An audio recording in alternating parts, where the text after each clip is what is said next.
The CBS Radio Mystery Theater presents...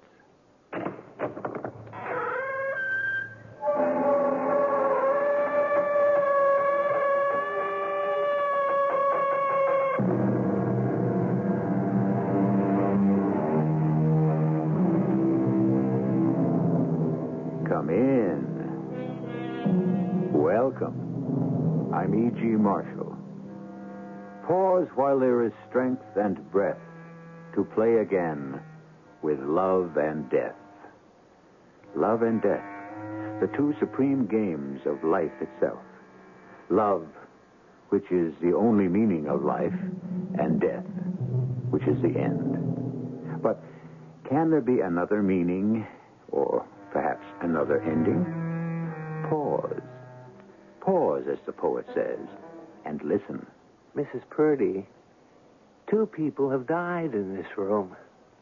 How do you account for it? I can't. There is something in this room that kills. That isn't true. Some spirit, some force, perhaps something impalpable, intangible. Oh, that's nonsense. Well, then perhaps it's something tangible and definite. Like what? Not like what? Like who? Like you, Mrs. Purdy. Like you.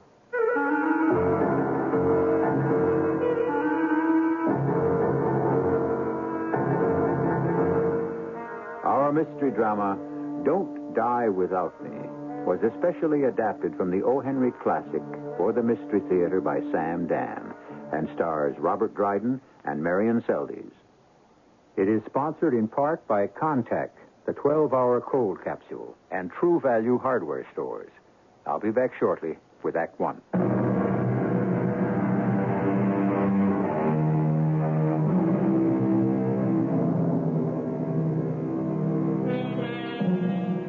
Restless, shifting, as fugacious as time itself, is a certain vast bulk of the population of the red brick district of the lower west side of Manhattan.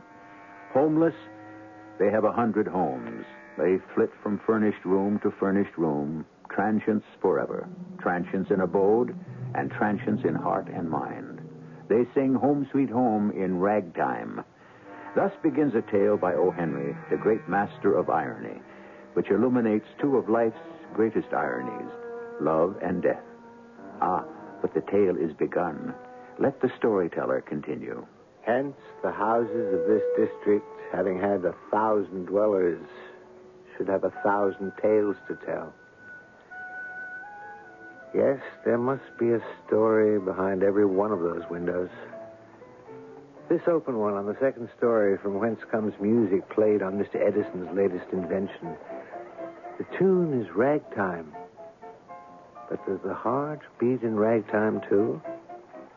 Or to the lonely listener, is it a song of love, of hate, of hope, or despair?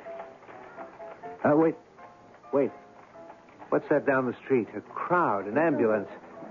And isn't that my good friend, Sergeant O'Donoghue? All right. Now, move on. Don't you have nothing better to do? Sergeant O'Donoghue. Oh, it's you, is it? What happened here this evening? You spelled my name wrong. It was printed incorrectly in your newspaper last Friday. The linotypesetter is an Englishman.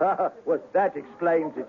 Well, what explains this? What's taking place here tonight? Well, now, sir, how would I know that? Just being a police officer. Oh, come on, Sergeant.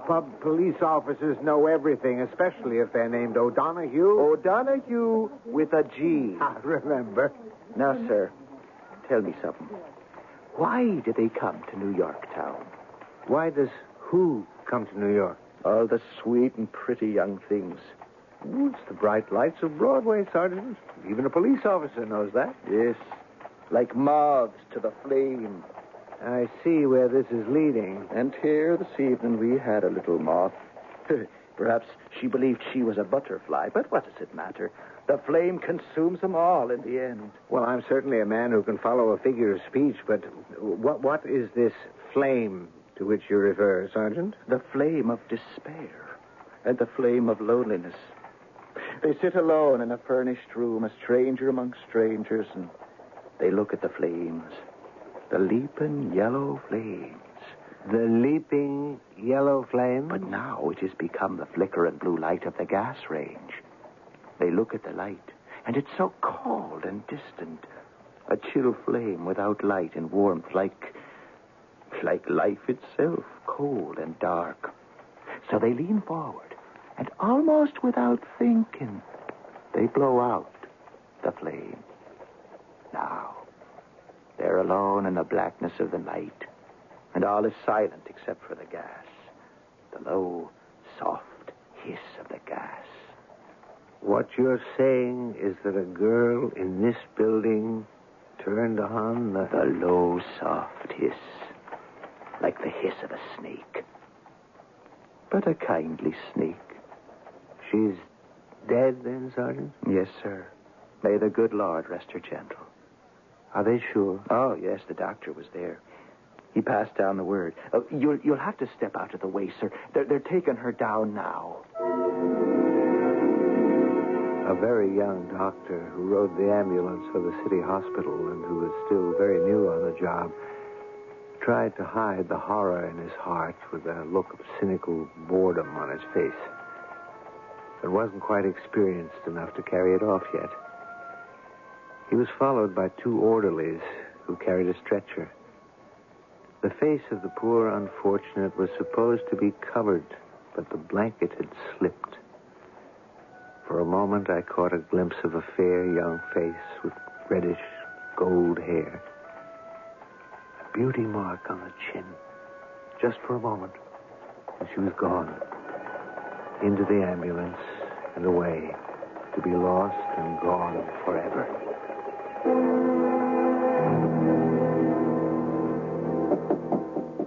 Yes? I've come in to take away the breakfast dishes, sir. Well, I see I can't do that, since you've had neither a sip nor a bite. Mrs. Paulidge, you have excellent powers of observation. And you seem to be a bit snippy this morning, Mr. Porter. Oh, that's true. You can't expect a man to be in a good temper all the time, especially when he's having trouble writing a story. See, you're having trouble writing a story. Oh, yes. How is that possible? Why would a beautiful young lady want to end her life? There's a man in it somewhere. Could there be another reason? Nah, not for a woman. Now, this young lady ended her life in a... it could be considered a theatrical rooming house. Perhaps she was despondent because her career had failed. Nah, I wouldn't believe it. You said she was young and beautiful? Well, the world doesn't have to come to an end for that kind. No. I could only believe she'd end it all for love. That's the only way you'd have it? Afraid so. And you'd better stop fighting it. The reddish gold hair. For a moment, it seemed like a halo around that angelic young face. A face I knew I would never forget. Why? Why did she do it? Who was she? I looked through the papers. Nothing, not a word. So much happens in the city, there isn't room for everything. Especially the passing of an unknown, obscure young girl, even if she is beautiful. So many of them are beautiful. So beautiful it breaks your heart. Well, I would have to ask questions. Yes? Are you the landlady? Yes, I am. Her name's Mrs. Purdy. You want to rent a room? About the young lady who died here last night. What young lady? Well, that's what I want to talk to you about. Are you a cop? No. Then what are you snooping around for, asking questions? I'd like to know why You she... got the wrong address, sir. Now, wait, before you slam the door in my face, I'm a newspaper man. What do you want? She was nothing. She was nobody. Who's going to be interested reading about her? I want to ask you a few questions. Oh, come on. Give me a break, sir. If it gets known somebody done the Dutch act in that room, nobody's going to want to rent it. Well, would you? It doesn't have to get into the newspaper. Oh. Well, now, you're a gentleman. Are you sure you're a reporter? Can we talk inside? This is the room. This is the room. I see. Well, what's the matter? It ain't nice. Well, I mean, what do you want for $4 a week, the Ritz? What was her name? I don't know her name. Well, how can that be possible? Well, the name she gave me was Helen Smith. Do I know if that was her real name? What did she do? Well, I don't know. Where did she work? I don't know. Didn't you ask? So why should I ask? If they want to tell me, they tell me. Otherwise, all they got to do is behave themselves and pay the rent. Where did she come from? I don't know.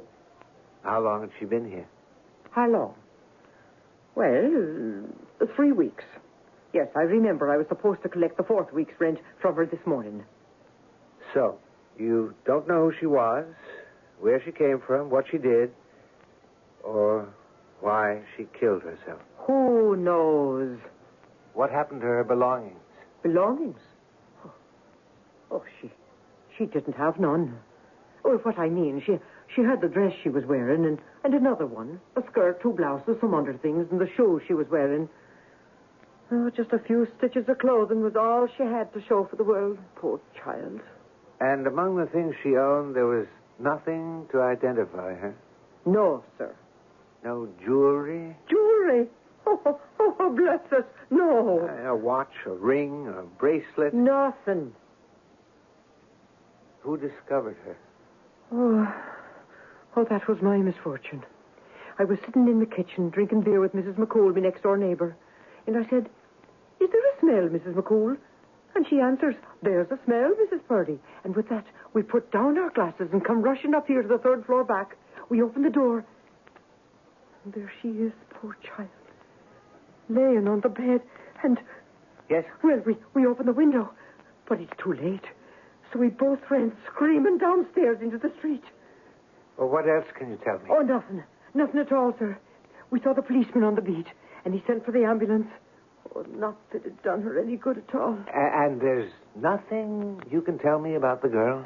Well, I've already told you everything I know.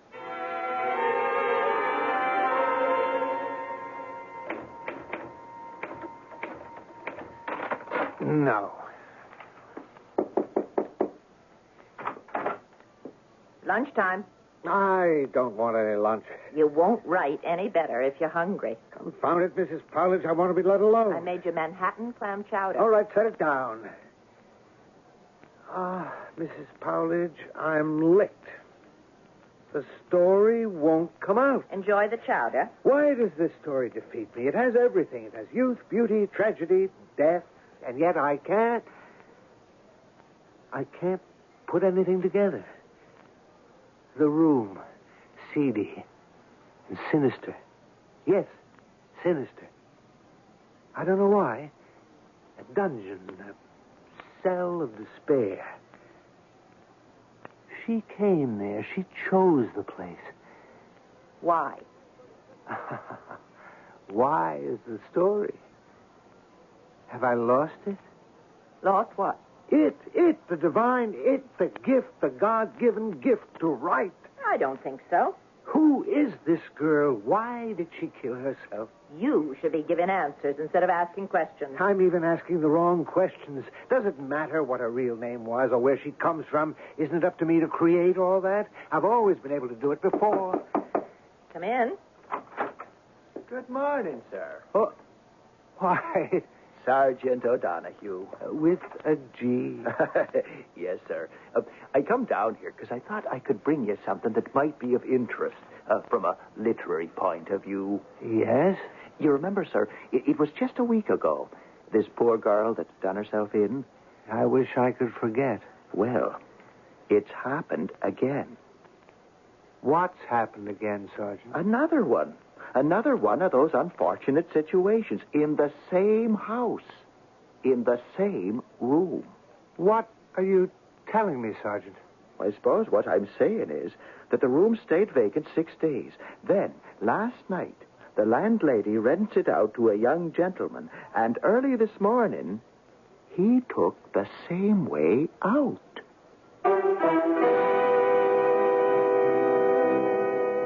Well, what are the odds? We're discussing the final desperate actions of 2 defeated young people.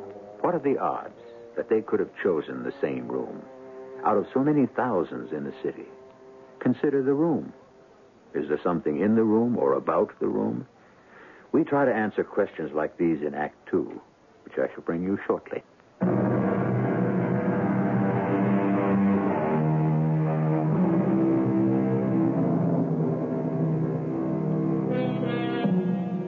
The 4 million. The 4 million human souls who filled the New York of O. Henry's day. With 4 million triumphs, 4 million defeats, 4 million comedies, 4 million tragedies. The shifting, seething mass of 4 million lives. Loving, hating, living, dying. And we're concerned with 2 of them. A golden-haired girl and... He was a dark-haired young man. What else can you tell me about him? Well, he was maybe 27, 28. Tell me everything. Oh, please, sir. If this ever gets out, I'll never be able to rent that room. Never. I want to know everything. Well, last night, there was a ringing of my doorbell. And... Oh, please, sir. Go on. Last night.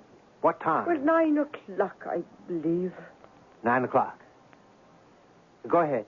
I don't like to think about it. Your doorbell rang. Well, yes. And he asked if... Do you have a room to let? Well, I have the 3rd floor back. May I see it? It's $5 a week. Oh, that's all right. In advance. I don't object. All right, well, come along. Now, I keep a very nice, clean house. What business are you in? How long do you plan to stay there? I must say, you ain't very talkative. Would she... Oh, Lord, would she have come to this? Fallen to this? No, oh, no, please. What's that you're saying? Yeah, well, just down the hallway. And this is the room. Oh, I see. It's a nice room. It ain't often vacant. I get the most elegant people here. There's lots of closet room. Oh, it's a place everybody likes. It never stays idle long. Do you have many theatrical people rooming here? Oh, they come and they go. There's a good proportion of the lodgers are connected with the theater. Actor folk never stay long anywheres. I get my share. Do you want the room? I suppose so. Well, like I said, it's $5 a week in advance. All right.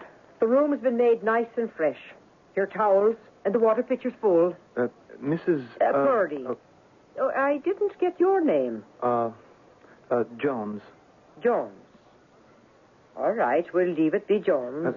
Mrs. Purdy, a young girl, about 22. Would she have been one of your lodgers? Her name was Miss Vashner, Eloise Vashner. No, I can't say I remember that name. A fair complexion girl, medium height, slender with golden hair, and a beauty mark on her chin. Have you seen her? No, I ain't seen her. Mr. Jones. Mr. Jones, are you all right? Huh? Oh, yes. Good night, Mrs. Purdy. But you had seen her. You had seen her. She was the girl who... That girl's name was Helen Smith. The description, the golden hair, the fair complexion, the beauty mark on the chin. Oh, there could be 1,000 girls like that. It was the same girl, and you know it. Please, sir, don't say that. It was the same girl. All right. And what if it was? Was it my place to tell him? What would you have me say? Oh, yes, sir. A young lady answering that very description turned the gas on in this room 6 nights ago. Is that what I should have said? Is it? He was looking for her. Please, sir, don't say any more. I'm scared out of me wits as it is. There are thousands of rooming houses throughout the city. There are tens of thousands of furnished rooms. What made him pick your place? Why did he choose your house? Why did he come to your house? That's what he asked me. That's what he asked. What are you saying? Sir, well, he hadn't been in the room an hour when he came downstairs and knocked on my door. Who is it? Open the door. What is it? What's wrong? Mrs. Purdy. Yes? Miss Vashner. Miss Vashner? The young lady I asked you about. Oh, yes. She has been in the room. She what? She has been in that room. Well, now, how could she, whoever she is? I knew it. I knew it. Something drew me to this house. I spent days walking the streets of Broadway. I spoke to the managers, theatrical agents, anyone from the highest to the lowest. Mr. Jones, it's late. Have you seen her? And everywhere, from everyone, the answer was no. Something said to me to walk westward, toward the river. And I did. And then the same voice said, here, turn in here, stop here, rest here, stay here. Here is where you will find her. Now tell me, Mrs. Purdy. I've already told you, Mr. Jones. I ain't seen her. No, I can't accept that. The voice was too strong, too clear. It guided me here, to this house. I wouldn't know about that. And to that room. She was in that room. No. Well, who was in that room? Who? Who was the last one to occupy it? A gentleman. No. It was a woman, a young woman, a pale, slender woman with golden hair and blue eyes and a beauty mark on her chin. Eloise Vashner. My Eloise. It had to be. Because I had to keep my promise. What promise? Tell me she was here. And tell me where she went. Well, the one you're thinking of, she was never here. But... You just have a very great imagination. You insist that Eloise has never occupied that room. I don't know your young lady. All right. It doesn't matter. It really doesn't matter now. And then he went up to the room, turned out the gas light. He turned the handle of the jet again without striking a flame. And he lay down on the bed and... You didn't tell him about Miss Vashner? How could I know her name was Vashner? Where did he say he was from? He didn't.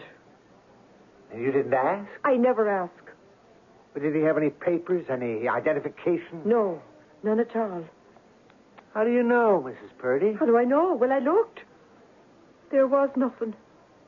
Just as we know nothing about the girl, we also know nothing about the man. Most important, we know nothing at all of how he happened to come to this very place. Oh, I feel sorry for them two young folk. But I don't know what can be done about it. And life goes on, sir. And I've got to get the room cleaned up and hope I can rent it out again. You've just rented it. I have. To who? To me. You... Well, now, why would you want to live in a dump like this? I want to spend the night in the third floor back.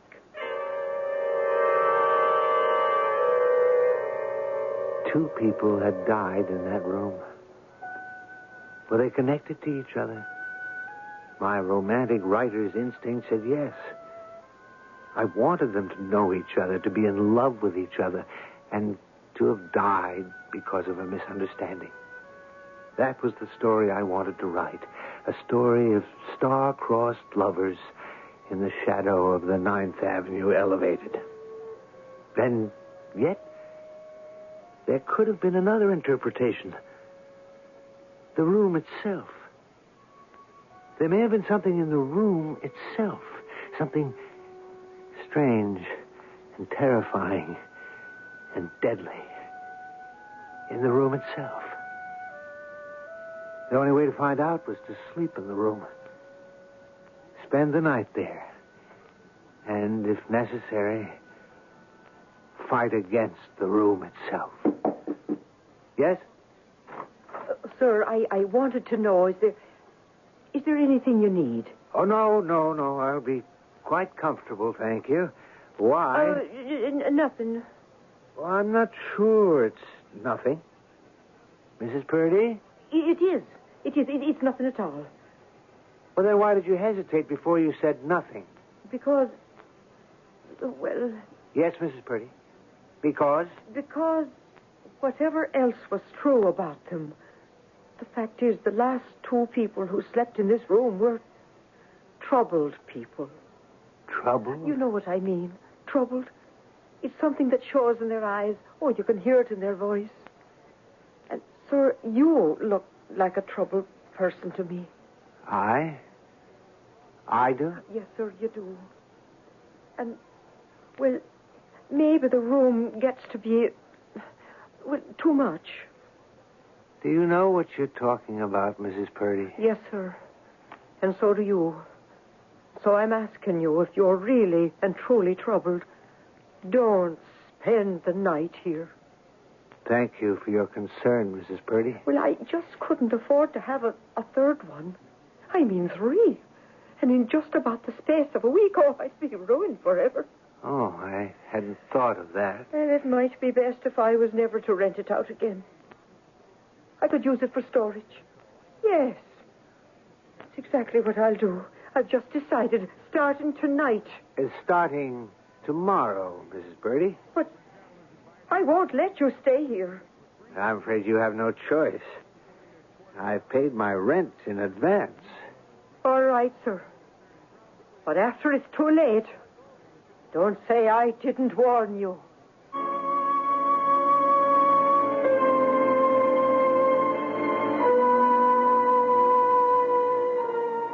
Do these things travel in threes? Hopefully not. Because first, it was the young girl, and second, it was the young girl. Will the third be our storyteller? All we know for certain is that we have a room, and the room seems to have a secret, a deadly secret. Certain also is the fact that we're on the threshold of Act 3, where all secrets must come out into the open.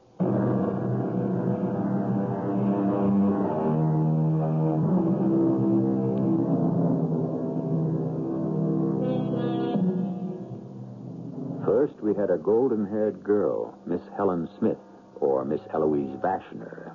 Then there was a gentleman whose name may or not have been Mr. Jones. Both seem to have succumbed to a fateful what? We don't know.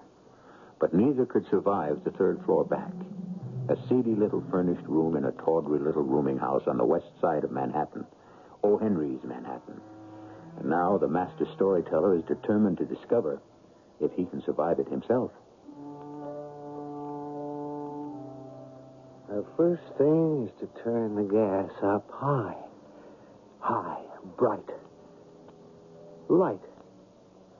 Nothing like bright light to dispel dark secrets. So, what have we here?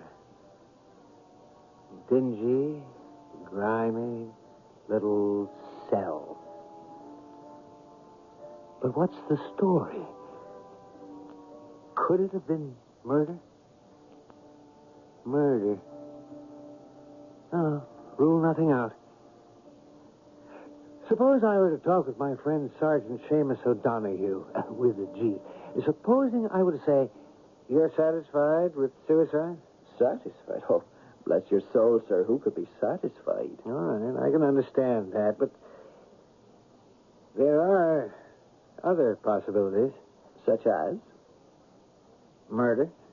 Murder? By who? Oh, we're in the realm of supposition. But I appreciate that. Mrs. Purdy, speculate with me.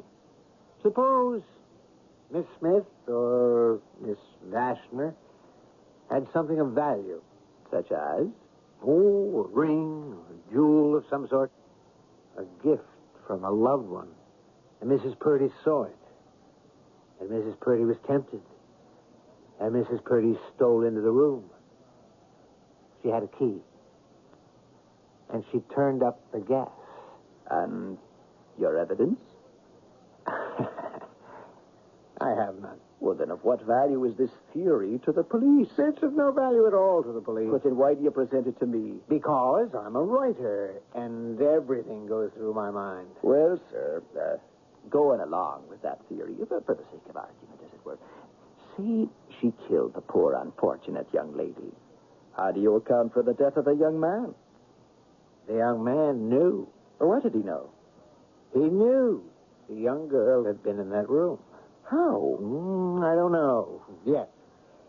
But he knew that Mrs. Purdy had killed the young lady. Well, but how did he know that? I don't know that either yet. But he insisted to Mrs. Purdy that the young lady had been in that room. Mrs. Purdy was afraid of him. So, later that night, when he was asleep... You're saying she did the same thing to him. Yes, I believe that's what I'm saying. Well, no, I must go back to the original question. Where is your evidence? Unfortunately, it doesn't exist. Well, then, sir, where are we? We're still at the beginning of my story. What did happen to these unfortunate people? And what is there about that room? And so, I sit here and wonder. Let me examine the room again. The room. The threadbare rug. Smudged finger marks on the faded wallpaper. The bed, distorted by bursting springs. And the room itself has been carelessly set in order. On the dresser, a half-dozen hairpins. Discreet, anonymous. In the drawers, a fragment of a handkerchief. A broken bone button, a pawnbroker's card. 2 forgotten marshmallows. A book on the divination of dreams. And deep dust on the windowsills. And old dried-out half-smoked cigar in the corner. An old cork. Broken pencil. All the debris of those who are homeless in this, their temporary home. And then I could smell something sweet and delightful. It was the smell of mignonette.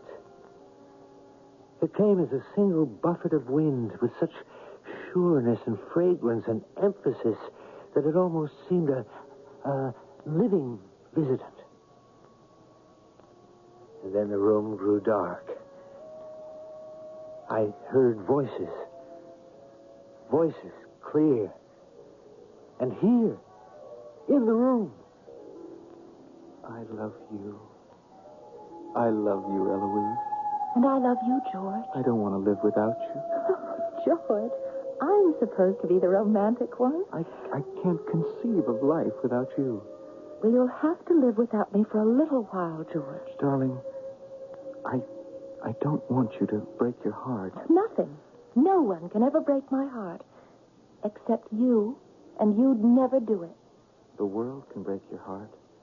Especially the world of the stage. Oh, George, I must have my chance. I'll go to New York with you. No, you can't give up your job at the bank. I can get a job at a bank in New York. No, George, this is your bank. Here they know you and appreciate you. In 10 years, you'll be the president. I'm in a terrible position because, well, you'll think I'm only saying this to keep you here. Oh, no. I believe you're saying what you feel is the truth. Don't go because you're not good enough. Oh. You're angry. No, I'm not angry. Darling, you're so good at our little community drama group, but I've been to New York. I've seen great actresses.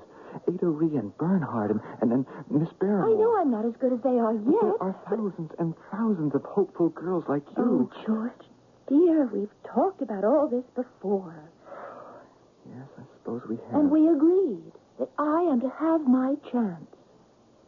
And at the end of the year, if... Darling, I want you to take this ring. Oh, George, it must have been so expensive. Would you, read what's inscribed inside? Yes. Don't die without me. Why, George. Remember it. What a thing to say. I know how much you want to succeed as an actress. Do you, George, really? Yes. And, well, that's why I'm afraid for you. George, don't be. If New York says no, I don't want you to feel it's the end of the world. You must never... Never what, George? Die. Oh, George. No, I mean, let your hopes die, your spirit die. Let the brightness inside you die. Do you understand? Yes, George. And if you ever feel that things are too much, you must send for me.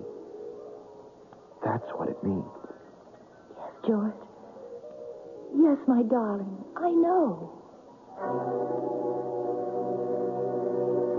I opened my eyes. I saw nothing. But the room was no longer dark. It was bright. The gaslight was burning cheerily.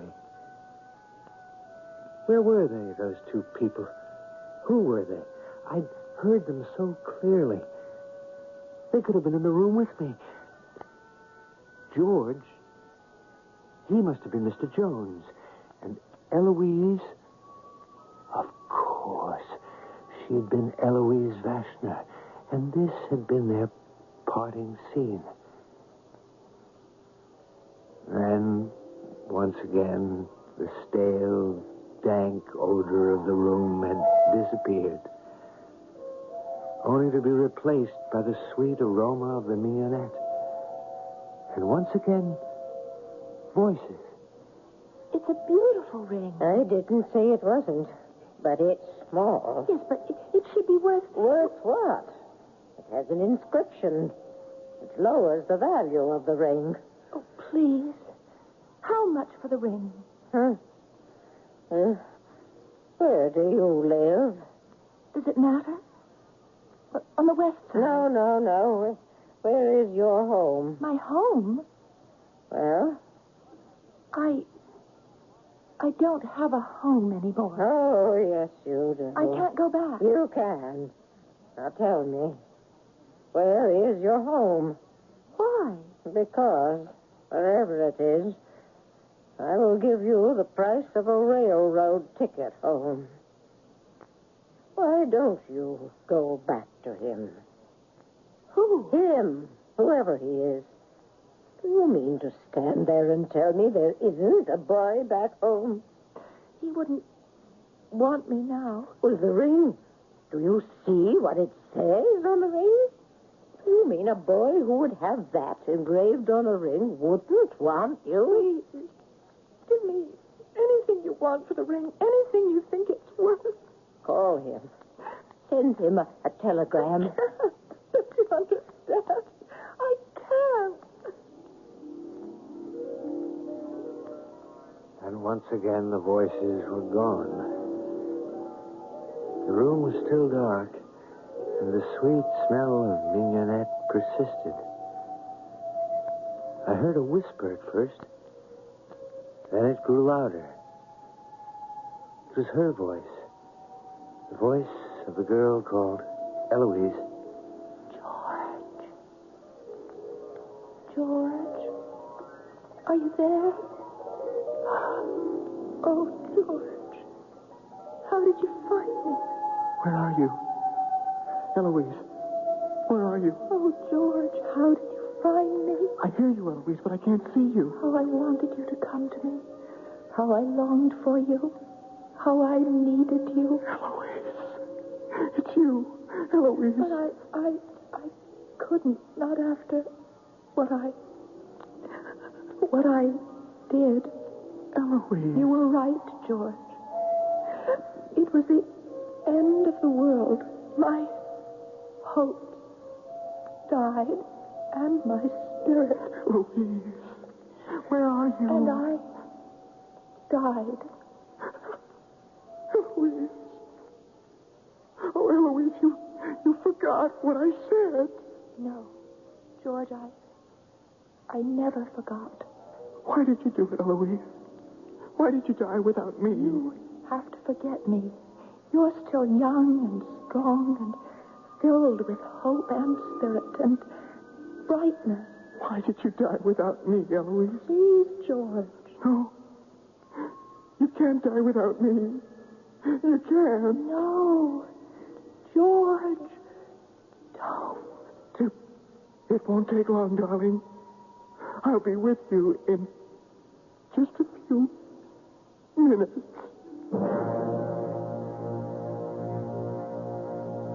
Suddenly, the aroma of mignonette was gone. In its place was another smell. A sickly, sweetish smell. And I heard it in the dark. I heard it. Sergeant Seamus O'Donoghue's deadly snake. The gentle snake that neither bites nor crushes, but who breathes the sweet and pungent air of death. Yes. The jet was turned on, but the flame was out. Quickly, because by now I was starting to cough and gasp, I turned off the jet, threw open the window, and breathed the open, life-giving air.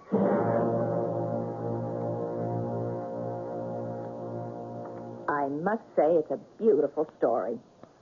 You like it, then? They both die, but since they die for love, it's all right. Thank you. Is it true? True? A writer finds his own truth. But in this case, you could find the actual truth, should you care to. Is that a fact, Mrs. Powers? How? We don't know if these two people actually knew each other, or anything about the ring other than your own fancy. I did hear the voices. But a writer always hears voices. You could ask the pawnbroker. The pawnbroker? Yes, you said when you were looking around the room, you found a pawnbroker's card. Ah, yes, I did. So wouldn't it just stand to reason? Yes. All you have to do is go down and see the pawnbroker. Ask if there was actually such a girl and such a ring. I could have done that, but I didn't. You didn't. Why not?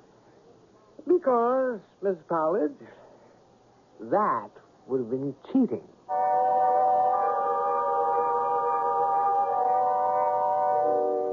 Which is something O. Henry would never do to a reader.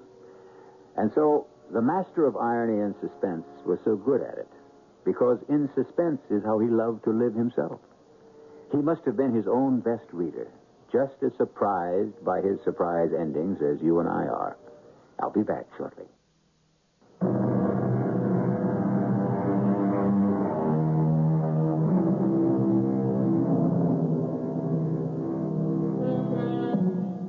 Yes, he loved to write, O. Henry did.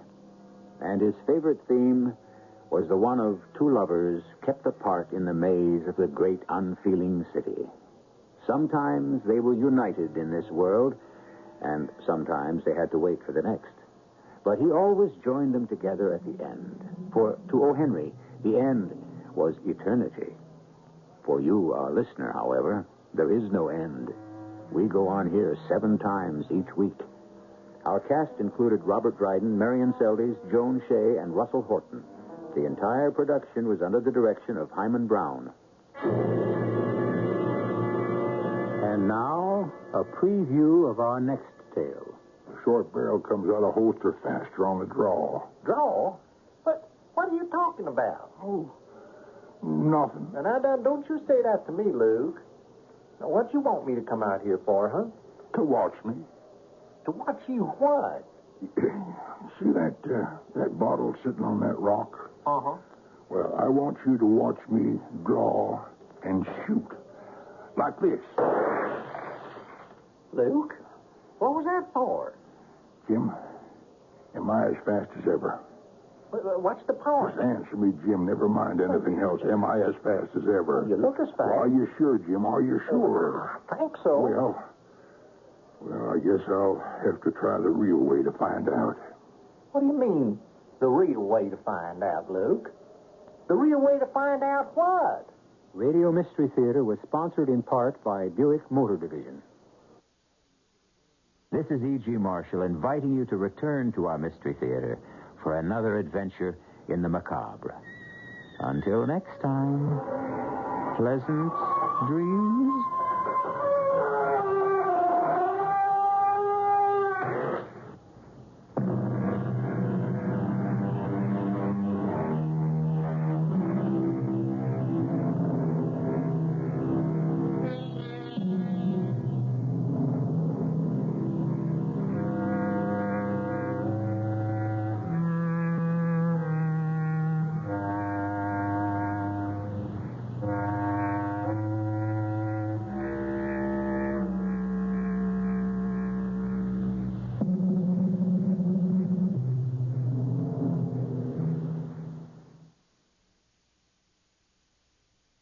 The CBS Radio Mystery Theater presents...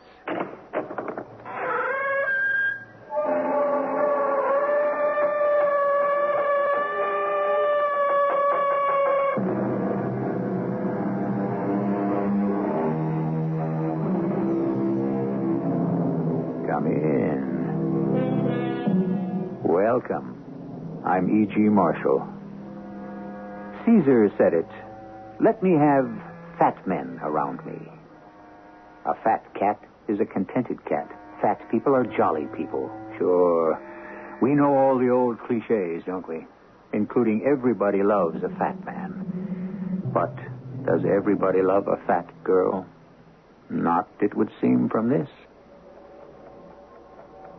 Get up. I must get up. I mustn't wake anyone. Not the elevator. The stairs. I have to go to the roof. The roof.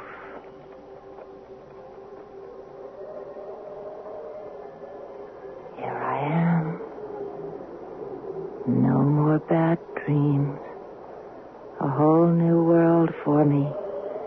Just have to step off and fly. Step off and fly.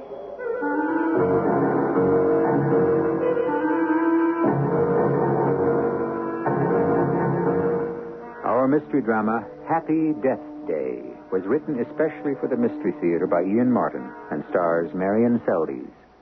It is sponsored in part by Contact, the 12-hour cold capsule, and True Value hardware stores. I'll be back shortly with Act One.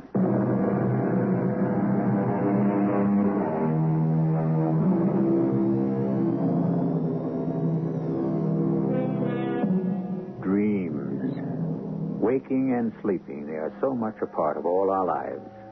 No problem in understanding the daydreams, the idle fancies and rosy wishes we would like to fulfill or have fulfilled. But what of the others? The ones that come unbidden in our sleep. The terrors of the night that haunt us like specters and bring us awake, blood drained by fear. The silent scream distending the throat. Is there any explanation for them? Any reason? And can they forecast the future? Even a person's death? No. Oh, no. No, please. Please. I can't stand this. It's killing me. Marge, honey, what is it? Oh, is that you? Well, of course. Who else? And in our own bed. Hold me. I'm terrified. It's so dark. It's so dark. Now, wait a minute. Now, that takes care of being in the dark. Now, come here. Come closer. There. Now, how's that? Honey, what is it? You're shaking all over. I'm scared out of my life. Another dream. No, Paul. This wasn't just another dream. This was a horrible, special dream. Paul, I'm going to die. Well, who isn't? What are you talking about? Die? I dreamt it. I know it. Dreams don't mean anything. This one did. Well, how? Because it told me when I'm going to die. Well, then maybe you better tell me about it.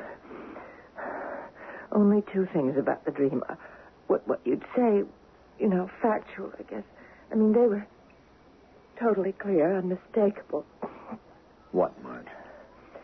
That it was just before midnight, and that it was my 28th birthday. Well, it doesn't seem so frightening. I didn't talk about the third thing, which I hope isn't real. At midnight was the exact moment that I died. Died? Oh, Paul. Honey, do I have to talk about it? I think I'd like to... To forget it? Yeah, but what I'd really like? You just name it. I'd like to just go down to the kitchen and have some cocoa or chocolate, or maybe I could make you a little snack. There's some Danish left from this morning, And we'll just pretend I never dreamed what I dreamed. Honey, it's late. I have an early morning, you know. Oh, come on. Wouldn't be the first time we stayed up late. That was before we were married. Does that make it so different now? No, of course not. All right, come on. Let's go have a midnight snack, and you can turn me to quivering jelly while you tell me about your nightmare.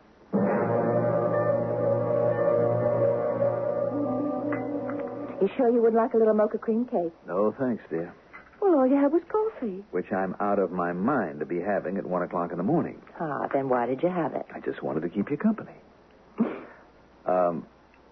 Marge? Mm-hmm. You're not going to eat any more cake or stuff, hmm? Why not? You think it isn't good for me? No, I didn't say that. I just meant... Look, I don't want to get involved tonight. Just drink your chocolate and eat that gooey cake, and let's get back to bed. Hmm? I don't think you're being very fair. Well, neither do I, but I'm just tired. Now, why can't we go back to sleep? Because I'm scared to go to sleep, that's why. Because of the nightmare? Yes. Come on now, baby, be reasonable. It was just a dream. How bad could it be? Well, so far, you haven't cared enough to be interested. I'm sorry. I did ask you to tell me about it. A little more than that, hubby love. You suggested that I turn you into a quivering jelly while I related it. Okay, convert me to aspic right now. Oh, I wish I thought there was anything funny about it. But I don't. No gags, no cracks. Now lay it on me quietly. What did you dream? I was in this place.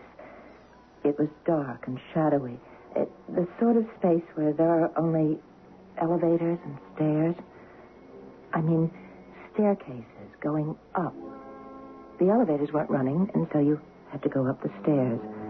But first off, you had to go down a long, dark corridor, and then there was the door, and the staircases began. And you started climbing because you knew that something was behind you, treading on your heels, ready to smother you, kill you. And then the panic began because it was getting closer and closer. So I started climbing faster. But no matter how many stairs I climbed, there were more and more. And no matter how fast I climbed, the steps came closer and closer. And then, at last, I was on a high place where you could look out over the world. I was no longer closed in. But that presence, it was right behind me. If I had to escape, I'd have to run back down all those steps that went on forever and ever, or jump all the way down to the distant lights below. So I turned to face whoever it was that was dogging my heels. So terrifying because whoever it was, he had no face. Everything else was a man, but no face. And he kept coming towards me. He was like a leper. I couldn't bear to have him touch me. So what else was there left for me to do but to jump? And did you? What? Jump. In my dream? Well, of course. What else? I don't know. That's when I woke up. And now you're safe. Yeah. Come on, darling. You had a bad dream, but you're awake now. Yeah. The lights are on, and you're in your husband's arms.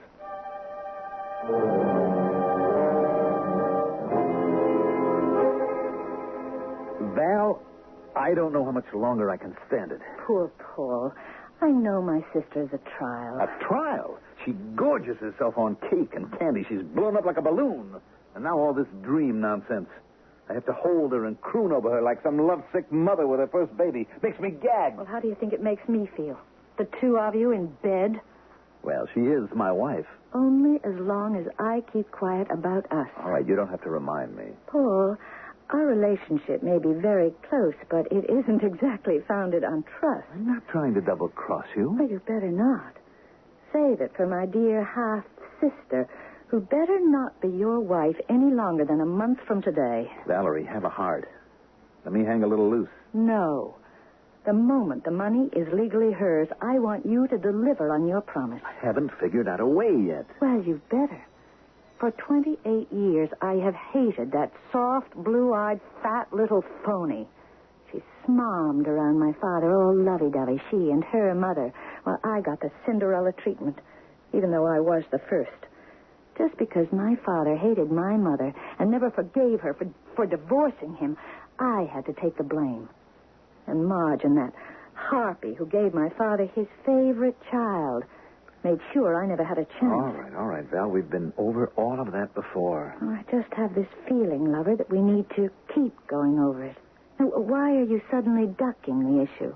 Valerie, this attempt to control dreams is a new world for me. Well, according to you, it was simple. The game of dreams. Wasn't that your phrase? That under hypnosis it was possible to suggest what a person might dream? I believe it is. And I'm not without some medical support for that belief. So? You already have her dreaming about dying on her birthday. Isn't it working? Not exactly. Why? Because we have to establish a pattern. I can't get her to walk in her sleep yet. Now, if that were set up, then she could die without suspicion. I mean, it's a lot of money, isn't it? It's worth any kind of risk. But it's also worth being very careful about making sure that we get it the right way. Very well, Paul. How do we proceed now? I gave you the name of Madame Nadja Kiryalov from my old carnival days. Mm-hmm. Try to get Marge to go to her.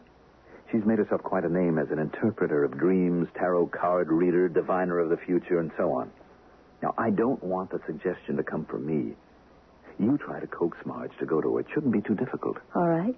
But why? Just contributory evidence. I'll program Nadja on what to say. Oh, does she have to be included? Oh, honey, she won't know what's involved. Just a favor for an old carny friend. She'll play it just the way I ask.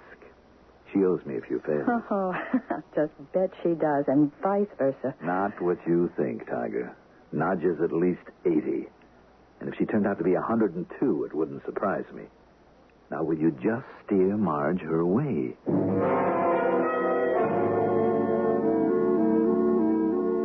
Did Paul leave? Yes, I think so. He said something about a luncheon appointment. Oh, yes, that's business. He thinks it'll be a job offer. Oh, good. I'll make you some fresh coffee if you like. I didn't make any more because I thought you were still asleep. No, I couldn't sleep. I was afraid. Afraid of what, Marge? Oh, afraid I might dream it again. Oh, come on. What's so scary about dreams? Now, let me make you some nice hot coffee. That'll wash away the cobwebs. No, not these cobwebs, not this dream. What does it mean when you dream you're going to die, Val? Nothing. Dreams don't always mean something. But wouldn't it mean something to you if you dreamed that in just about a month on your birthday you were going to die? Why would I dream a thing like that? What does it mean? Marge, how can I tell? But there are people who, well, you know, read dreams, sort of, I don't know, divine what they're all about. Wish I knew someone like that. Someone I could go to. I'm so... Val, there's a box of chocolates on the table. Hand them to me, will you? Oh, sure. But shouldn't you... I know. I eat too many, but it helps me to calm down. It's like smoking, you know. Mm-hmm. Well, there's this girl who works at the office with me. She was having all these terrible dreams, and they were giving her migraine headaches. And then somehow she found out about a Madame Kiryalov. Mm-hmm. Well, she's kind of a seer-like. And she can read dreams and explain them so you understand and you don't have to be afraid of them. Where is she? Where can I get to see her? Well, I could find out from my friend. Oh, wait a minute. I think she gave me a card. I'll go look for it. You think she could tell me I wasn't going to die? Oh, she might. But supposing she told me that my dream was going to come true. Oh, well, she'd never do a thing like that, even if it was? Oh, well, just the same, I think I'd like to go and find out.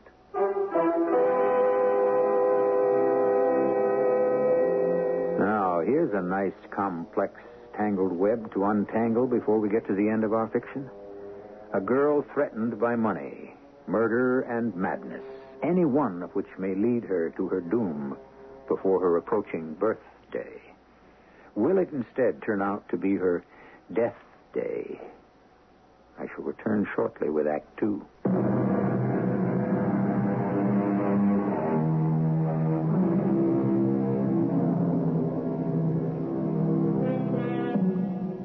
Somebody, sooner or later, is always saying something familiar, and usually more than once. Certainly, this old saw is well worn by now. It's all in the point of view. We're already pretty well acquainted with Paul and Valerie's point of view, so Let's examine Marge's a little more closely. Or rather, listen to her examine it herself. I've always been fat, ever since I can remember. I guess when I was a little kid, they called me chubby. Then in my teens, it was pleasingly plump to the older people. And the boys used to say I was stacked. Once I got into the 20s, particularly after Dad died, it was overweight. Or behind my back, they just called me what I am, fat. I eat too much candy, sweet stuff and things. I used to think it was because I've always been a loner. I don't think Mom ever really wanted me. Anyway, she died when I was 10, and it was only Dad. And when he went, I guess I would have been lost if it hadn't been for Paul. He was so sweet from the first time I ever met him. Oh, here he is now. Paul? Oh, Paul. Hi, Valerie. Oh, could you come over for a minute? Well, that's an offer too good to turn down. Well, you're too good to believe. I only aim to please. Oh, I don't know whether I'm doing you a favor, Marge, or just making trouble, but this crazy guy is Paul Werner. Well, I'll admit to the name, but not the nature. Hi. Hi, Mr. Werner. Paul, this is my little sister. I've told you so much about Marge. Well, not so little. Oh, Val and I we're half sisters. That's why we don't look anything alike. Oh, there's Dick Patterson. Oh, Dick. Oh, say, would you excuse me, kids, but I've got to ask him about the dart tournament next month. Do you mind? No, not at all. Well, I don't want to leave you alone, Marge. She won't be alone. Not if she can stand my company. I couldn't believe it was happening. Just like in a movie or a storybook, he walked right into my life, like that. You look lovely. You're putting me on, Paul. Why would I do that? Oh, the other night when we met, you made a crack. Listen, I don't blame you, but I wasn't so little, remember? Yes? So? Well, I meant that you were very much a woman. What else did you think? I thought you meant I was, overweight. Marge, you can't believe that I would make a remark as awkward as that. Sorry, I don't know why I brought it up. Well, neither do I. But as long as you have, let's get one thing straight. I don't like skinny women. Oh. I love a figure that flaunts what it is. It says, I'm a woman, and I'm proud of it. Now, before we order dinner, would you like to dance? I'd love to.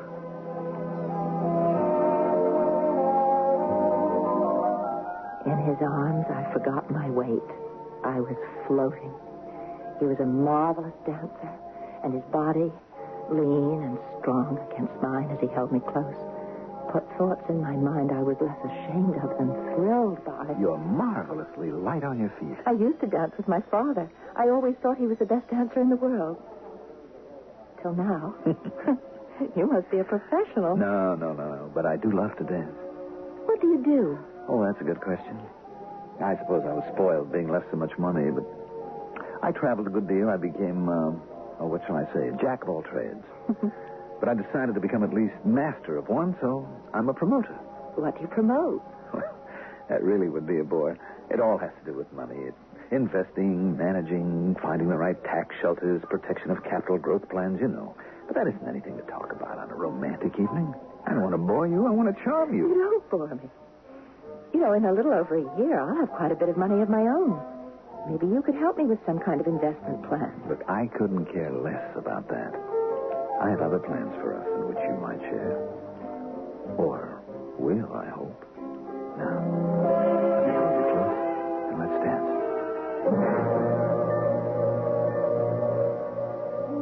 We were married 6 months later.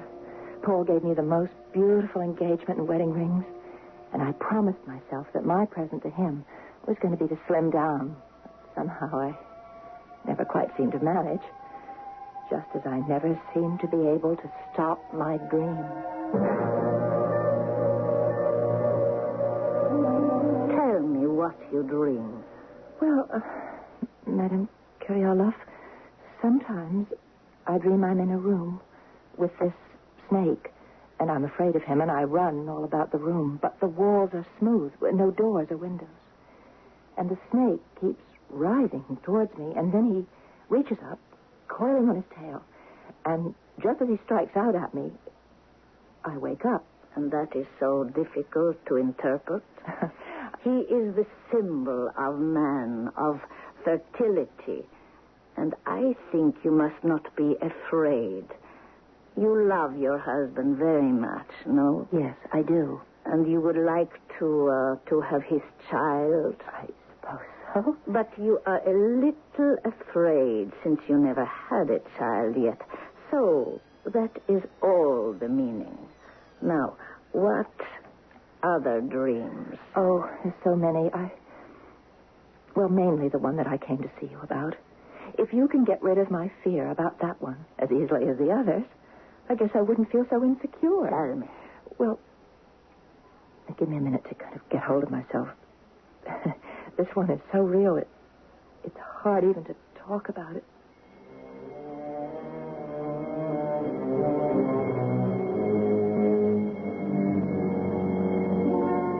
And everything else is a man, but not a face. And it comes towards me like a leper, and I can't bear to have him touch me. So what else is there left for me to do but jump? Well, can you read that dream for me, Madame Karyalov? Mrs. Werner, you will forgive an old lady, but What is it?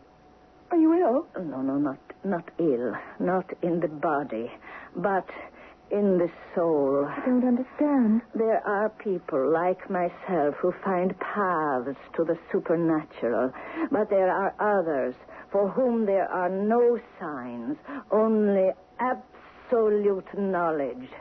The true mediums, the apostles of the new truth, the future knowledge. You are one of those. And before you, I am humble and afraid. What are you saying? That I'm going to die within the month? My dream is foretelling me that? I have a splitting headache, Paul. Let me massage your neck the way I used to. Now, what's wrong, darling? It's the dream, Paul. I'm scared. I know I'm going to die. Just because of a dream? How many people dream the exact date and the exact age that they're going to die? I don't know. Darling, why don't you let me sit here facing you and persuade you to relax and forget about any fears or dreams? Just the way you've always been able to, since the beginning. I hope I can always help. Oh, Paul, you've always been able to hypnotize me. I don't claim any such magic power. It's true. Something about your voice. That strange amulet you wear around your neck with all the colored brilliance, the little slivers of mirror in it. You mean my Indian charm? Whatever it is, I love it. As I love you. Makes me feel so drowsy. Sometimes I think it swings back and forth like a pendulum. The mark of time. The measure of the tiny bridge we all can cross between the waking and the sleeping. I can feel all the tensions drain away. As they should. As they should. You're falling softly, softly into the transition between the conscious and the subconscious. But you want to forget everything but the peace of being in suspension. Go to sleep. Sleep. Sleep. Until I tell you, I don't want you to hear me when I speak again. Marge? Marge? You are asleep.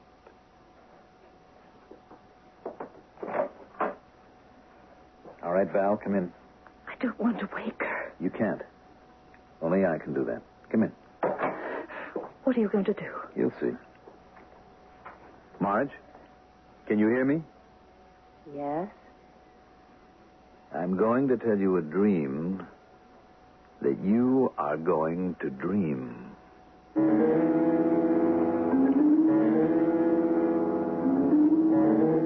But you will not stop to look at the man or whoever is following you, right? I won't try to see him. You will run from him because you know there is only one escape. There is only one escape. To jump. To fly free and know that you will fall to safety. I will fall to safety? Because I will be waiting to catch you. There is no danger. You will be safe. You must try it tonight. Tonight, Paul?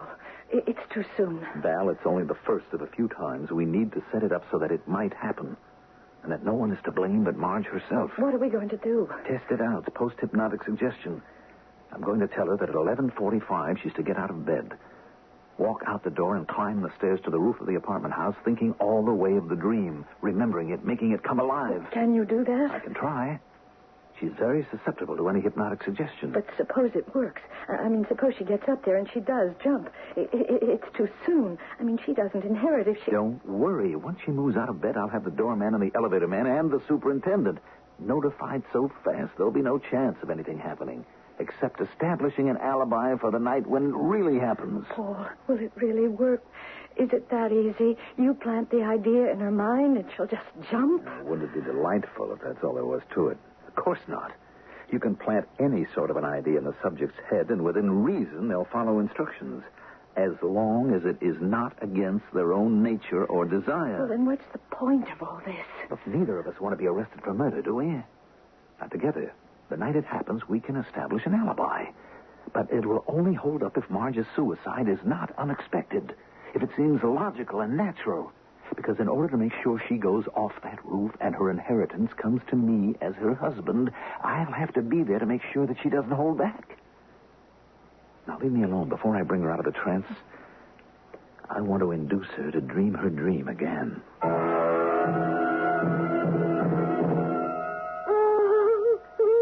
What is it? What is it, darling? Dream. That terrible dream. How did it get? Oh, Marge, dear, it's just a dream. Now go back to sleep. Oh, thank heaven you're here to take care of me. Oh, Paul. You love me. Of course I do. I don't know how you could. I'm fat. Nobody ever loved me except me. Oh, why do I eat and eat? I don't want to be overweight. Paul, Hush, darling. Hush. You're just the way I want you to be. And it's late. You have to sleep now. Sleep. I'm so tired. What time is it? Almost 11:45. Oh. Sleep, darling. Sleep. Yeah. Yes, I can now. And remember. Hmm?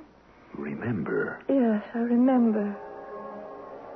I remember.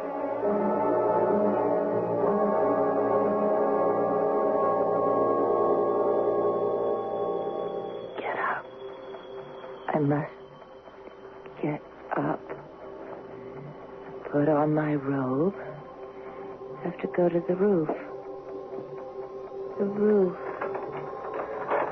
Oh, mustn't wake anyone. No. Not the elevator. The stairs. The stairs.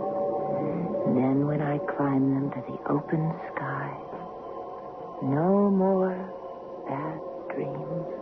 No more defeats. It's a whole new world waiting for me. All I have to do is step off and fly. Fly. The best laid schemes of mice and men gang aft gley, said Mr. Robert Burns. In this case, for mice, you could read rat. It's the pleasantest term I can think of for Mr. Paul Werner. And wouldn't it be the supreme irony if, in messing about in fields beyond human control, he lost not only his wife, but the fortune he so confidently expects to have in his hands without even having to wash the blood off them. I shall return shortly with Act 3.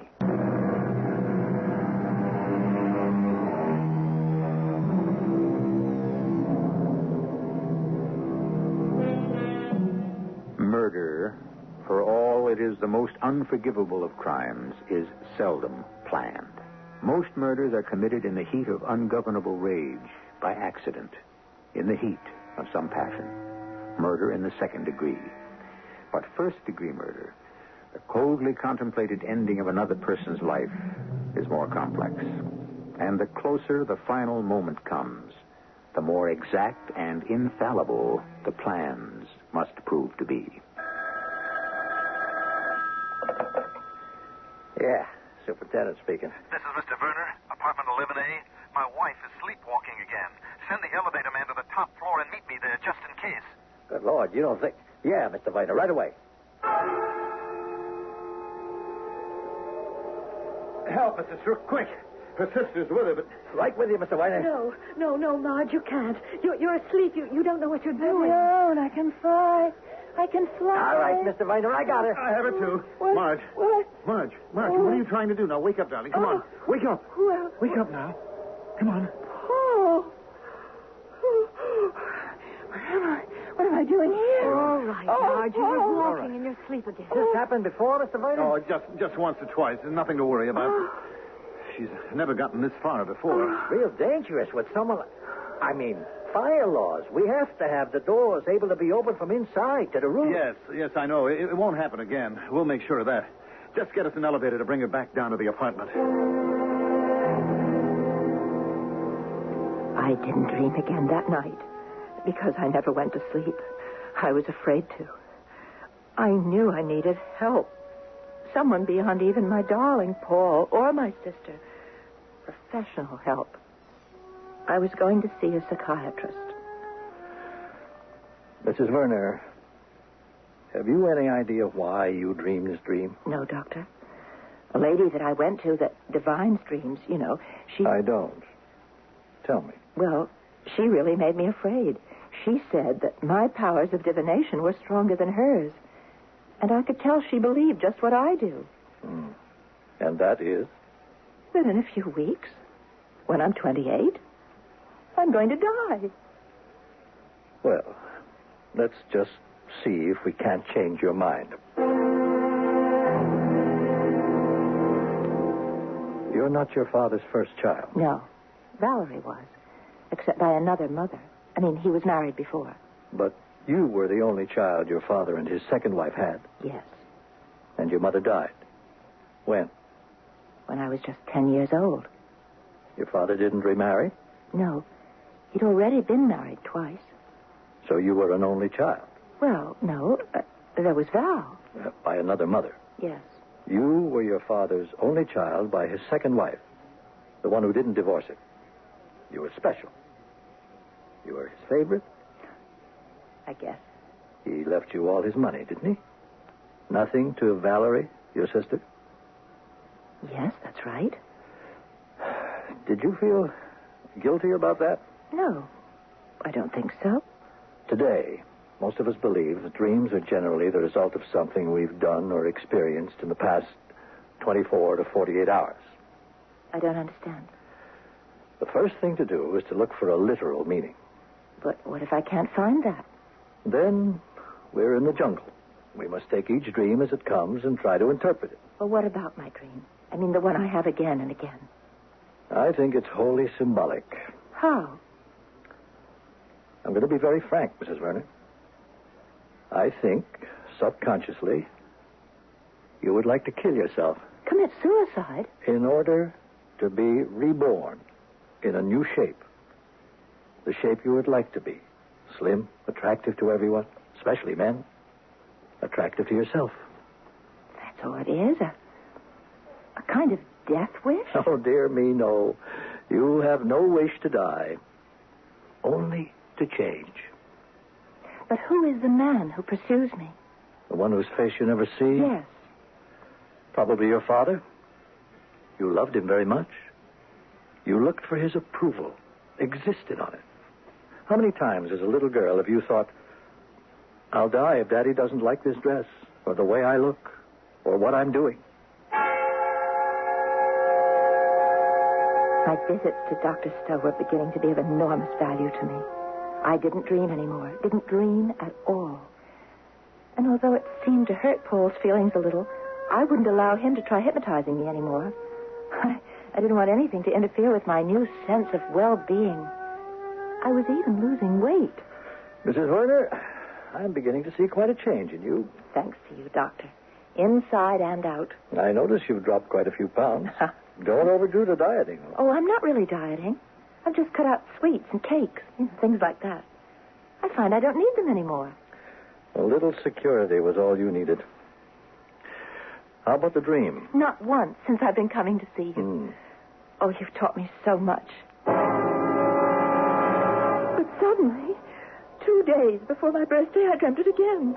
All the same sweating terror, flight, the sleepwalking, the shrouded figure, the man that would not turn and show me his face. Why did you wait so long to tell me about Paul and his hypnotizing you? I don't know. I'm not sure. It's a very dangerous capability in untried hands. But you let him do it last night? Oh, I didn't let him. It just happened. Oh, no. Anyone can resist hypnotism if they desire. It demands cooperation. Well, I was suddenly so tired after dinner. I don't know why. And Paul seemed so hurt that I hadn't let him help me. You know, he doesn't know that I'm seeing you. Yes. And so you had the dream again. Yes. Do you think there's any connection? I don't know. I only know that no one should try to practice hypnotism who is unschooled and an amateur. If I bring in my nurse, would you consent to allow me to try to hypnotize you? Why? I want to set a certain fixed idea in your mind that if you should dream this dream again, before you make any final step, you will demand to see the hooded figure's face, to expose your nemesis, that you will wake up and see it for what it is. You can do that? I can try. And further, I want to remind you of something. No one who seriously wants to resist can be hypnotized or programmed to do anything beyond his own will. Happy birthday, dear Marge. Happy birthday to you. Now, go ahead, darling. Blow out the candle. Oh, and don't forget to make a wish. The wish I can handle. I don't know about this candle.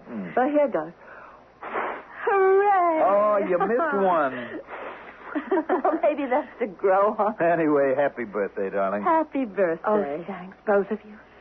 Today's the day I finally came into my own. A little late, Oh, better late than never. Isn't that the truth? Oh, have some of your birthday cake.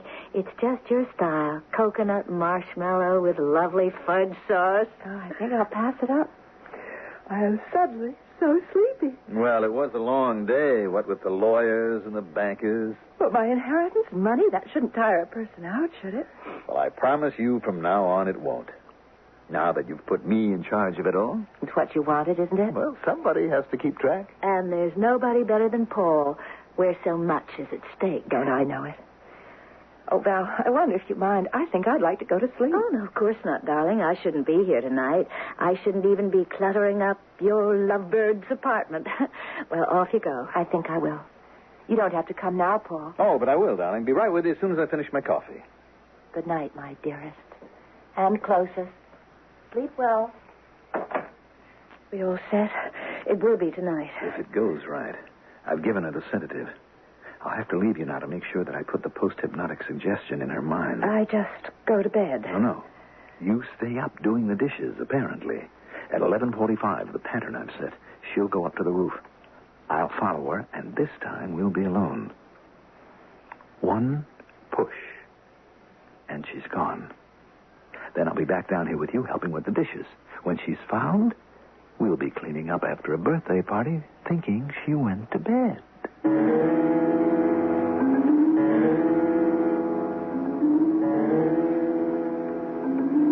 Get up. I must get up. Put on my robe. I have to go to the roof. The roof. Mustn't wake anyone.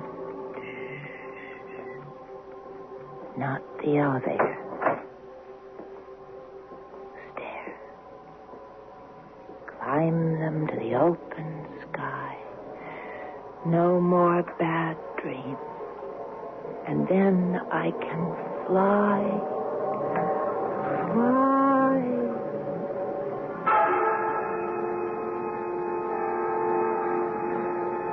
All right, Marge. to fly, why don't you jump? Help me. Help me. All right. If it has to be that way. But it won't be the way you wanted it. Fly yourself. Sorry, Paul. I didn't want to wake up and see your face, of all people. But thank God I woke up in time.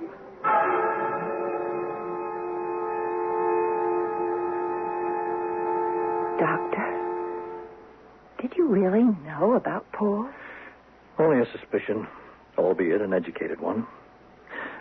Were you asleep or awake when it happened? I don't know.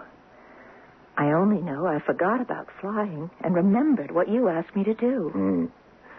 Because it was in your own interest. Yes.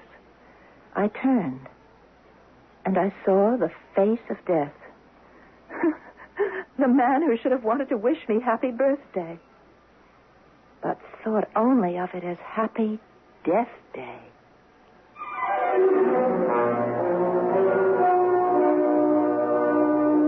A little more to add. The story is told. Mr. Shakespeare said, "We are such stuff as dreams are made on, and our little life is rounded with a sleep." Not quite Marge's experience. All she needed was to wake up to life, and apparently that she has done. I'll be back shortly.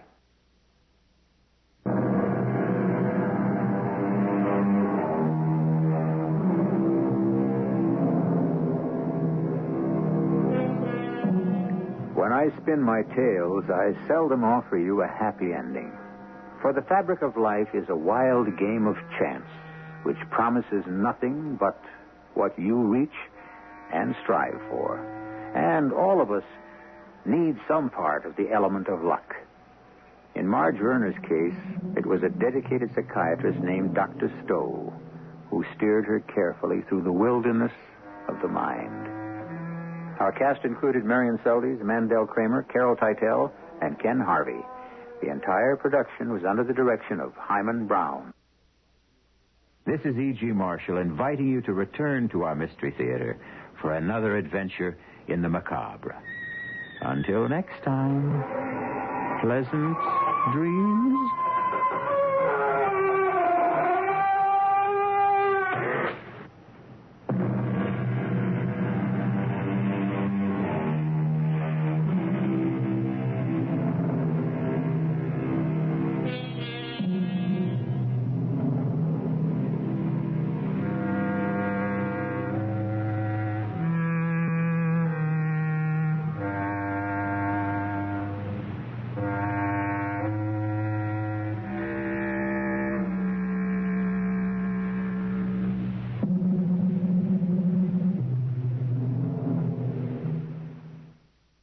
CBS Radio Mystery Theater presents...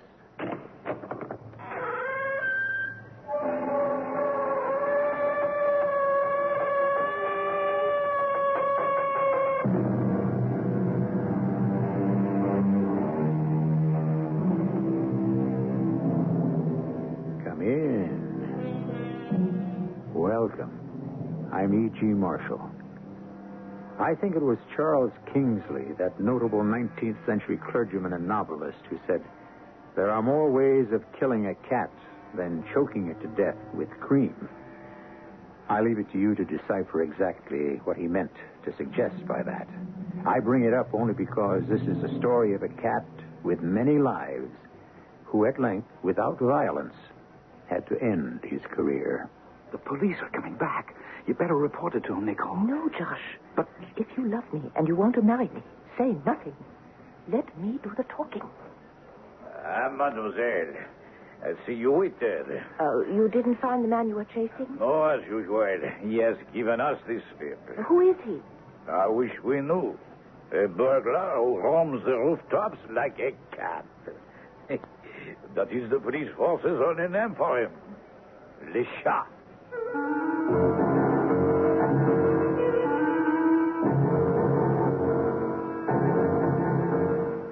Our mystery drama The Cat is Dead was written especially for the Mystery Theater by Ian Martin and stars Marion Seldes and Ian Martin. It is sponsored in part by Buick Motor Division and Contact, the 12-hour cold capsule. I'll be back shortly with Act One.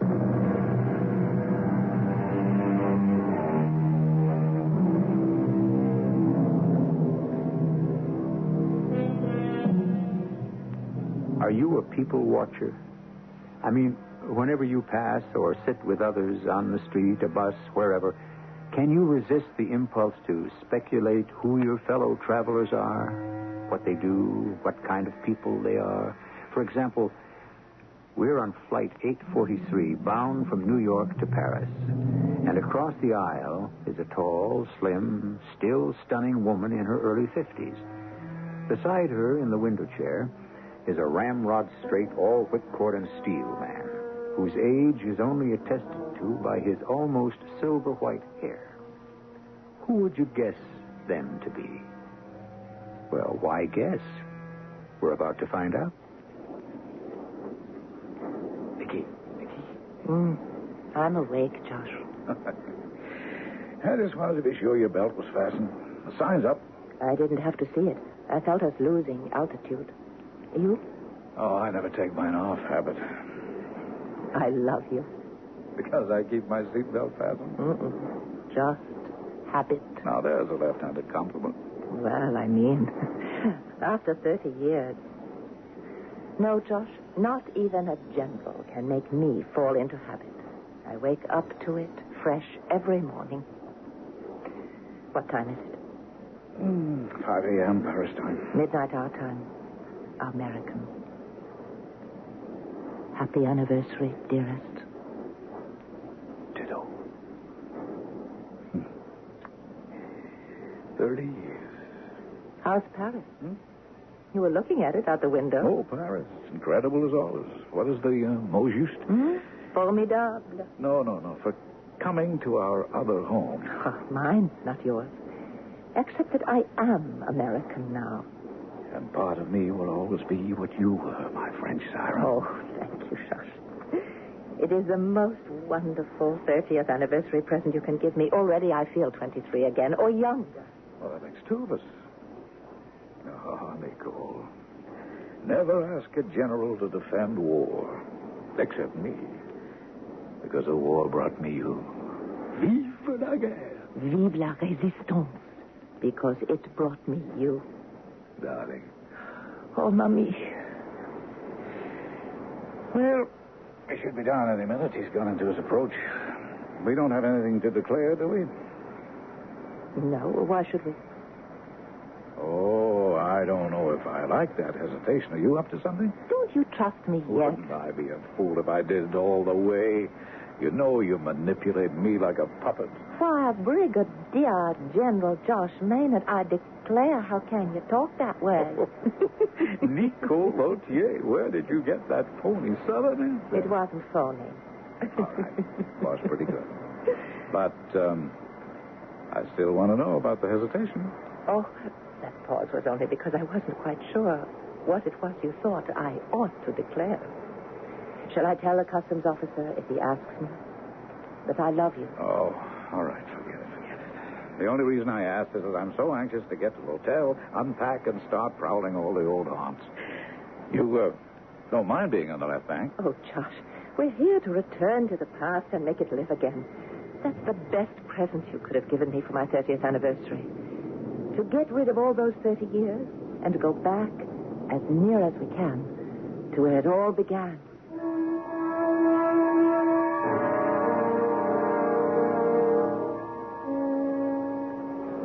What's on the agenda for today?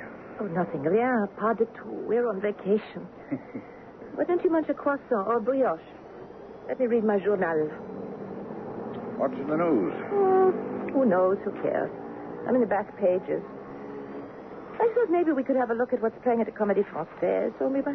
Or what? L'opéra? Folie Bergère? The café? Attendez. Oh, how easily we slip into the past. Wait a minute. Well, what's the matter? It's something I just ran across in the obituaries. Listen. Monsieur Paul Etienne Cramois, mayor of Montcarnet, a small town in Normandy, died quietly last night in his sleep. Mayor Cramois, prominently identified after World War II as a leader in the resistance, had been known for some time to be suffering from a heart condition. As well he should. What? Never mind. That settles it. What settles what, Nick? We've been talking about making a memory tour of Normandy, haven't we? Well, we decided not to, I thought. Well, now we can't. We have got to go back. Back to Montcarnet. Oh, I was afraid of this.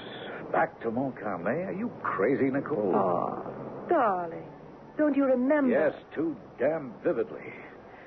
Look, Nicky, in spite of time, 30 years, technically, we are still accessories after the fact and liable for arrest. Not me, I'm an American, but you. Well, you know the French still consider you a citizen of La Belle République on their soil. It's crazy. Just give me one solid, sensible reason for returning to Montcarnet. I have to. Because I have something to return. You see, Georges, for all that happened to us there, I never told you the full story. Oh, happy anniversary. Now she's ready to tell me 1 generation later. Look, let me billboard it for you. Once upon a time, a long time ago, a war was fought to make the world safe for democracy. That was its particular slogan. Its number was World War II. The only point I would care to make for it is that one day, at long last, it ended.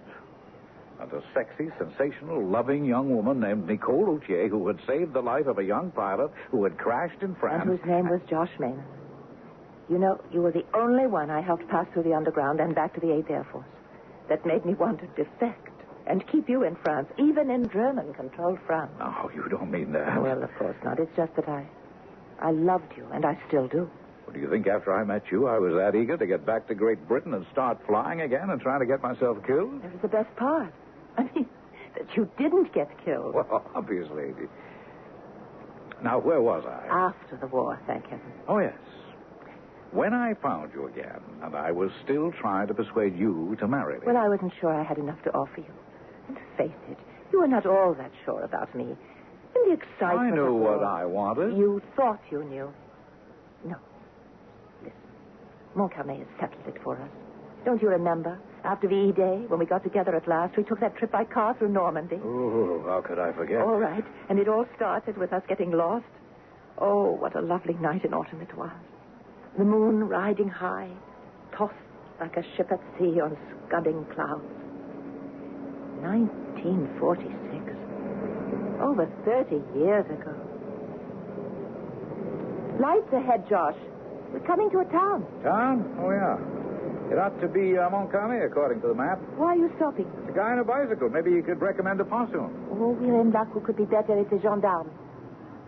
Hey, Monsieur Gendarme. You scared the poor man so he almost fell off the bicycle. You called me, monsieur. Yeah, I'm sorry I startled you. Very well, monsieur. Sorry if I barged into the middle of your concert. Pas de quoi. After all, I paid nothing for the ticket, huh? But enough. May I be of assistance? Oh, yes, we haven't been here for many years. And so many things have changed. So we thought by now we would have been... In Montcarnet. Ah, Montcarnet. But you are almost there. We would like to stay overnight. There must be an inn or a pension. You and your wife? No, not my wife. My name is Maynard. I'm a major in the 8th Air Force. Ah, then bienvenue, Monsieur Major. And this is my fiancée, Nicole Autier. Nicole Autier? Mon Dieu. Un moment, s'il vous plaît, my lantern. Oh, it is vraiment you, mademoiselle. You know me. Know you? Voyons. I remember so many years ago.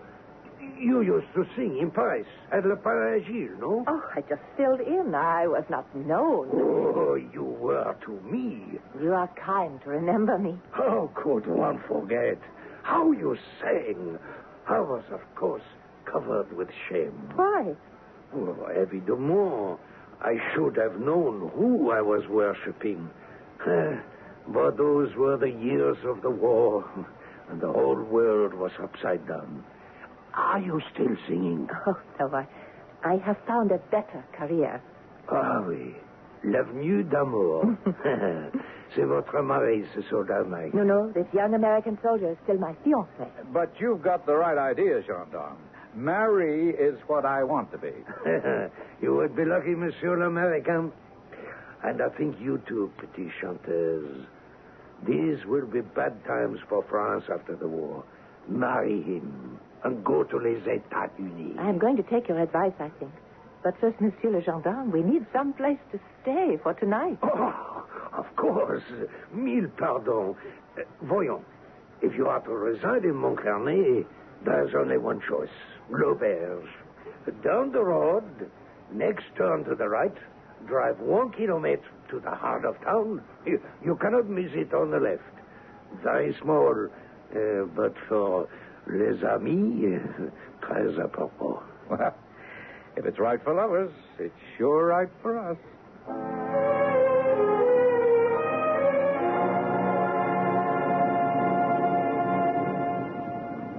Oh, brother, I finally found it. Well, it's my fault. I should have made you turn left. I never can learn the difference between droit and gauche. In the world to come for the rest of our lifetimes, I think you'd better. Well, I don't know about the right, but I don't expect to be bearing that far left. It's no time for a political discussion. We need accommodations for the night. Go see. It's pretty dark. Well, it's pretty late. Now go in and see if you can wake up the concierge. Pete?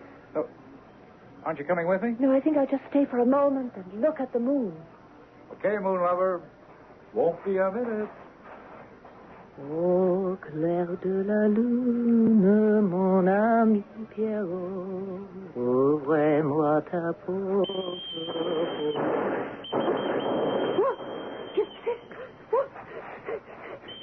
Mademoiselle, pour l'amour de Dieu, je vous en prie. Nicole. What? Oh, Barret. What is it? What's wrong? No time. For the sake of old days, I beg you, hide me. From whom? The police. Where? In your car, will lie on the floor in the back. Have no fear, Jean. You will be safe. Mademoiselle, pardon me, but did a man run past you? A man? What man? A thief. I'm sure he came this way. I was following him. Oh, yes, the man who was running. He turned. I saw him turn that corner, down that way. Et de moi. Did you see him? No, Lieutenant. Well, this lady said he came your way and turned the corner. I just came from there. Ah, mademoiselle, we meet again. You know this lady. Can you vouch for her? With my life, Lieutenant. A young thief. He must have run off the road. And perhaps he could be in the car. I heard the door close, I thought. Oh, look if you want. I just got out when I heard all the excitement. I know the mademoiselle. You can trust her. Quickly, mon lieutenant, or le chat will escape. Very well. But I warn you, mademoiselle, do not leave. I will be back to ask you some questions. All right, Jean. They've gone. Like old times, eh? Yes, Jean. But what? And no time for words, ma chérie. Only for this. Oh. God bless you. Au revoir. Au revoir, Jean. But why should it be like old times when the war is over for more than a year? Or is it?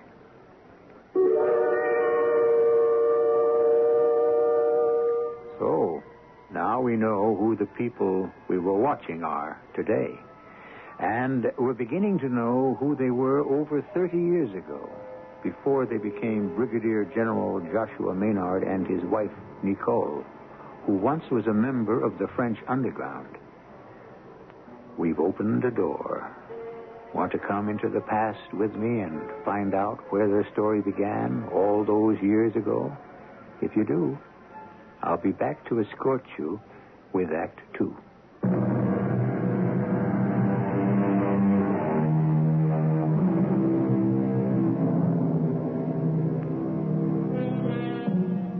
You'll remember we left Nicole in the year 1946, gazing after the two French policemen who were chasing a man named Jean Barrère, whom she had just hidden from them.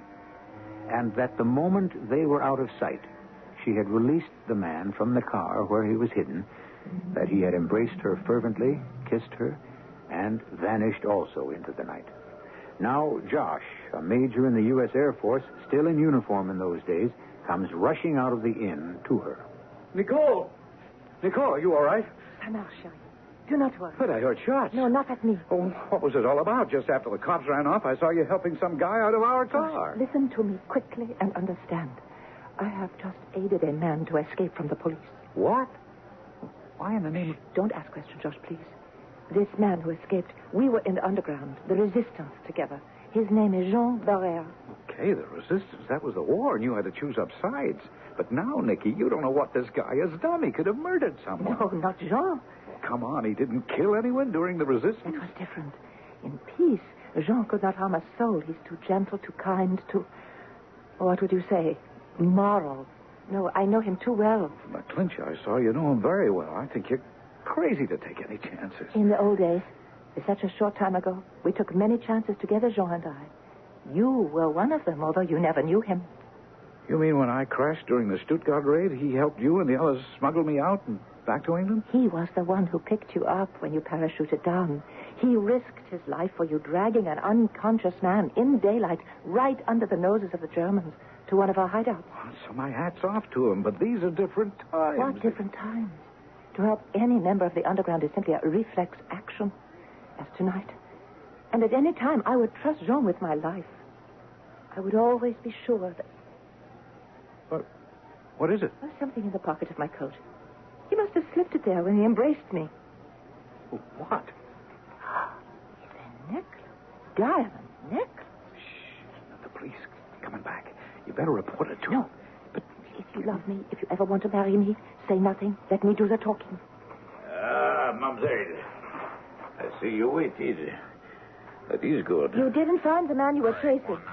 No, as usual, he has given us this slip. Who is he? Oh, I wish we knew. We know him only as Deschamps. But Guillaume tells me that you and he are old friends. Molly, you don't know. I do not claim so close an acquaintance. Anyone who has sung together at the Lapin Agile is an old acquaintance. Je vous remercie. And your companion? Major Maynard, 8th Air Force, and my fiancé. Ah, c'est bon. The 8th Air Force was the savior of France. Well, I wouldn't go that far, but I would. So you and Mademoiselle are beyond reproach. I was going to ask to search your car. Oh, go ahead, go on. Yes. What is all this excitement about? During the past few months, Mademoiselle, we have had a series of robberies in our town. I have men who can climb buildings as quickly and surely as they can. Enfin, since we do not know his name, that's what we call him. Le Chat. But what happened tonight? Tonight, he robbed again. And again, as usual, gave us the slip. Will you be staying here for tonight, mademoiselle? Josh? Oh, yeah, they have 2 rooms open for us. But why, Lieutenant? The city police will want to see you personally because, believe me, we are determined to catch and punish this man, Deschamps. For he is a thief of the most formidable.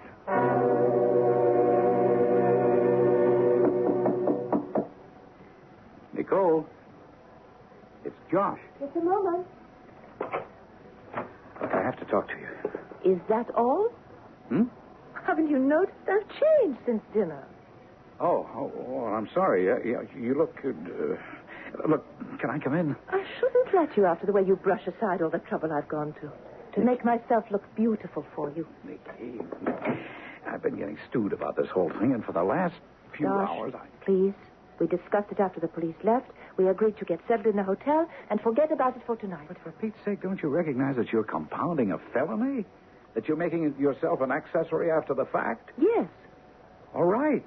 So now will you march right down to the police station, turn in the necklace, and identify this Jean Barrère as the thief? No. What? Oh, don't you see, George? It's a little late for that. I am already an accessory after the fact, whatever you call it. Yes, but...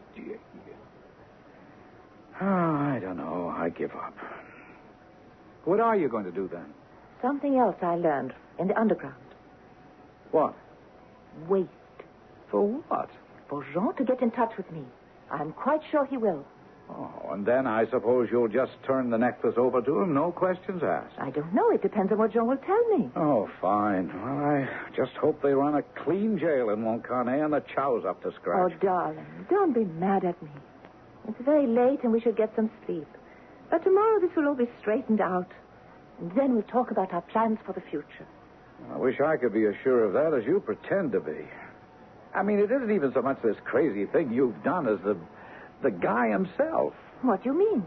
Well, the way you act, you could almost be in love with him. I'm in love with you, Josh. Can't you trust me? Yes, but you do sort of crumple it around the edges. Trust isn't a matter of degree. It is all or nothing. You either have it or you haven't.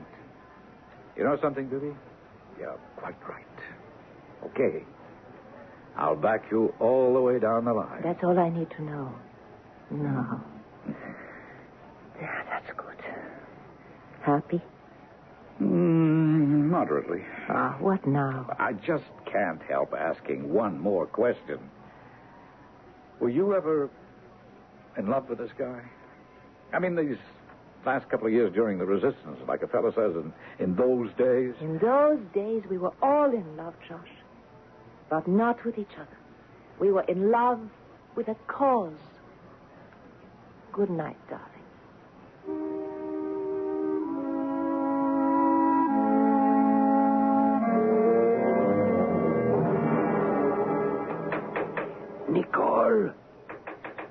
Nicole, open the window. C'est Jean.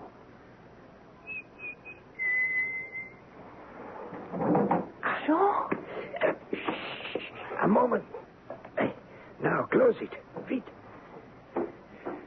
Bien. Draw the curtain. So. Now we are safe enough. You answered my signal quickly. I was waiting for you. I knew you'd come. How could you be sure it was... The old one. Beethoven's Fifth. Why did you come? To thank you for what you did for me earlier tonight. There are no words. None needed between old comrades in arms. How many times you have saved my life? And pourquoi? What time do you have? 4:45. It'll be light in a few minutes. I have to go. And this time it must be adieu. That's all you came for. To bid me goodbye. Of course.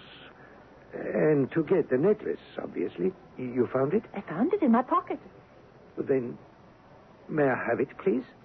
No questions asked. There never were in the past. Must we start now? Oh, times have changed, my dear. Is the necklace yours? No. Was it stolen from someone last night? Yes. And have you stolen other things recently? Yes. Let me show you something. Here. Pictures of my wife, my children. You never knew about them. You see, during the war, we were individuals, people with only a false name, no background, no feature. But now, you see here in Montcarnet, I am a man of position. The slightest whisper of scandal might ruin me. The best for you, for me, is to give me the necklace, leave Montcarnet, and forget what has happened. I have involved you enough already. Please, give me the necklace and leave Montcarnet forever. And the police? If you say nothing more, there's nothing that they can hold you for. I will give you the necklace on one condition. And that is? That you will return it and everything else you have stolen to the rightful owners. To the rightful owners? The people they were originally stolen from. Do you agree? I agree. But it will take time. Why? 24 hours should be enough. Right? Yes. That should be enough time to complete everything. Then what? I have promised to stay here in Montcarnet till the chief of police returns. He's out of town till tomorrow night. I have no choice till he returns because the lieutenant is very suspicious of me and of the way you disappeared. So, you have until the day after tomorrow. And if the stolen property has not been returned by then? I will tell the chief of police everything I know.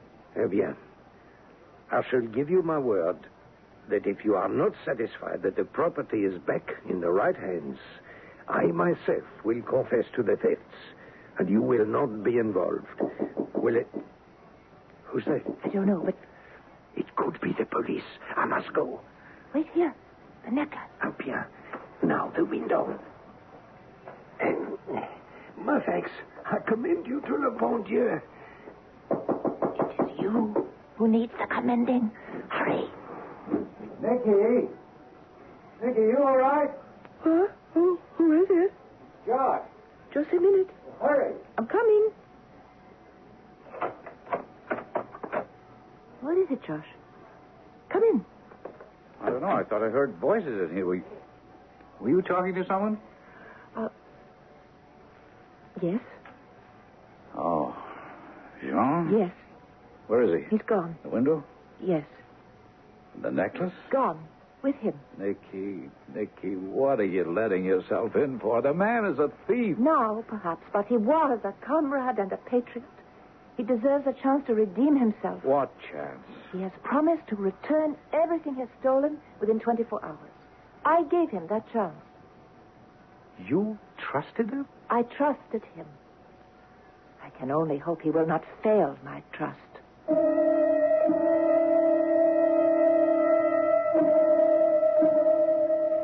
Anytime you reach for a quote, it's odds on that it will be from the Bible or William Shakespeare. This time it's from the latter. And we're going to take the liberty of substituting one word. The quote: "Misery acquaints a man with strange bedfellows." Change misery to war, and do you have a true description of Nicole's old comradeship with Jean? Or is he really an honest man who will live up to his promise? I shall return shortly.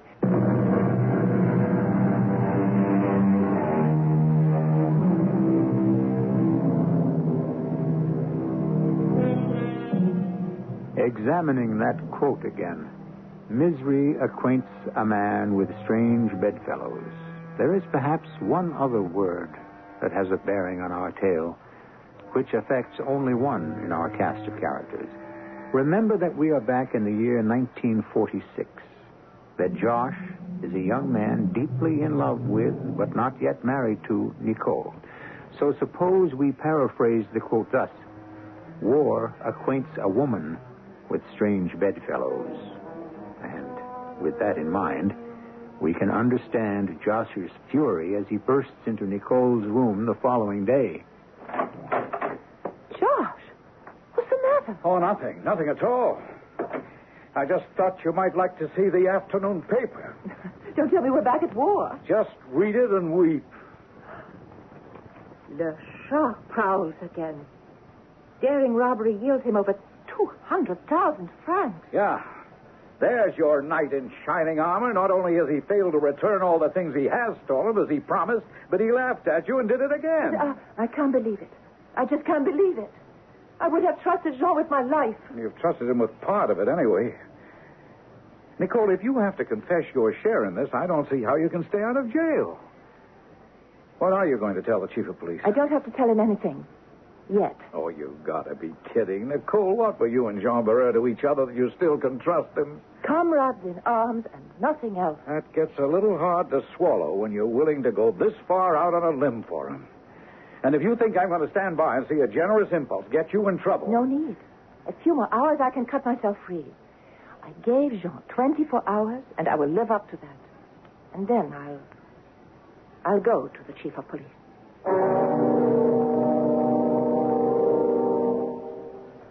Mademoiselle Autier, the chief of police will see you now. Very well. I'm going with you. Why? Are you afraid I won't tell the truth? I'm sorry, Monsieur Ménard, but the chef wishes to see the Mademoiselle alone. Too bad about him. I'm still going along. Please, Josh, don't make a fuss. Okay, I don't like it, but...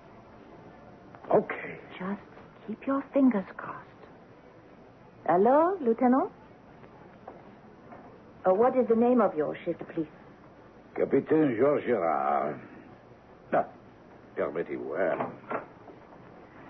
Capitaine Girard. Mademoiselle Nicole Autier. Thank you. You may leave us. Oui, mon capitaine. Capitaine Gerard. Jean-Pierre Gerard. My real name. But you are Jean Barrère. What are you doing here? I belong here because my true name is Georges Gerard. And I am chief of police of Montcarnet. Like most others, during the resistance, I did not use my real name. You knew me only as Jean Barrère. But you actually are chief of police here in Montcarnet? Yes. And you are also the criminal Le Chat, who committed a fresh robbery last night. Quite correct. I could not explain fully to you because this one last job remained to be accomplished. And, as you so correctly pointed out, values have changed. Now, just what does that mean? I was no longer sure that you would recognize the same values as I. Well, one value I do recognize is a promise. Evidently, you don't. That the money and the jewels should be returned to their rightful owners. Well, have they? I shall let you be the judge. Enfin, let me explain, as perhaps I should have done before. As you know, situated where we are, Montcarnet was at the resistance movement until our underground was wiped out when one of our members betrayed us. He is since dead and matters no longer, but the rest of us had to escape. Many of us were helped by neighbors. Some betrayed. But, like everything else in the world, nothing is black and white. What do you mean? I mean that some of us were forced to deal with the gray people. Those who are willing to help us escape, but for a price. Mon Dieu, to feast and grow fat on the desperate and the helpless, that is to forfeit all claim upon humanity and its rights. The gray people. These are the people you have been robbing. Here is a list of the stolen goods. Stolen? Let me show you. Stolen last night from Lemaitre, the jeweler. 200,000 francs in diamonds. The price to the very sou that this jackal demanded from my friend Moret to hide him in the back of his car and drive him through the German patrols to Holland on safety. Moret, who risked his life 1,000 times for France, and who lives now blind and alone in Paris. Here is another. 250,000 francs stolen from Blanche, the printer. The price of a forged carte d'identité to enable Pierre Dunois to escape. Pierre, long since dead, but leaving behind him a wife and 3 children, without resources, with little future, less hope. I could go on down the list. But must I tell all the other sad and tragic stories? They are substantially the same. No need. Except the necklace. The necklace? A bribe to Paul Etienne Cramois. At this moment, our esteemed mayor of Montcarnet. Blood money to secure my own escape. Except that it will never be turned into money. It was my mother's. That cannot be returned to its rightful owner, since my beloved mother is dead. She has no need for it. Here it is. I couldn't bear for it to be owned for greed in place of love. Well, there you have it, Nicole. For myself, I have no regrets. I will stand on my own values of right and wrong. But for my wife and children, I am afraid. And for the good job I believe I have done here otherwise as chief of police. So, it's up to you. You can save me or ruin me. Which shall it be? You make a very hard choice for me, Jean. You ask me to condone crimes, whatever good they were committed for. You ask me to join you in setting yourself above the law. You ask me to trust you for the future. To accept your word that your private crusade is finished. You ask a great deal. See, I see that I ask too much. I want you to leave now, Nicole.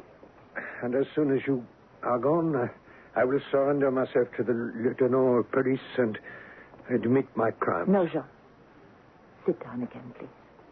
I have something to do first. I wish to make a statement. Would you send for a stenographer? And may I have a witness? He's waiting outside. Who? My future husband, Major Josh Maynard. Josh, this is the Chief of Police, Gerard, with you as witness, and aware that a transcript is being made of all I say. I wish to make a statement. 3 nights ago, a man named Jean Barrère came running down the street in front of our hotel with the police chasing him.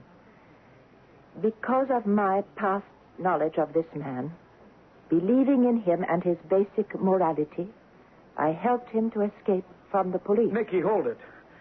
Don't do this. Wait till you have a lawyer. Please, Josh. On thinking things over, in spite of the fact that I believe this man, in my heart, is innocent of any crime, I decided the best thing to do was to make this confession to the police and, having identified the man, leave it up to them to trace and find him. That is all. One more thing, mademoiselle. What did you say the man's name was? Jean. Jean Barrère.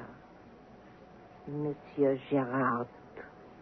Then, I can promise you, if this Jean Barrère ever shows his face again, he will be punished to the full extent of the law. And am I free to leave, Monsieur Gerard? Yes, mademoiselle. Free to leave. Oh, just one more thing. Yes. Mon ami Americain, you are in love with this young lady? Too darn right. Then I ask you to forgive me this.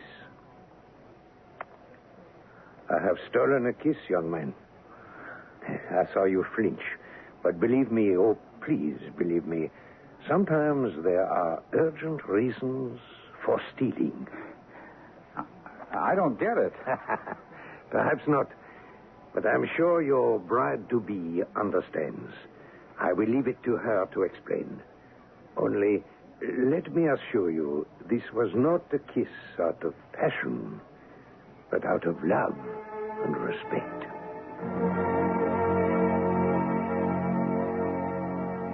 So now, 30 years later, at last you have the whole story, Josh.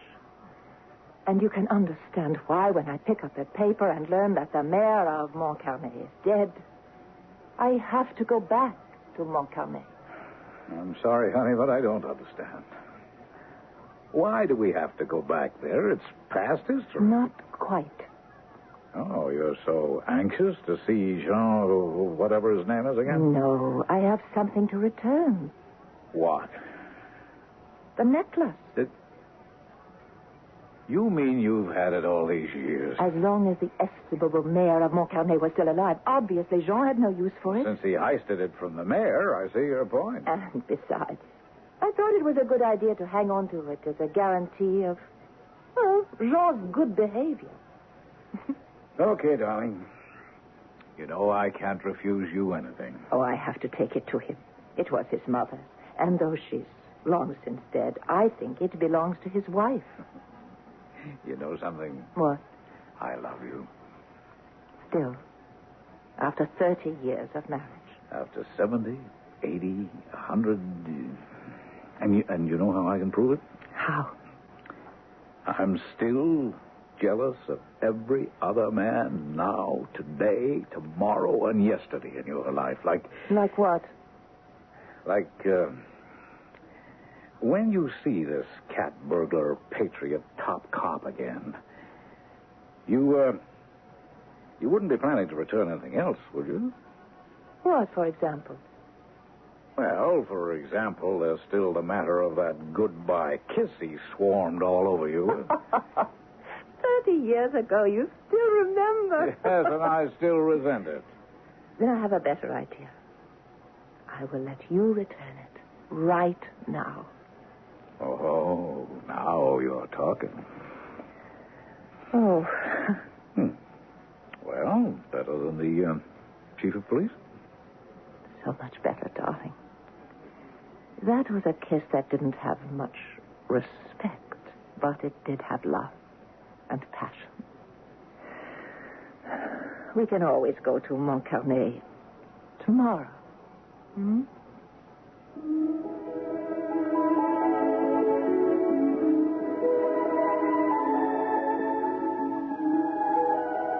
Never put off till tomorrow what you can do today. Someone is responsible for that statement. Who? Benjamin Franklin? What does it matter?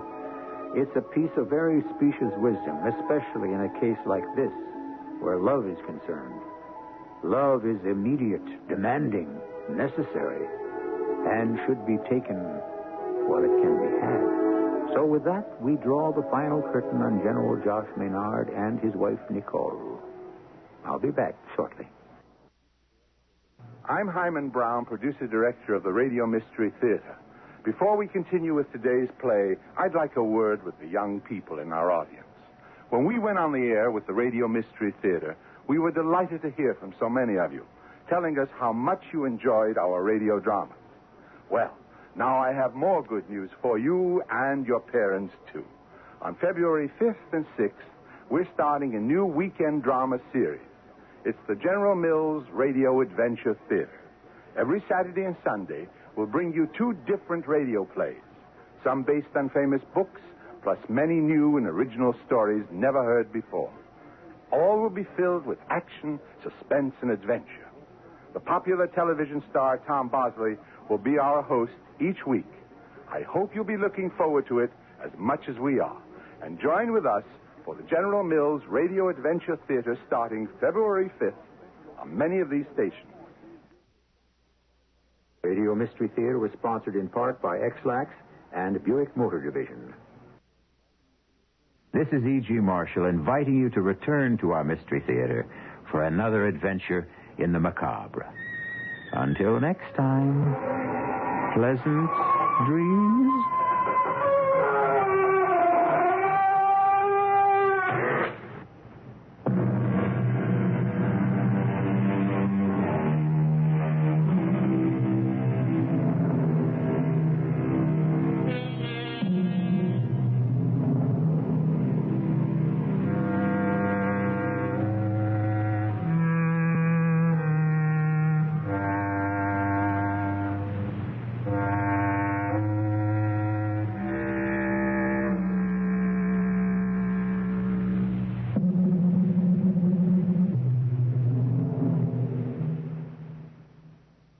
CBS Radio Mystery Theater presents...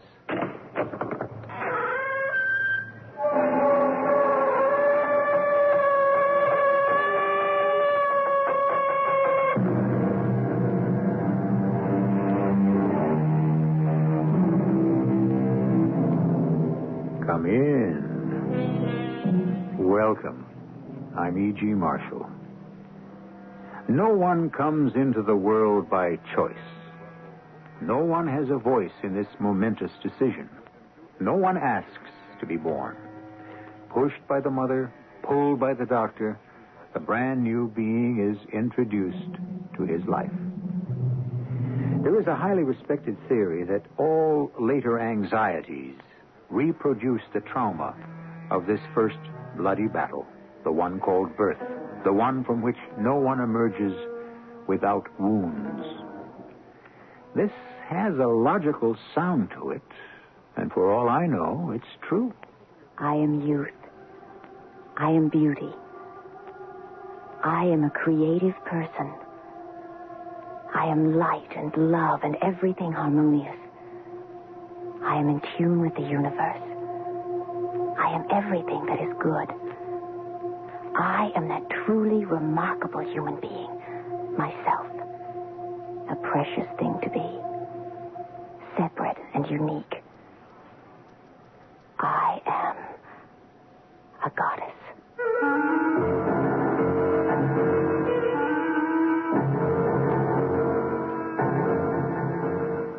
Our mystery drama, I Pronounce You Dead, was written especially for the Mystery Theater by Elspeth Eric and stars Morgan Fairchild. It is sponsored in part by X-Lax and Buick Motor Division. I'll be back shortly with Act One.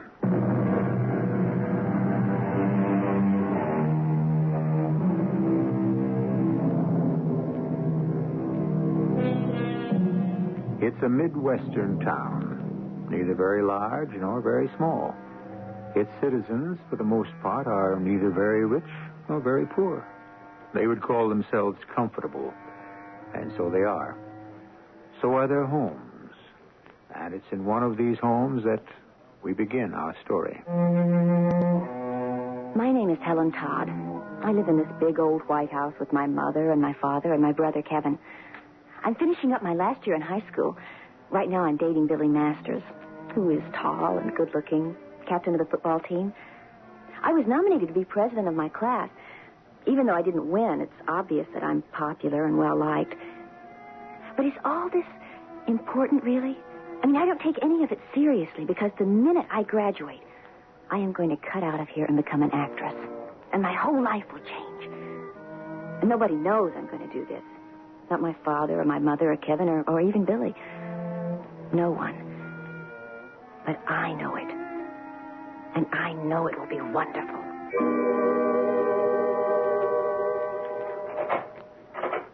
That's your father. I heard his key in the lock. Put the roast on the table. Why can't Kevin do something? Oh, he's out back fixing his motorcycle. He never does anything. Now, that'll be just about enough out of you, young lady. Dinner's on the table, Daddy. Practically. Well, how's my girl? Okay. Kevin?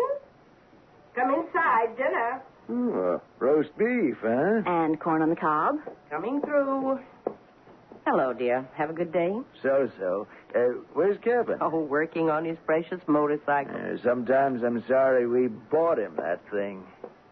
Oh, there you are, Kevin. Dinner ready? Sit down. Oh, before you sit down, get the phone, will you? It's not for me.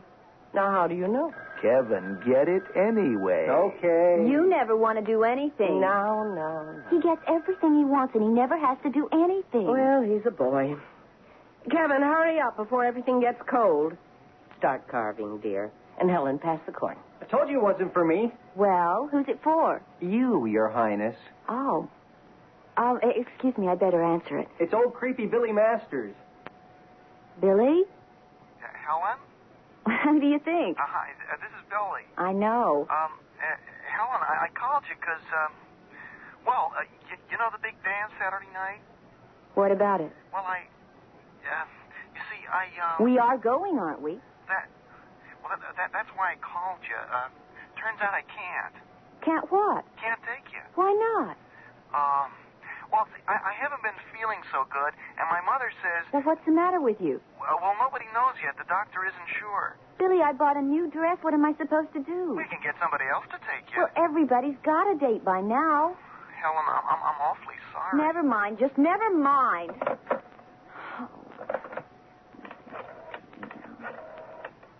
Helen, you coming back to eat? Everything's getting cold. Tell Billy you'll call him back, dear. Oh, Mr. Smith? Yes?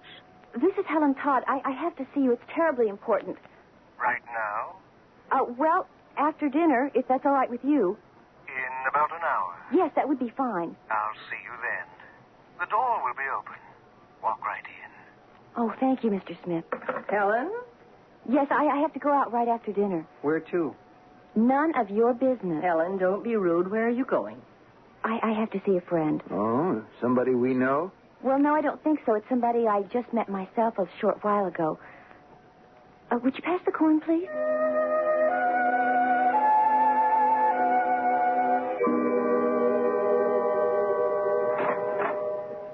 Mr. Smith? In here, Helen. Come on in. How are you? All right, I guess. You're disturbed about something. I can see that. Well, yes, I am. Well, tell me about it. That's what I'm here for. I know, you told me. Sit down. My attention is all yours. Well, Mr. Smith, Why don't you call me Caesar? Caesar? It's my name. You're my friend, and all my friends call me Caesar. I haven't known you for very long. Do you really believe that? I just met you last week. Don't you feel that we have known each other forever? Since the beginning of time, or before that? In a way, I guess I do. You remember when we met? Physically met, I mean. Well, yes, that's why I told you about the group mind feeling. Do you have that feeling? I think I'm beginning to. That's why I called you. And in the group mind, we are all one. Yes. Yes, I believe that. Therefore, it must follow that you and I have known each other forever. Must it not? I guess so. You must not guess. You must know. You must feel. You must believe. Otherwise... I do. I know. I feel. I believe. I do. I speak of the higher mind, of course, not the minuscule part of the mind which deals with multiplication tables and the dates of treaties and wars and such trivia. I know. Really, I do. And this higher mind has a center, a core of magnetic power. I know. Which can be animated into creative action. Yes, I know. And when I'm an actress... This center of dynamic power can be charged precisely as a battery can be charged with cosmic magnetism. Oh, yes. A magnetic field which can attract into your orbit the money you want, the love you desire, the friendships you seek, the work you aspire to, and all the mental, material, and spiritual treasures you yearn for. Oh, I believe that. I do. I do believe it. Are you sure? Are you sure you truly believe it? Yes. Yes, I do believe it. To the depths of your soul? Yes. Then why are you here?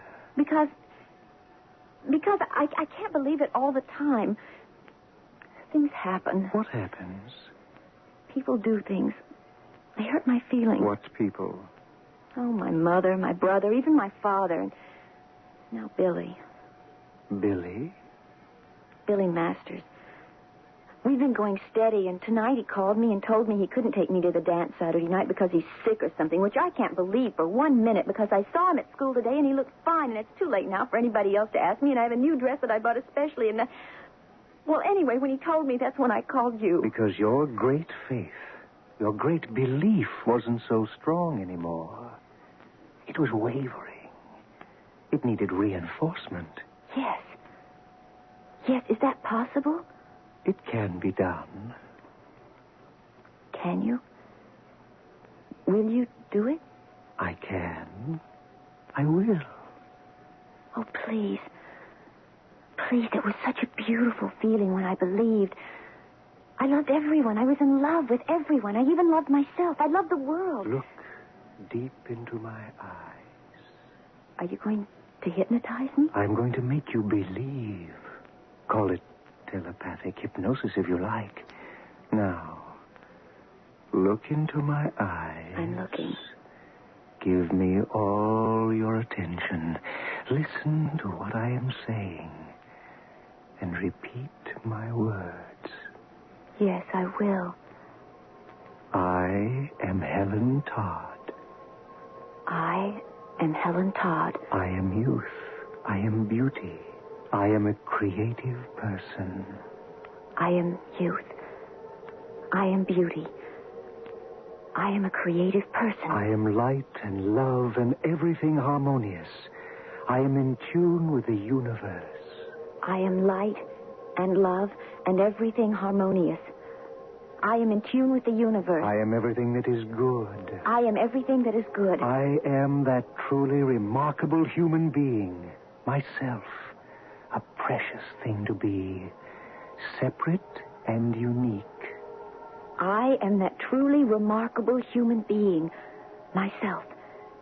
A precious thing to be. Separate and unique. Separate and unique. I am a goddess. I am a goddess. How do you feel, Helen? It's come back. What's come back? That feeling. Tell me about it. I feel as though I could reach out and touch the air. Is it a good feeling? Oh, yes. Would you call it... What would you call it? Happiness and... No, it's more. It's joy, rapture, ecstasy. Will it stay with me? For always, this feeling? It may have to be renewed from time to time. Nothing lasts forever. Will you renew it for me? Of course.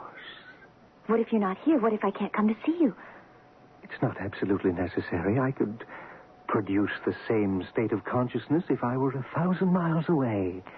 I could produce it over the telephone. You mean that, really? You could do it over the telephone? Call it traveling clairvoyance. Call it astral projection. Call it what you will, so long as it produces the altered state of consciousness. That's all this is? What I feel? Just an altered state of consciousness? Like falling asleep. Another altered state. Oh, it's much more than that. It's much better. I feel so strong. Oh, Mr. Smith, I can't thank you enough. No thanks are due and none expected.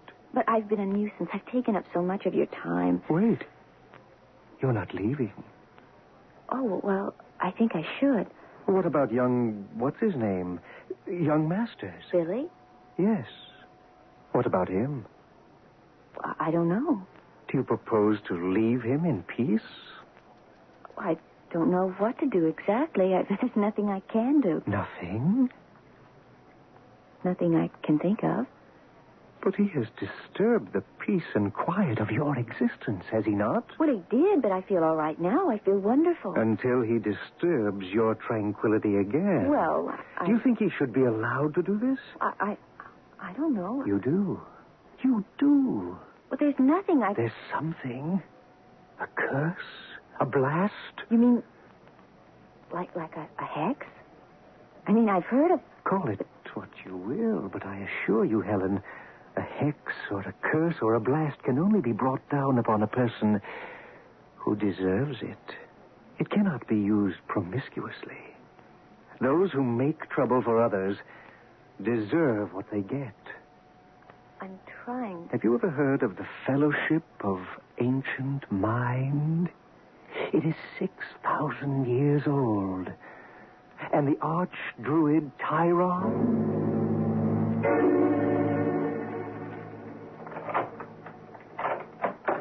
That you, Helen? Yes, Daddy. Well, it's kind of late, isn't it? Oh, it's only 10 o'clock. Have a good time with your friend? Yes, Daddy. That's good. Going to bed now? Yes, Daddy. Well, sleep well. You too. Oh, great archdruid. Great Tyron.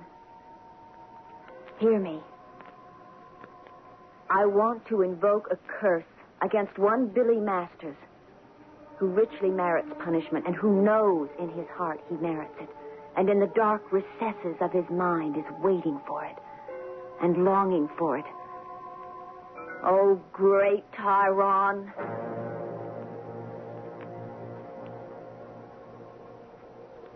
I spoke to the great archdruid Tyron for nearly an hour. By then it was very late. And I got undressed and went to bed. I myself believe there are those who invite punishment. Among them are those who seek suicide in drugs or the rash, incontinent behavior that drugs induce.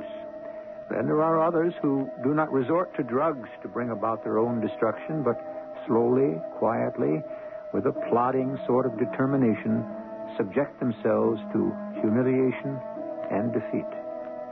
I shall continue with Act 2 in a few moments.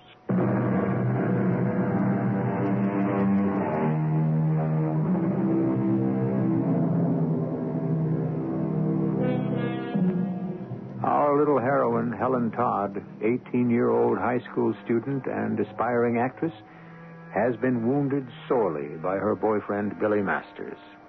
Seeking relief from her hurt, she has gone to see an older man, Caesar Smith, who has produced in her an altered state of consciousness, whose chief trait is a feeling of great power. Close upon this, he has tutored her in the ways of the fellowship of ancient mind and the great archdruid Tyron. O great Tyron, hear me. O holy and revered archdruid, I invoke a blast against Billy Masters, who richly deserves punishment, who knows he deserves it, who in the dark recesses of his mind is waiting for it and longing for it. I spoke to the great archdruid Tyron for nearly an hour. By then it was very late, and I got undressed and went to bed. But I couldn't go to sleep. I stared up into the dark. I was sure now that I would be a famous actress. I repeated the words Caesar Smith had taught me. I am youth. I am beauty. I am a creative person. I am light and love and everything harmonious. I am that truly remarkable human being, myself, separate and unique. I am a goddess. I remembered the first time I'd been on a stage. It was a morality play in the 6th grade.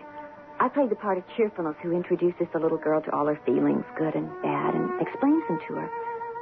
Everybody clapped hard when the play was over, and then somebody shoved me on the stage to take a bow by myself.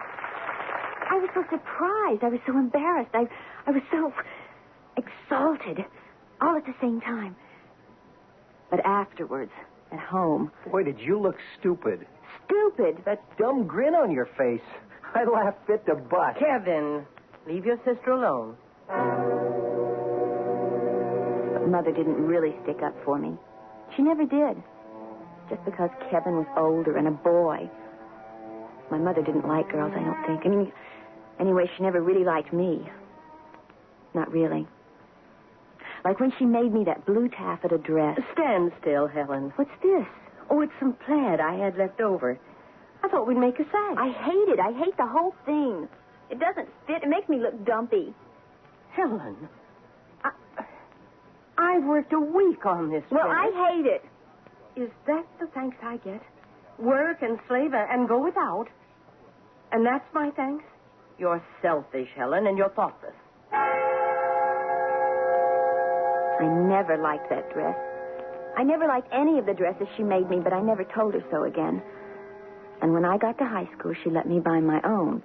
Well, I don't see why, Mother. I think the dresses you make are pretty. It's just not worth it. She doesn't like anything.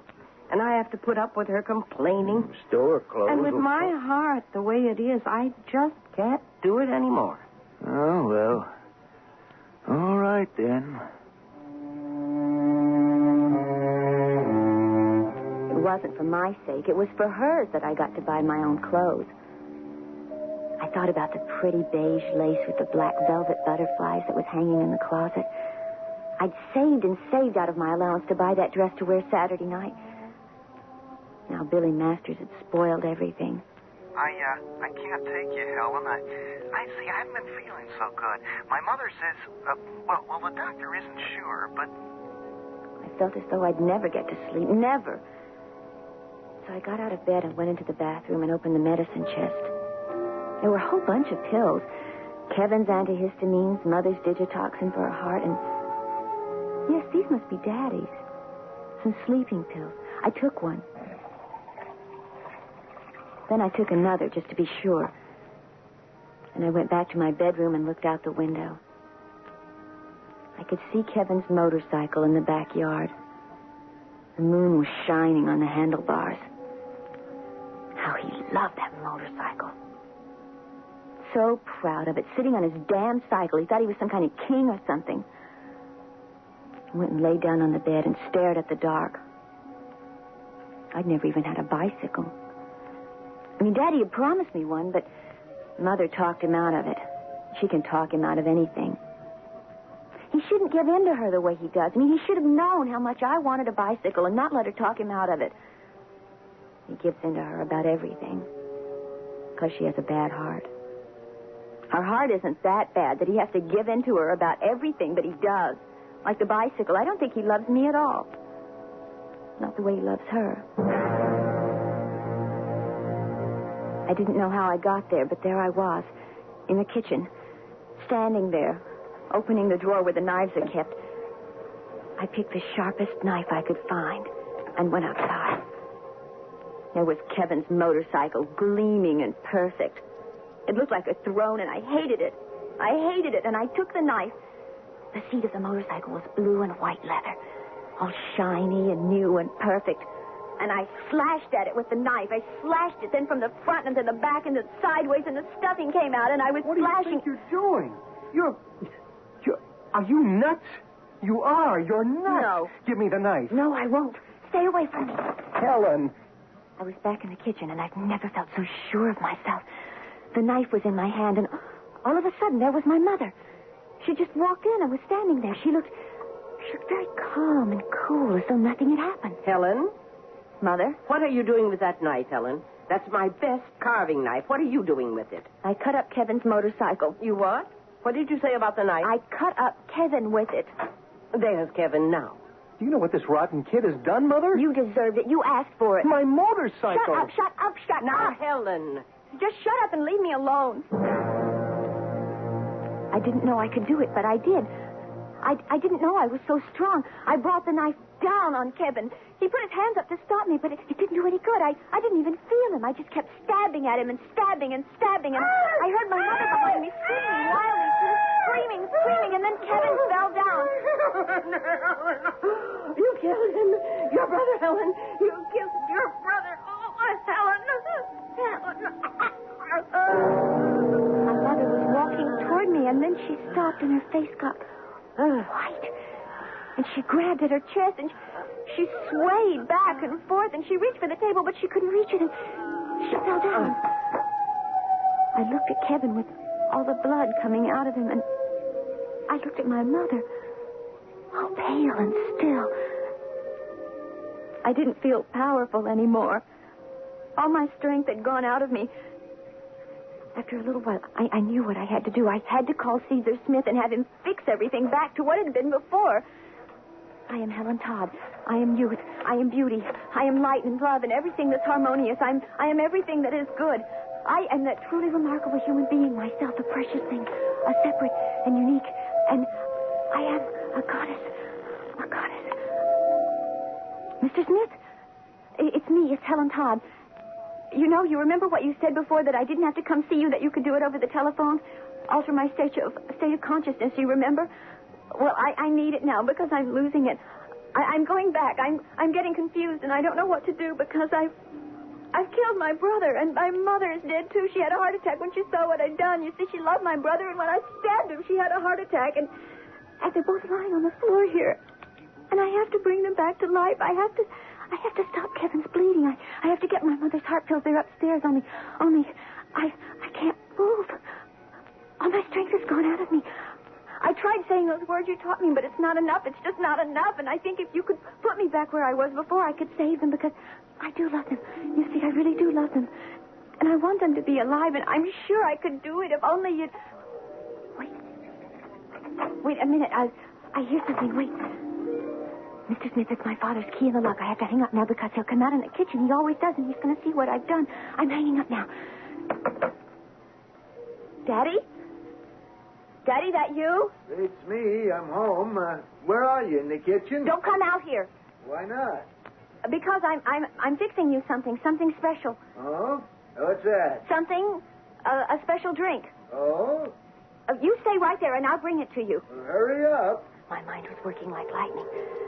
Like terrible, swift lightning. I filled the kettle.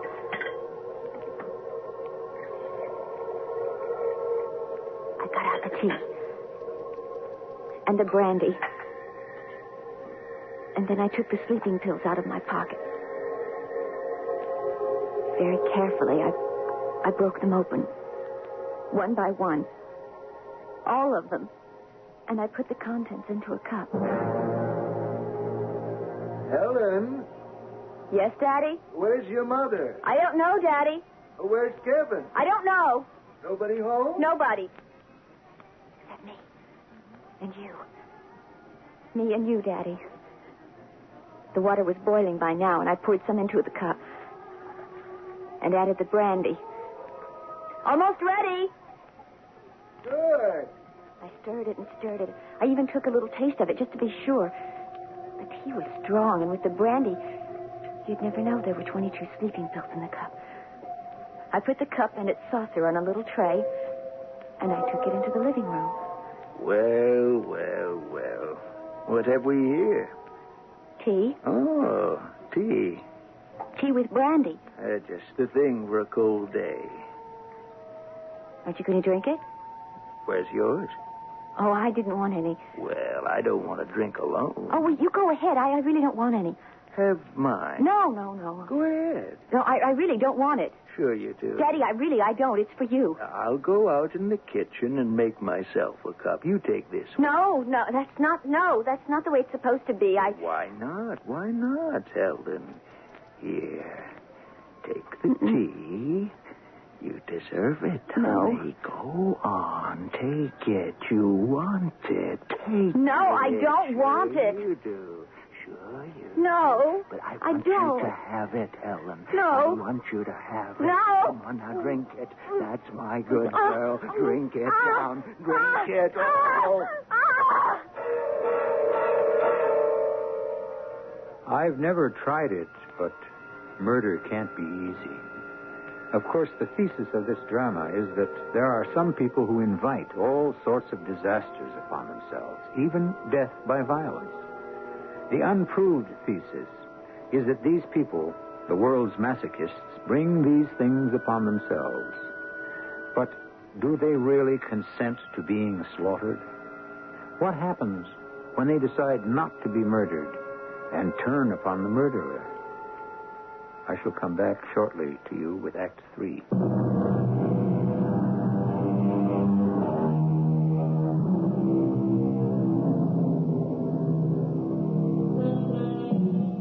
Hurt and humiliated by being rejected by her boyfriend, Billy Masters, our young heroine, Helen Todd, has invoked a curse upon him.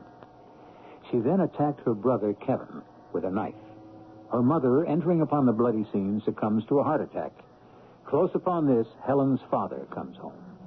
But before she can be found out, Helen prepares a cup of tea for him, into which she puts the contents of 22 sleeping pills.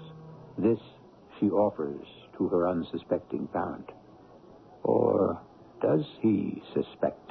Take the tea, Ellen. No. You want it. Take it. No, I don't want it. Sure you do. No. I want you to have it, Helen.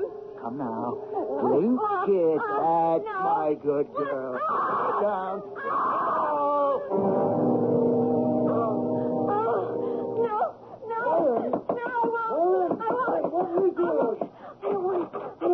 Helen, baby, wake up, honey. It's Daddy. You can't make me. Wake up, honey. It's Daddy. Daddy, I don't want it. Don't give it to me. I won't. Oh, Daddy. Oh, you had a dream, sweetheart. No, it happened. No, nothing happened except you had a very bad dream. It did. I did it. You did? I did. You did what? It was Kevin's bicycle. His motorcycle. I took a knife. That's how it all started. What? What started? I cut up his motorcycle. I slashed the seat of Kevin's motorcycle, but he caught me. Now, Kevin's motorcycle is just fine. No, he caught me, and I ran into the house, and he came after me, and then I slashed him.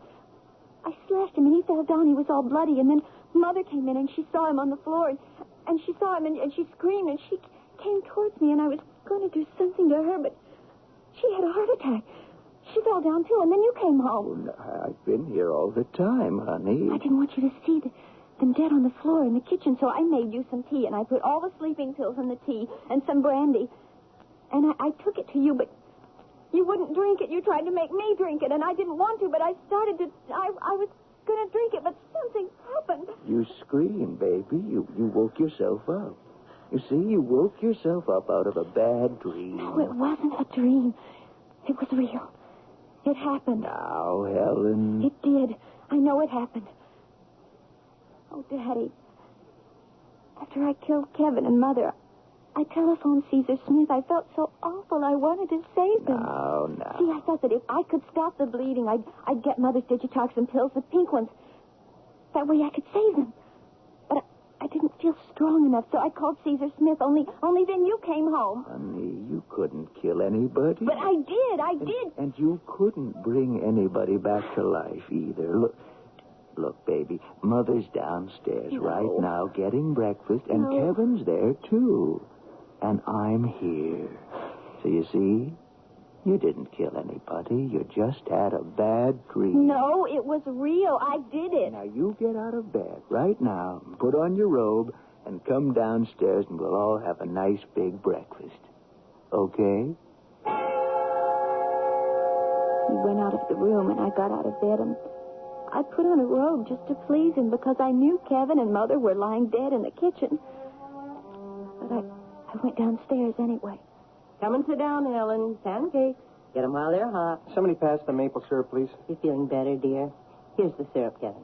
It must have been some dream. Well, I've had dreams like that. Scared me half to death. You want to talk about it, dear? Sometimes that helps. Well, I don't think she wants to talk about it right now. Oh, maybe later. Eat your pancakes, Helen, and drink a nice glass of cold milk. Kevin, pour Helen a nice glass of cold milk. Here, have some milk. Drink the milk, honey. Do you good. It was so silly. Because I knew they were dead.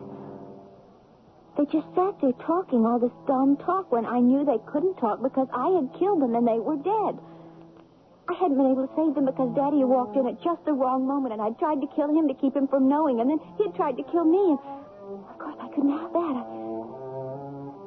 And now here they were just jabbering away as though nothing had happened. Oh, Helen, guess who called up this morning just before you came downstairs, dear? Who? Mrs. Masters. Masters? Yes, Billy Masters' mother. Creepy old Billy Masters. No, none of that, Kevin. What did she want?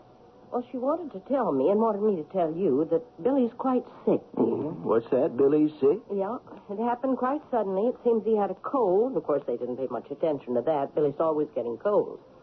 But it hung on and hung on. And then yesterday, the doctor said it might be influenza. He wasn't sure. Then last night, in the middle of the night, he got much worse.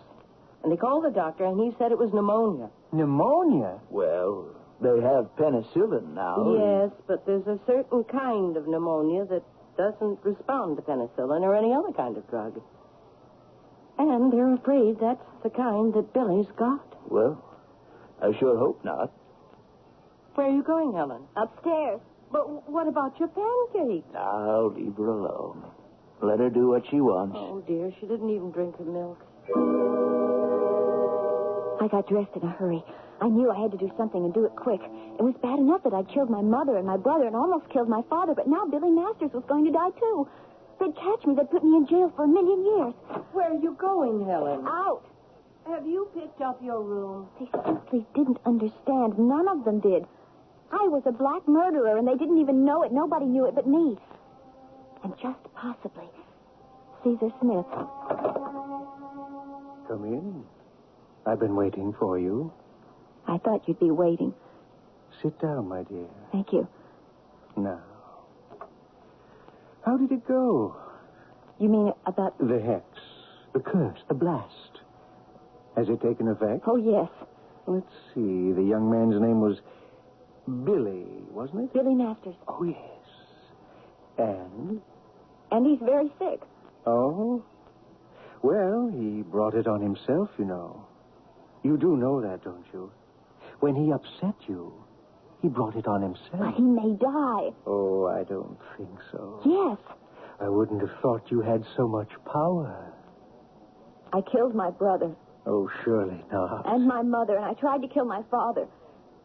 Don't you remember? I told you all of this on the telephone. You did? When? Last night. Just when last night? I don't know.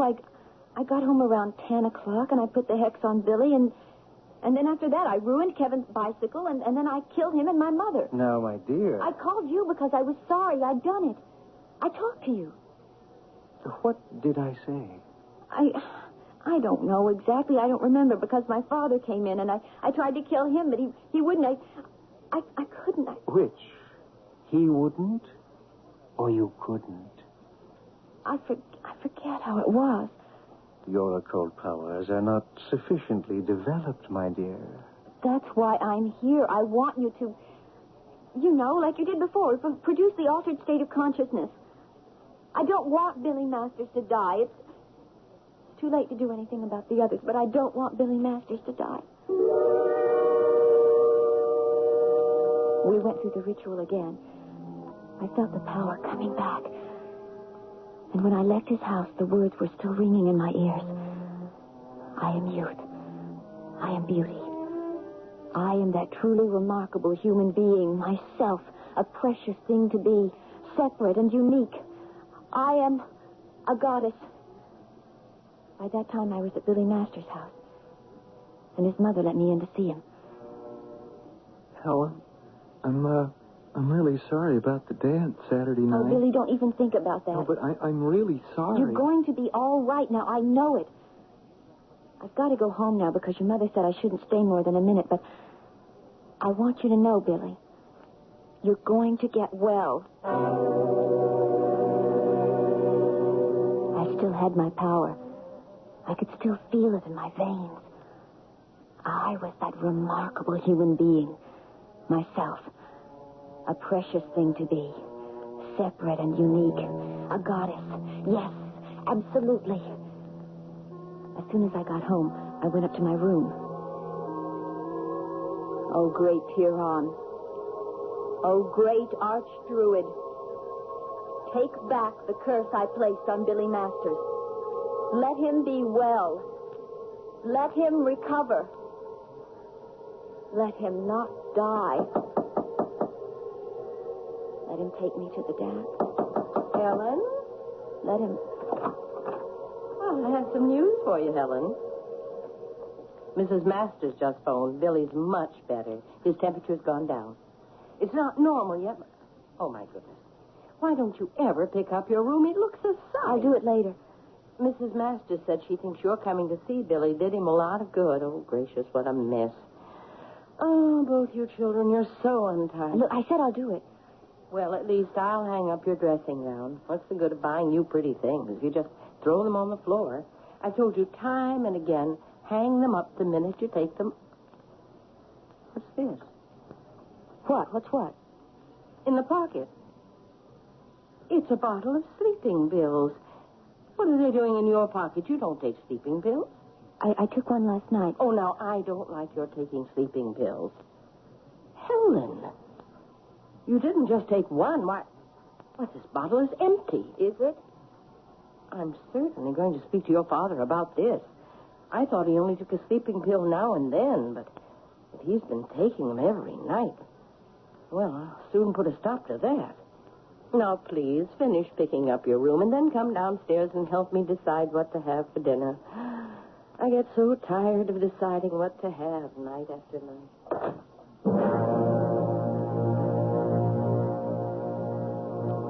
It was weird, listening to her carry on like that about all those trivial things. She didn't know I had the power of life and death over all of them. Even Billy Masters.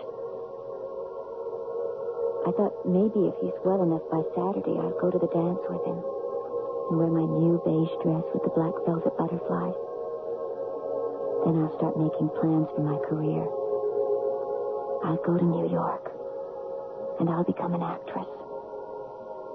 After all, I am that truly remarkable human being. Myself. Separate and unique.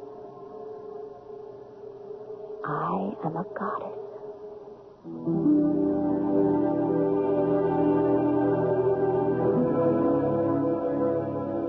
It's a marvelous thing to feel that you are young and beautiful and a truly remarkable human being, able to command the world.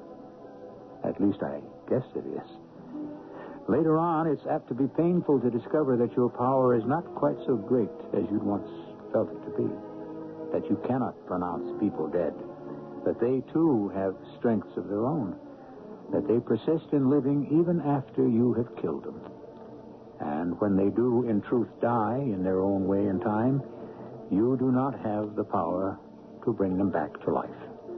A painful discovery, but still a necessary one, if you live long enough to make it. I'll be back shortly.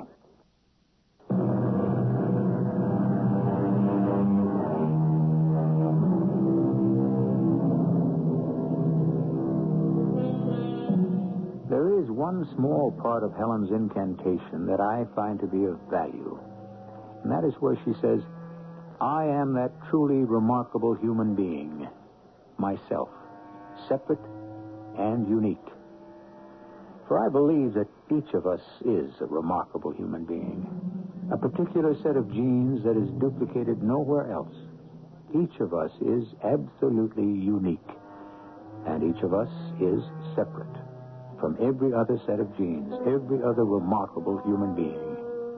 The travail of life is learning how to overcome that separateness and at the same time to respect it, which is why life is hard. Our cast included Morgan Fairchild, Mary Jane Higby, Bob Caliban, and Russell Horton. The entire production was under the direction of Hyman Brown. And now, a preview of our next tale. Yes? I have a coin here, and I want you to look at it. Yes. Well? Interesting. Yes, I thought so. This is a Washington 25-cent piece. They were first struck in 1932, the bicentennial of Washington's birth. The obverse is the face of George Washington. Yes, I know. The reverse is the spread eagle. Yes, sir, but... Originally, and until 1963, they were made of silver. Well, what I want to know... Now, however, they consist of a copper-silver alloy. Is it counterfeit? Oh, no, never. This is from the Denver Mint, I can tell. Yes, sir, but the date... What about the date? Well, read it. I read it. That's all you can say? What do you want me to say? This coin was minted in 1986. How can you say it was minted in 1986? Yes, interesting point. Should I say it will be minted in 1986? Radio Mystery Theater was sponsored in part by Buick Motor Division and X-Lax. This is E.G. Marshall inviting you to return to our Mystery Theater for another adventure in the macabre. Until next time, pleasant dreams.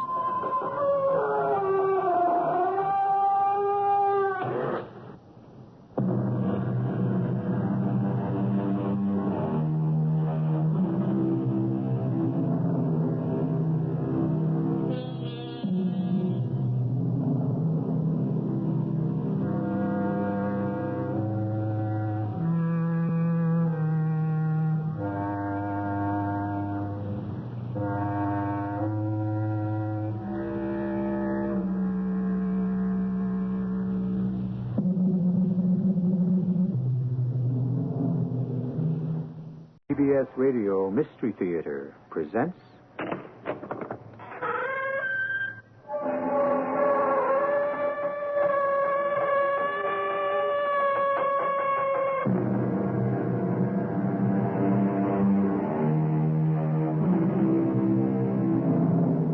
Come in.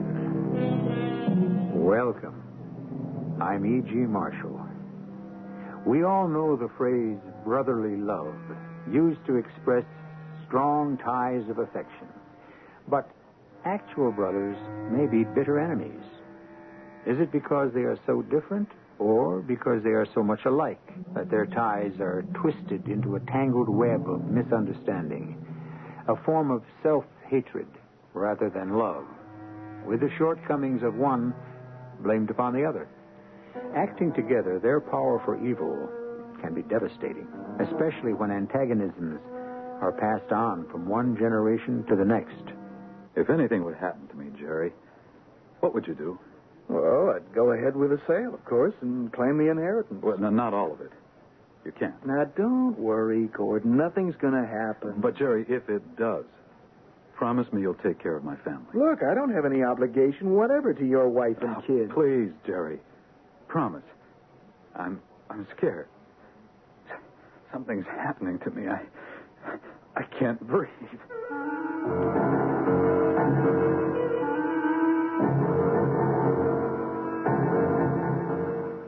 Our mystery drama, Stamped for Death, was written especially for the Mystery Theater by Elizabeth Pennell and stars Lloyd Battista and Russell Horton.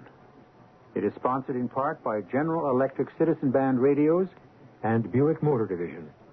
I'll be back shortly with Act One.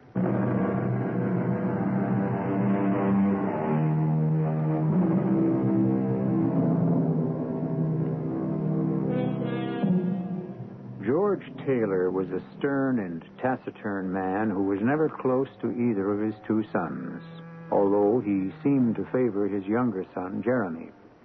If he ever shared his true feelings with anyone, it was his wife. But he had been a widower for some years, and today, if anyone knew anything about his personal affairs, that would be his lawyer. Now George Taylor is dead, and his sons have returned to the Midwestern town of their youth to attend his funeral. Although they arrived from opposite directions, they are now together, waiting impatiently in the lawyer's outer office. Come in, Gordon. Jeremy, it's been a long time. I want to know why my father's house is locked. No one met me at the plane, and you didn't tell me where to get the key. I had my instructions. I thought you might stay with your uncle. Have you been in touch with him? No. Did you call him, Gordon? I haven't talked to Uncle Morgan in years. I left a message, but his wife said he might not be able to come. Well, what's the matter with him? Well, your uncle's a very old man. Don't tell me Dad left something to Uncle Morgan. Well, since the other party has already been informed, we might as well... Just a minute. What other party? I will proceed with the reading of the will. That's what we're here for. I, George Taylor, being of sound and disposing mind, declare this to be my last will and testament. First, I bequeath my house and its contents to Miss Agnes Bodwell. What? Agnes who? Agnes Bodwell. She's a registered nurse. A nurse? You said Father died suddenly. Healthiest man I ever knew all his life. Who the devil is Miss this? Bodwell took care of your mother years ago when she was bedridden. Well, I'll be damned. Where is this Miss, what's her name? Now, she's been called away on a case and won't be able to attend the funeral. What about the house? She hasn't had time to decide what to do with it. Who cares about that old house? I don't want it. You please, read on. To my brother Morgan, I leave a single stamp, the one known as the Brattleboro Eagle. He will know what to do with it. A single stamp? Oh, that's rich. Shows what Dad thought of Uncle Morgan. Perhaps he thought more of him than I would have guessed. What do you mean? Well, your father was a stamp collector. Well, of course he was a collector. But what good is one stamp? I understand there are rarities. Oh, some stamps are valued at $50,000, $75,000 apiece. You're kidding. Well, keep reading. I'm the eldest son, and I want to know what my father left me. Yeah, and you can skip the legal mumbo-jumbo. And he goes on to say there's enough money in his executor's account to cover funeral and burial expenses and to clear any outstanding debts. And who is the executor? I am. That follows. Well, go on. Get to the substance of his will. Yeah, what about stocks and bonds or whatever else he had by way of investments? Well, that I don't know. You don't know? Your father was a very secretive man. Even with his lawyer? With everyone. Look, you haven't finished reading the will. Now where do his heirs come in? I'm getting to that. The remainder of my estate I leave to my two sons, Gordon and Jeremy. It is sealed in a case which has been turned over to my executor for safekeeping. Ah, that must be the stock certificates and bank books. In witness thereof, I have hereunto set my hand and sealed... Oh, look, forget all that. Where are these important papers? Well, I have no knowledge of the contents of the case, but I do have the key. Where is it? Right here.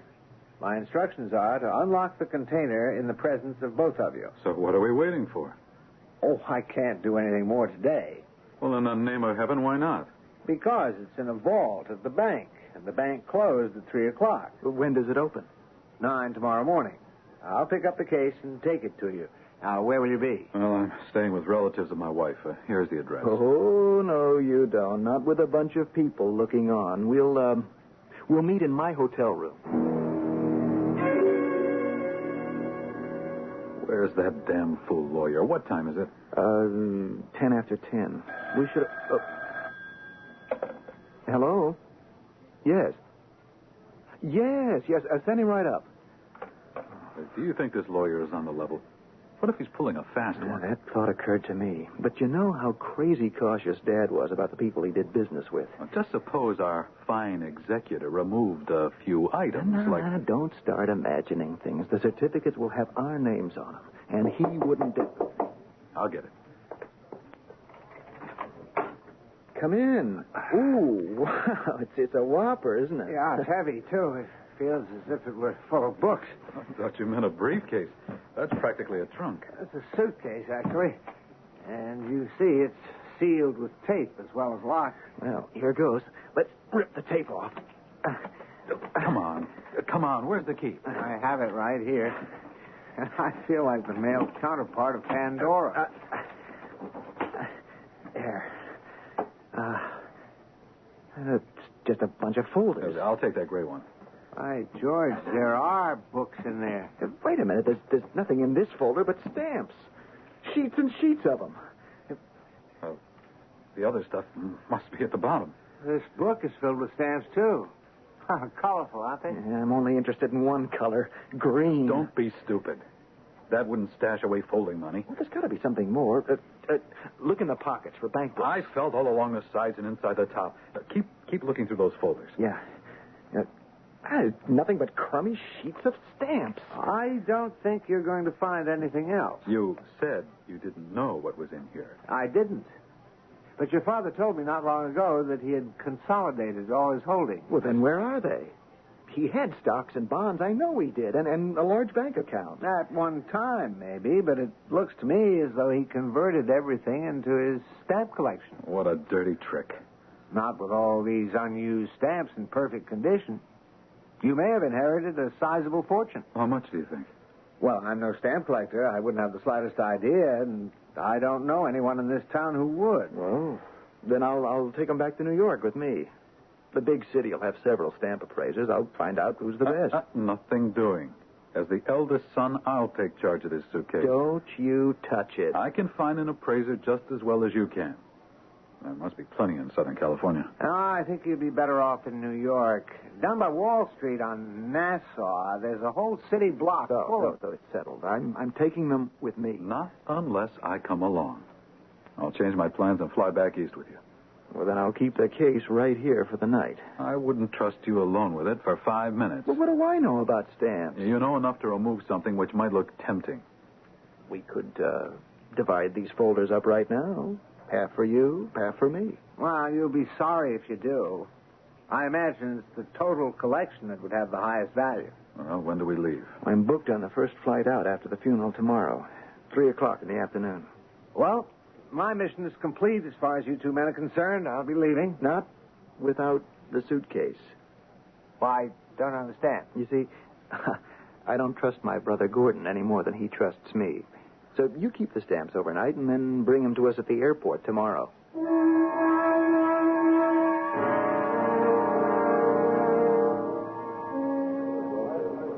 Are you quite sure your flight hasn't been canceled? Yeah, seems to be right on schedule. What I thought with all those hurricane warnings on the East Coast... Doesn't mean a thing to these big jets. Well, I'm glad to see the last of this suitcase. Here you are. Oh, thanks. Thank you. Incidentally, they won't let you take it along on board the plane. It's too big for hand luggage. I'll check it through on my ticket. No, you won't. I have almost no luggage, and I'll check it out on mine. All right, snap out of it, boys. Am I still the family arbiter? All right, here, I'll toss a coin. Your call, Gordon. Heads. Tails. Suitcase goes on your ticket, Jeremy. He always did get the breaks.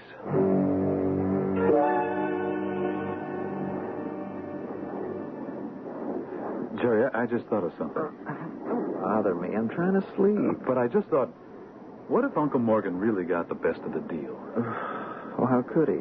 Well, if that one stamp is so valuable, maybe that's where all Dad's money went. Impossible. Now, what makes you so sure? I told you, he cleaned up in that big oil deal. You cleaned up on it, too, didn't you? I never cleaned up on anything. Believe me, I'm just as poor as you are. So will you shut up and let me get some sleep?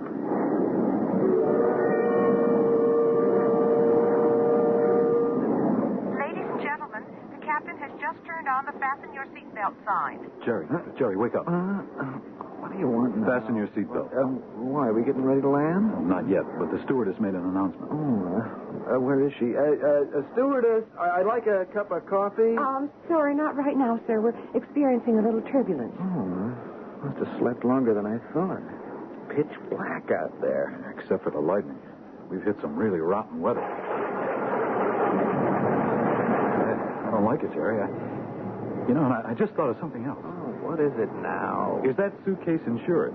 Well, I didn't insure it. You should have thought of that before we left. How could I? Anyway, we don't know the value. Well, relax. We'll soon know what it's worth. Please be sure your seatbelts are fastened and observe the no smoking sign. What the devil's going on? Gordon, will you take it easy? Ladies and gentlemen, your captain has asked me to assure you there's no cause for alarm. You may experience a few moments of discomfort until we have passed through the eye of the storm. Jerry, where are your baggage checks? Well, they're in my wallet. Show me where. Oh, for Pete's sake, Yeah, but what if something should happen? What, to you or to me? Either way, show me the baggage check so that if I had to get... Stop being morbid. Suppose something happens to both of us. Then I guess our friendly lawyer will be left holding the bag again. And if something should happen to me, promise you'll take care of my family. Now, what makes you think a bachelor doesn't have responsibility? Well, not like mine. Promise me you... I don't have any obligation whatsoever to your wife and kids. Ladies and gentlemen, your attention, please. Your captain is in full command. We can all cooperate by remaining calm. Why doesn't the captain come on and tell us so himself? I imagine he's too busy handling the plane. How can you be so calm? Jerry, something's happening to me. I can't breathe. We are coming in for an emergency landing. I repeat, we are forced to make an emergency landing. Should the plane become depressurized, the compartment over your head will open automatically. Take the oxygen mask and place it firmly over the mouth and nose. Gordon, do what she says. Look, promise me, Jeremy. Promise me that you... Good Lord. We're out of control. The plane is going to crash.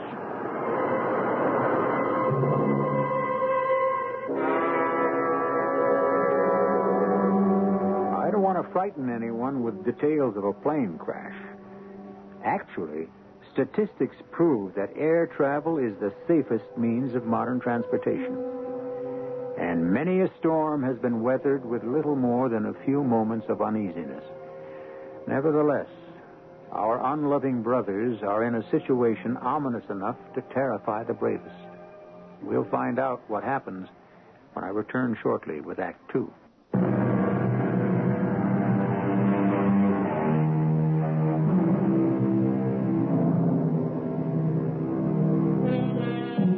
Wills are written for protection, but sometimes an inheritance causes more dissension than joy. We have yet to find out who will reap the benefit of George Taylor's estate, a stamp collection which could be of great value. His two sons were planning to turn it into cash when they got to New York. But did they reach their destination? You will recall that George Taylor had an older brother, Morgan, and by the terms of the will, this older brother inherited a single stamp, reputed to be a rarity. He's examining it right now while his wife does the breakfast dishes. More coffee, Morgan? No, thank you, dear. I'm fine. Oh, wouldn't you know, my hands are wet. I'm coming. Hello? Who? Oh, yes. Who is it? Your brother's lawyer. You know, the man who brought you the stamp. Oh, well, what he wants? No. No, we never look at television in the morning. No, the radio's not on just now. Yes, we do have a newspaper, but we haven't gotten around to it yet. We saved that for the afternoon. Well, what is it, Martha? What's happened that's so important? My goodness. Is that so? Oh, yes. Yes, I will. Well, thank you very much for calling. Well, now, what was that all about? Does he want the stamp back? No, nothing to do with your stamp. Then what is it? Your nephews. They've been in a plane crash. What? I thought that would get a rise out of you. Martha, please, stop teasing. Have they been hurt? No. Both escaped without a scratch. That's what the lawyer phoned to tell us. Oh, thank goodness they're all right. Where's the morning newspaper? Let's find out what happened. Oh, here it is, all over the front page. Read it to me. Jetliner, flight to New York. The plane was caught on the tail end of that big hurricane we heard about yesterday. Oh, a really bad storm. Uh-huh. And it goes on to say, emergency landings skillfully handled by the pilot. Courageous crew evacuated all passengers without a casualty. Are the boys' pictures there? No, but take a look at what was once the plane. It caught fire right after all the passengers escaped. Think of that. It says the mail bags burned up and every bit of baggage completely destroyed. Well, what difference does that make as long as no lives were lost?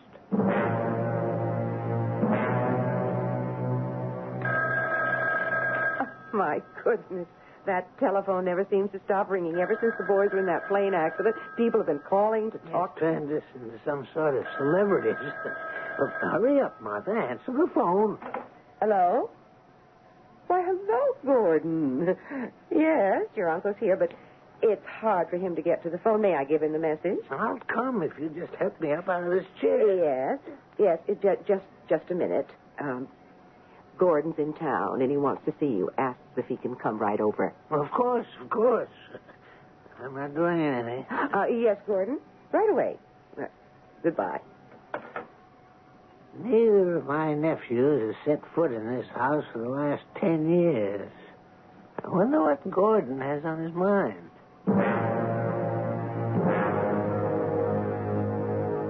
It certainly was a relief to learn that you'd come to no harm, Gordon. But it must have been a terrible experience for both of you. You bet it was. But I'll come right to the point. Yeah, I wish you would. Uncle Morgan, how much money did my father have? Well, that's a strange question for you to ask me. How would I know? Well, you must have some idea. Well, your father bragged to me once a long time ago that he was well on the way to becoming a millionaire. Did you believe him? He never discussed his personal affairs, but when your father made up his mind to get what he wanted... But all that money, what became of it? I was under the impression from your father's will that you and your brother inherited the bulk of his estate. What we inherited was a collection of stamps. Oh, you're lucky. Your father had a very valuable collection. How valuable? Why, his block of Colombian inverts alone would be worth, say, $20,000. And that one sheet of misprinted commemoratives. Uncle Morgan, I don't know anything about stamp collecting. You see, the entire collection burned in that plane crash. Oh.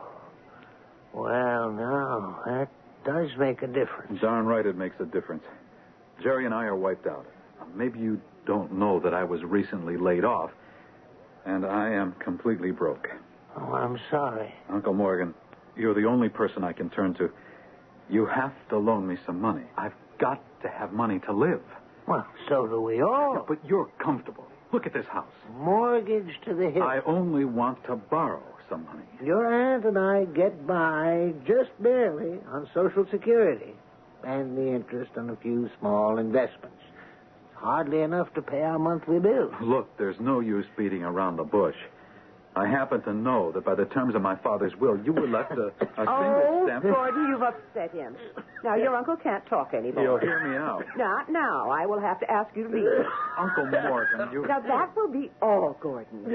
Your uncle has had enough for one day. I'll be back. You can count on it. I'll be back.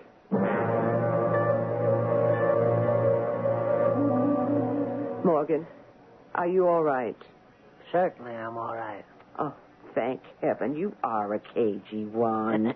You were putting on an act, weren't you? Of course. And you did very well, too. Morgan, you are going to sell the stamp that your brother left you, aren't you? Well, it all depends. Well, it could make a great difference in our lives. For better or worse, do you think? Well, you know I've never complained. I'm suspicious of my so-called inheritance. Why should my dear brother George think kindly of me for once in his miserable life? Well, maybe he was trying to make up for the past. He always did claim me for a sucker. And his sons are nothing but chips off the old block. Morgan, guess who phoned while you were taking a nap? No need to tell me. I've been expecting to hear from my second nephew. Jeremy will be here this afternoon. Good.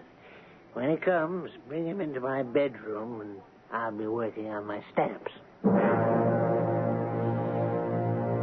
How are you, Uncle Morgan? Oh, well enough, I suppose, for an old man. Sure looks familiar, seeing you with a stamp collection. I remember when I was a kid how you and Dad used to compare notes. You're quite mistaken if you think we ever compared notes. But you both collected stamps. Well, I was never anything but a hobbyist. My father was an investor.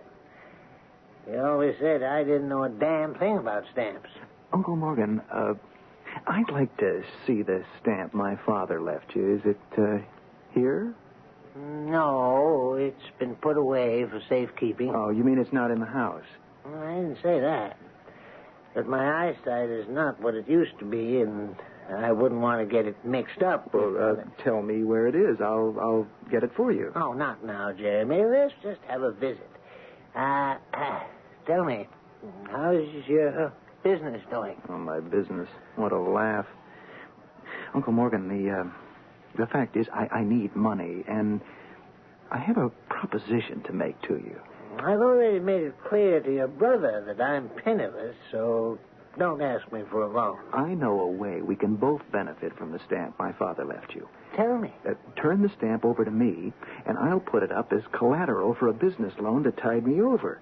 Then I'll give you your share of... My share?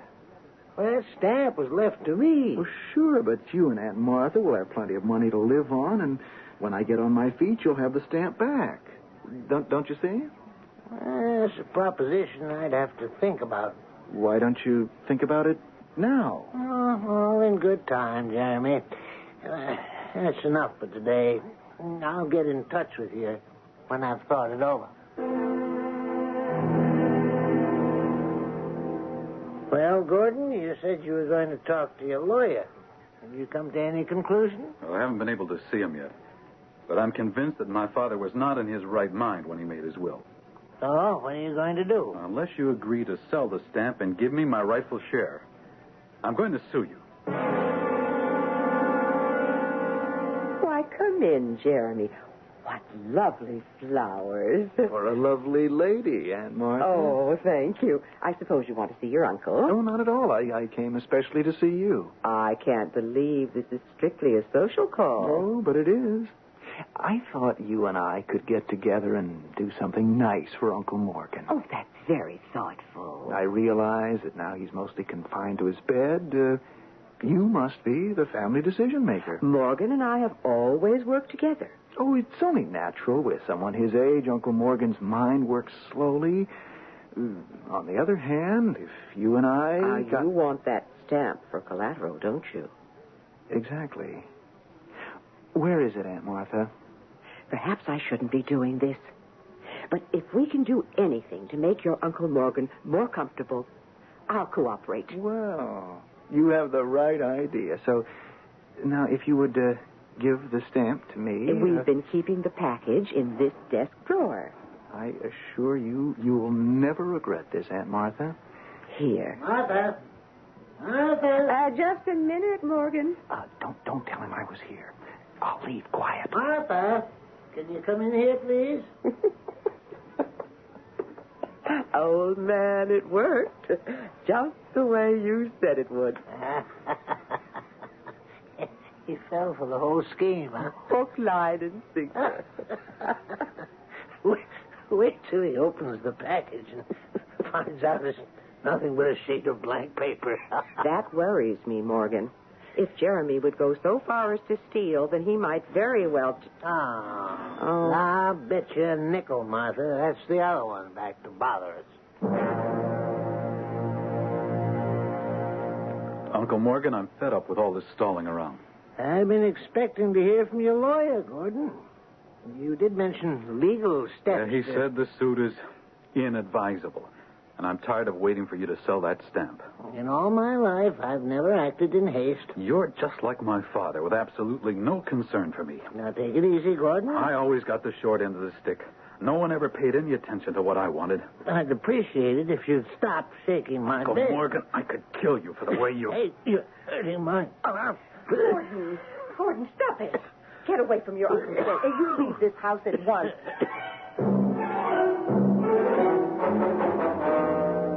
Dearest, are you sure you're all right? Yes. He didn't hurt me. Oh, but the coughing fit. You aren't putting it on this time, are you? No, Martha, no. Oh, but I feel better now. I'm going to call the doctor. The best medicine will be to keep those wretched nephews away. I will do anything Not to worry, Martha, dear. Just get a paper and pencil and let me dictate a letter. It certainly was good of you to come all this way to look at my husband's stamp. Oh, I'd travel around the world if I thought there was a chance to purchase the very rare rattle-barrel eagle. Well, then it really is as valuable as they say? Oh, very. Very few are known to exist. And I have a potential buyer who's been searching for years. Martha, would you bring us that folder, please? Now, I haven't promised that I'm ready to sell this stamp. Oh, by the way, are you any relation to the late George Taylor? Yes, he was my brother. We've been wondering what will become of his fine collection. I'll tell you after you've appraised my stamp. Here. Please examine my Brattleboro eagle. A beauty, isn't it? The color has withstood the test of time. The perforations are good. May I go somewhere where there's better light? Over here by the window. And if you want to turn on the lamp. Oh, thank you. It will take a moment with a magnifying glass.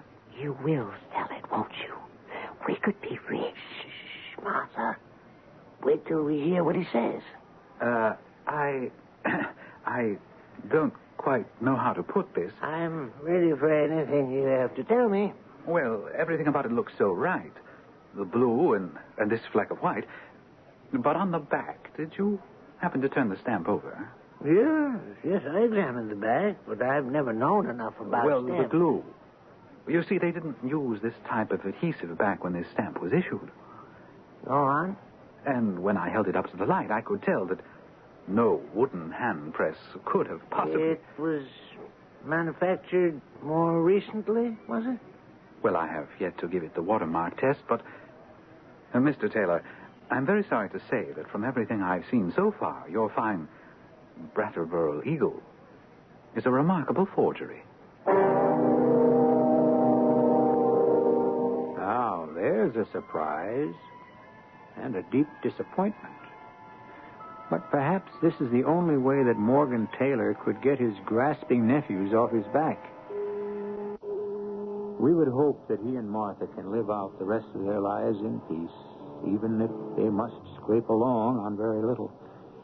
You might think this is the end of our story. Far from it.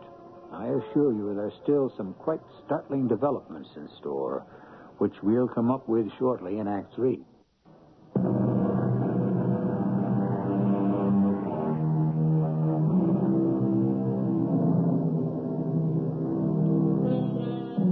Perhaps Morgan Taylor knew more about stamps all along. It would seem his brother had played a cruel joke, leaving him nothing but a worthless forgery. The valuable stamps in that collection are lost forever, and Morgan, who now knows he does not have long to live, is worried not about his own future, but about his wife. I'm sorry, Mother. If it had worked out differently, I would have put it all in your name. Oh, now, don't you worry about me. All we both must do is to help you get well, and the doctor said. I know what the doctor said. And I can read between the lines. Now, Morgan, you're overwrought. But you can be sure we'll hear no more from your nephews once they know the truth about your magnificent inheritance. That's just it, Mother. I don't want them to know. What? Oh, my dear husband. I should have guessed that you'd keep on playing the game. Well, if that's what you call it, a game. Will you play it with me? We've always been partners. I'll do anything you say. Well, then promise me that as long as I live, my nephews will never know that my grand inheritance was nothing but a scrap of worthless paper. We've come to apologize, Aunt Martha. I guess that plane wreck really cracked us up for a while. First there was Dad's death, and Oh, your uncle and I understand. You boys have been through a great deal. How is Uncle Morgan? Well, I'm afraid he's not well. These past weeks have taken their toll. He must be kept very quiet. Well, may we see him? Oh, I think not. Oh, honestly, Aunt Martha, we just want to tell him how sorry we are. Well, just for a minute. But only if you talk about cheerful things. Uncle Morgan? Is that you, George? No.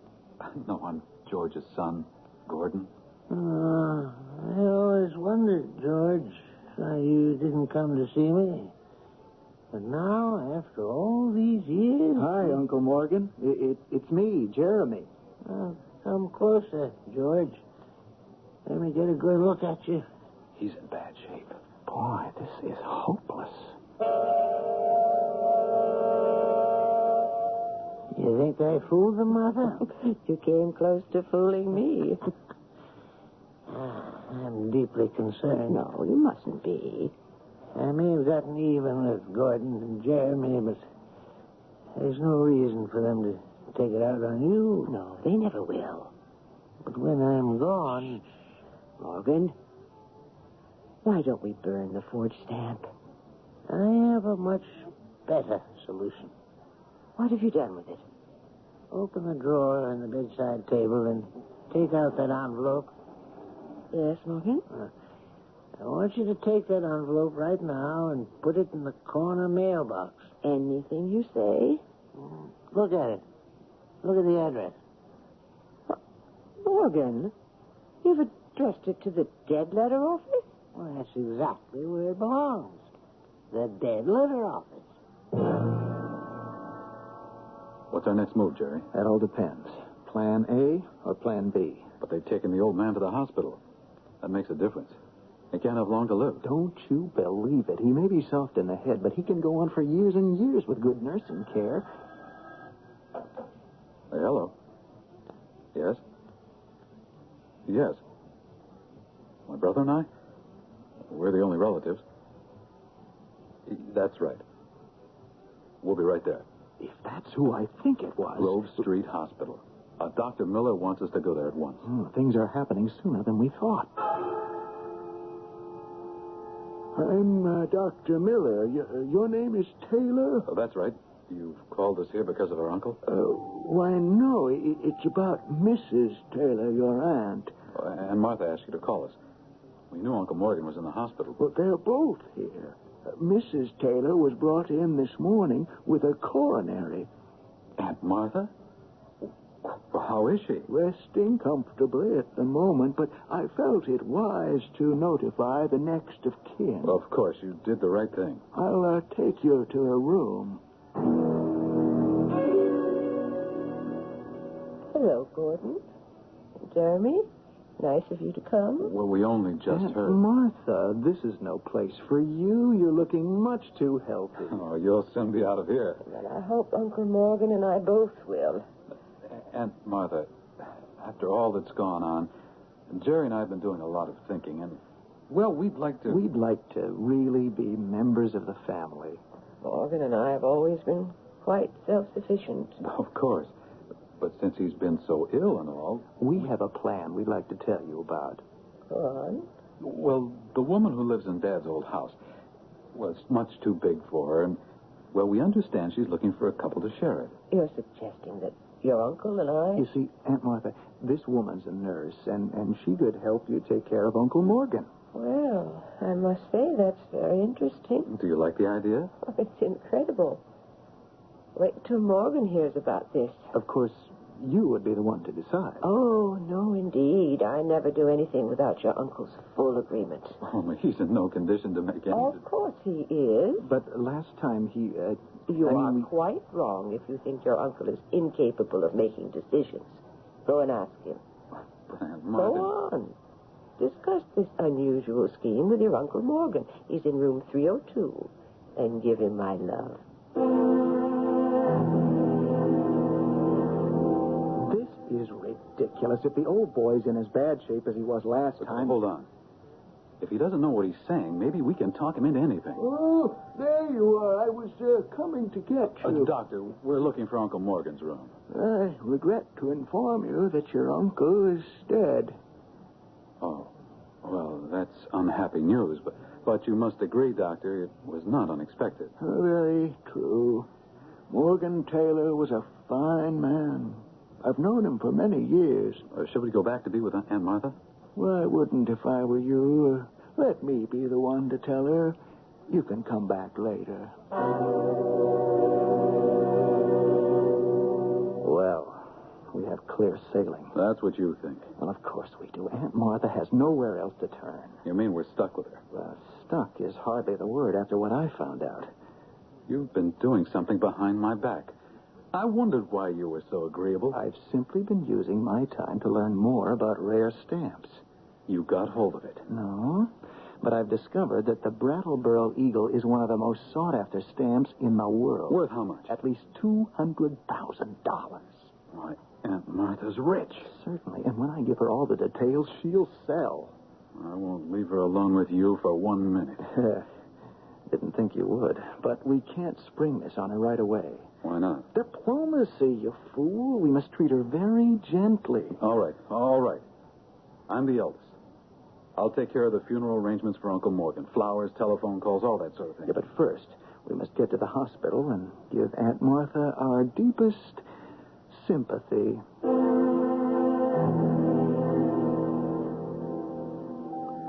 We're here to see Mrs. Morgan Taylor. Never mind, nurse. I'll speak to them. I'm glad you're here. Well, is it all right to see Aunt Martha now? Come down here where we can be alone. I've been trying to reach you. Well, I know there are things to be taken care of, and I'm quite ready to accept all the responsibility. Sit down, please. Well, how is Aunt Martha?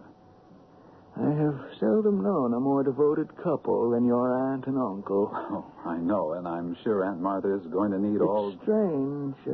Or perhaps it isn't. How often this sort of thing happens? Well, our parents were that way. Sort of as if one always knew what the other was thinking. Well, then you'll be better prepared for what I have to tell you. Just let me talk to Aunt Martha. I realize, Doctor, that she has no family of her own. When I told her of your uncle's death, she took it very calmly. Of course, she knew how ill he was. Well, he was an old man. He couldn't go on forever. But without him, you see... Oh, don't worry, Doctor. I've made up my mind to take good care of her. I gave her a sedative. Do you think it's worn off by now? When I looked in on her later, she was gone. What? She left the hospital? Within an hour of your uncle's death, your aunt died peacefully in her sleep. I'm glad you took full responsibility. That lets me off the hook. Not now. The whole situation has changed. Oh, no, it hasn't. You're the older brother, and you asked for it. Go on, do your duty. Please, Jerry. The lawyer said that's enough cash to cover a decent burial. But the will says we share and share alike. Share what?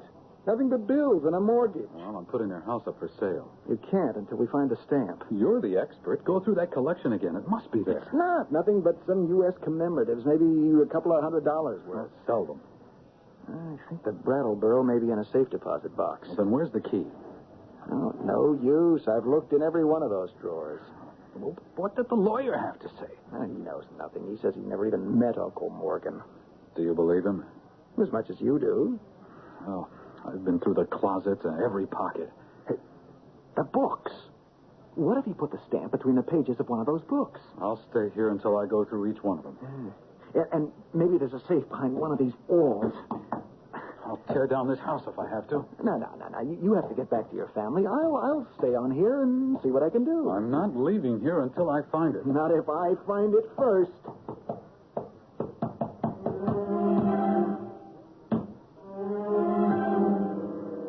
Good luck, boys. We know that no amount of luck in the world is going to help you find that stamp. Retribution? Perhaps. In payment for an insatiable greed. Not everyone earns his own way in this world, but if you depend upon someone else to make your way easier, you may be in for an unhappy awakening. I'll be back shortly. The 1977 Buick Regal. It comes with Buick's terrific V6 engine. It carries 6 people and lots of Buick comfort. It's lean. It's maneuverable in city traffic. It's the most luxurious mid-sized car Buick builds. Yeah, this new Regal is pretty much everything a car should be, except for one thing. It isn't yours yet, but it can be. Just see your Buick dealer for a test drive soon. Just about everyone.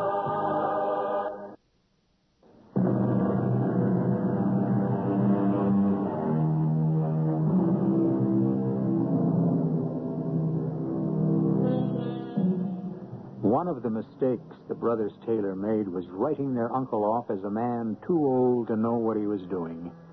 Morgan Taylor knew exactly what he was up to, all the way, and so did his lifetime partner. What a pair of senior citizens. One unanswered question. Did George Taylor really know the stamp he willed his brother was worthless?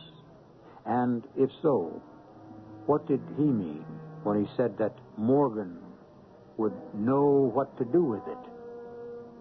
I leave you to reach your own conclusions. Our cast included Lloyd Batista, Robert Dryden, Russell Horton, and Ann Petoniak. The entire production was under the direction of Hyman Brown. And now, a preview of our next tale. You hadn't said a word all the way home. No. But I haven't been sleeping. I've been thinking. Oh, dearest, I wish I'd known how to tell you all this differently. Oh, my, what's that? We'd better get over to the curb fire engines. Oh, where are they going? Hey, look. They're turning the corner, going down the block. Eric? What? Eric, it's our house. Oh, our house is on fire. Look at our house, Eric. It's in flames. Well, how did it happen? I don't know. Our house is burning, Eric. Where are you going? My papers. All my work. I can't let them burn. I can't let them be destroyed. No, you can't go in there. My personal papers. Eric, I have to save them. You stay here. Stay, I said. Oh, no, Eric, don't you go. No. You'll be killed. Oh, somebody stop him. Stop him. Radio Mystery Theater was sponsored in part by Contact. This is E.G. Marshall inviting you to return to our Mystery Theater for another adventure in the macabre. Until next time, pleasant dreams.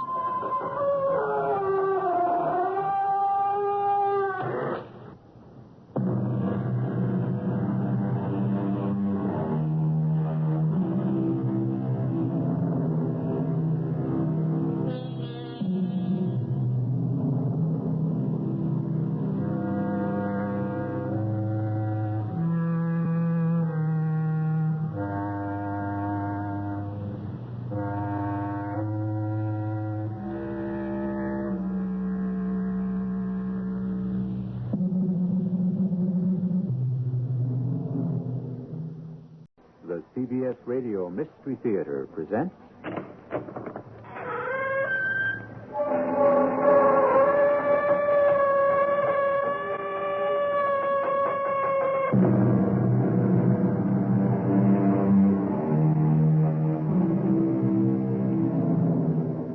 Come in.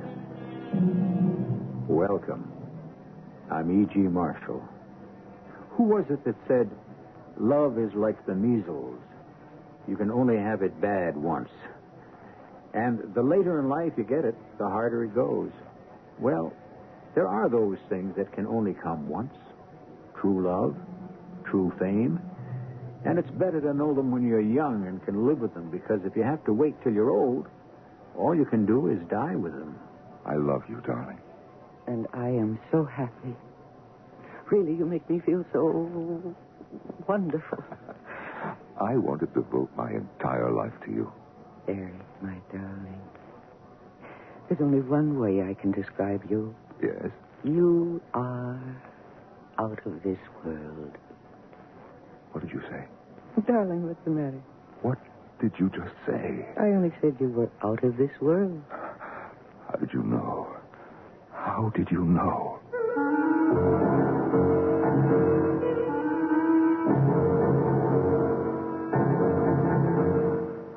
Our mystery drama, The Star Killers, was written especially for the Mystery Theater by Sam Dan and stars Mercedes McCambridge. It is sponsored in part by Buick Motor Division and X-Lax. I'll be back shortly with Act One.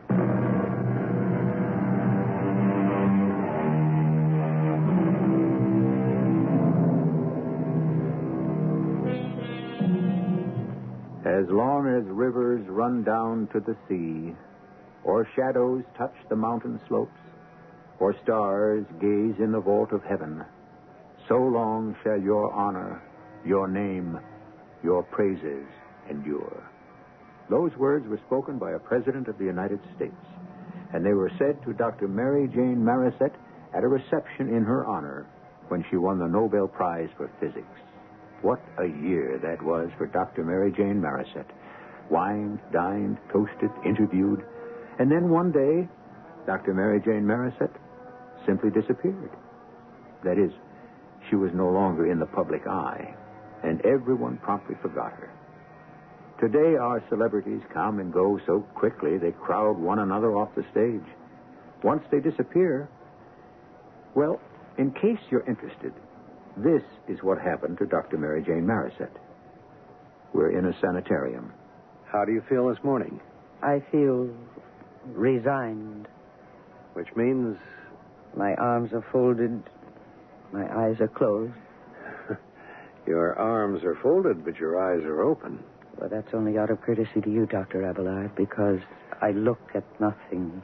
Dr. Marisette, I'm new on your case. Oh, yes. You're the new bottle, but I'm still the old wine. Yes. Well, it's important that we restore you to sanity. Well, why quibble over semantics? Because I insist. Because I am the one who is sane. Well, that well may be. Sanity is determined by society. Oh, dear, no. I've plowed this ground before. Doctor, you could be tried for murder. Doctor, we should all be tried for murder.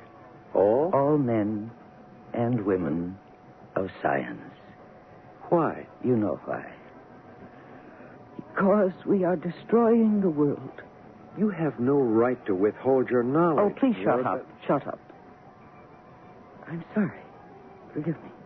Well, it's all right. No, it's not all right. It's never right to lose one's temper. I don't mind. Dr. Abelard, for the past several years now, I have been a pet project for the psychiatric fraternity. Each doctor thinks that he is the one who will penetrate the mystery. But you see, all this time, I've been telling the truth. There is no mystery. I would like to help you. And one by one, those doctors have backed away. They go on to more promising pastures. So that now all I get is the second team. I'm sorry, no offense, Dr. Abelard. Oh, I know. I'm young, new, and relatively inexperienced. Well, everyone has to start somewhere. And you've chosen to begin at the top. That's all right. I think you should. That's what I did. I was just out of college, and I went to Princeton. And I saw Professor Einstein. And I showed him my formulations. And he was very pleased. Do you know what he did? No. Dr. Einstein played his violin for me. And then what happened, Dr. Marisette? Well, you have very little curiosity for a psychiatrist. I mean, you're all business. Let's get to the crux, the core, the kernel of the matter. Aren't you even going to ask me how he played? How did he play? Well, the truth is you don't really give a damn how he played. I mean, here was the greatest scientist of our time, if not all time, and he played his violin. Really, shouldn't you be absolutely fascinated by that? Shouldn't we be discussing it and excitedly reconstructing that scene? All right. Forget the violin, but I worked with Dr. Albert Einstein, the legend. I mean, why aren't you showering me with questions about him? Look, Dr. Maris. Listen to me, Doctor. I was born in 1925. My grandmother was born in 1865. She was Christine Marisette. She was a singer, a great soprano. She was famous in opera. And she knew personally, Gilbert and Sullivan, Giuseppe Verdi, Puccini. She sang at the White House for President Cleveland's inaugural ball. And to me, she was the bridge to all those famous names that are now history. And I myself have now become a bridge to other great names, to Einstein, to Roosevelt, to Churchill. Doctor, how old are you? 30? I'm 32. Now, that means you were a child in grammar school the year that Joseph Stalin died. Oh, well. Now, what were we talking about? Dr. Marisette, why did you kill Eric Marshall? That is how you will have it. All I want you to do is face reality. Oh, reality, is it? That's another one in a class with sanity. If you will admit you killed Eric Marshall, if you'll understand why you killed him, you'll be able to come to terms with yourself and the world. Dr. Abelard, do you know why my name is Mary Jane? It was because of my father. His mother was the glamorous Madame Christine Marisette, and she was a most unhappy woman. So my father wanted me to be a plain Jane. And I wanted very much to please him. So instead of singing or dancing, I read books. I became fascinated by physics and mathematics. I became a female scientist, which means I had to be a very odd duck. I mean, would you believe, Doctor, that Eric Marshall was the first man who ever kissed me, and he was 44, and I was 41? Why did you kill him? Oh, please, will you stop asking that tiresome question? Dr. Marisette, I admire you. You talk about people who've become legends, but you're a legend yourself. Oh, if I were 20 years younger, or even 10. Oh, please, hear me out. I don't want to see you waste your life in a sanitarium. Why, would you rather I waste it on the outside? At least in here, I do no harm. Dr. Marisette, you're sitting on top of the world. Don't throw it away. Oh, I think that was before your time, that song, I'm Sitting on Top of the World. Oh, think, Dr. Marisette, think. But I remember it well. I'm sitting on top of the world. What is it? Oh, it's nothing.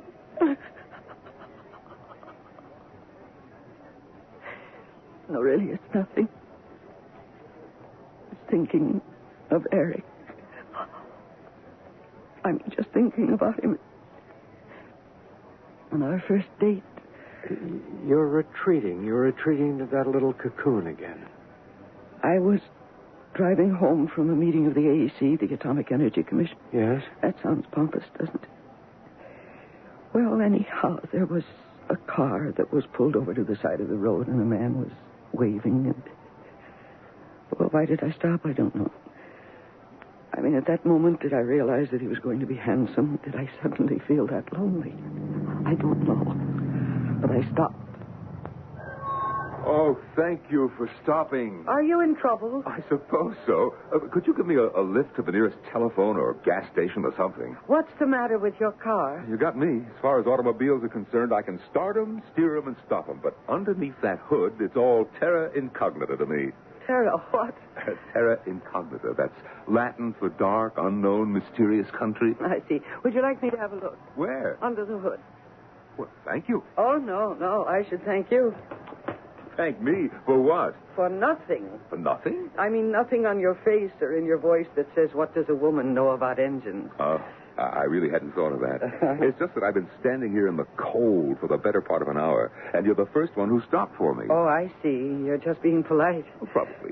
When I'm in my element, I'm just as much a male chauvinist as the next fellow.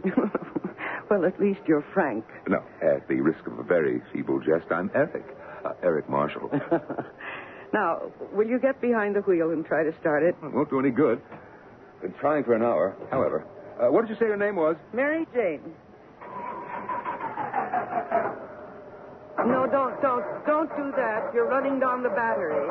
You're abusing the motor. Abusing the motor. That's rather anthropomorphic, isn't it? Ascribing the qualities of life to inanimate objects. Oh, who really knows what life is? Yeah.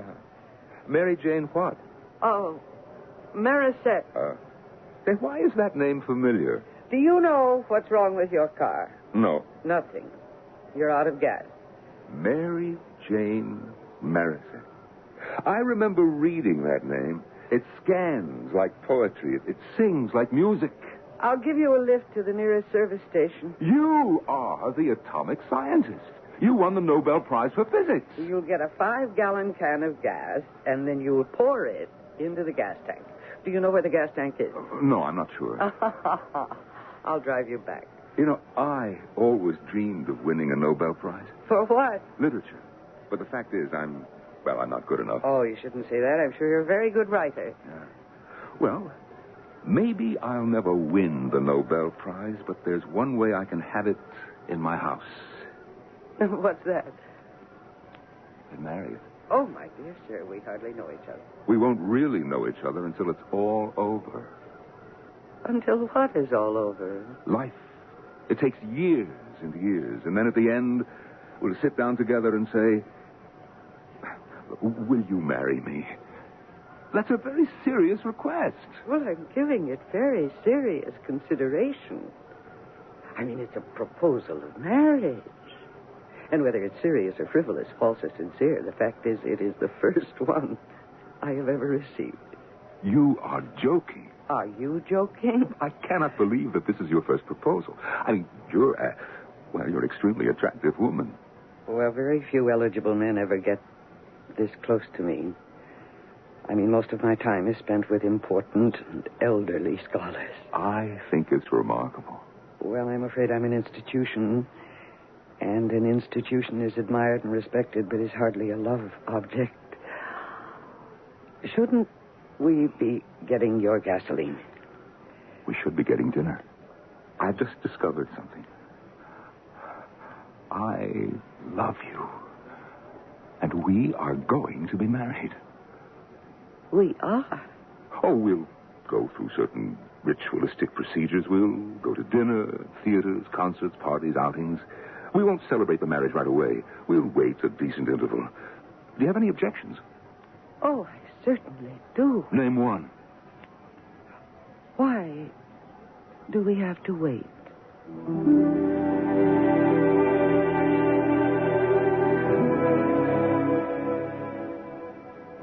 You think it happens only to teenagers?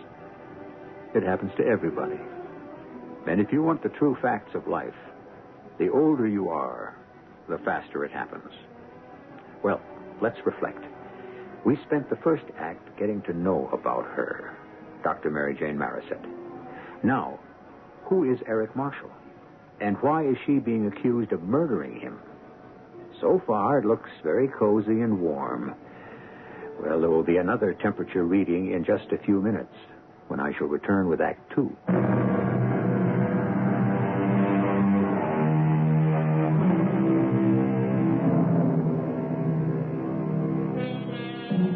Bring me a play, commanded the emperor to his clowns, That is different, but not too different. Let it have surprises, but see that they are not too surprising. Actually, let it be the same as the one we enjoyed last night, but with a new twist. Well, it doesn't have to be all that new. Indeed, since everyone is so fond of the old one, why change it at all? That's pretty much the way it goes, no? The truth is, people really don't like surprises, do they? Well, Dr. Marisette, less than 5 minutes after you meet a man for the first time, you agree to marry him? Yes. Well, shouldn't that have been a warning signal? A warning signal of what? Of a psychic disturbance. I don't understand why. My dear Dr. Marisette, to marry a perfect stranger. Yes, you're right. He was perfect. It shows an imbalance, a lack of stability. Oh. Is there a stated period, a psychiatrically accepted period of courtship? Why did you kill Eric Marshall? Oh, that's the leitmotif, the recurring phrase. There are 2 significant events in your life. Only 2? Well, of immediate concern. First, your decision to stop all scientific activity. No, that isn't true, Doctor. I decided to stop all work on nuclear activity. Why? Oh, Dr. Abelard, I'm on record. You say that all nuclear activity is dangerous? In effect, yes. And then some months later, you kill your husband? I don't know what I'm going to do about you, Doctor. You insist that I killed Eric. Dr. Marisette, will you tell me, why did you decide to stop working? All right, I'll tell you. Well, I don't mean the published reasons. No. I'll tell you the impossible reason. The reason I've never told anyone, because I couldn't. They'd say I was crazy. They say it anyhow. And did you kill your husband? Oh, well, we have made some progress. You no longer state that. You just asked it. No, Doctor, I didn't kill Eric. Well, if you didn't, who did? Dora Shelton. Oh, no. Why, oh, no? Because Dora is the reason why you killed Eric. He was having an affair with her, and you were jealous. Yes, that's the story that Dora and her accomplices were very careful to create. Create? Accomplices? You make this sound like a plot. That's what it was. It was a plot. A plot. To seize the world. Goodness, I just thought of how that must sound. But that's true. And that's the only way to say it. A plot to seize the world? Is Dora in the employ of a foreign power? No, it's nothing like that. Doctor, there are people from... Oh, this is going to sound... But I have to say it. There are people from space. From another solar system. That's impossible. There you go. You forget everything I ever told you about the impossible. Well, all right. Is there a way to prove it? Oh, yes. How? You see that cigarette lighter of yours? Yes. If you were to light that and hold it just under Dora Shelton's hand... What are you saying? You could probably hold it there for as long as 10 minutes before she would feel any discomfort. I can't believe what I'm hearing. What kind of medieval trial by torture is this? What kind of mumbo-jumbo? And you could have done the same thing to Eric Marshall. Do you mean you held a flame under Eric Marshall's hand? There was no need to. Dr. Mara said, I refuse to believe. Because to you it's impossible. But accept it. Just as I did. But No, please, don't talk now. Listen to me. And I'll tell you everything. We were married. Eric and I were married a week after we met. And we were very happy. The condition of love, the act of love, was something so strange and wonderful. It was as if I had been born again. Everyone said that love had seemed to make me flower, and it did. But then, after just a few months, I noticed a change in Eric. Dessert, Eric, darling? What? Huh? I said dessert. That's why we came to this place. It's famous. It's, I should say, notorious for its dessert. I don't think I care for any. Is anything wrong? Is anything wrong? Everything's wrong. What does that mean, darling? It means what it says. Well, can't you tell me? I don't know how. Well, why don't you start at the beginning? The beginning? All right. The beginning was Arshana Rawa. Arshana Rawa. What's that? Could you try to guess? Well, I was a linguistics minor, very minor at college. I should say that it sounds, Persian. Well, it's a mere coincidence. Oh, yeah? Arshana Rawa is Upper Arshana, as distinguished from Arshana Narda, which is Lower Arshana. I assume this Arshana is a place. Oh, yes, it is. Where? It's a planet. I would say it's 100 light years from here. You know, one summer I was a counselor at girls' camp, and we used to play that game around the campfire. Somebody would start a story, and then somebody else would take up the next paragraph, and so on. All right. You begin with a planet 100 light years from here called Arshana. Now then, where can I go with that? It is true, my darling. This is no game. You see, I am from Arshana. We have a red sun. We rotate around a star, which will soon become a nova. It will explode and be dead. It's dying now. Really? For centuries, we have been looking for another place to live. All over the galaxy, not just our own, but others. Oh, my dear, you never told me you wrote science fiction. We found your planet just a few years ago. We were attracted by the presence of nuclear activity. It's like a beacon through space. It can be picked up over billions, trillions of miles. And so, a task force was sent here. This planet is the only one we could find so far that has the elements that can support life for us. Darling, this is a rather long joke. I hope the punchline will be worth it. We're ahead of you in some respect, behind you in others. We've mastered space travel to a degree you haven't even approached, which is why we could come here. On the other hand, we're not that good at making war. Is that a fact? I am part of an advance unit. Eric, are you all right? I am telling you the truth. Every word I have spoken so far, I am Darling. The one thing that went wrong... Well, the one thing that went wrong... I fell in love with you. Well, how can you say that's wrong? Because I'm going to betray my own people. Eric. No, listen. My people must have a planet.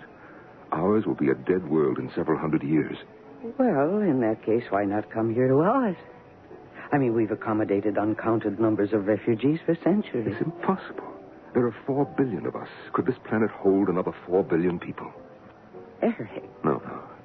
We'll wait until you destroy yourselves. How? Nuclear energy. You don't know how to employ it properly or control it. Still, you insist on using it. Slowly, surely. You're poisoning yourselves. You're infecting your souls, your air, your water. Oh, darling, you know that I'm right. Please stop it. Stop? What? All nuclear activity. Until you know exactly how to handle it. Till you've mastered it. Well, there are certain risks, but they must be taken. No, don't say that. You're killing yourself. Eric, I believe you're serious. Of course I'm serious. Well, atomic pollution could, I grant you, destroy our lives, but if it does... That's what we're waiting for. Then what good would our polluted planet be to you?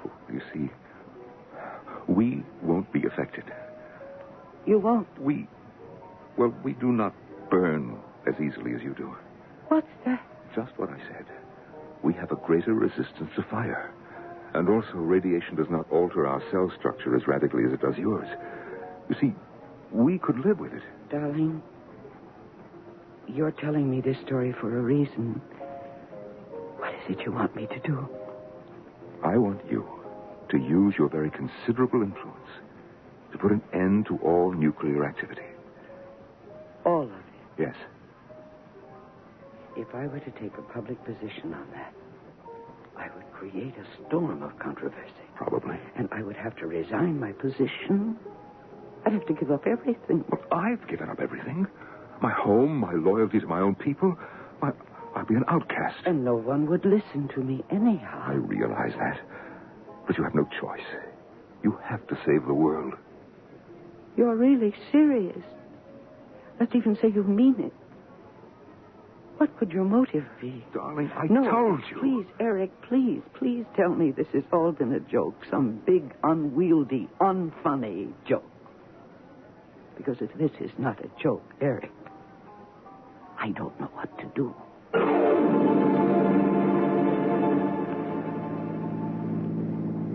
Mary Jane? Yes? Oh, I thought you were asleep. You hadn't said a word all the way home. No. But I haven't been sleeping. I've been thinking. Oh, dearest, I wish I'd known how to tell you all this differently. Oh, my, what's that? Better get over to the curb, fire engines. Oh, I wonder where they're going. Hey, look. They're turning the corner, going down the block. Eric, it's our house. Oh, our house is on fire.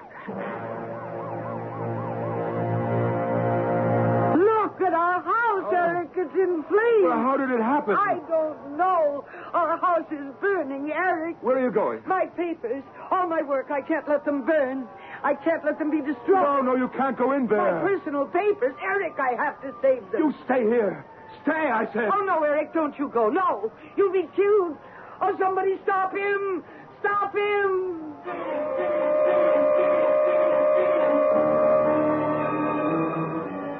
Eric Marshall has just dashed into a fiercely burning house to rescue some of his wife's valuable papers. On the face of it, it's a suicidal act. Certainly, he has rushed into an inferno. How can he possibly come out of it? But wait, didn't he say he comes from another planet? And didn't he say he was of a race that was far more fire-resistant than our own? I'll be back shortly with Act 3.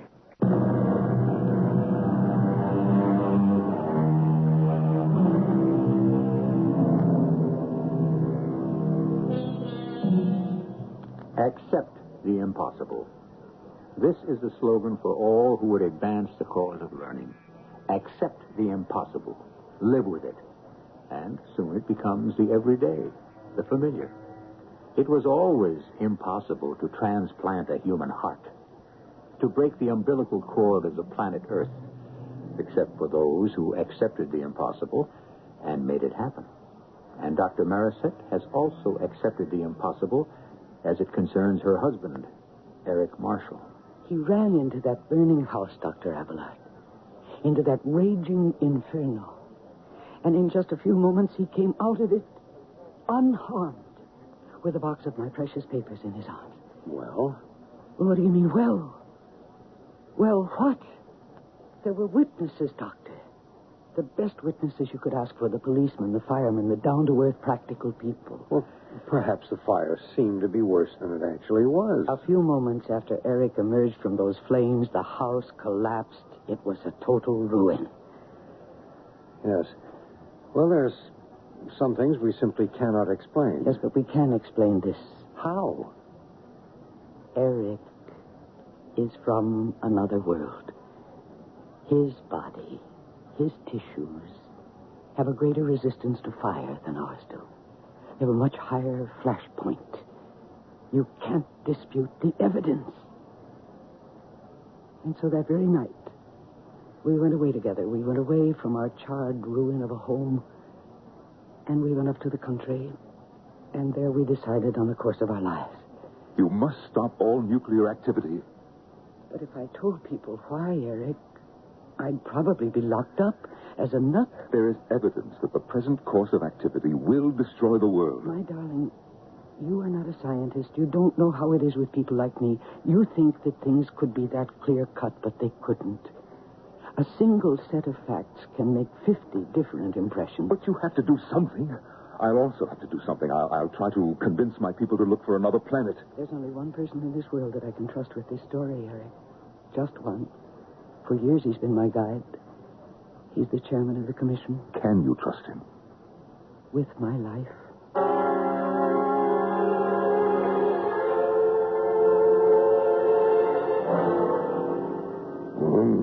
Have you told me everything, Mary Jane? Yes, Dr. Paulson. It's remarkable. It's remarkable because it's true. But if he comes from another planet... If, Dr. Paulson, he walked through that fire, there can be no doubt of it. So that means, Dr. Paulson, that I must resign from the commission. Because I must now initiate a campaign for a moratorium on all nuclear activity. I mean everywhere. Will you join me? Well, give me a chance to think. Well, of course. But together, the two of us could have much greater impact. Oh, I'm aware of that. Give me a few days. Yes, of course. And think it over yourself. Oh, I have. My mind is made up. Will you wait till I make up mine? That will be well worth waiting for. Well, then, I'll call you soon. And meanwhile, goodbye, my dear Mary Jane. Goodbye, Dr. Paulson. And give my regards to Eric. Yes, of course.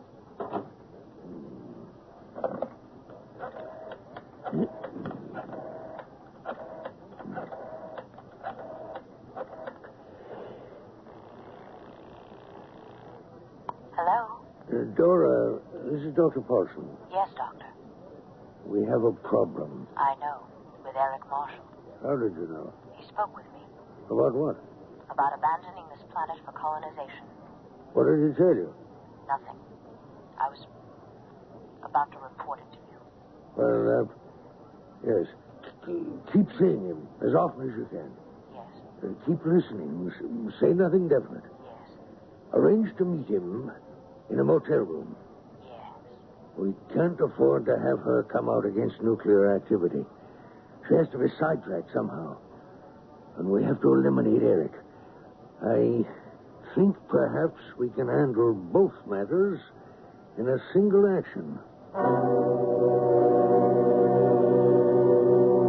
I came as quickly as I could, Dr. Paulson. Yes. Well, but please sit down. What I have to say isn't going to be easy. You mean you've reached a decision? Well, it has to do with Eric. Ordinarily, I would never discuss a man's actions with his wife. But the problem of Eric's credibility suddenly has become a matter of cosmic importance. Eric's credibility? Either Eric is telling you the truth, or he isn't. But I've already said that he... It all comes down to that, doesn't it? Yes. But I saw Eric walk through those flames. Well, there can be all kinds of explanations for that. In other words, you don't believe Eric? Oh, I'd like to. This is the part that hurts. Do you know a woman named Dora Shelton? No. She's lovely. What does this Dora Shelton... Eric is having an affair with her. Oh, that's impossible. Why is it impossible? Well, because... Because you don't want to believe it. No, because I know it isn't true. Because I know Eric loves me. I had Eric watched. You had no right to. There's too much riding on Eric.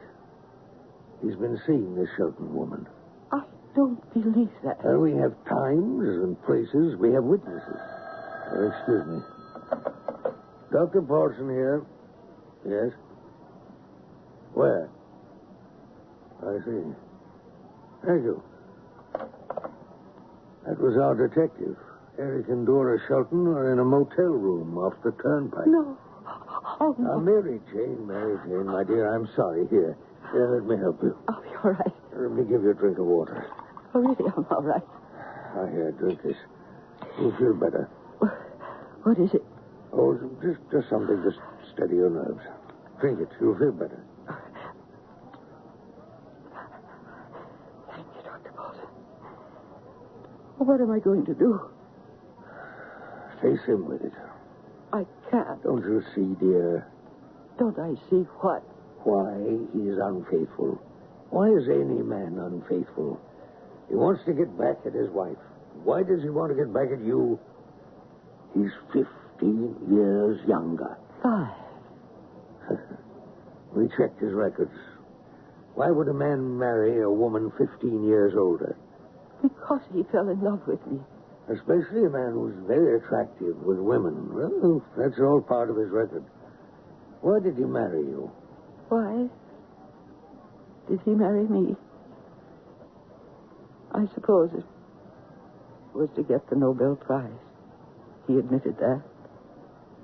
He said the only way I'll ever have one in my house is to marry. He made up his story to get you embroiled in controversy that would certainly diminish your popularity. Dr. Paulson, I thank you. It was a ridiculous story, now that you make me think of it. I'm sorry. I just wish there was something I could do for you. Oh, there is. Yes, there is. Would you please give me the name of the motel? Oh, does it matter? Yes. What good would it do? Well, I'm not going there to do good. My dear, surely you're not thinking of violence. Perhaps a little verbal violence. You're a scientist. I'm also a woman, Doctor. Tell me the name of the motel.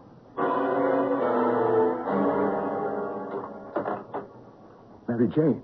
Eric, aren't you going to invite me in? Thank you. Well, who is your friend? Mary Jane. This is Dora Shelton, my controller. Your what? My controller. From Arsenal, the planet Arsenal. Oh? She's in command of the advance party. Dora, my wife. What do you mean, your wife? You never said you were married. Dora, what are you talking about? You knew that I was married. Would I be here if I knew you were married? Miss Shelton, please don't worry about it. He won't be married very much longer. Now, just a minute, Mary Jane. Listen, she is my controller. What she is has been called many names, but this is the first time I ever heard that. I have been trying to convince her that we cannot let the Earth destroy itself. That we must find a new planet. That's the only reason I've been seeing her. I'm not getting tied up with a nut like you. I'm getting out of here. That won't be necessary. But don't you see what she's trying to do? She wants to discredit me. But I'll prove she's from Arsenal. I'll prove it. Let go of me. Eric, what are you doing? You've got to believe me. How can I believe it? Let go of me. Eric, what are you doing with that lighter? I'm proving a point. Don't do that. You'll burn her hand. Eric, you're crazy. Am I? Look. See? She is like me. She resists flame. Eric. Look at her hand. It should turn red. It should char, but it doesn't. Why? She is from Arsenal. That's why. Dora, get out of here. You're a traitor, Eric. And it's true. It is. It's true. There is a plot. It won't do any good, Eric. You betrayed your own people, and for nothing. In the end, they'll destroy themselves. They don't have enough sense to survive. Oh, you are wrong. It wasn't for nothing. And we will not destroy ourselves. And the Earth will survive. Because I'm willing to fight. Mary Jane. To fight. Are you all right? As long as the rivers run down to the sea. Something's wrong. Or the shadows touch the mountains. Mary Jane. Stop.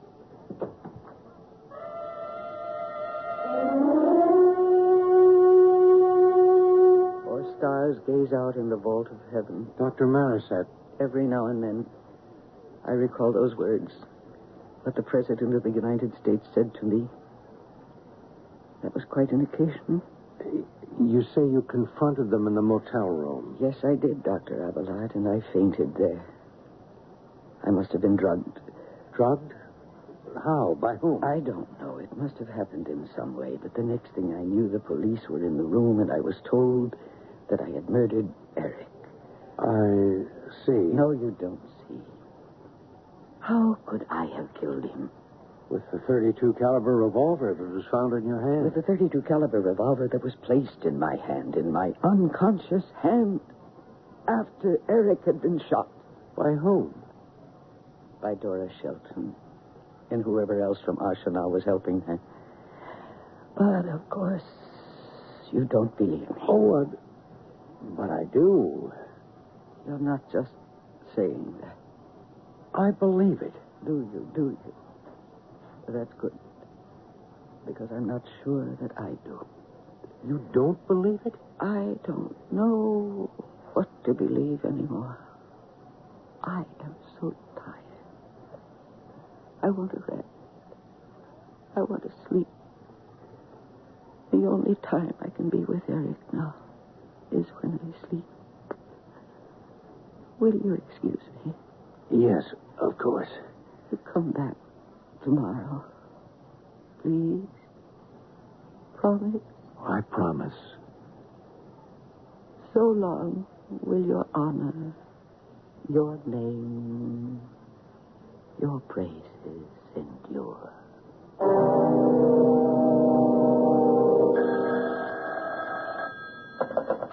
Dr. Paulson here. It's Dr. Abelard. Dr. Marisette can no longer be taken seriously as a threat to our position here. Thank you, Dr. Abelard. She might have been quite dangerous. That's over.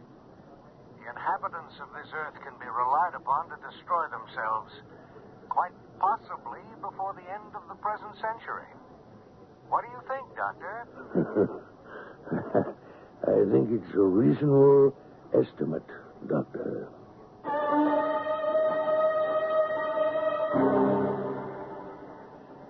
What do you think? Can we be relied upon to destroy ourselves? You must admit there are times when it looks as if that's what we're determined to do. But always there's been a miracle to save us, just in the nick of time. Can we depend on a miracle this time? I only know you can depend on me to be back in just a few minutes.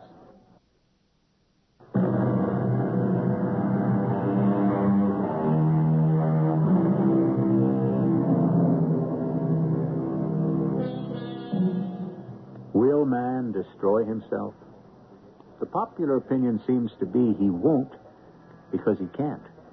Not because he's too smart, but because he's unable to.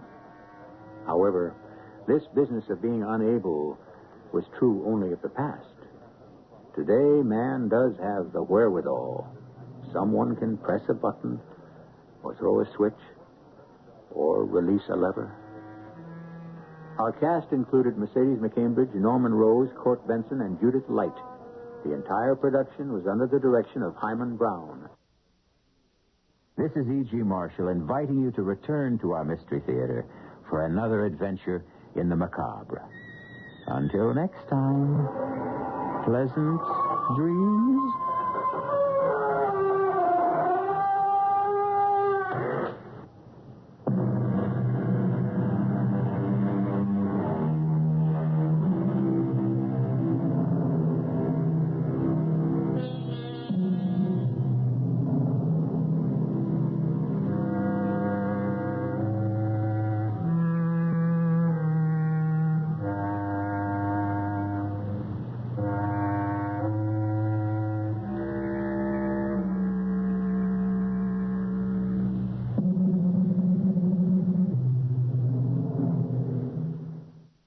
The CBS Radio Mystery Theater presents...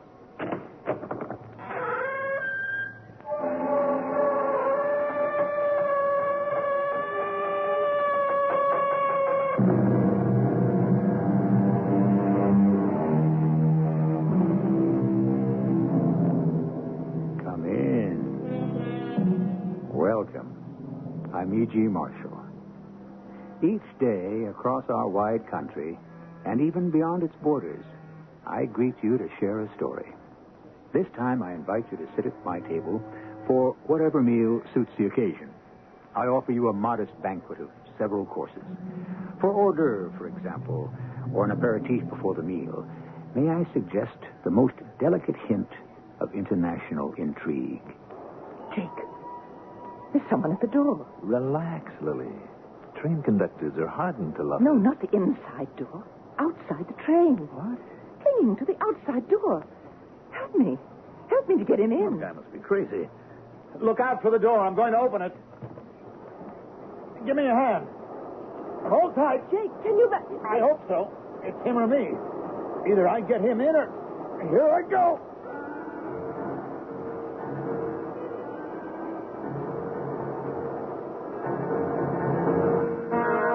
Our mystery drama, Orient Express was written especially for the Mystery Theater by Ian Martin and stars Mandel Kramer and Marion Seldes. It is sponsored in part by Buick Motor Division and General Electric Citizen Band radios. I'll be back shortly with Act One.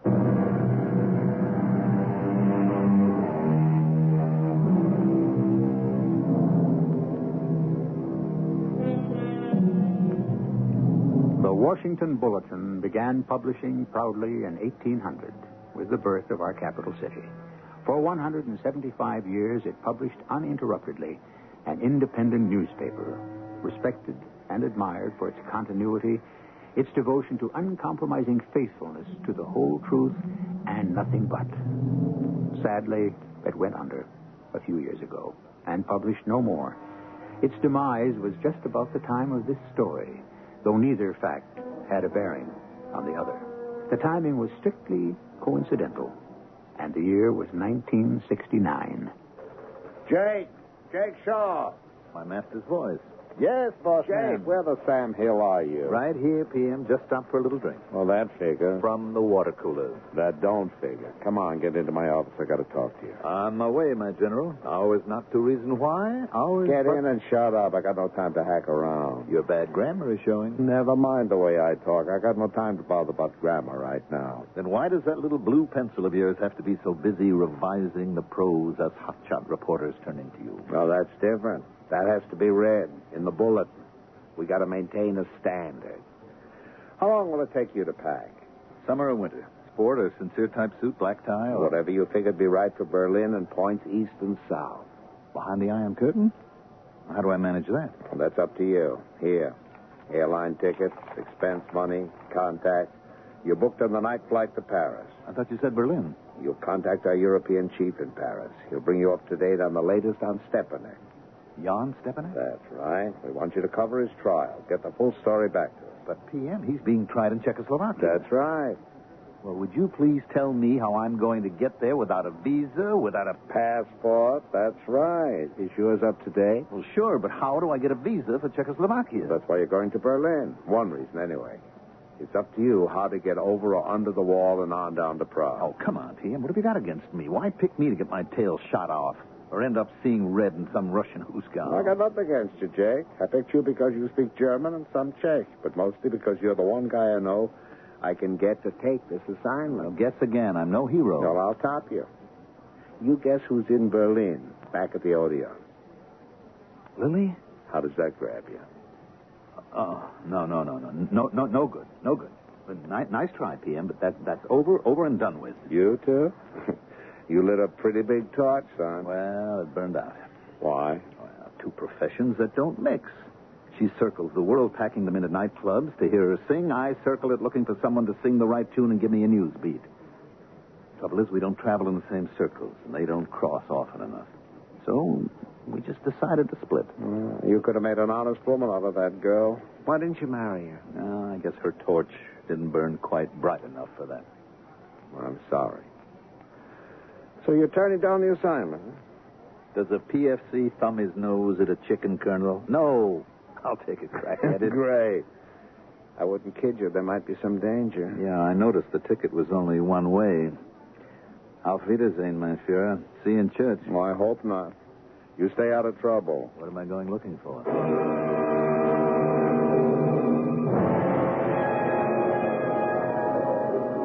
Danke, Herr Ober. Entschuldigen Sie, Fräulein, ist dieser Platz besetzt? Nein, aber ich muss... Jake? Lily? I guess you'd rather be alone. Now more than ever. No, please. Sit down. Have dinner with me. An offer I can't refuse. What are you doing in Europe? Well, suppose I said looking for you. Oh, please. Now, let's not start on that note. Well, what would you consider the right one? Old friend? Now, that would be a switch. I'll try it on for size. What are you doing on this train? I heard you were in Berlin. I had some business in Paris. Some thinking to do. You know I'm not fond of planes, and I had time, so I took the train. You? Well, I had some business in Paris also. And you have been on the train all the way. And I didn't know. No. I flew to Bonn this morning. The planes were all booked, so I took the train. Kismet. No. You look thin. I worry a lot. Can I drink? You look tired. I worry a lot, too. About us? It is not the time for us. Never does quite seem to be, does it? Now, let's not reopen old wounds. Oh, Jake, please, let's just forget an unhappy present and spend time talking about a happier past. I don't see much future in it. But why not? Count my blessings. You're still as beautiful as ever. And every man in this dining car would give his eye teeth to be sitting in my place. This is my compartment. Will you come in, please, Jake? Now, there's another offer I can't refuse. Please, don't. You know why I asked you in. I know why I want to think you asked me. No time for that, Jake. There never quite is. Oh, Lily, forgive me. There is so much else in my head now. I can think of nothing but what I have heard about Stepanek. After all, he's my countryman. Jan. Yes, sweet, wonderful Jan. I would give my life for him if I knew how. Now, you're sure he's going to be tried? P.M. Barnes is, and if he says a potato's a pineapple, you better believe he's right. Didn't you pick up any information on your own from your Paris contact? No, just that he'd been arrested. What will they try him for? Search me. It's what my paper'd like to know. My guess, he deviated. What? Deviated from the party line. Zigged when he should have zagged. No, that isn't very funny. No, it isn't, Lily.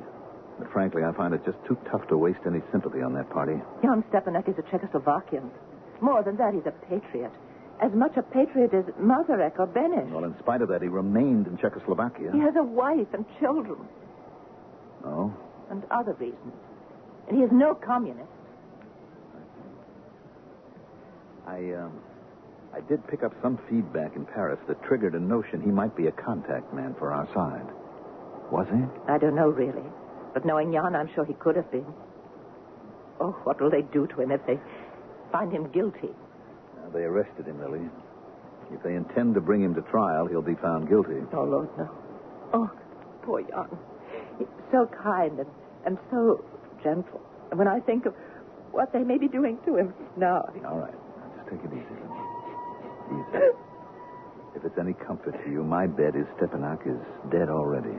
Why? Just a hunch. It's their pattern. I mean, just look, a closed trial. Secret. Why? No defendant, just a verdict. But then why do you bother to go to Berlin? It's the nearest place I can get to Czechoslovakia. I'd like to get through the wall and all the way. I'd give anything to show those bums up. I'd give anything to save Jan's life if he's still alive. Even my own life. You love him that much, huh? He got my family and me out of Czechoslovakia when the Germans were occupying it. Smuggled us through. I owe him my life. Oh, dear God. He can't be dead. Hold me, Jake. Hold me. I got you. I'm still so insecure after all the terror. But I always feel so safe in your arms. I've missed you. I've missed you, Lily. Oh, how I've missed you, baby. Oh. Lily, you do love me, don't you? Oh, Jake. Someone at the door. Train conductors are hardened to lovers. No, not the inside. The outside door. What? Clinging to the train on the outside. Help me. Get him in. The guy must be crazy. Look out for the door. I've got it. Look out, now, here he comes. All right, in you come. Jake, the door. I can't... I'm with you. Okay, pull. Pull. Are you all right, Mynheer? Yeah. Dankeschön. My apologies, Fraulein, for troubling you. Well, I should think so. What, are you crazy? Where did you come from? Another carriage. I cannot stay long. They're searching the train. Pull the curtains. No one must see me here. Now, wait a minute. Please do as he says, Jake. Over the inner door. Okay. Forgive me. I must talk quickly. You are Lily Vardash? Yes. You know Jan Stepanek when he was working in the underground? Yes. Would you wish to save his life? Oh, yes. Now, wait a minute, whoever you are. For the sake of a man's life, spare me a moment. Fräulein Vardash, how well did you know Jan Stepanek? Only for a short while, but long enough to love him with all my heart and never to forget his face. You never knew he had a brother. No. All right, now look, that's enough. Who are you? I am Conrad Stepanek. Jan Stepanek is my brother. Well, what is it you want? My brother's life. Look, these documents will buy it. What are they? The reason my brother has been arrested for trial. What do they contain? A detailed and documented expose of the Russian rape of our country. But how will these save Jan's life? Quickly. We are nearly to the station and the checkpoint. If these papers are brought to Berlin and placed in the right hands, they can be exchanged for my brother's safety. Now, observe. They contain no information that is not known by the Allies, so they are of little use to them. Why are they so important to the Russians? Like the Chinese, they are very conscious of face. They don't mind red hands, but they do red faces. They expect to be suspected, but they don't like being caught. Red-handed? Yes, as you say. That is very important to them. More important than my brother's life. I'll take them. And what do you want me to do? Why can't you hand them over yourself? What do you think would happen to me? Even now I am dispensable. They're on my trail, searching the train for me. But Fräulein Vardas will pass through customs, out of the corridor, and into Berlin without question. She is my only chance. And what will I do in Berlin? A man named Hans Müller will contact you. You can trust him. The password is Phoenix. It is all arranged. I am desperate. It's the only chance. I have to risk it. Lily, don't get mixed up in it. Oh, wait a minute. You have my brother's life in your hands, Lily Vardas. Oh, close the door, Jake. He's gone. Of all the insane... I'll help you. Come on. I've got it. I can manage. Lily, you are not going to do what he said. What else can I do? What is it, Jake? Shot. Hard to see through the steam from the brakes. There's someone running. Is it Conrad? Open the window and see. That steam. It's so dark. But near the station lights. Whoever it was, they got him. Was it Conrad? It looked like him. Is he dead? I don't know. We're in a station. Go quickly, Jake. Find out. All right. What about the papers? I'll take care of the papers. Trust me, Jake. I'll see they're taken care of. What would any good adventure melodrama be without the papers? Of course, their appearance is only the beginning, usually. For the essence of the excitement is not the papers themselves, but what they are about, and how many people are desperate enough to want them. Well, no doubt we shall start to find out about that when I return shortly with Act 2.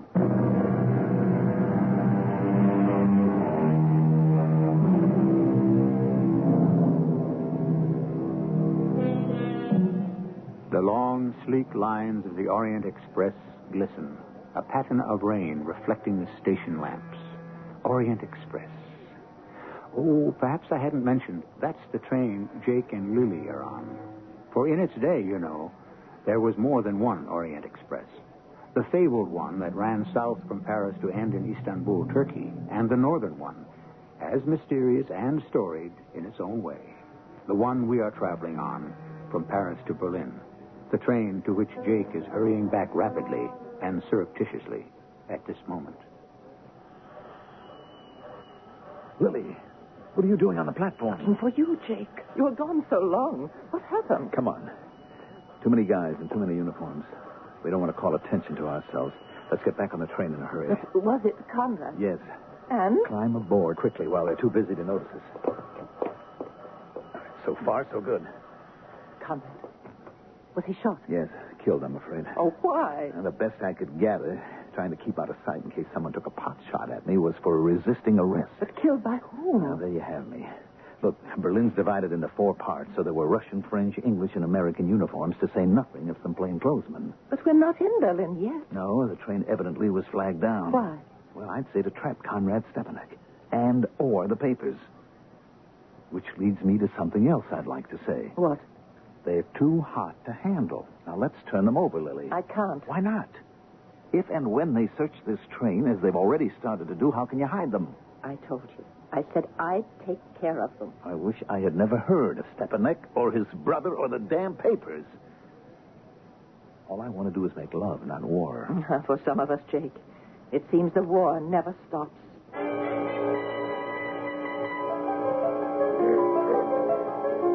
brace yourself. We're about to be invaded. It won't be the first time a Czech has had to suffer that. Now, last chance, baby. Do we level or not? I know nothing. That's what I shall say. Will you betray me? I could have just one look at what they're all about. No, it's impossible. The envelope is sealed with wax and a signet ring. Oh, you are a stubborn lady. You, of all people, should know that, Jake. Open up. Special police. Oh, Jake, will you go with me? I sure wish I knew where we were going. Open the door and we break it down. I am Comrade Captain Grigori, Soviet Special Police.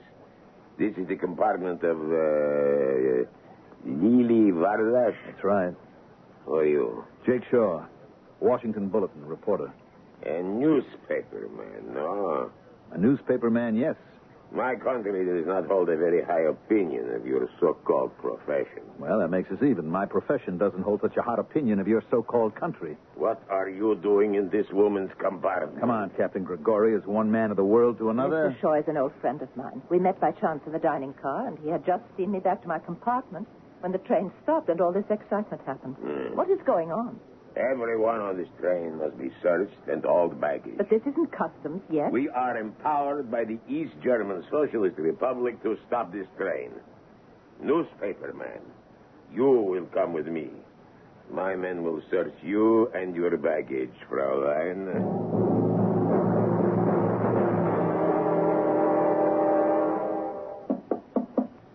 Who is it? Jake. Oh, Jake. Oh, thank heaven you're all right. I'm fine. Oh. They tore my compartment apart and me, but I had nothing to hide. Now, what about you? Close the door.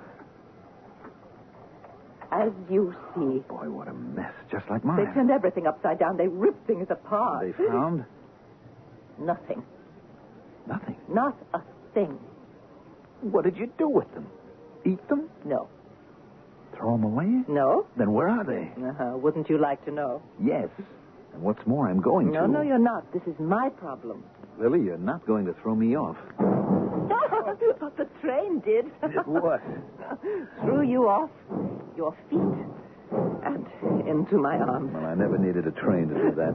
It happened the first time we met. Oh, let's go back to that, Jake, and forget everything else for the little time we've left together. Oh, no, Lily. I'm not letting you get away this time. I'm going to check into the same hotel with you. All right. And I want to look at those papers before you get rid of them. All right. That might be arranged eventually, but not now. Why not? Let's call it a matter of priority. Haven't we better things to do for this little while when we know we're completely alone? Like what? You never had to be asked before. What are you up to? Let's find out. Like the American saying, why don't you look this gift horse in the mouth? Oh, if you got it wrong, I shouldn't even be doing this. Want me to help you get settled? In my hotel room. I've been living in it for the last 2 months. All right. I'll go on down the hall, unpack, shower, and be back in time to escort you to your late show. All right. Don't be too long. I won't. I'll get you there for your first number. How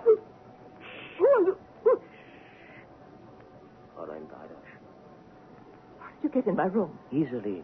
What are you doing here? Waiting for you, obviously. Do you know me? No, I never saw you before in my... Wait. Is your name Miller? Correct. I'm sorry about the gun, but one has to be careful in these matters. Also very prompt. Your train was late. Yes. You have a first name? Natürlich. Hans. And there was something else. The word. Phoenix. Yes. You know that Conrad... We have been notified. A pity. The chance we all take. But you have the papers. Not with me. I'm not a child. Of course. I must warn you, the man with you is under surveillance by us. He will do you no good, Herr Miller. He is almost as anxious as you to know where they are. Why? For his own reasons. He's very interested in my welfare. The Herr Shaw is in love with you? That is beside the point. You deal with me. I want you to understand how important this is. I will stop at nothing to get these papers. I do not wish you to have any illusions. And Conrad said you could be trusted implicitly. In international intrigue, no one can be trusted implicitly. But that makes it a little difficult to strike a bargain, Herr Miller. Not at all. It is always the arrangement of mutual benefit. It remains only to find it. I have Stepanek. You have the papers. How do we make the exchange? Suppose I ask the questions for a change. As you wish. You can promise me Stepanek is alive? Of course. I can see him. That will take a day or so. But it is possible, yes. Then there's your bargain. You show me Stepanek, and I will arrange to give you the papers. I think it can be arranged. When?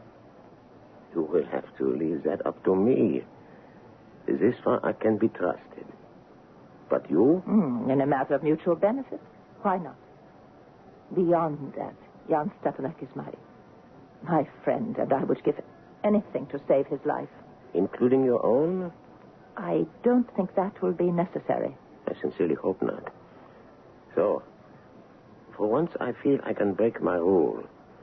I will contact you before the end of your engagement. Tell no one. I feel I can trust you implicitly. No, that's most gallant of you, Herr Miller. But I prefer the unvarnished truth. The truth? This time you have no choice. As you say, Fräulein, I have no choice. This time.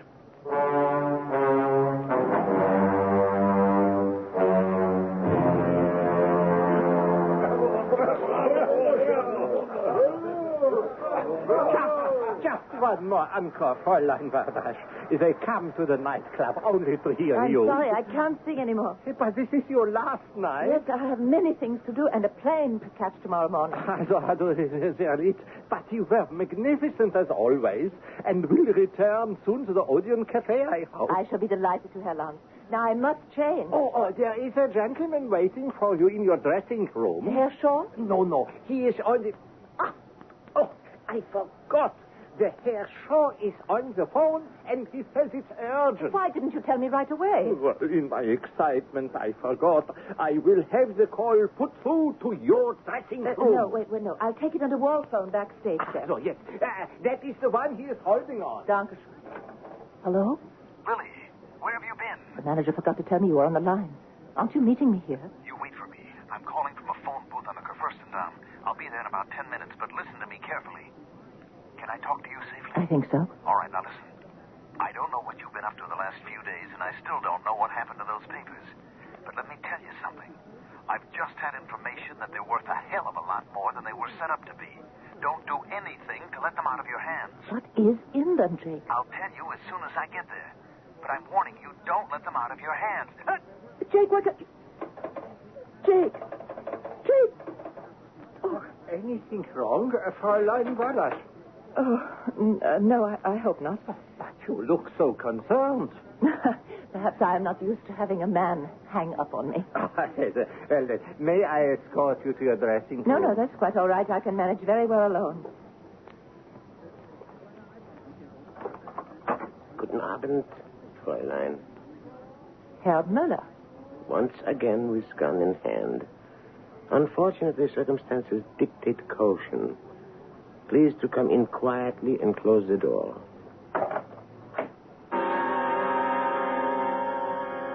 Did Jake hang up in haste?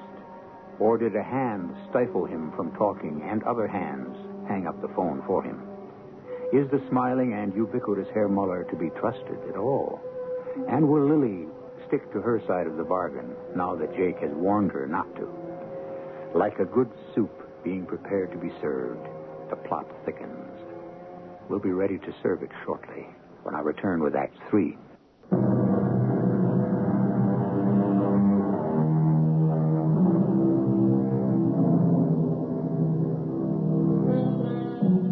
Now, if you're all ready to sit down and resume our interrupted meal, the soup, piping hot, is ready to serve and enjoy. And with it, our story, simmering through the first 2 acts, is ready for the final one. So, without further ado, I might say, Mesdames et Messieurs, vous êtes servis.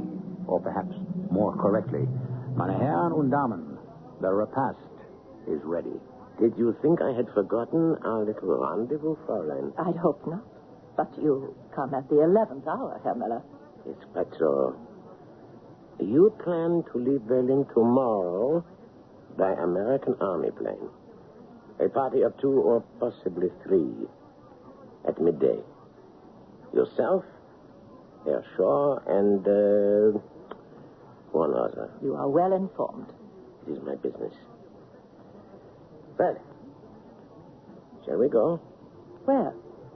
To see Stepanek. He is still alive, then? Of course. You will see for yourself. Shall we go? But I am waiting for someone who expects to pick me up. Herr Shaw, I presume? Yes. I don't think we should wait for him. Why? You haven't done... My dear Fräulein, you will remember that our pact is between us alone. But you can't hurry me, Herr Miller. May I remind you that the papers are in my hands alone. There is something else in your hands alone. Stepanek's life. But... Now or never.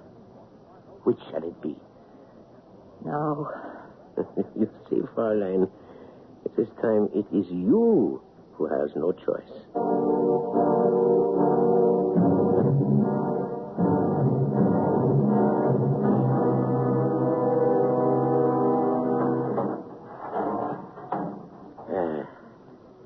Welcome to East Berlin, Fräulein Wardasch.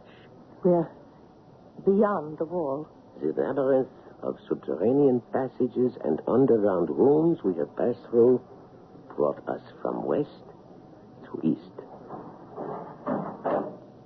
A maze no stranger could trace. Is that supposed to be a threat to make me afraid? Not afraid, Fräulein. Just careful. Very careful. I promise you, I will be. Very well. It is too much to hope, I suppose, that you have the papers with you. I told you before, Herr Miller, I am not a child. To that I agree. Very well. Now you will see what you came to see. This way. After you. You are sure you can recognize Stepanek? Quite sure. He has changed, you know. People do in his position. You must be prepared for that. What have you done to him? What has he brought on himself? You are ready?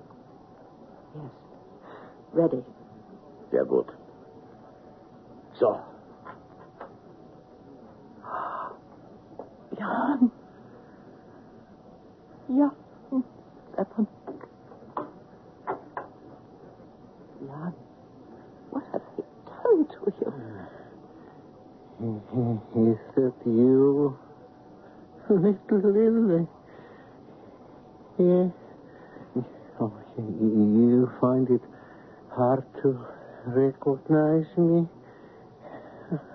Of course, a man who loses 50 pounds makes a difference.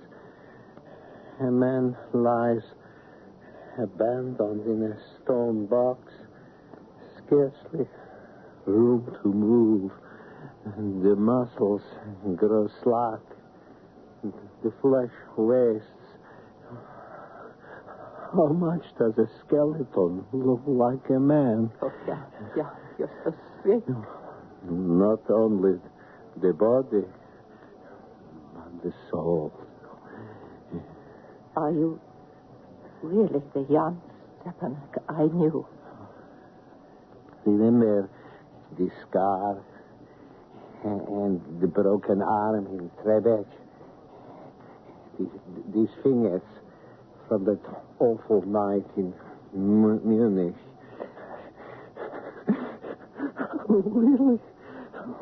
Really? Help me, please. That I could bear, but not this. Not this. Now, listen to me. It's all behind you.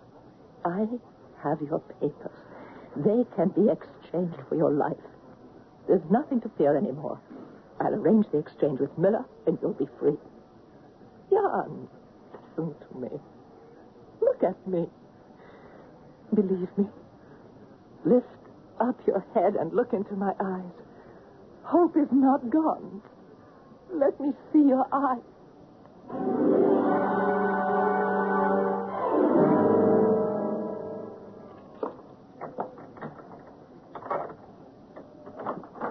Lily. Jake. Oh, Lily, thank the Lord you're here. I've been going out of my mind the last few hours. Where have you been? Where have you been? Somebody zapped me in the telephone booth. Dumped me in the odor or the Elbe, I don't know which. Anyway, it was cold and wet enough to bring me to before I drowned. I headed straight for the Odeon, but the manager there told me you'd gone back to your hotel. I got here, found you weren't. Changed my clothes, talked the manager into letting me wait for you here. Now, that's me. Now you, Lily. Did you go to meet Stepanek? Oh, what passes for him? What about the papers? You didn't make the exchange? No, not yet. I've arranged for tomorrow morning. Now, look, Lily. Outside of you, that's the other reason I've been going out of my mind. Those papers, they're not what they're set up to be. I have suspected that for a long time. Now, listen to me. Just before I called you and I got the stiff arm, I'd been with an old chum who has a pipeline into Army brass. He told me that they are blowing their tops because some joker had hooked a complete breakdown on the weaknesses and strengths of NATO. Complete figures. On troop dispositions, defense plans, nuclear capabilities, the whole works. Lily, not for nobody. I mean, not for nobody. Can we take a chance of that report falling into the wrong hands? It's all right, Jake. There will be no exchange. Well, what about, you know? Jake, how fast can we get out of Berlin? Lily, what is it, baby? Everything, Jake, everything. I'm heartsick and I'm weary, and for the first time in my life, I'm scared. Or maybe it's just that I would just as soon be dead. How fast can we get away? Well, as long as the papers are safe, we head on out. That Army plane is still at our disposal. Just one call. Then let's go. Quickly. All right, on the double. What about Stepanek? Stepanek doesn't matter anymore.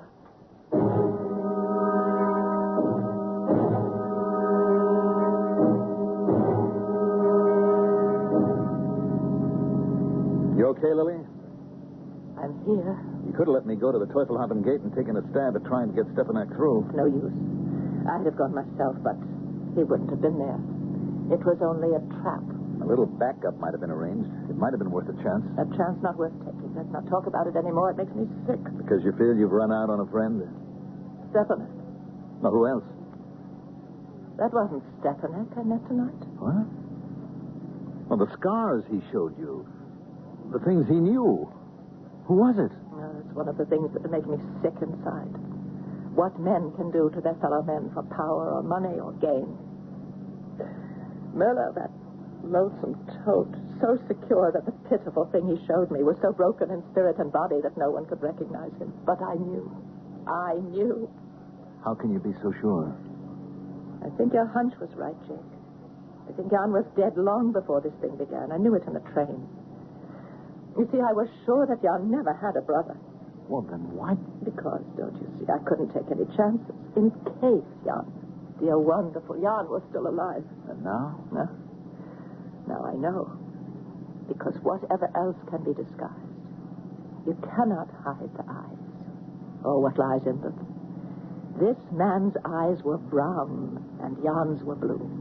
The eyes I saw were not Jan's. His were as blue and tender and deep as a mountain lake.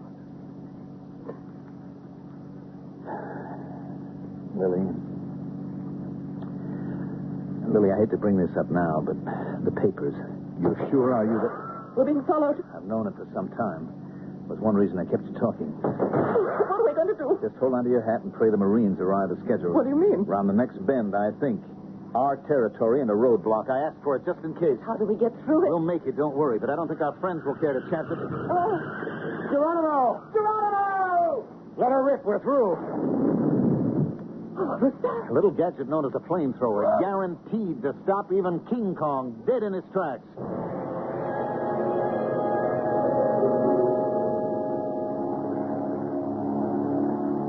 Lily? Yes, Jake. Now that we're safely out of it all and on our way to Paris, something occurs to me. that vivid description of Stepanak's eyes.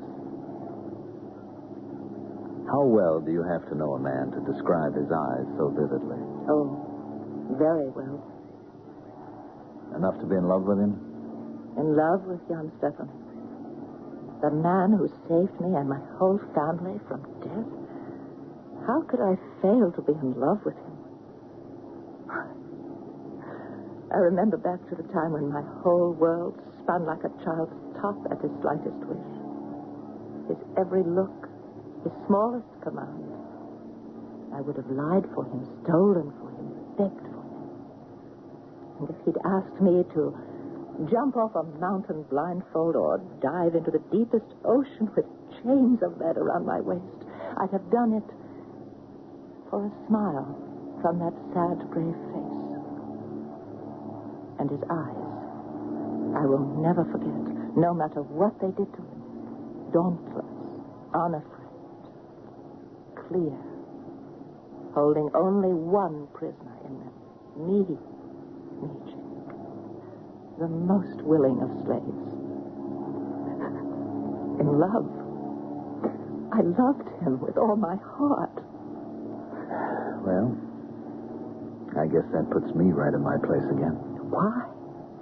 That was so long ago. That was long before I ever knew you. Lily, no man in love with a woman wants to hear how much she loved another man, no matter when it was. Oh, are you so sure, Jake?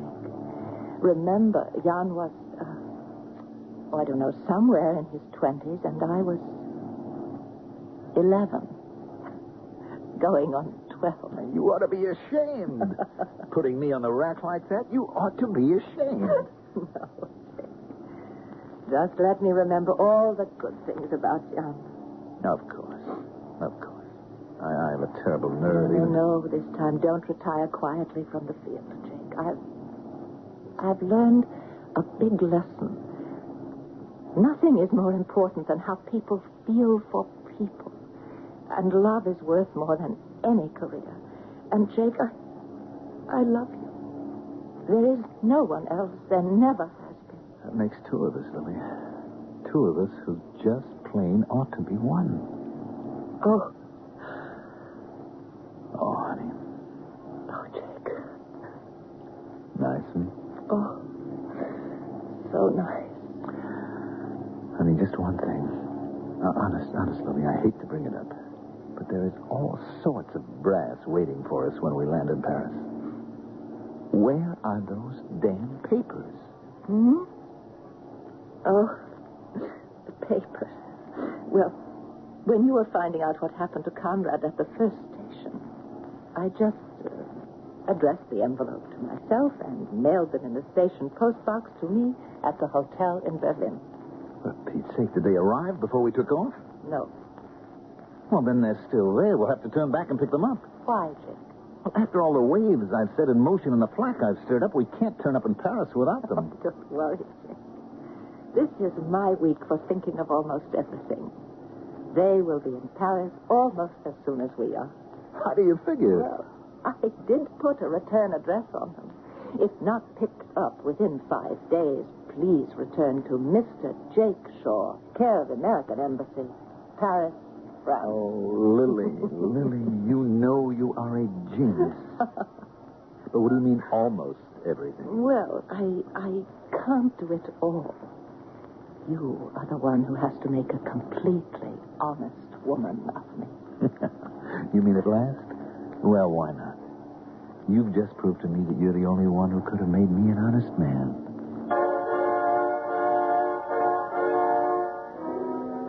From soup to the sweet course in one easy act. I hope you enjoyed the fare tonight, that it was to your taste. I might mention that the devious Herr Muller and some of his companions met an untimely end at that roadblock. So ends our meal. I hope you enjoyed it. I'll be back shortly.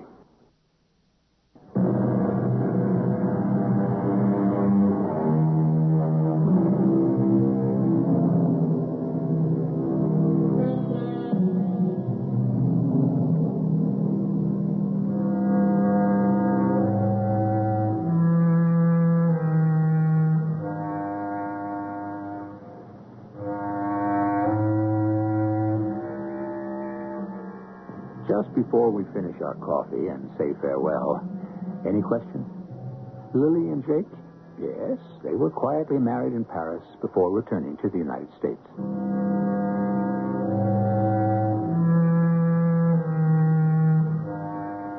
Jake is no longer a reporter. His book, The Second Time Around, or Czechoslovakia, Twice Raped, was the beginning of his career as a writer of contemporary history.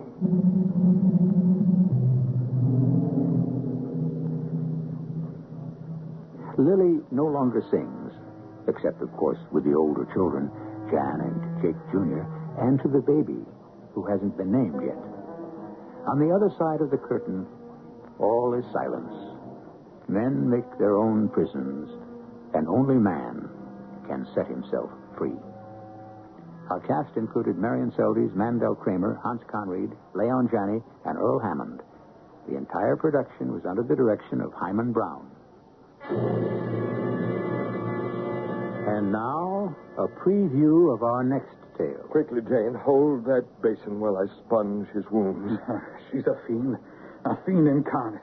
I won't live through the night. Nonsense, man, nonsense. You've nothing but scratches. She stabbed me. Barely missed my jugular vein.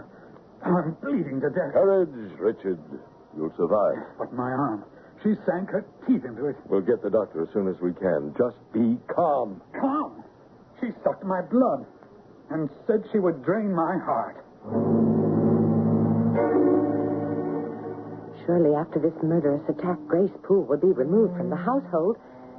But weeks later, I saw the retreating form of the woman in gray and black starting up the attic stairs. Only, while she was still on the stairway, from overhead, I heard... Radio Mystery Theater was sponsored in part by General Electric Citizen Band Radios.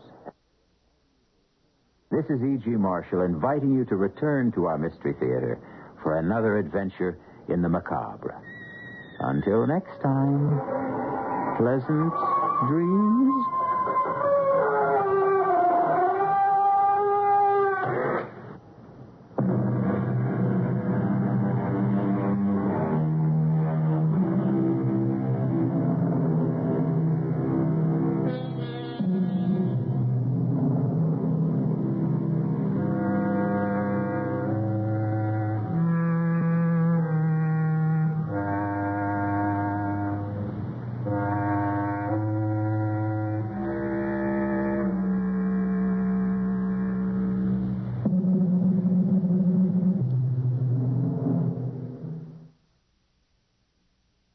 The CBS Radio Mystery Theater presents...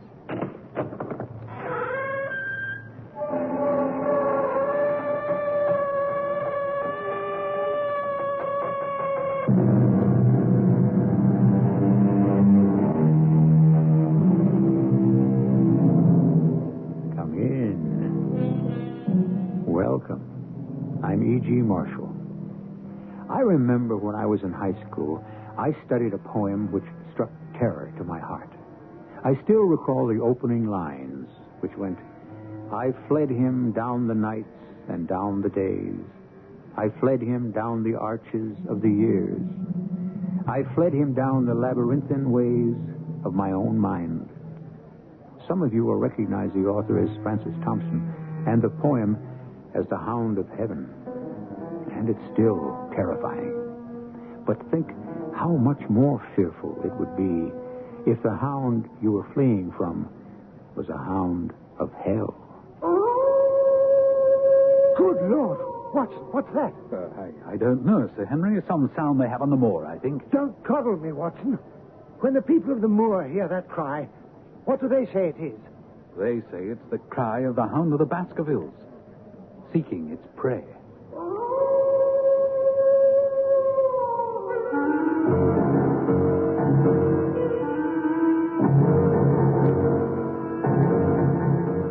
Our mystery drama, The Hound of the Baskervilles, was especially adapted from the Sherlock Holmes classic for the Mystery Theater by Murray Burnett and stars Kevin McCarthy.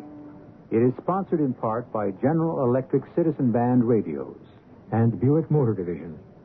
I'll be back shortly with Act One.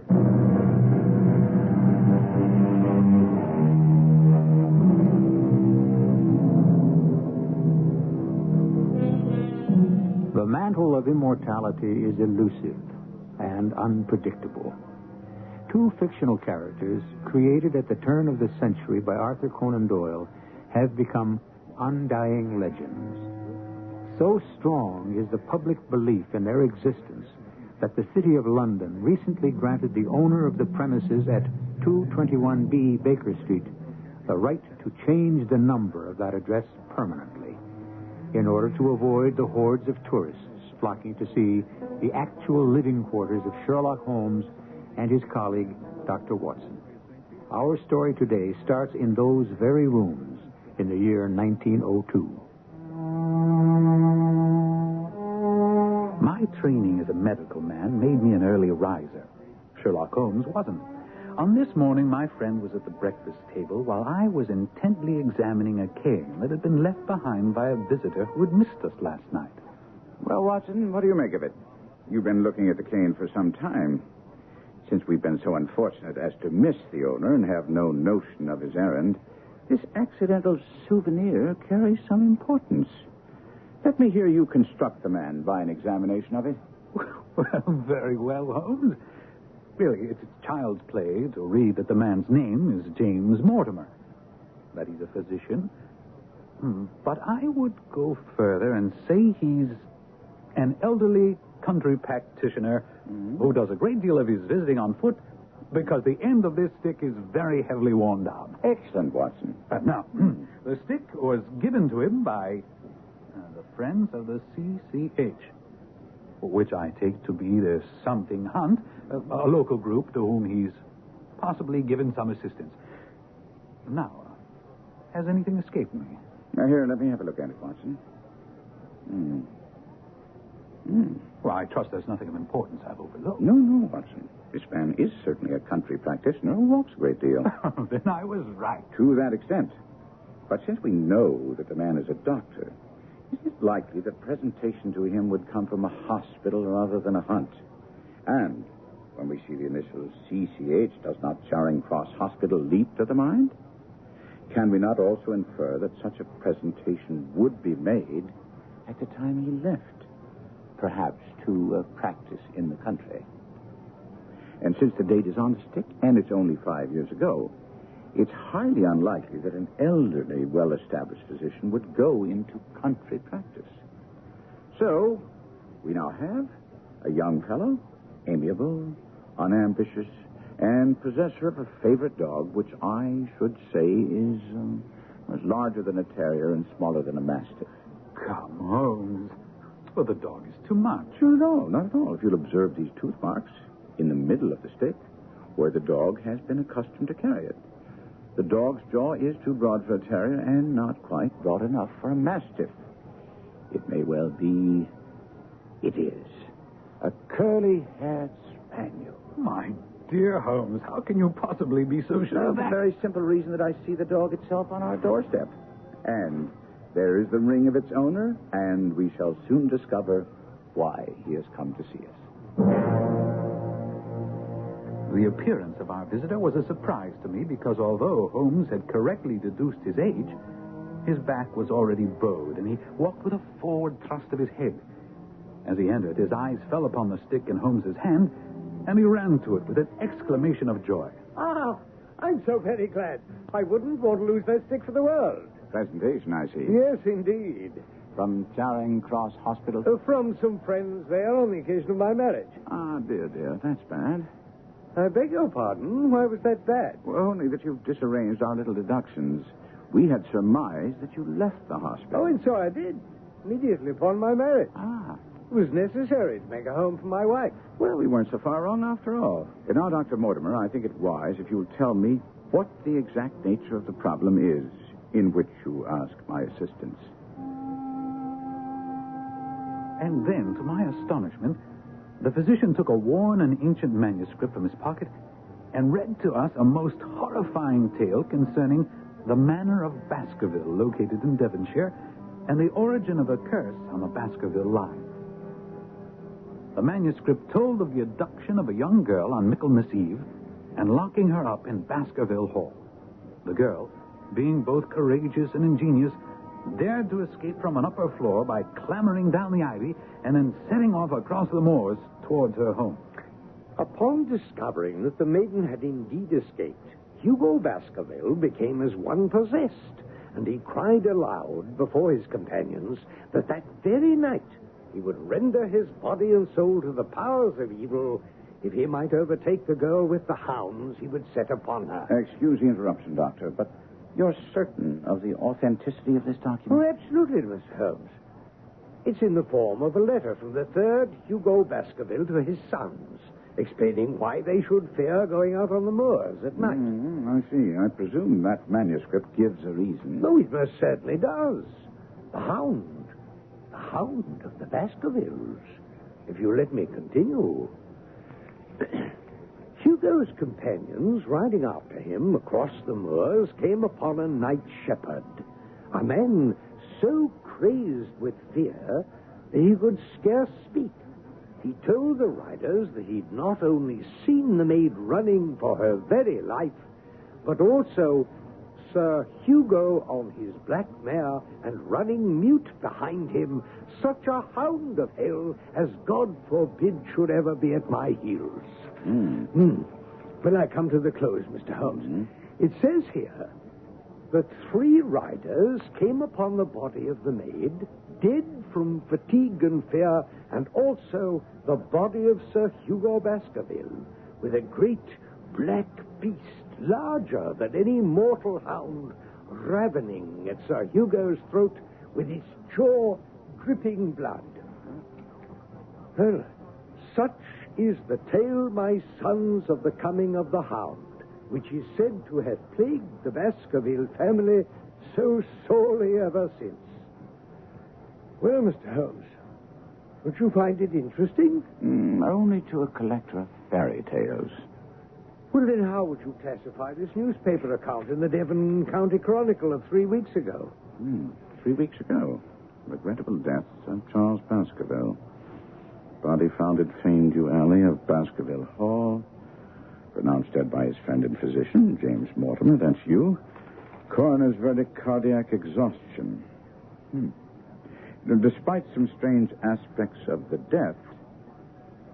Well, now, Dr. Mortimer, everything seems straightforward, but evidently you entertain some doubts in the matter.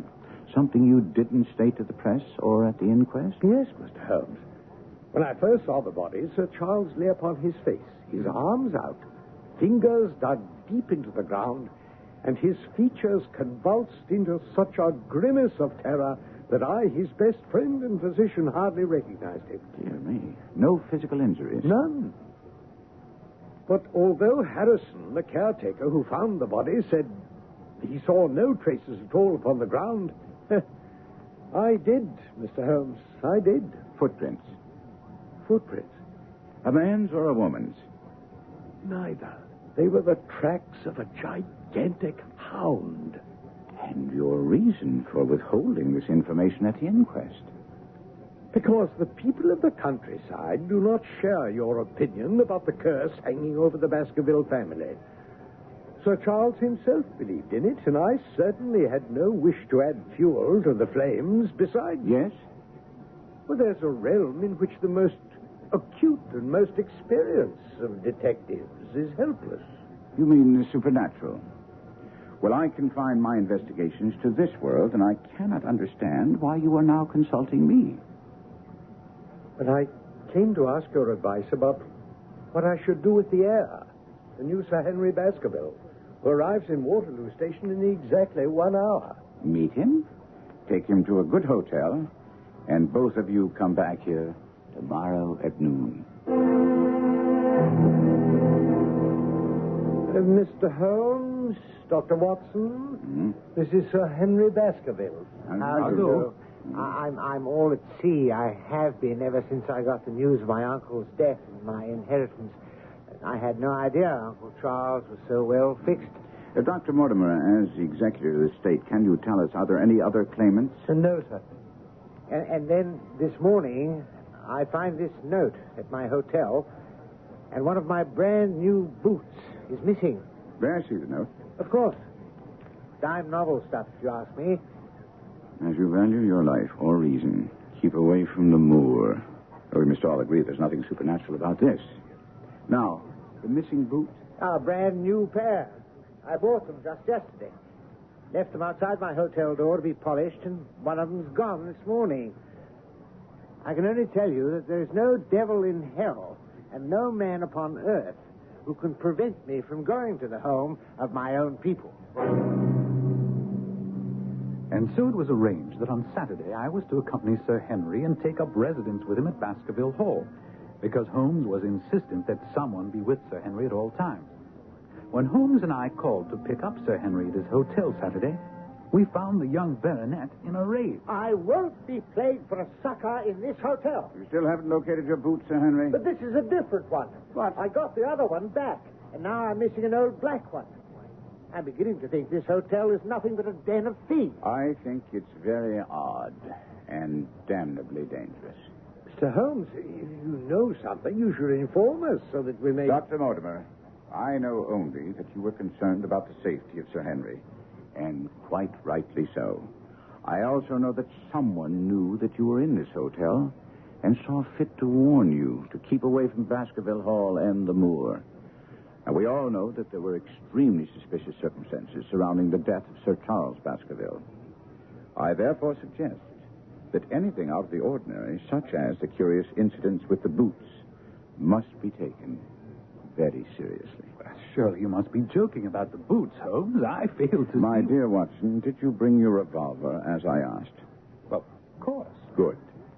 Carry it at all times. Well, I confess, your instructions are making me nervous. They should have precisely the opposite effect. Now, Dr. Mortimer, as executor of Sir Charles' will, you know the exact amount of the estate. Is it considerable? Well, I should say that a sum in excess of £740,000 is indeed considerable. Dear me. That is a stake for which a man might well play a desperate game. In the event something happens to Sir Henry, who stands to inherit? A distant cousin named James Desmond. And if you have any suspicions in that direction, let me inform you, he's a clergyman in his 70s. Thank you. Now, Watson, I want complete and daily reports from you. When the crisis arises, as it surely will, I will direct you how to act. Now, gentlemen, goodbye and Godspeed.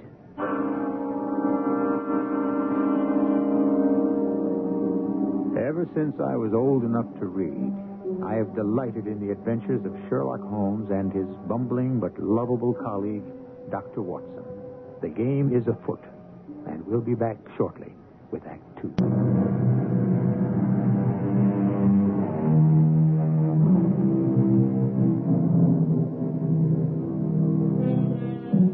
One of our most successful writers of modern detective stories once made a terrible pun, but a perceptive comment on Sir Arthur Conan Doyle's stories about Sherlock Holmes. It went this way: be they ever so humble, there's no police like Holmes. I agree wholeheartedly. And now we have the pleasure of rejoining Dr. Watson, Sir Henry Baskerville, and Dr. James Mortimer in the wagonette, carrying them and their luggage across the moors on the way to Baskerville Hall. Hello, look at that, Sir Henry and Watson. I believe it's a mounted soldier with a rifle. Pull up, driver. Pull up. Not to worry, sir. He's on the watch for a convict escaped from Princeton. The farmers here don't like him. He's a man that will stop at nothing. It's Selden, the Notting Hill murderer. I gave an involuntary shudder. It was a case Holmes had taken an interest in because of the ferocity of the man, Selden, who escaped the death penalty only because his atrocious conduct had led to doubts about his sanity. As I shivered, the wagon swept onto a long driveway where stood a huge building with mullioned windows. Standing in front of the large, heavy door was an angular woman with deep-set eyes which blazed with fanatic fire. Welcome to Baskerville Hall, Sir Henry. I'm Mrs. Harrison, the caretaker's wife. My husband will be here shortly. He joins with me in wishing you a long, happy life and in begging you to avoid the moor, particularly and those hours of darkness when the powers of evil are exalted. The very next morning, I set out to explore the moor by daylight. As I walked along a gray and lonely road, wishing that Holmes were here to help me, my thoughts were interrupted by a man calling my name. Dr. Watson! Dr. Watson! Yes, sir? I'm Stapleton. I just live down the moor at Merripit House. Most of the folks around here call me an eccentric because of my hobby. I'm a naturalist. I can see that from your net and box. But how do you know me? Oh, no mystery about that. You passed Dr. Mortimer's house a short way back. He pointed you out to me as you passed. As our road lay the same way, I thought I'd overtake you and introduce myself. How is Sir Henry? None the worse for his journey, I trust? Well, he's very well, thank you. Not afraid of living down here after the sad death of Sir Charles? That is of some concern to you, sir. Well, it means a great deal to the countryside to have a wealthy man such as Sir Henry with us. Well, I'm glad to hear he has no superstitious fears of the fiend dog, which is supposed to haunt the family. I don't believe he has. How do you stand on the matter? I'm a scientist. But it's extraordinary how credulous the farmers are. Any number of them are ready to swear they've seen such a creature on the moor. And you haven't? Of course not. Although I have no doubt the story led to Sir Charles's tragic end. Indeed. Why do you think that? Well, Sir Charles had a vivid imagination and a diseased heart. His nerves were so on edge that the appearance of any dog at all at night near the Yew Alley might well have triggered a fatal heart attack. Do you agree? Well, I've come to no conclusions. Quite so. Well, if you care to come along with me to Merripit House, I'll introduce you to my sister. Well, that's very kind of you. Tell me what you think of the moor. Well, this morning's my first venture on it. But that large plain to the north looks like a fine place for a gallop on a horse. That thought has already cost several lives, Dr. Watson. What? That seems hard to believe. You see those bright green spots scattered thickly over it? Yes. Yes, they seem more fertile than the rest. Well, you might say that. But in reality, that's the great Grimpen Mire. One false step for man or beast, and you die slowly and agonizingly in the quicksand. An awful place, Doctor. And yet, I find my way to the very heart of it safely. Why would you want to go to such a place? That's where the rarest plants and butterflies are. And I have the wit to reach them.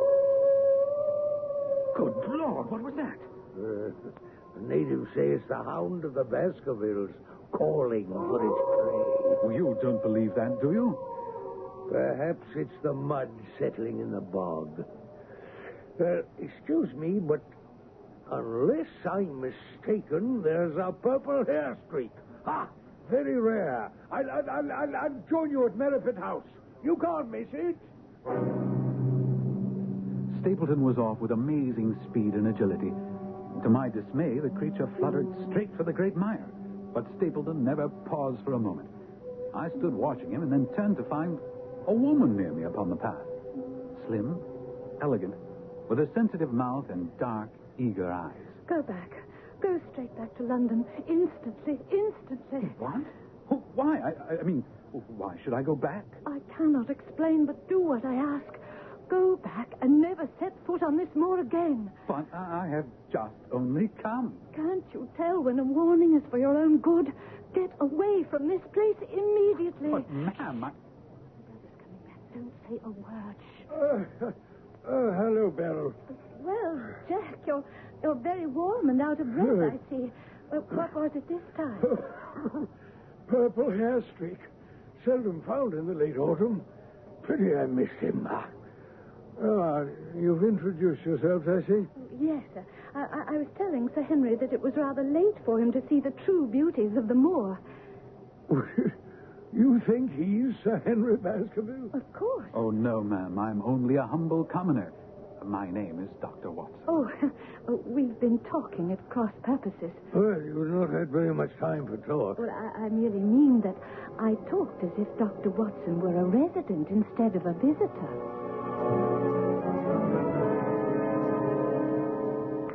I chose this out-of-the-way spot to settle down in, Doctor, because it offers an unlimited field of work in the areas of botany and zoology. Dr. Mortimer is a learned man, and Sir Charles was also an admirable companion. We knew him well, missed him. Of course, we miss our boys, too, don't we, Beryl? Most certainly. Your boys? Yes, I had a school in the North Country. However, serious epidemic broke out and 3 of the boys died. School never recovered from the blow. Well, I feel I should be getting back to the hall. Well, as you wish. Do you think we'd be intruding if Beryl and I were to call this afternoon and make the acquaintance of Sir Henry? I'm sure Sir Henry would be delighted. I set off rapidly upon the same path by which we'd come. But there must have been some shortcut, because before I'd reached the road, I was astounded to see Miss Stapleton sitting upon a rock by the side of the track. Oh, I've run all the way in order to cut you off, Dr. Watson, and to tell you to forget what I said. I must not stop, or my brother will miss me. Now, hold on a moment, please. Sir Henry's welfare is a close concern of mine. Why were you so eager he should leave here? Well, my brother and I were very much shocked by the death of Sir Charles. We all know the story of the Hound, and I felt he should be warned. But the Hound's story is nonsense. No, I happen to believe it. Now, I must go back. No, just one more question. Why did you not wish your brother to know about the warning? My brother's most anxious to have the hall inhabited. He thinks it is for the good of the people here. He'd have been angry if he knew I'd urged Sir Henry to leave. My dear Holmes, I am writing to report that I have solved one riddle, only unfortunately to come up with another. You may recall my mentioning to you that I believed I heard a woman sobbing during the first night I spent at Baskerville Hall. I mentioned this to Sir Henry, and we agreed that if I heard anything this night, I should wake him and we would investigate together. Along about 2 o'clock in the morning, I heard stealthy footsteps going past my door. I was out of bed in a flash and waited until they'd passed. I went to Sir Henry's room and tapped softly our prearranged signal.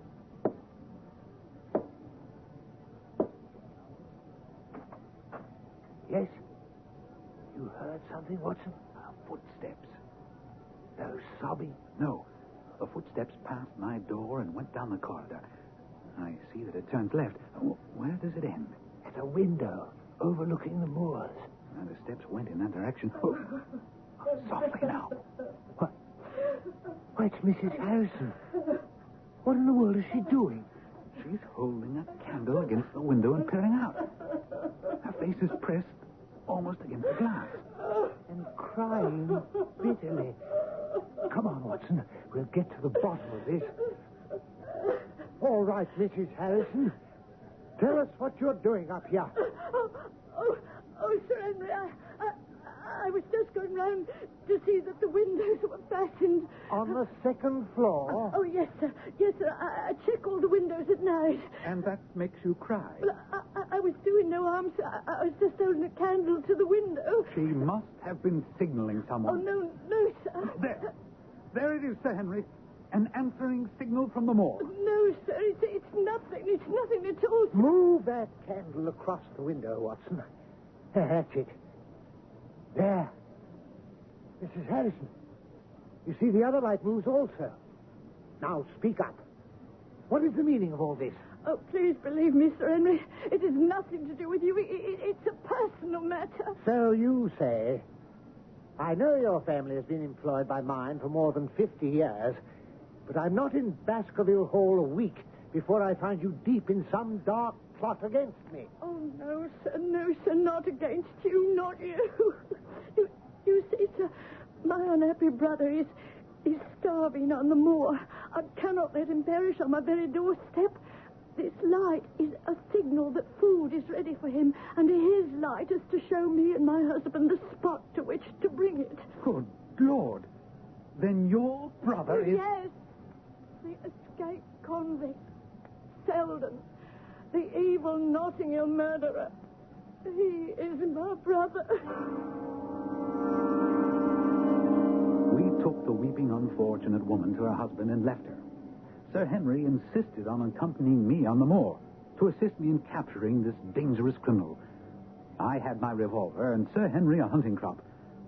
The moor was pitch black, but we easily picked out the pinpoint of light where the fellow was waiting. Mind the footing, Sir Henry. Yes. A pity we can't show a light. I think we should bear more to the right. There's his light. Watson, what's that? I don't know. A sound they have on the moor. I heard it once before. Don't coddle me, Watson. That was the cry of a hound. They say it's the cry of the Hound of the Baskervilles. You believe that, Watson? No, but I think that we should forget our expedition. No, by thunder, whatever that cry was, it came from far away, near the mire. We must continue and get that convict. I don't think that's wise. I urge you to return to the hall. You don't believe in this hellhound, and neither do I. Come on, man. Well, I'm charged with your safety. Holmes would never forgive me if something happened to you while you were in my While we care. stand here jawing, our man will get away. Now, come on. No, I cannot allow it. You can't prevent it. Well, either you come back to the hall with me now, willingly, or I shall be forced to knock you down and carry you back. Now, which shall it be?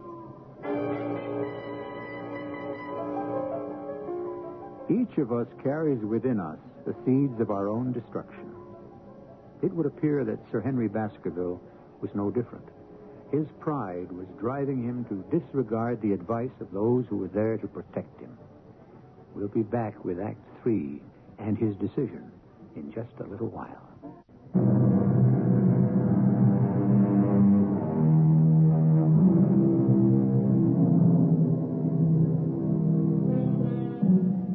People have varying thresholds of fear.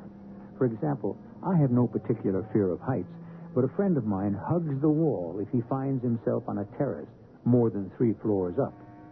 As for me, I shudder at the thought of being hunted down by a pack of dogs, whereas an experienced woodsman might not find that so terrifying. However, I think even an experienced hunter might well find the baying of a fiend dog, a hound from hell, a soul-shattering experience. There it is again, Sir Henry. I don't know what it is, but you're walking back to the safety of the hall with me, or I shall knock you down and carry you. And allow this murderous convict to escape. And that, my dear Holmes, you must acknowledge, solves one mystery. The other, I frankly don't understand. It seems Sir Henry is much taken with Beryl Stapleton, who is indeed handsome. She talks of nothing but his leaving Baskerville Hall, and he suspects her brother, Stapleton, of being subject to fits of insanity. I repeat to you what he told me of yesterday's conversation. Please, Sir Henry, why won't you listen to one who means you well and leave this place? I will, if you come with me. We can be married anywhere you say. Oh, and heaven save us both. I have no defense against your stupidity. This kind of behavior must come to a stop, sir. How dare you offer attentions to a lady which are obviously distasteful to her? Now, hold on a second, Stapleton. I'm not ashamed of how I feel about your sister. I was hoping she might honor me by becoming my wife. And if you can find anything dishonorable in that, then you can go to the devil. Well, my sentiments exactly, sir. Come, Beryl. We're going home. You can imagine that Stapleton's conduct left both Sir Henry and I completely bewildered. And another thing, I'm sure there is another man on the moor. I swear I caught a glimpse of him when Sir Henry and I were out there searching for Selden, the convict. I asked you, Sir Henry, not to report what I told you to the police. The man is a public danger. My husband and I have made arrangements for him to go to South America. If you don't inform the police, he can lie safely on the moor until the ship sails.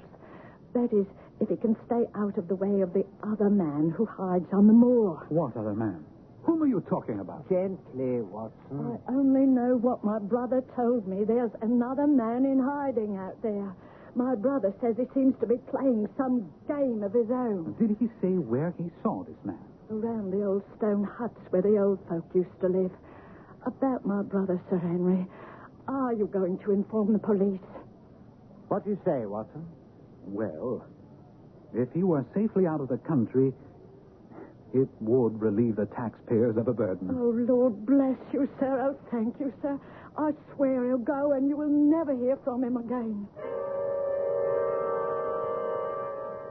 And Holmes, no sooner had we gotten done with Mrs. Harrison than Stapleton was upon us with an explanation of his strange behavior of the other day. I would ask you to let bygones be bygones and understand my sister is everything in my life. We've always been together. Yes, but surely you must have thought that someday a beautiful woman like Beryl would naturally... Marry? Leave me alone? Oh, of course. But when I was faced with a reality, it came as such a shock that I really wasn't responsible for what I said or did. I understand completely. That relieves me greatly because, in that case, I'm going to ask a favor of you. Yes? Give me some time to become accustomed to the situation. Well, how do you mean? I will withdraw all opposition if you give me 3 months before claiming her love. After that time, I shall have prepared myself for losing her. And if she's willing, she can become your wife. I myself was determined to discover the identity of the other man hiding on the moor. And early that evening, I went to examine the abandoned stone huts where Mrs. Harrison said her brother believed the man to be lurking. I approached one of the huts, closed my hand over the butt of my revolver, and entered quickly. The place was empty, but there were distinct evidences that it was being used. As I looked around the remains of a meal, I heard a stone click. Then a figure loomed in the doorway. Good lovely evening, my dear Watson. I really think you'd be more comfortable outside than in. Holmes! I was never happier to see anyone in my life. Oh, more astonished, eh? Please be careful with that revolver. Oh, I thought you were busy working in London. That was what I wished you to think. By keeping you in the dark, I've been able to pursue my inquiries freely. And I've uncovered some information which will lead us to the villain. And all my reports have been wasted. Not at all, not at all. I have them with me, and they helped me immeasurably. For instance, they've led me to the vital bit of information. The vital bit of information, my friend. The lady passing as Jack Stapleton's sister is really his wife. Good heavens, Holmes. Are you sure? Thanks to you, Watson. In all the pack of lies that Stapleton told you, he dropped one grain of truth. He was once a schoolmaster in the north of England. A check of scholastic agencies turned up the evidence I just passed on to you. But why? Why this deception? Because he foresaw that she would be much more useful to him in her character as a free woman. But what does it all mean, Holmes? What is Stapleton after? It's murder, Watson. Refined, cold-blooded, deliberate murder. But my nets are closing in on him, even as his are closing on Sir Henry. Another day or two at the joust, and we'll have him. Good Lord, Holmes. The hound! Which way did it come from? There, near the black door. Come, Watson. You must not be too late. Not now. Faster, Watson. Faster.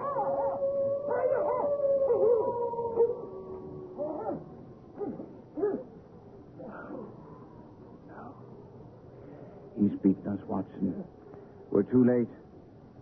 Fool that I was to hold my hand. And you, Watson, see what comes of abandoning your charge. Come on. Up there. Up there against the slope. Come on. Wait. It's Sir Henry. I recognize the tweed jacket. No. No, Watson, no.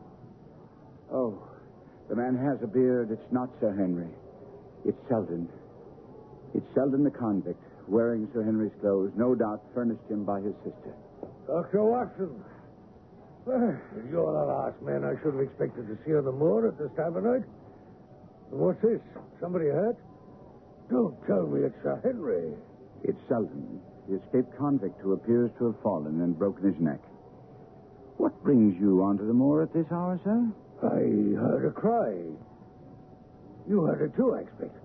Yes. You hear anything else beside a cry? No. Well, that's very comforting coming from Mr. Sherlock Holmes. Well, you seem to be very quick at identification, Mr. Stapleton. Well, you also, Mr. Holmes. Now that you're on the scene, perhaps you've made some discoveries. No, only that this tragedy will make an unpleasant memory for me to take back to London tomorrow night. You return tomorrow? That's my intention. Does that mean you already have a solution to the strange events which have been troubling all of us here on the moor? No. Any investigator needs facts, not legends or rumors. No, on the whole, this has not been a satisfactory case.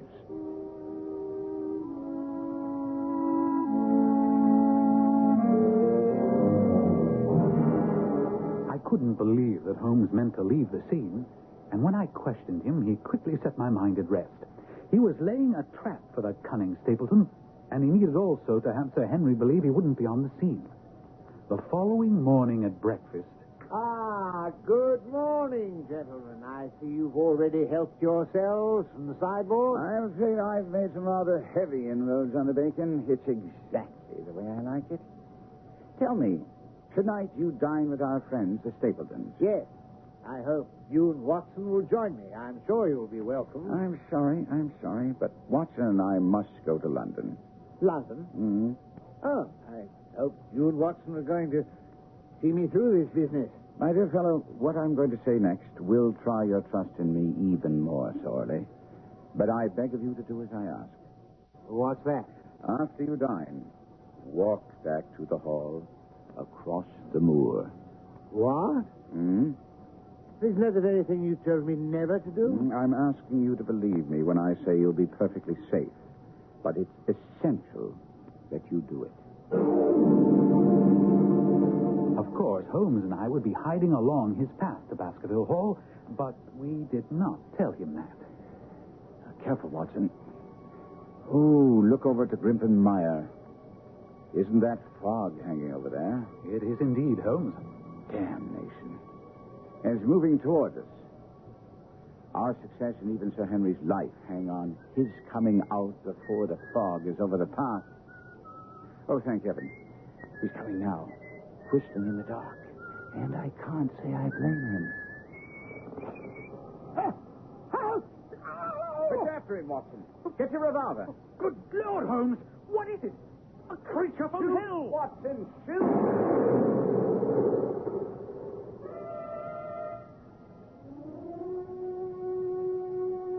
The creature that lay lifeless on the path as Holmes and I stood over it was part bloodhound, part mastiff, and large as a small lioness.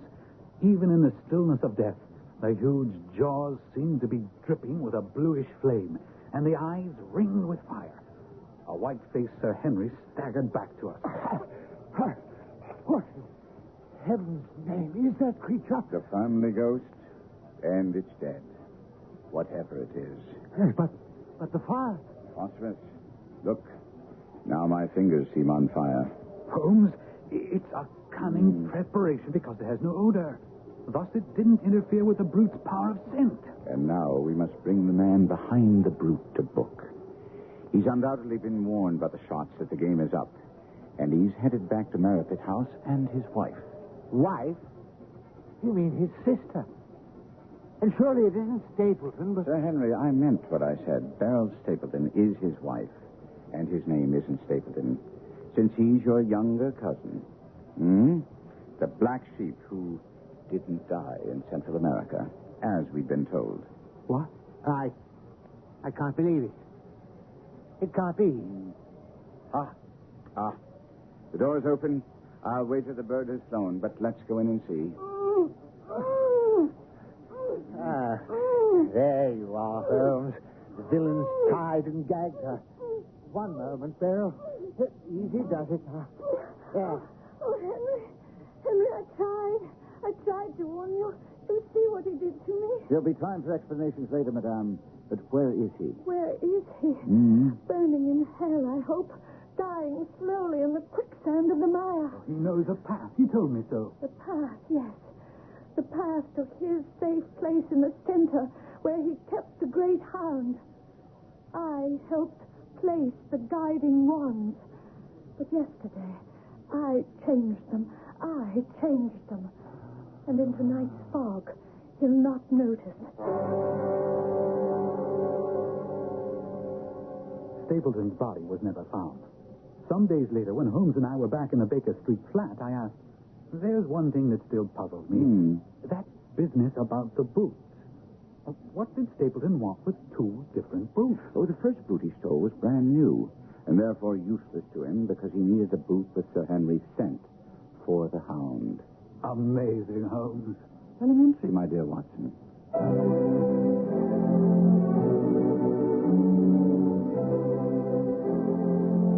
What is even more amazing is the fact that Sir Arthur Conan Doyle, the man who created the greatest detective of all time, a man whose cool, incisive reasoning served as a model for hundreds of lesser detectives, was himself a dupe of the spiritualists. He was constantly fooled and defrauded by mediums, and was laughed at by the world for relaying a message from Houdini's dead mother to Houdini. Only the message was in English, a language Houdini's mother never knew. I'll be back shortly.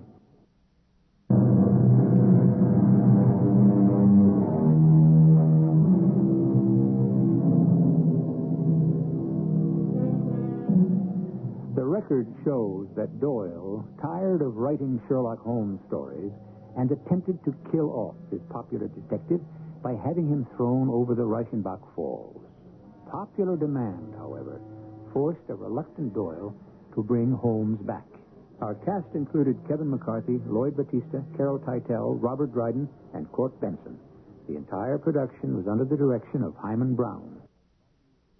This is E.G. Marshall inviting you to return to our Mystery Theater for another adventure in the macabre.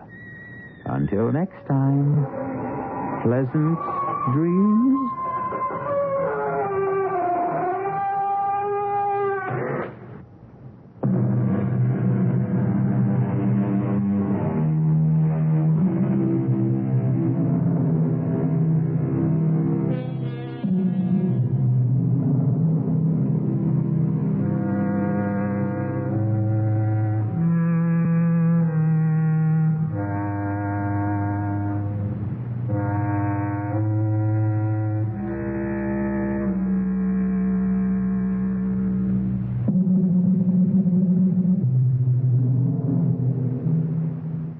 CBS Radio Mystery Theater presents...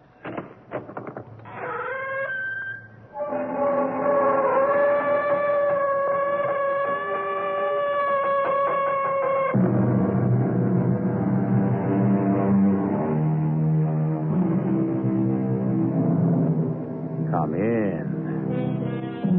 Welcome. I'm E.G. Marshall. There are really only two types of people in this world. The haves and the have-nots. Love, looks, luck. You either have them or you don't. Money, fame, power, they'll come to you or they won't. The simple, uncomplicated, basic fact of life is this. There are those who will make it, and there are those who will not. And one way or another, there is very little you can do about it. Or is there? I love you. How could you love me? I love you. I'm plain, homely. I have no money. I don't care. I love you. And you're married. I don't care. I know your wife. She'll never divorce you. Well, then I'll kill her. Why? Because I love you.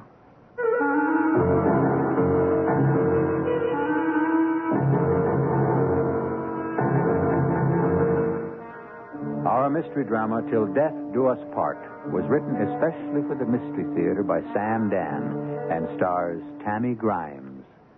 It is sponsored in part by True Value Hardware Stores and Buick Motor Division. I'll be back shortly with Act One.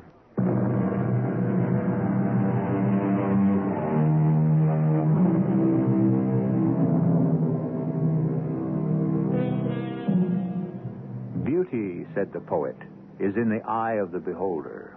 This is one of those all-purpose proverbs designed to make just about everybody feel better. Well, it does no harm, but it has little relationship to reality. The problem is, the eyes of most beholders have been conditioned to recognize only a temporary type of beauty, a beauty that is measurable by arbitrary arithmetical standards. And if a lady's measurements fall short or are not visible, well, our heroine is Miss Miriam Mallory. Miss Mallory is pushing 40, or is being pushed by it. Not only has she never received a serious proposal, she has never even inspired a light-hearted proposition. Miss Mallory is intelligent, has a good job, makes a respectable salary, but statistically, there must be a number of girls in this world who will be overlooked, and Miss Mallory has long ago been resigned. Another cup of coffee, Miriam? I shouldn't, but I will. It's delicious. That's why it's bad. Bad? Why, Mrs. Tennant? The coffee, the food in general, it's too good. And that's bad? If I didn't keep such a good table, you might not have stayed here all these years. I never would have become your star boarder. You would have gone somewhere else, maybe an apartment of your own, lived your life differently. What brings this on? I mean, are we headed where we're usually headed? Funny. I've had 3 husbands. I know, and I can't even get one. Miriam, you should go out into the world. I'm out in the world. Out where? All day you're at your job. At night you come home, have dinner, watch TV with me. That's being out in the world? You make good money. You can afford to go places, do things. I went to Europe last year. It doesn't matter if I go or stay. I never meet anybody. Don't you want to get married? I suppose so. You suppose so? But you have to be definite about it. All right. I'm definite. Well, do something about it. What? A man has to ask me. Nobody does. Well, you have to make yourself attractive. There's nothing I can do about that, since I'm not attractive to start with. If you want to be attractive, you have to feel attractive. Being attractive is something that exists within you. And it's a glow that you feel inside. You see, Julia, I remember your lectures word for word. I was afraid that would happen. Afraid what would happen? Do you know what you just called me? You called me Julia. Well, why not? It's your name. In the 15 years you lived in this house, you never once called me anything but Mrs. Tennant. I wasn't aware of it. And now you call me Julia. You came here. You were how old? 22, 23? I was 45. An older woman. Another generation. Naturally, you called me Mrs. Tennant. But you see, you...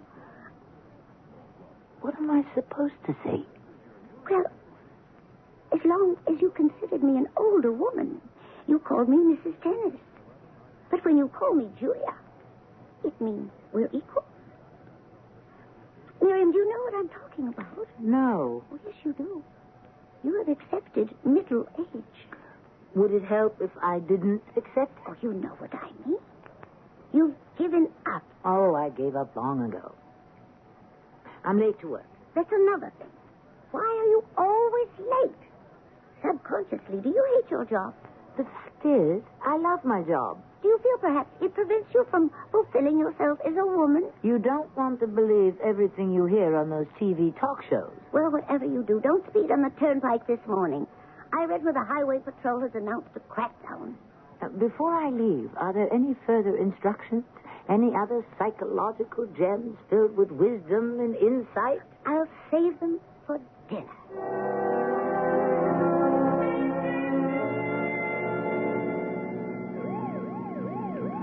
Where did he come from?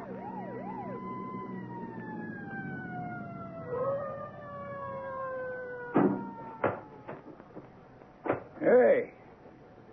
What do you have to do? Kill somebody? I'm sorry, officer. You're sorry? Now, what does that mean, you're sorry? You were doing 75. I didn't realize. You didn't realize you're a danger to life and limb on the highway? At 75, you don't control that car.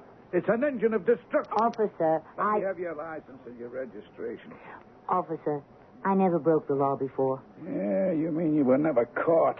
Officer, really, I had no idea. If I let you get away with this, you'd have no respect for me as a cop, right? Oh, And deep down, you'd have no respect for yourself as a citizen either. Well, The schedule of fines is on the back. 30 miles an hour over the limit calls for $45.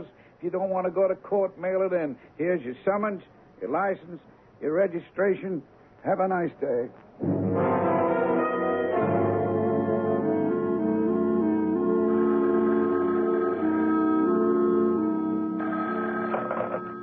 Mr. Pomeroy's office?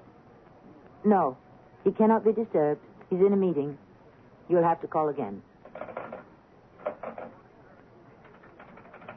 Miss Dallas, you were told not to put any calls on Mr. Pomeroy's line this morning. See that you remember.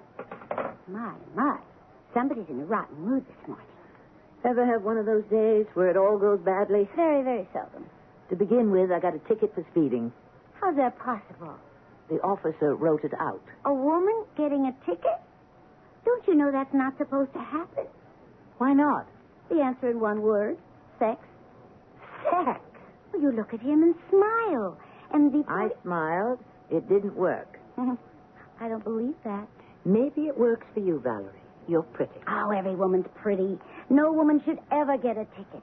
Tell that to Officer Krautwein. Who's he? The cop who signed the summons. All right. Let us consider Officer Krautwein. Look, I'm too upset about this whole business, and it's going to cost me $45. Cheap at half the price if it teaches you a lesson. What lesson? Ask yourself, why did Officer Krautwein become a motorcycle cop? I don't even know the man. I couldn't care less. It's the last frontier. The what? The spirit of knighthood. Oh, There are those men, they existed throughout the ages, who sought fulfillment in rescuing fair damsels in distress. That lets me out. Women in peril, women menaced by giants, by dragons. Look, I have to finish the Polachek report. The horse is gone, but he has been reincarnated in the form of the motorcycle. You need all this information, Valerie. There he is, this knight in armor, and he sees you, menaced by, guess what? A dragon. You're crazy. That's what your car is, a dragon. A huge monster that surrounds you, and it's running away with you. Can we get to business? So he stops this monster, comes to your rescue, so when he looks at you, you must not break the illusion. What illusion? That he is saving a damsel from a dragon. So you must be all smiles and softness, gratitude and weakness. All the things that are womanly. Weakness is womanly? For $45 it is. That's why you must radiate these womanly qualities. But you didn't. That's why you destroyed his illusion. That's why he gave you a ticket. He gave me a ticket because I broke the law. I'll do 75. I bet I won't get a ticket. I guess I just don't have this womanly quality. Every woman has it. You just don't know how to use it. Yes? May I see you, please, Miss Mallory? Yes, sir. And furthermore... Look, Valerie, it's time to go to work. Oh, Miss Mallory, where is the Polachek report? It isn't finished yet. What's due today? It will be ready by 4 o'clock. That's shaving it rather close, isn't it? If you wanted it this morning, Mr. Pomeroy, you should have said so. Now, wouldn't it stand to reason? When you if... say you want something on a given day, Don't that means... interrupt me, Miss I Mallory. was only trying to remind you It would stand to reason that I would want the whole day to check the figures. But it's customary when you say you want a report on a given Is day it to customary assume to be tardy, wasteful of time, effort? Mr. Pomeroy, you can't talk to me like that. Miss Mallory, how long have you been here? I think I've been here too long. Now, see here, Miss Mallory.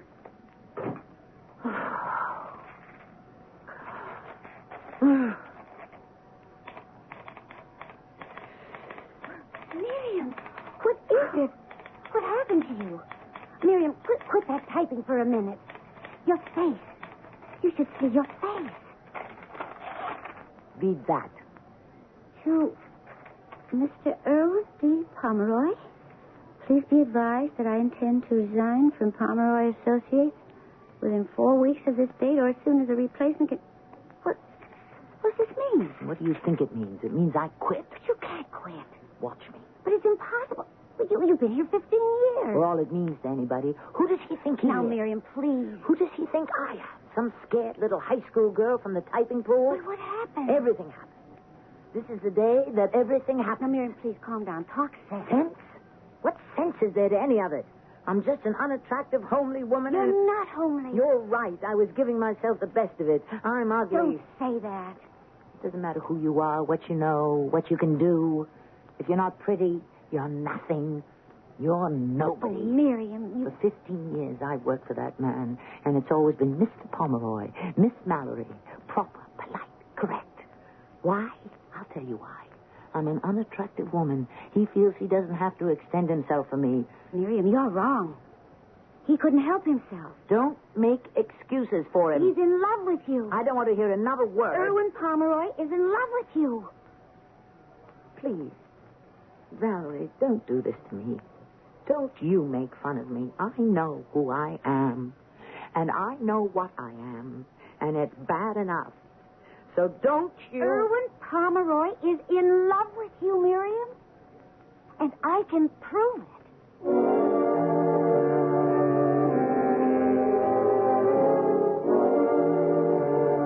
Well, there's a completely unexpected situation. We would assume that nobody could ever be in love with Miriam Mallory, the way she carries on. And though we were only exposed to Mr. Pomeroy very briefly, he seems the least likely candidate. However, there are those of you out there, and your number hopefully is legion, who are not concerned with who loves whom, but rather who kills whom in our little tales. Have no fears. You will not be cheated in Act 2.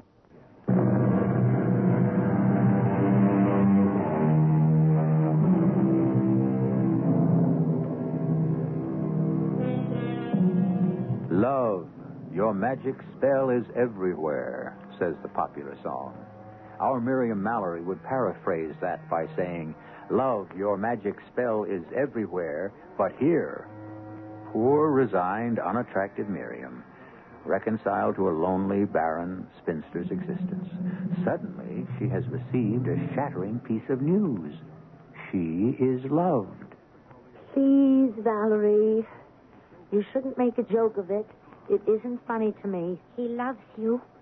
Erwin Pomeroy loves me. You've been working here 15 years, and you didn't know. I've been here how long? 6 months? I saw it the first day. What did you see the first day? The way he looks at you. No, don't say you don't believe it. But I don't believe it. I said I'd prove it.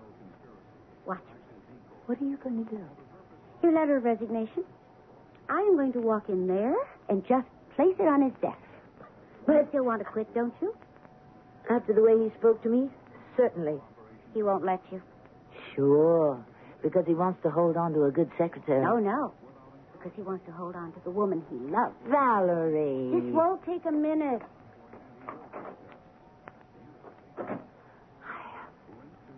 I don't care what anyone says. I'm going to quit. I'm going to quit.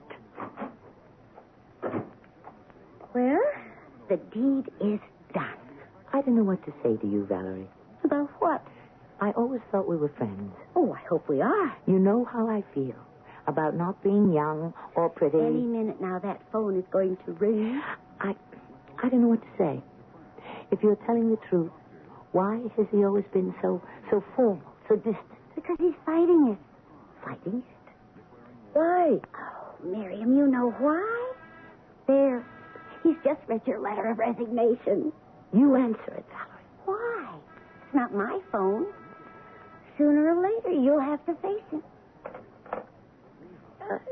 Yes? Miss Mallory, may I see you?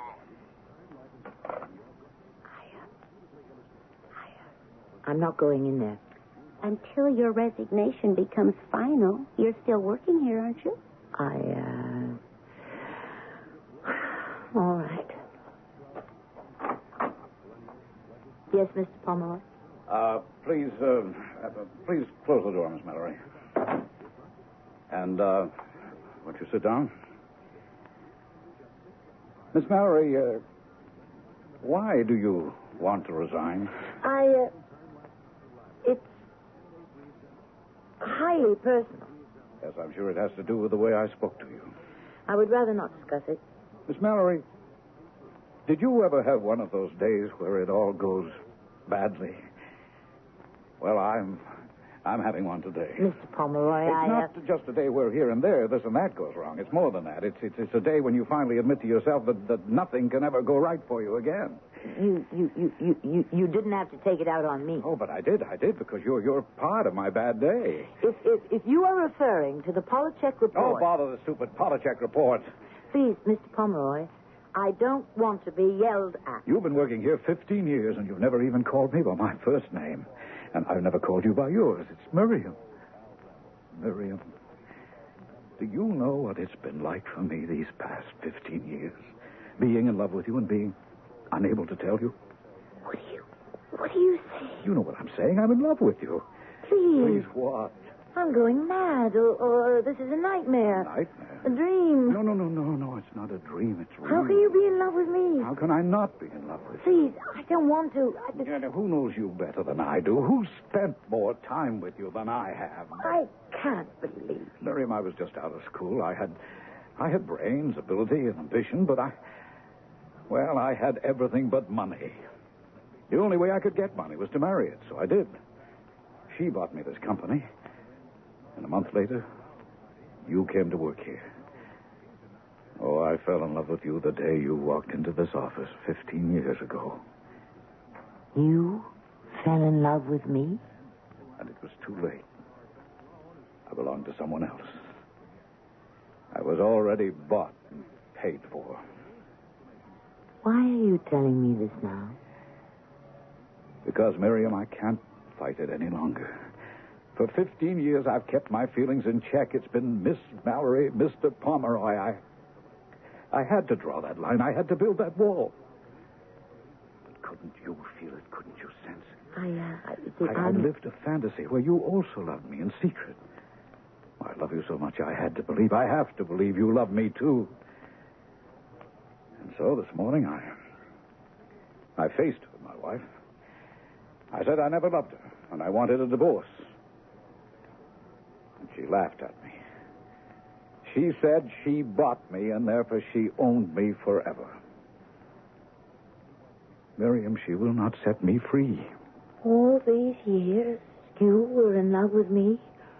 All these years, I was loved. So all the dreams I had, the hopes, the plans for you and me, suddenly just collapsed. That's why I shouted at you this morning. Forgive me, please. Say you forgive me. I forgive you. I love you so much I can't be without you. Don't leave me, please. I won't leave you. Oh, I'm being so selfish. You should go somewhere else, meet someone else. I'm ruining your life. Ruining? Today? Now? For the very first time, I feel I'm alive. Alive. Finally. Darling. Erwin. That's my name. Erwin. Tell me you love me. It has to be. We were meant to be in love. Don't you feel it? I love you. I love you. Oh, what's the point in saying I love you? What can I do about it? You could hold me in your arms. Miriam. Oh, Miriam. Erwin. Darling.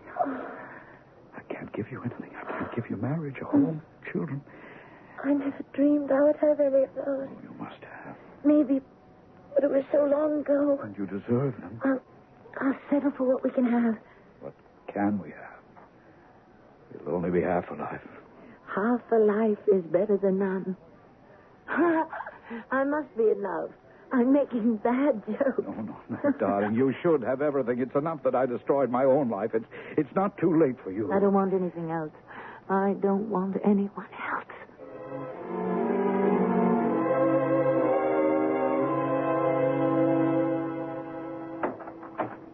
Miriam? Yes? I was a little worried.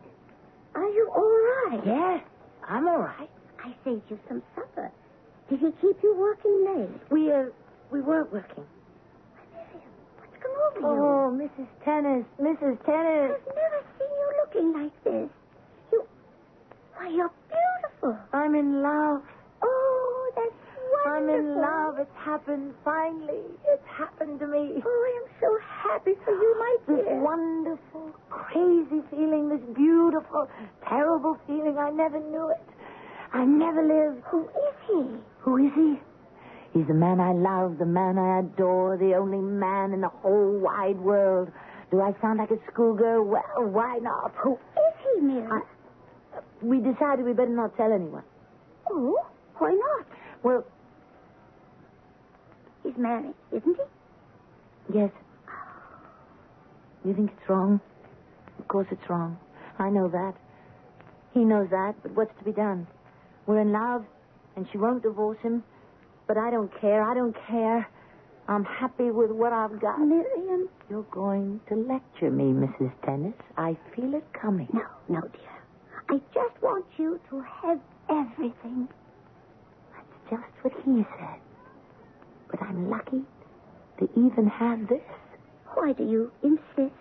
Why are you so pathetically grateful for crumbs? I'm sorry. Shouldn't have said that. I apologize.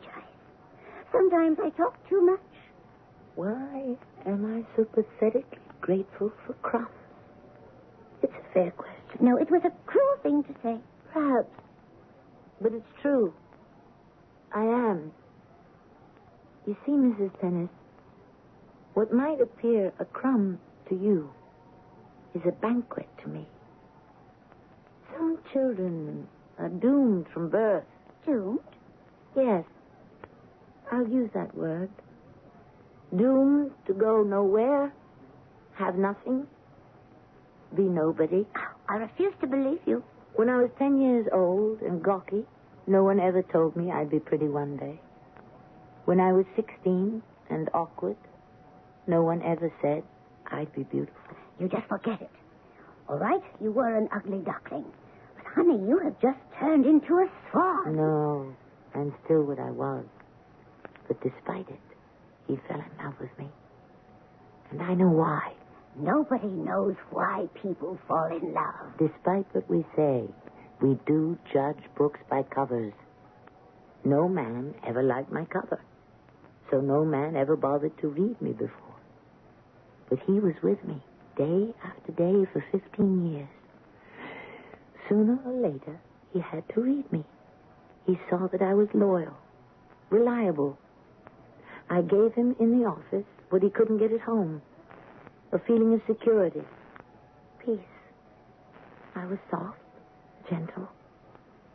I made no demands on him. You're talking about your boss.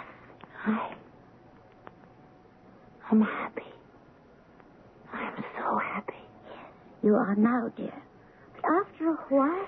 I don't care about after a while. You will. You've just become a woman. I've been a woman all my life. No. You only become a woman when you fall in love. And then you'll want what every woman wants. What every woman's entitled to have. A home, children, a place in the community. How could I possibly want anything more than I have now? Oh, Mrs. Dennis. He's wonderful.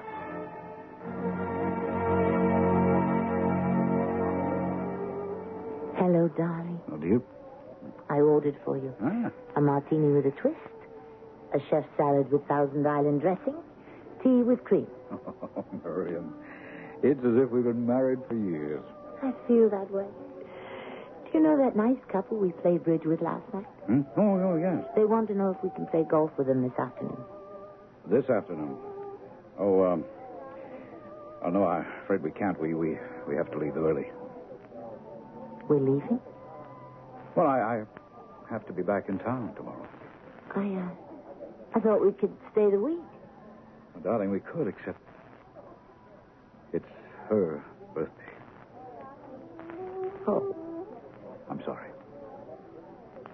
These past few days, she's been completely out of my mind. Yes, mine too. But you see, darling, I just have to. I understand. She won't give me that divorce. Do you suppose if I asked her? Oh, no, darling. That would make it worse. Besides, I'm sure she already knows about us. She does? No, she's a bitter, neurotic, vindictive woman. Sure she has me watched. I'm sure she knows we're in love. Oh. Fact is, in everything but name and in everything but law, you're my wife. I know that. And yet tonight I have to leave you and go to her. Just isn't right. I told you at the beginning, darling. Half a loaf, half a life. That's what I want more, don't you? Yes. Oh, well, what's the use? Besides, I took a vow. Yes, you did take a vow. Till death do us part. Yes. Till death do us part. Now, we're going to end the act right here. That word has finally come up. That word you were expecting since the beginning of Act 1. True, the word has been spoken in an offhand, almost unconscious manner, but once that word comes up, once you say death, no matter how innocently, on this show, you know we mean business. Act 3 in just a few minutes.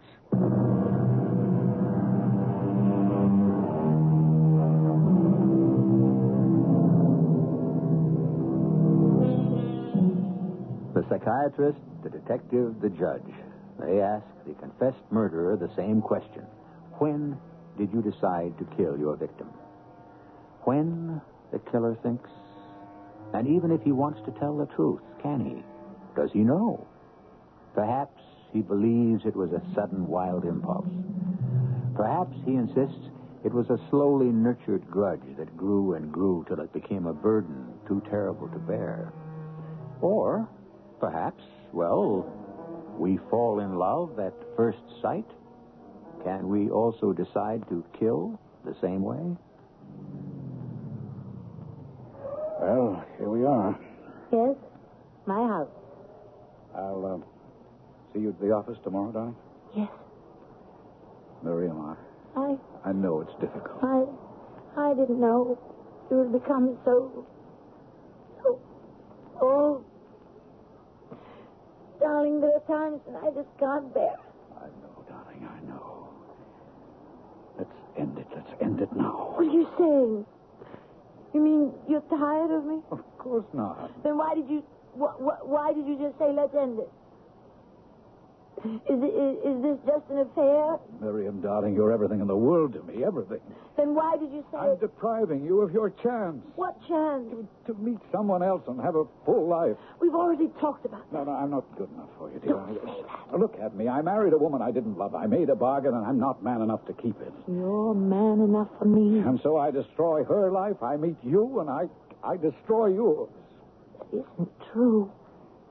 You resent what you're doing now. What am I doing? I'm loving. I'm living. Well, you resent her. She takes me away from you. You do, don't you? Well... And that resentment, well, it's going to go stronger as time goes on, and you'll even begin to hate me. No, don't say that. It's true she won't give me a divorce, but there's nothing to prevent me from taking one if I really want one. What does that mean? If you really want one? Well, there are states in this country where I could get one. There are grounds, but you see, darling, I'm afraid to divorce her. Afraid? Well, I stand to lose everything. It's all in her name. I'll be broke.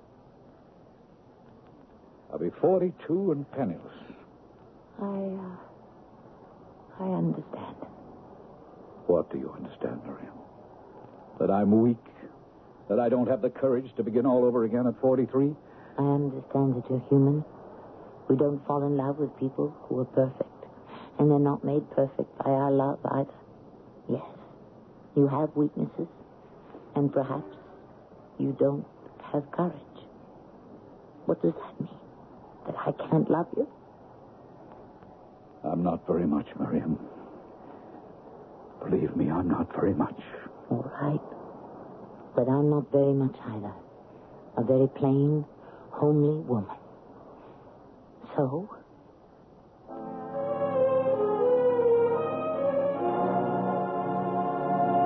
Well, home again tonight. He's on vacation. With his wife? No doubt. We don't have to go into that. How long is the vacation? A month. They're traveling in Europe. You're a fool. Probably. Why don't you give him the air? I'm in love with him. May I be brutally frank? Or frankly brutal? It has to be said. You don't love him. I believe I'm a better judge of that man than you are. You're confusing love with something else. What? Gratitude? Gratitude? For what? He's the first man who ever paid attention to you. Mrs. Tenners, we've been friends for 15 years. And I do have a great deal of affection for you, but... You know I'm right. I don't care to discuss it. You sold yourself a bill of goods that you were unattractive. No selling job was necessary. All I did was look in the mirror. But it isn't true. Beauty is in the eye of the beholder. That's right. And Erwin Pomeroy is the first beholder who ever saw it on my face. It's there.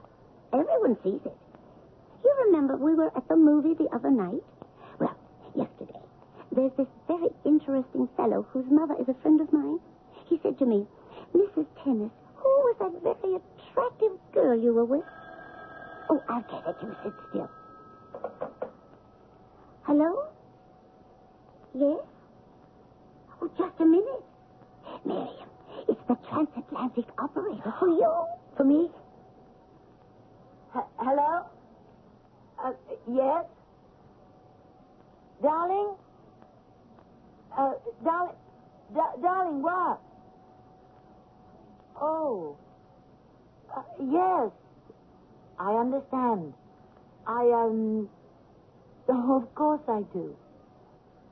Yes, darling. I love you, too. What is it you understand? His wife wants to stay in Europe another 2 weeks. And why not? It's a lovely time of the year. I hate that woman. Why? Because... You're trying to steal her husband, and suddenly she's the guilty party. For years, I told myself that certain things in this world weren't for me. Couldn't be for me. There never would be a man. But there is a man. Now there's a man. And she's standing in the way. What are you talking about? Nothing. I don't know what I'm talking about.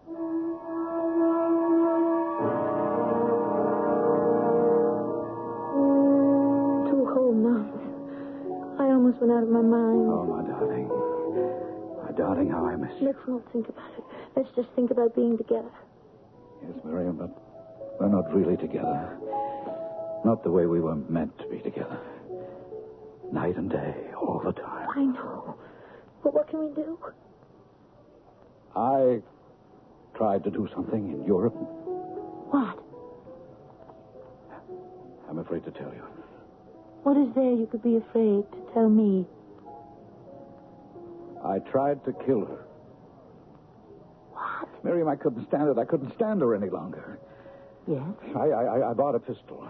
Oh, and... She takes pills, sleeping pills, and when she finally falls asleep, she's out of the world. And so after she fell asleep, I thought I could make it look like a robbery. I would shoot her in her sleep and come back later to the hotel room and claim that well, you understand. Yes, I understand. I thought of you, my dearest, how you were losing out on life because of her, and so I wanted to kill her for you. For me? So that we could truly live as man and wife. So I stood over her with a gun in my hand, and I couldn't do it. I couldn't pull the trigger. I wanted to, but I couldn't. I realize. I'm a coward, Miriam. I was just too frightened. I couldn't do it. And I want her dead. Oh, you'll never know how much I want her dead. I know. How could you know? Because I want her dead, too.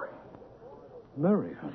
Yes, darling. I want her dead. Oh, no, that's wrong. Of course it's wrong. It's wrong. It's unfair. It's cruel. I never thought I'd be able to talk like this, but I suppose there are 2 kinds of people in this world. Those who take what they want and those who do without. Miriam, I love you so much, darling. I don't want to think about it anymore. What's the point in talk? It has to be done. What has to be done? You couldn't kill her for me. But I can kill her for you. No, Miriam. It doesn't have to be complicated. A burglar. What are you saying? A night when she'll be alone in the house. When the servants are off duty. But I can't let Give me the key. Miriam, this is And the gun. You still have the gun? Yes, I have the gun. But there's nothing more to say. Tomorrow morning, in the office, give me the house key, the pistol. Tomorrow's Tuesday. When are the servants off? Miriam, you can't... When are the servants off? Thursday night.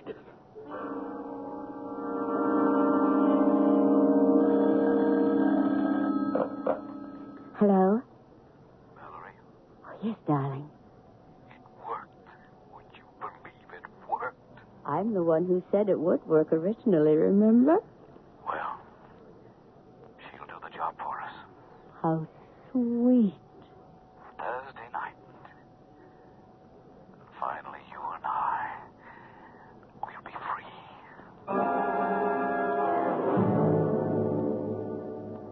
How about a nice cup of tea, dear? When I get back. Oh, are you going somewhere? Yes, I have to run an errand. But this is Thursday night. The ballet is on TV. Why, I guess I'll have to miss it. Something's wrong. Why? Why do you say that? I don't know why. I just have a feeling. No, I have to go now. Why do you have a gun? A gun? I was cleaning your room, and there was this box on your dresser. I accidentally knocked it to the floor, and one of the flaps opened, and I saw a part of... The company is going into the sale of handguns. And each employee has been given... What are you talking about? Well, so much crime and violence. Do you expect to add some more violence? And there's the danger of burglars. Miriam, I don't know what's wrong. There's nothing wrong. You're a beautiful woman. No, please. Only to Erwin Pomeroy. No longer. You feel loved. That's all you needed. It made you feel beautiful. And so you are beautiful. Every man who sees you now will think you're beautiful. Everyone. I have to go. You can have your choice of men. That isn't true. Now, don't be blind. Men look at you differently. You're a beautiful woman. I'll be back in a while. You don't have to be grateful to Erwin Pomeroy anymore. You've outgrown him. Good night, Mrs. Tennis. I'm late. Late? For what?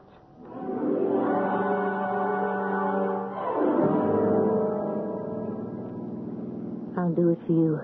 I'll do it for you, my darling. The only man who ever loved me. The only man who ever looked at me. I'll do it for you. God, where did he come from?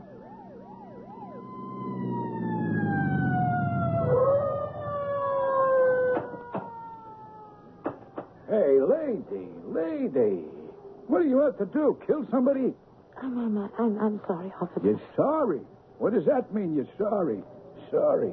You were doing 85. I didn't realize... You didn't realize you're a danger to life and limb on the highway? You think because you're a woman, the laws don't apply to you? Well, officer, You think because you're good-looking, with a great big smile and big blue eyes, you can get away with murder, huh? No, but Well, I guess you can. This time. Look, honey, I'm going to let you go. But you promise you'll keep it down to 55. What was the big hurry, anyhow? I don't know. You don't know? You were doing 85 and you don't know why? No, officer. Now that you mention it, I don't know why. Well, where you headed?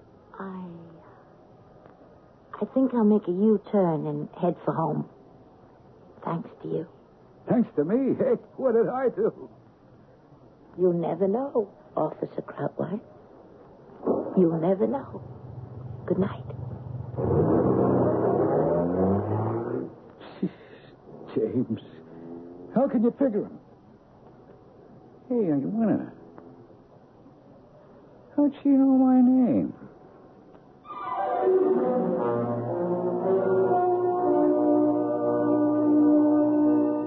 That's all it takes. H.L. Mencken understood it very well. He said, if after I'm dead and you want to make me happy, smile at a homely girl or ask a wallflower to dance. Well, something like that. If you want to make me happy, wait around for a few minutes.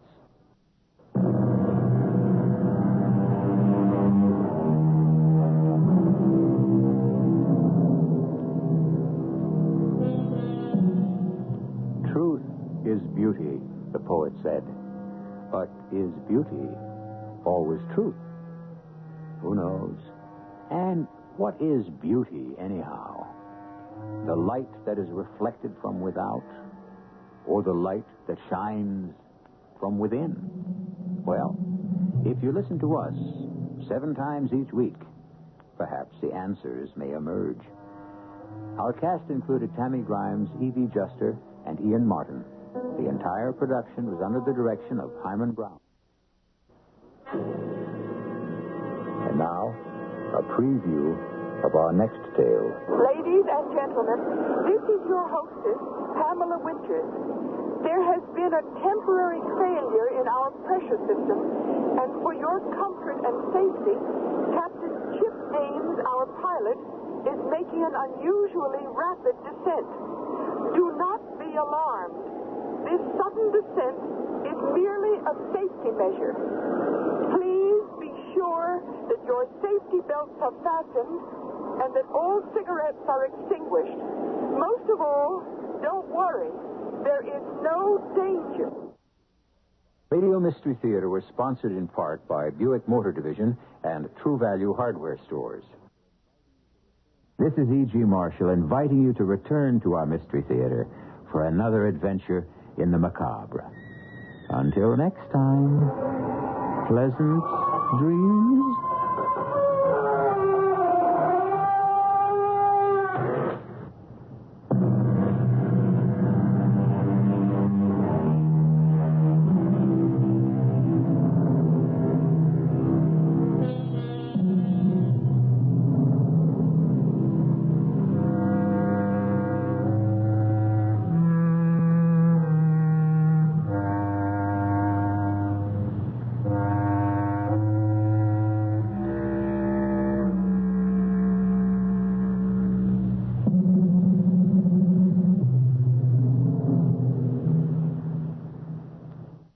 CBS Radio Mystery Theater presents...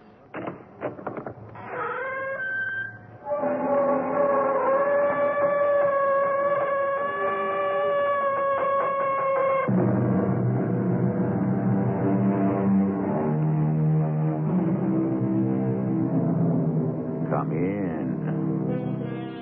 Welcome. I'm E.G. Marshall. Look not upon the wine when it is red in the cup.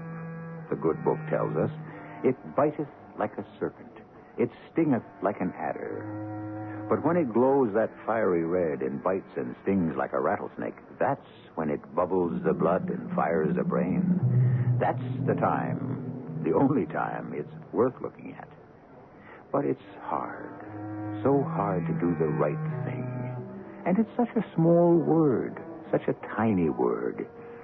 It only has 2 letters. Why is it so hard to say no? I'm guilty. I say you're innocent. I wanted to kill him. That's unimportant. The gun. Yes. My fingerprints are on the gun. I still say you're innocent. Why? Because I want to believe it.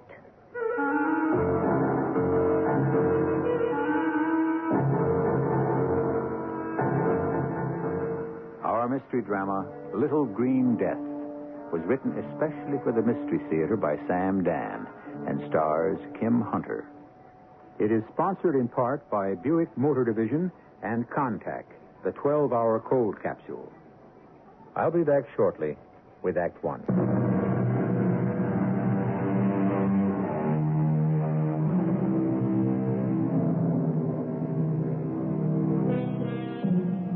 At a place in Russia called Borodino, Napoleon won a battle but lost a war. Now, why should we be concerned? This is, after all, the Mystery Theater, not the History Theater. You see, at the Battle of Borodino, Napoleon was not his usual alert, brilliant self. He was tired. It was an effort to think, to act. Why? Because he had a cold. And why did he have a cold? Because his feet were wet. And why? Because his orderly was drunk the night before and had neglected to make sure that the emperor would have a pair of dry boots. And so the history of the world was changed. We don't even know that orderly's name. But let us consider some other workings of blind chance. Oh, my head. You looking at me for sympathy? Please don't shout. I'm only whispering. This time, I swear I'll stay on the wagon. Till you fall off again. Look, I got it down to once a year. Once too many. Where did you go last night? Oh, boy, do I know. Well, what did you do? Do I remember? All year, you hardly touch a drop. I know. And then one night, for some reason, for no reason you ever want to talk about, you just get blind, staggering drunk. Now, why? If I could answer that. If only I could answer that. Are you going to work today? Oh, sure. Big sale. Got to open the store early. Elmer, look, about the note. Yeah, well, that's why I thought we'd have the sale. Raise cash quickly. Did you talk to Bob Kirtland? Well, yeah. About an extension? You know Bob Kirtland. He said no. Well, don't worry. I'll have the cash for him by next week. Sure, by giving away all the stock in the store. It won't be that bad. It'll be worse. We needed the extension, Elmer, so we could work off the debt and still have some equity. I went to see Kirtland at his country house. I told him if he didn't give me an extension, it'd mean I'd probably have to go out of business. You know what he said? Mm-mm. He said, in the long run, he'd be doing me a favor. He what? He said I wasn't cut out for business. The sooner I realized it, the better. Okay, it's been a bad year, Elmer. It's not your fault. Well, I told him. And he just said it hadn't been a bad year for him. Just for fellows who didn't know what they were doing. So how did you leave it? How did I leave it? Well, he may have said no, but is there any possibility that he might change his mind? I don't think so. Would it help if I asked him? I don't think so. Well, Bob Kirtland is a man who's completely devoid of sentiment. Oh, don't say that. And furthermore, he has it in for me personally. Now, that's where you're wrong. Bob Kirtland never gets personal about business. Yeah, well, I think that's changed. What do you mean? I got a little personal about Bob Kirtland last night. Elmer. I couldn't help it. I saw all those years of hard work and every dollar we have in the world going down the drain and... And what? Well, I guess I told him off. Oh. I called him a vulture. A vulture? Then I stopped off at Sid's and had a drink. Mm-hmm. And then another drink. I see. That's all I remember. Really, I'm sorry, Lucy.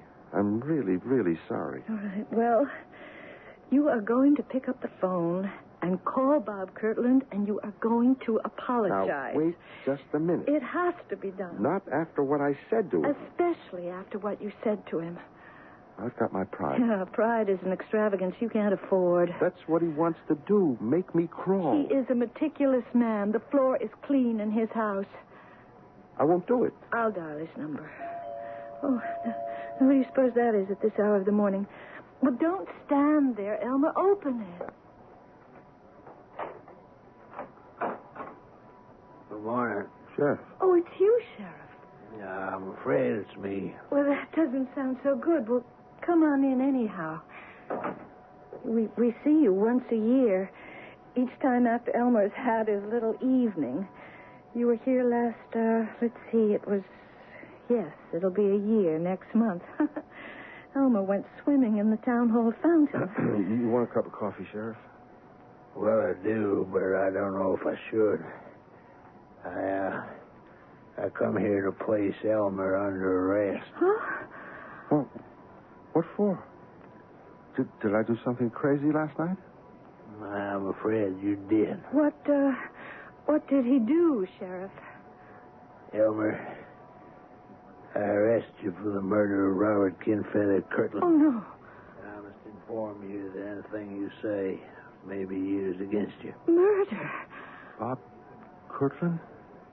He's dead? Yeah. Last night. But why do you say that Elmer did it? Elmer was there. But that's right. I was. Elmer, did you? I don't know. We found the gun. Elmer's never fired a gun in his life. Well, Elmer wouldn't know how. He wouldn't even own a gun. He dislikes guns. Everybody knows that. Now, that may be true, but he fired one at Bob Kirtland last night. How can you say that? His fingerprints are on it. Well, how could it... I'm sorry. Elmer. I don't know. Well, all right. Bob had Elmer in a very tight squeeze. No, the whole town knows that. And Elmer went to visit him last night to see if they could make some kind of a financial arrangement. Do you understand, Sheriff? Yeah, it's clear.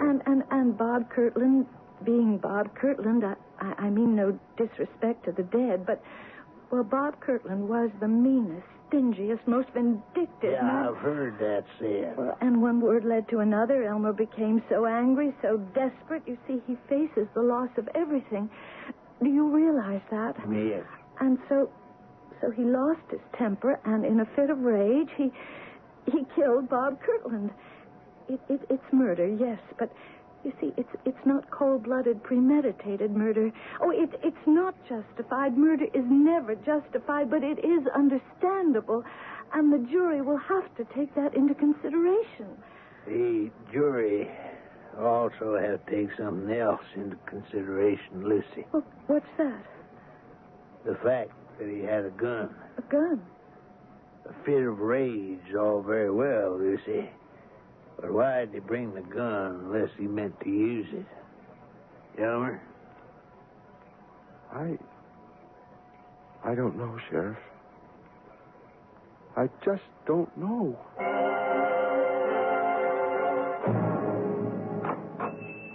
Lucy.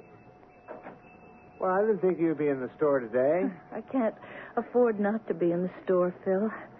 I want you to know I'll do everything I can. Thanks, Phil. I don't believe Elmer could have killed Bob Kirtland. Oh, they've got a gun with his fingerprints. I don't care about that. Do you believe Elmer's guilty? Well, it's crazy. Elmer's the sweetest, most gentle human being in the whole wide world, but maybe once a year when he starts drinking... I believe he's innocent. Oh, Phil, you and Elmer, you're two of a kind. No, we're not. We're friends. We're buddies since kindergarten. But I'm not like Elmer at all, and you know that. I'm practical, where he's a dreamer. I'm down to earth. I've made money, a lot of money. And it's yours. Yours and Elmer's. Oh, no. What do you mean, oh, no? I'm Elmer's friend. I'm your friend. You should have borrowed the money from me in the first place instead of going to Bob Kirtland. Well, you don't borrow money from friends. Now, look, Elmer needs a lawyer. Well, I thought I'd ask Lou Ballantyne. To do what? Lucy, this is a murder case. I know, but Lou is very good. Sure. Drawing up contracts, writing wills, but he's never, ever defended against a murder charge. Yes, but still, It's like it is with doctors. You don't go to a psychiatrist to take your appendix out. Now, you need a lawyer who specializes in murder, and you're not going to find one in this town. I just don't know what to say then. I do. I've engaged a lawyer for you. You have? You need one of the best lawyers in the world, because that jury is going to be afraid to acquit Elmer, or even to let him off easy. How can you say that? Elmer grew up in this town. Everybody knows him. They'll be fair. Melissa Kirtland is on her way home from Europe. Her father's dead. Now she owns the town. Well... Lucy, look, I forgave you for marrying Elmer. But she never forgave Elmer for marrying you. Now, that's why you need a lawyer who can keep the judge and the state's attorney and even the jury on their toes. Oh, Melissa, wouldn't... Wouldn't what? Oh, Lucy, you're a very sweet and decent person, but you shouldn't judge everyone by yourself. On that jury, you'll have shopkeepers, you'll have farmers, They won't be out to alienate Melissa Kirtland, the richest woman in the county. But Elmer wasn't himself. Everybody knows he wasn't himself. It'll be tried before Judge Gary. Judge Gary is fair and honest. And Jerry Holt, the DA, would like to run for governor. The Kirtland family has been the biggest contributor to the party. Phil, I don't know what to do. You don't have to do anything. We'll make sure Elmer gets every possible break. I've already engaged a lawyer from New York. I don't think any lawyer could help. This one can. She's never lost a case. She? Oh, come on now. Are you prejudiced because she's a woman?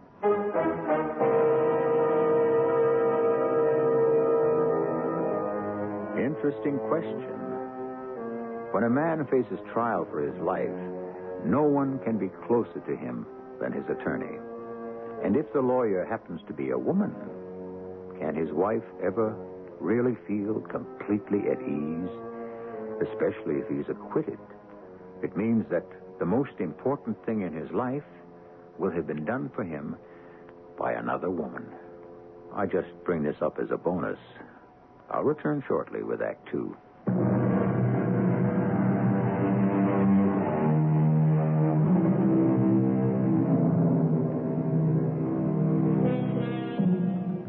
The hand, they say, is quicker than the eye.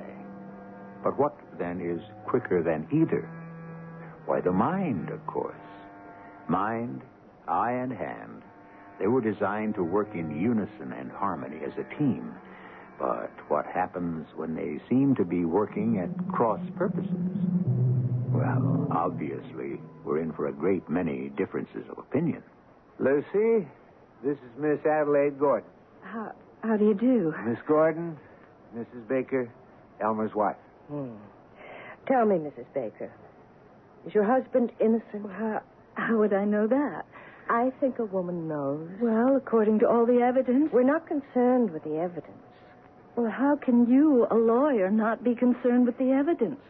You think a jury makes up its mind on the basis of evidence? I would assume so. No, a jury is made up of human beings. Human beings do not make personal decisions on the basis of facts. I'm not a big city lawyer, but I would venture to disagree. Would you? Well, I think people are more intelligent than they're given credit for. Permit me, Mrs. Baker. About 12 years ago, you were the most popular girl in this town. You could have had your pick of practically all the attractive and eligible young men. Well, I wasn't that popular. You chose Elmer Baker, who had no money and very poor prospects. I was in love with Elmer. My point exactly. The most important decision you ever made in your life had nothing to do with facts, evidence, or logic. Well, you're not alone. People don't change the habits of a lifetime just because they happen to be sitting on a jury. They'll believe what they want to believe. But in a court of law, the evidence... A person sitting on that jury doesn't know what to believe. Maybe he wants to believe Elmer is innocent. But he looks at you. You're his wife. He has to see that belief on your face. Suppose he doesn't. Look, there's proof Elmer's guilty. He was there. His fingerprints are on the gun. The best thing for him to do is to admit it and just throw himself on the mercy of the court. He'll be put away for life. Is that what you want? No. You have no right to say that to me. I'm just telling you how I feel. Your feelings are of no importance. Elmer is my client. He becomes the most important person in the world to me. I don't think that Phil did a wise thing in engaging you. You don't? This is a small town. You have a brilliant reputation. People will resent your presence here. They'll feel you're the big city expert here to show up the local talent. Look, let's straighten it out, Mrs. Baker. You wouldn't feel this way if I were a man. You're jealous of me. That is the most ridiculous thing. He's in desperate trouble. You want to be the one to save him. I have no interest in your husband as a man. I'm considered one of the top 10 trial lawyers in the country. But I won't force myself into this case. I could be on the next plane out of here. Now, wait a minute, Miss Gordon. You agreed to take the case. Mrs. Baker can lose it for me. Let the jury see the doubt and indecision on her face, and we don't have a chance. But We don't have a chance anyhow. The gun, the fingerprints. Believe he's innocent, Mrs. Baker. Phil Hastings here believes it. Do you, Phil? Do you really? Yes. That's why I accepted the assignment. Because Mr. Hastings is sincerely convinced of your husband's innocence. Mrs. Baker, you know Elmer better than anyone. In your heart. Now forget the gun and the fingerprints and the motive and the opportunity. Do you believe Elmer could commit murder? No. Believe that when you sit in the courtroom. If Bob Kirtland put the squeeze on many people in this town, there could be others with a motive to kill him. Is that true, Mr. Hastings? Oh, yes. Let's see if we could trace Elmer's movements. He left home at about what time, Mrs. Baker? Oh, just about 4. And he headed out toward the Kirtland place. How long would it take him to get there? About half an hour. No one was at the house except Mr. Kirtland. Now, the next thing we hear about Elmer comes from you, Mr. Hastings. Yes. About 11:30, I got a call from Sid Bellows. He owns a bar. He said I ought to come down and keep an eye on Elmer. I went down there. Elmer was pretty far gone. I couldn't reason with him in that state, so I stayed with him till he passed out. Then I took him home. What time was that? What time was that, Lucy? Midnight? Mm-hmm. Midnight, exactly. I know, because there was a show on the air that had just gone off. And then what? I managed to get him to bed. He slept through the night till 7 in the morning when he had to get up to go to work. He left the house at 4 in the afternoon.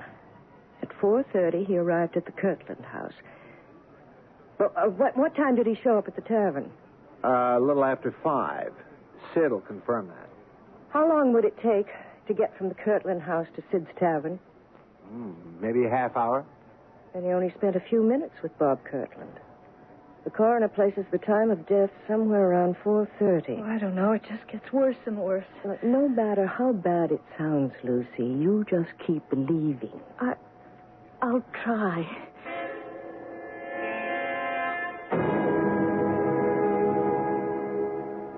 Sheriff, who discovered Bob Kirtland's body? Bill Howley. She comes in mornings, does cleaning. She got there 8 o'clock. Front door was open. She kicked something with her foot. She looked down. It was a revolver.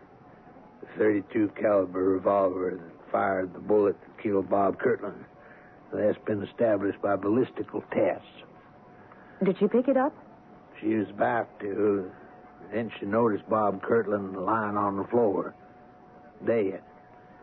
She didn't touch nothing. She's seen too many murder shows. And this is the gun that's supposed to have Elmer Baker's fingerprints on it. Now, I appreciate the fact that a lawyer has to put it that way, ma'am, but it wasn't supposed to have. It did have Elmer's prints on it. How did you find that out so quickly? Well, we knew Elmer'd gone to see him, so we just did a routine check. We got his prints at the city hall, Elmer's volunteer fireman. I must say, ma'am, I never seen a murder case where there's so much evidence against a man. How many murder cases have you seen, Sheriff? Ma'am, I must admit, there you got me. I would like to see Elmer now, please. I've heard of you. You mean you're going to defend me? Yes. But you must cost a fortune. I don't come cheaply. Well, I could never afford to pay you. My fee is being taken care of. By whom? You have a good friend. Phil. I won't let him. He's already done it. Let's talk about important things. You, for instance. I understand you go out and get roaring drunk once a year. Why? I don't know. Yes, you do. I guess because I'm a failure. In other words, you feel sorry for yourself. That's right. I wanted to be a writer. What stopped you? I'm just not good enough. And you can't accept it. I opened a bookshop. I like to be surrounded by great writing. Well, that should make you happy. I'm a bad businessman. The only books I sell are those I like to read myself. Consequently... Your selection is limited. Yes. Well, things turned bad financially. I had to borrow money from Bob Kirtland. I couldn't pay it back on time. So you went to see him to ask for an extension. Yes, that's right. How did it turn out? Bad. Well, I knew it'd be bad before I even got there. How? You believe in signs, omens? It depends. I have this new car. You were tight for money and you bought a new car? Well, what could we do? The old one collapsed. You can't live without a car in this town? Go ahead. Kirtland's place is across the Mule River. Yes. You've got to go over the new bridge to get there. Big steel suspension bridge. I don't even know why I bother telling you this. I mean, it's stupid. You never know. Well, they were painting it. They had a crew spraying this green paint on the bridge. Those fellas are supposed to be careful, but I got some paint on the grill of the car. Paint? Well, it wasn't much. It was just a couple of drops. But it was just my luck. I knew then things would go badly. And they did. I asked Bob for some more time. He said no. Well, we had some words. And I left. Just to go out and tie one on. Did you kill him? I don't know. You were sober at the time, weren't you? Well, I don't know about that either. You see, even to go and talk to Bob Kirtland took more nerve than I've got when I'm sober. So I bought a bottle, and I kept fortifying myself on the way there. As I remember, that was the text of Bob's sermon to me. Did you kill him? I must have. That's not an answer we can work with. Did you kill him? I don't know. Look, I can't stand the thought of killing. That's how I've been all my life. I'm absolutely unable to take another human life. And yet... Yes? Well, there's the gun. How can we explain my fingerprints on that gun? At this point, we can't. Let's forget it for now. You say you were unable to take a human life. Yes, I'd sooner die. But... Yes. The gun. What about the gun? Well, that's it. I can't explain that gun. What was I doing with a gun? No, wait. Did you have a gun when you went to see Kirtland? I don't see how. But I remember a gun. You remember a gun? Yes. You remember seeing a gun, carrying a gun, firing a gun? I just remember holding a gun. There was a gun in my hand. When? That day, that night. It's gone from me. I can't really remember what happened. All right, maybe I don't want to remember. What's the difference? The fact is... everything's gone from my memory except that gun. I remember holding a gun.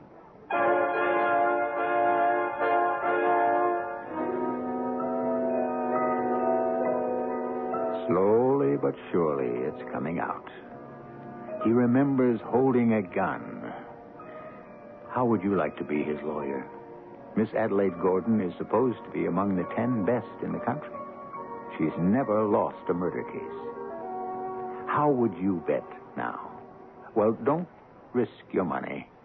You'll get the answer in Act 3.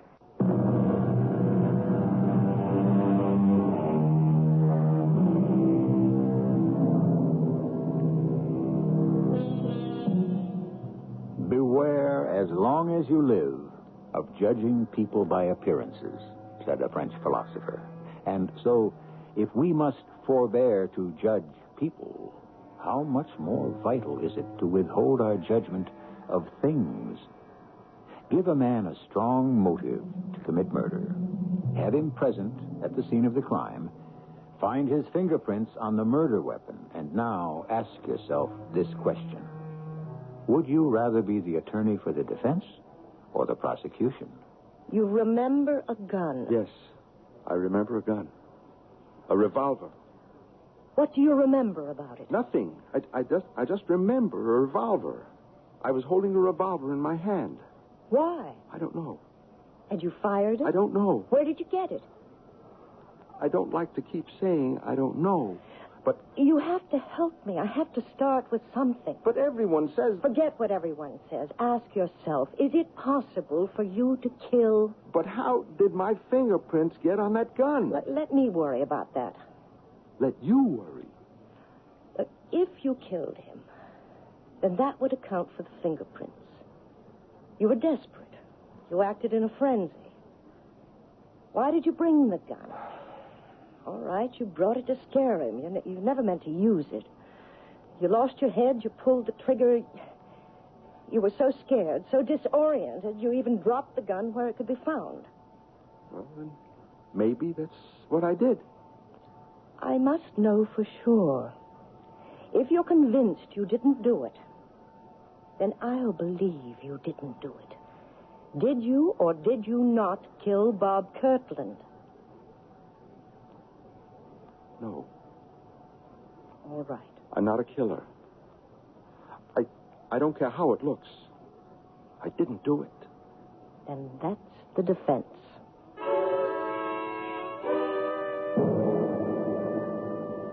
Phil, we have to talk to her. I'm frightened. She isn't doing anything. Now, maybe it looks that way, but you But don't... what? Look, she's supposed to be this big, high-powered lawyer, but she just sits there and nothing happens. The district attorney makes all the points. If I were on that jury... Lucy, it's possible there are legal issues, that she's trying to get certain irregularities reversed by a higher court. What irregularities? Well, I don't know. I'm not a lawyer. Is she a lawyer? At least Lou Ballantyne is well-liked in this town. What can we do? Talk to her. Maybe she can change Elmer's plea. I mean, this way, he's sure to be convicted.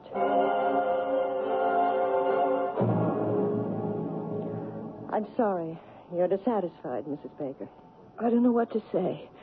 It's obvious we're losing this case. Do you believe Elmer murdered Kirtland? Well, no. Do you, Phil? No. I don't believe it either. How can I change our defense? It's the truth. Well, why can't we just say that Elmer was seized by a fit of temporary madness, and that's why he killed Bob Kirtland? You'd be asking me to base our defense on a lie. Please, Miss Gordon, I don't know what to think, what to believe. I only know that this way we are just losing. Can you give us some assurance that your line of defense will be successful, Miss Gordon? I'm a lawyer. I go with what I believe is the truth. I believe Elmer is innocent, and I have to go down the line with it.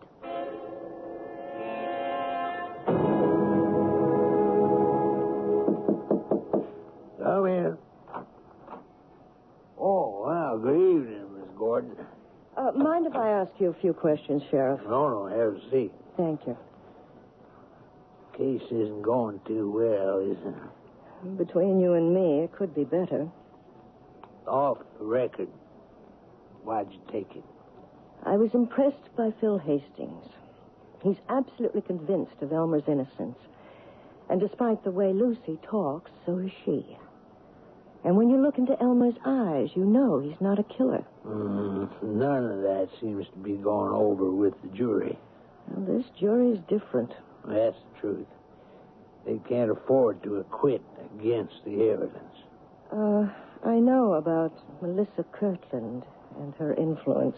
And she hates Elmer. That's understandable. She thinks he killed her father. No. She hated her father. Just 12 years ago, she was crazy about Elmer. It's funny. Richest girl in town falling for the poorest boy. She made no secret of it. She was out to get him, but he turned her down.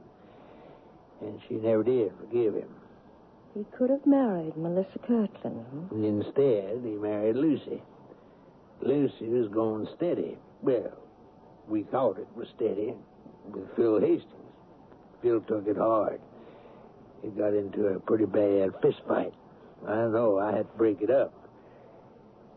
I guess Phil's more of a man than most folks ever give him credit for. He made up with Elmer.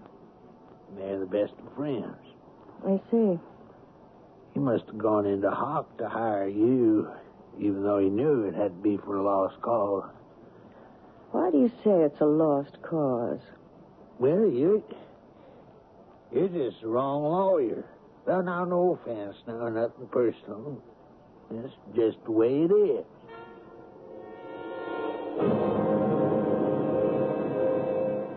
Please, sit down, Miss Gordon. Thank you, Mr. Ballantyne. Well, I must say, this is an honor. The Adelaide Gordon visiting an old country lawyer like myself. You're much too modest, Mr. Ballantyne. The fact is, I've come for a consultation. Have you been following the trial? Yes. We've never had anything like it in town. You're aware of my line of defense. Yes. What line would you have used? Same one. I would have insisted on Elmer's innocence, just as you are. Why? For the same reason. I believe in it. Well, that's my problem, Mr. Ballantyne. You would have the ability to transfer this belief to the jury. Evidently, I don't. I think you're doing an excellent job, Miss Gordon. The trial isn't over yet. It is, and you know it. Well, if we could assume that Elmer did not murder Bob Kirtland, we must ask ourselves the logical question. Who did? I'm a lawyer, not a detective. Sometimes there's little difference. You might ask yourself a question. Instead of trying to find out who else may have wanted to kill Bob Kirtland, who might have wanted to kill Elmer Baker? Kill Elmer? Well, sending him to jail for 20 years, or life, amounts to the same thing. Yes, I see what you mean. Who would want to kill Elmer?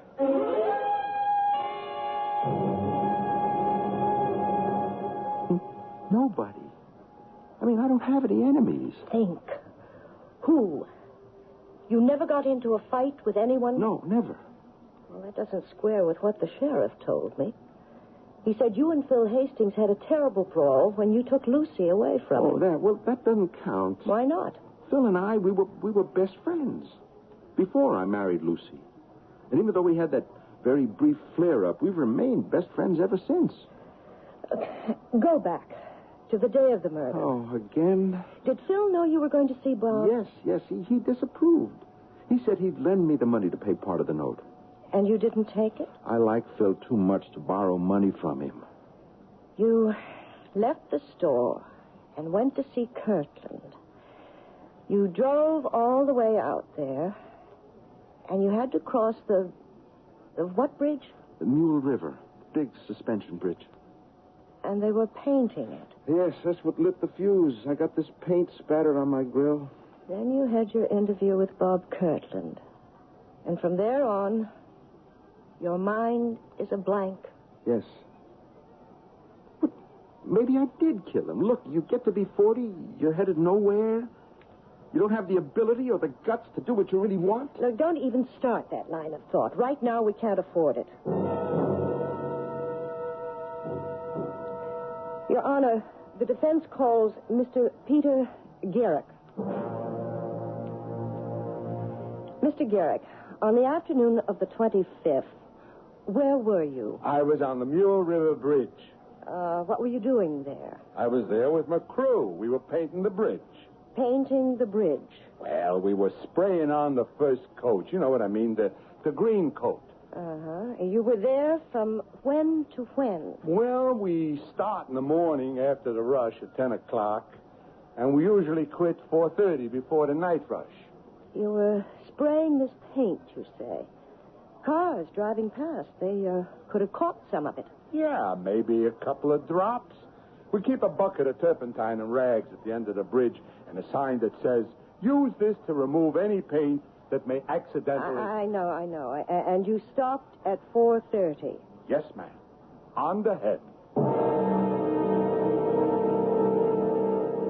If it pleases the court, it is our contention that Elmer Baker is innocent. However, this leaves a question. If Elmer Baker did not murder Robert Kirtland, who did? At approximately 4:30 that afternoon, someone fired the fatal bullet into Mr. Kirtland's body. But who? It is my contention, and I intend to prove, that Elmer Baker is the victim of a plot, a carefully designed and brilliantly executed scheme that almost worked. The defense calls Mr. Philip Hastings. Me? Yes, Mr. Hastings, you. Mr. Hastings, can you account for your movements on the day of the 25th? Well, do I have to? Yes, Mr. Hastings, you have to. I left my apartment after breakfast.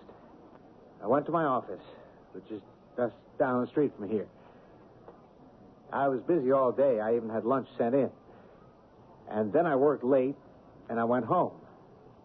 I brought some work with me.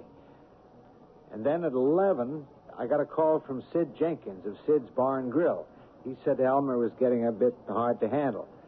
So I went there, and I calmed him down and took him home. At no time, then, during the 25th, did you visit the home of Mr. Bob Kirtland? Why would I want to? Please answer. Of course not. Then, on the 25th, you had no occasion to cross the Mule River Bridge. Certainly not. I say you did. What? I say you killed Bob Kirtland.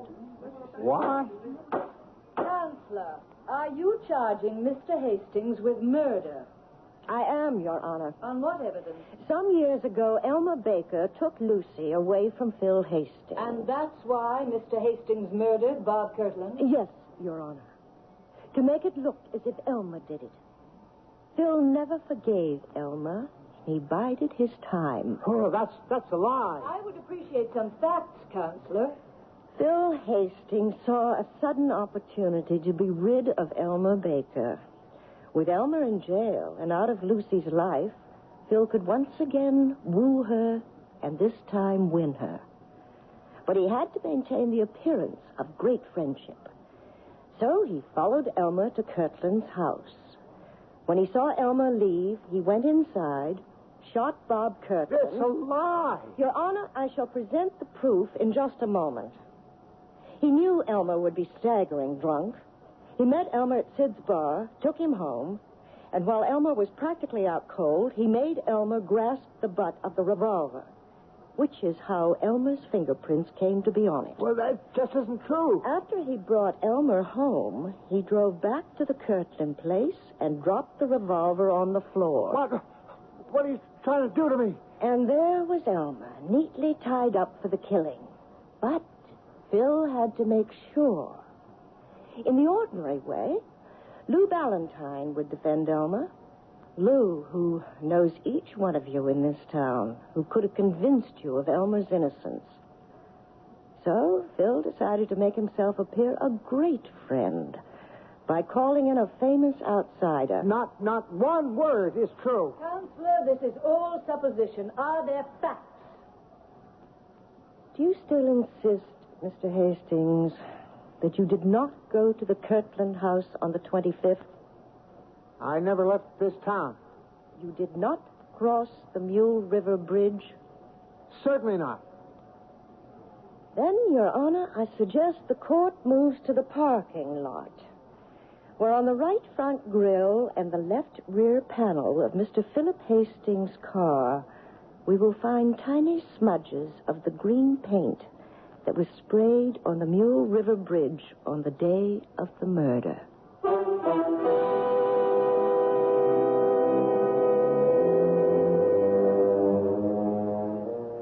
And they did. They found the tiny incriminating stains of paint exactly where she said they would. You've heard the saying, for want of a nail. Well, here Philip Hastings might lament, for the want of a few drops of turpentine. I shall return shortly. The 1977 Buick Regal.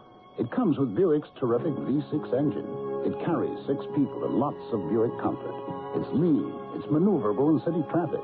It's the most luxurious mid-sized car Buick builds. Yeah, this new Regal is pretty much everything a car should be. Except for one thing. It isn't yours yet. But it can be. Just see your Buick dealer for a test drive. Soon. Just about everyone.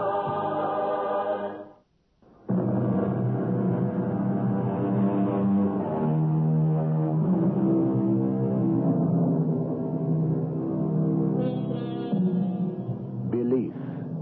They say it moves mountains, but they don't say which way. Well, you can move them any way you wish in the face of an opposition. You can do great things, provided you make sure all the little details are taken care of. If you want to commit a murder, make sure you don't leave some little insignificant, tiny, loose end dangling. It can lengthen into a noose. On second thought, don't do it. Our cast included Kim Hunter, Bob Dryden, Carol Teitel, and Nat Polen. The entire production was under the direction of Hyman Brown. And now, a preview of our next tale. So if you had lost your game of chance with friend Gino Braciotti, could you have afforded to pay? I'd hoped you wouldn't think that question was necessary. Oh, but I do. Then I'll answer it the way I answered Gino. I always pay my debt. Oh, come on, that's not an answer. It's an evasion. What do you want of me, Gary? What are you trying to prove? I want you to level with me. Let go of my arm, Gary. You're hurting me. Thank you. All right. I'll level with you. The debt has been paid, the money returned. The chapter should be closed, but you're not satisfied with the ending. You feel that there's another gimmick, a twist within the twist to make it a story to satisfy you as a writer. That's the whole point, isn't it, Gary? The question in your mind isn't really if I had lost. What you really want to know is did. Isn't that your question, Gary? This is E.G. Marshall inviting you to return to our Mystery Theater for another adventure in the macabre. Until next time, pleasant dreams.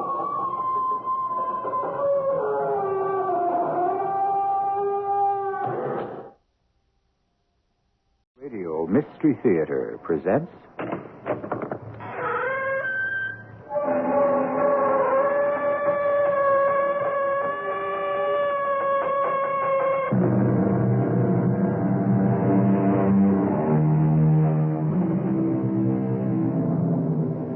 Come in. Welcome. I'm E.G. Marshall. In the listing of the 7 deadly sins, the third one is usually envy. But envy has a sister, jealousy.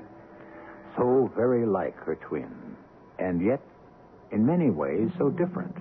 For jealousy is a very special sickness that lies between a man and a woman, and which, since time immemorial, has caused the death of love. No, Diane, you've got to lead them, like this. You missed too. Yeah, well, that's because you've got me all shook up, Diane. Great. That makes it a good day for the ducks. I didn't want to hit one anyway. Oh, now can we get out of this cold, damp blind, or whatever you call it, and go pretend we're civilized human beings? Well, if I take you back there, will you act like one? Oh, what does that mean? Diane, will you let me make an honest woman of you?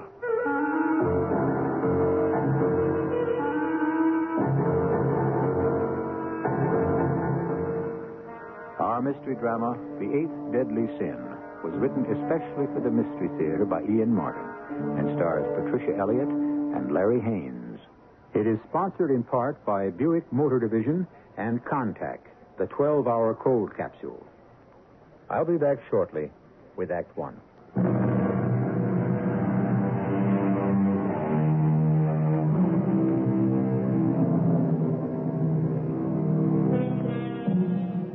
This is a love story, pure and simple. Or, come to think of it, not all that pure, and certainly not simple. It concerns two complicated and fascinating people. Two people well enough known in their public lives to be, if not celebrities, at least household names. But two people whose private lives they have maintained peculiarly as their own. The first can speak for himself. The other will have no trouble in establishing herself as time and our story develop.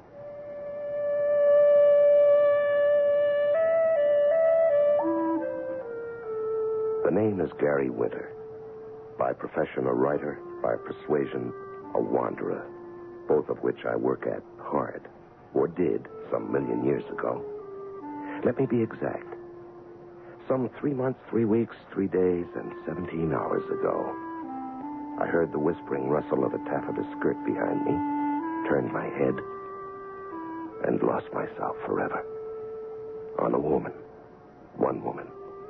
A certain woman to the world. But to me, my woman.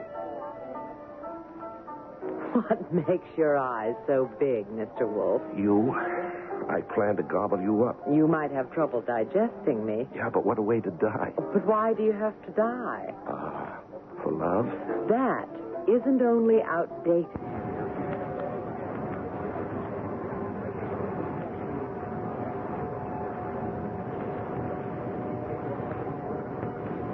You have an urge to say something profound? Yeah. Why don't you and I get out of here?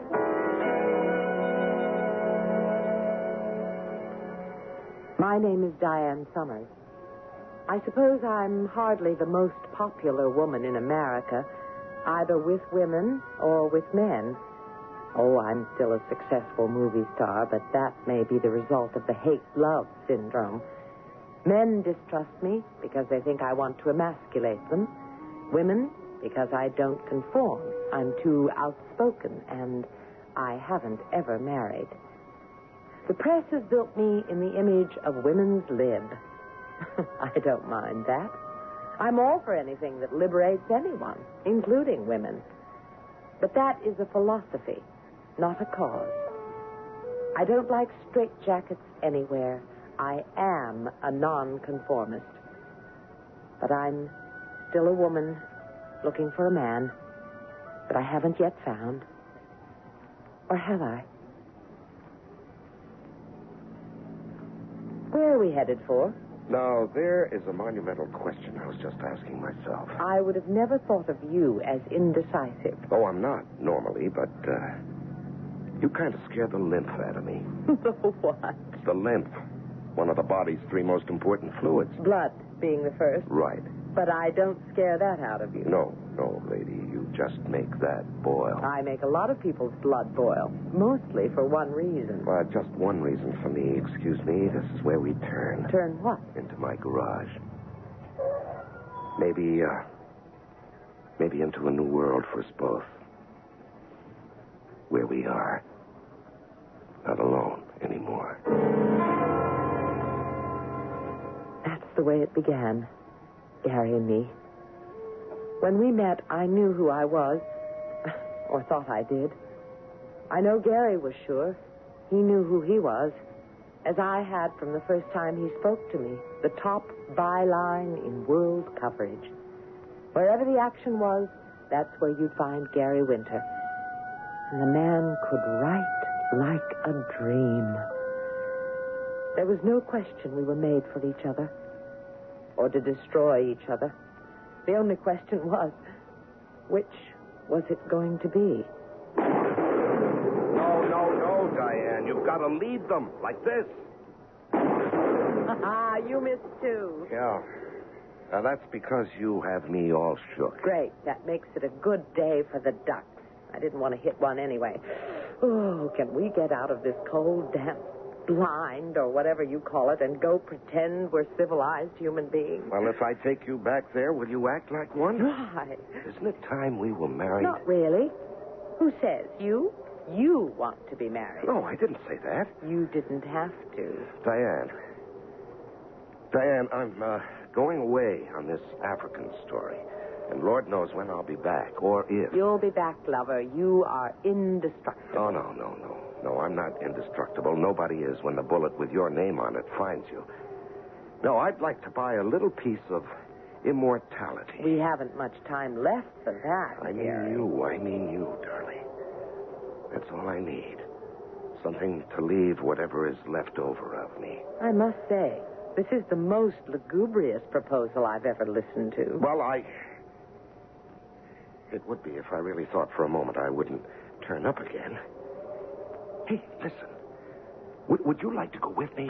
Oh, sure. And break all the contracts I've already signed. Well, why do you have to be famous? Would you love me if I was obscure and ugly? No, that is not the point. It took me long enough to find you. I don't want to go a continent away not knowing whether or not by the time I get back I may have lost you again. Now we're down to basics.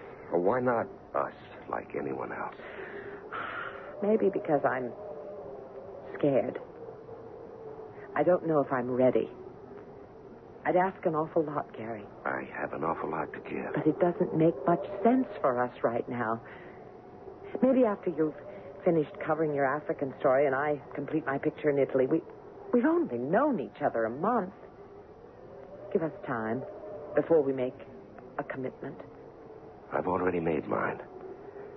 I'm not ready yet. If you'll ever be. Okay? If that's the way you want it. So, Gary went to Africa and I went to Rome. It wasn't exactly a goodbye, just slow death. There were some letters at first, and then they petered out. Like our affair. Perhaps just as well. So I finished the picture and accepted a 2-week engagement at the Café Louvois in Monte Carlo, where I could sing sad songs and have a love affair safely with every man. Well, I tried to wipe Gary Winter from my mind.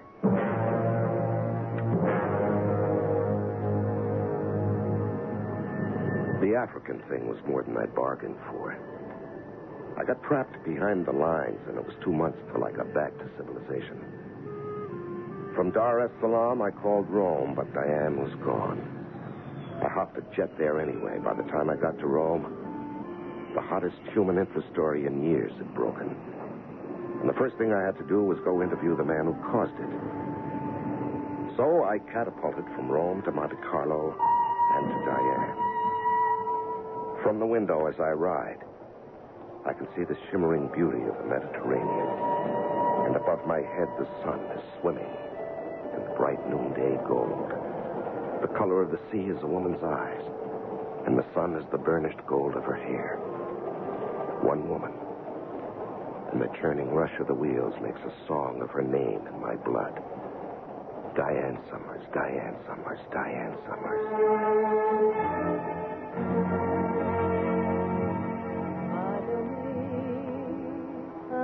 And tonight I'm sitting at the bar at the Casino Louvois in Monte Carlo, listening to Diane sing. Suddenly, I can't bear to share her with the entranced crowd.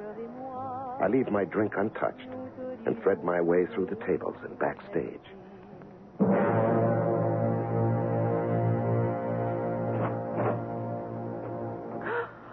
Gary. Diane. Surprised? Well, shouldn't I be? You left me a half a world away. You didn't even leave me that. You carry my whole world with you. Still? Yes. Diane, why did you run away from here?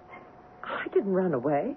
I finished the picture. You were in the heart of deepest Africa. I had an offer to sing at the casino. A fabulous offer, I might add. Why not? I like it better than Las Vegas. And you did stop writing. Well, the mail service in the African bush is lousy. Oh, my darling. Gary, aren't you going to kiss me? I don't know. What's wrong? Nothing. Everything. No, for 24 hours. Ever since I heard your name again and found out where you were, I've waited for this very moment. A schoolboy at his first exam, an explosion about to happen. And now it's here. Yes, Gary. It's here. It's real. It's happened. Oh, Gary, how long can you keep a girl waiting? This long. I think perhaps I want to sit down. Me too. You know, as soon as I got back to civilization, I called you in Rome. No answer from your apartment. I tried to reach the producer, the set. Nothing. Well, the movie was all locked up and in the can. You know how everyone disappears once it's over? Yes, I know. I called my paper in the States. They said they'd track you down. But first, there was this assignment they wanted me to cover as long as I was in Italy. And once I talked to the guy, I didn't have to find you anymore. He told me where you were. Diane, were you trying to hide from me? Hardly. With my name in lights 3 feet high in front of the casino? Well, why didn't you leave word for me? I just didn't think of it. I see. Why did you stop writing? Because I thought you had. You sure? What else? Another man. Or men. Oh, now that's childish. Well, I'd still like the answer. Why do you always have to question everything? Because I'm a writer, maybe. Why do you hate answers? Maybe because I'm a woman. Or because you have a guilty conscience. Guilty? Guilty of what? Because there was another man, at least one. Where did you get that information? Now, why should I hide anything from you? In jail, beloved. Jail? Yes, in a way, you put me there. In search of a man who today is front-page news all over Italy. A man named Francesco Coretti. Francesco? Yes. Now, come on, Diane. Don't act surprised. You know him better than I do. Perhaps. Diane, tell me, what happened here in Monte Carlo between... Oh, Gary, really? Do you always have to probe? I don't feel like talking about Coretti tonight. I'm tired. Can't it wait for tomorrow? Yeah, I guess. Like almost everything else about us, it always has to wait for tomorrow.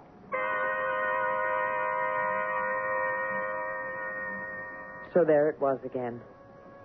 In the brightest moment of reunion, the flaw revealed, the wound open, the thing that stands between Gary and me always. Trust, belief, whatever you want to call it.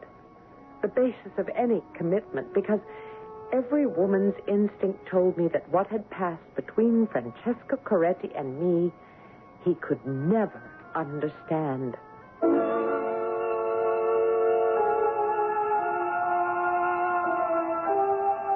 So, after all, in this simple love story, it appears that there is mystery. And why not?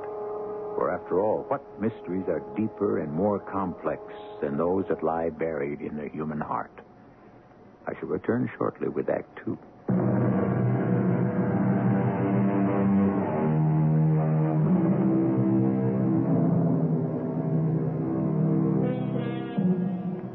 Francesco Coretti, on the front pages of every newspaper in Italy.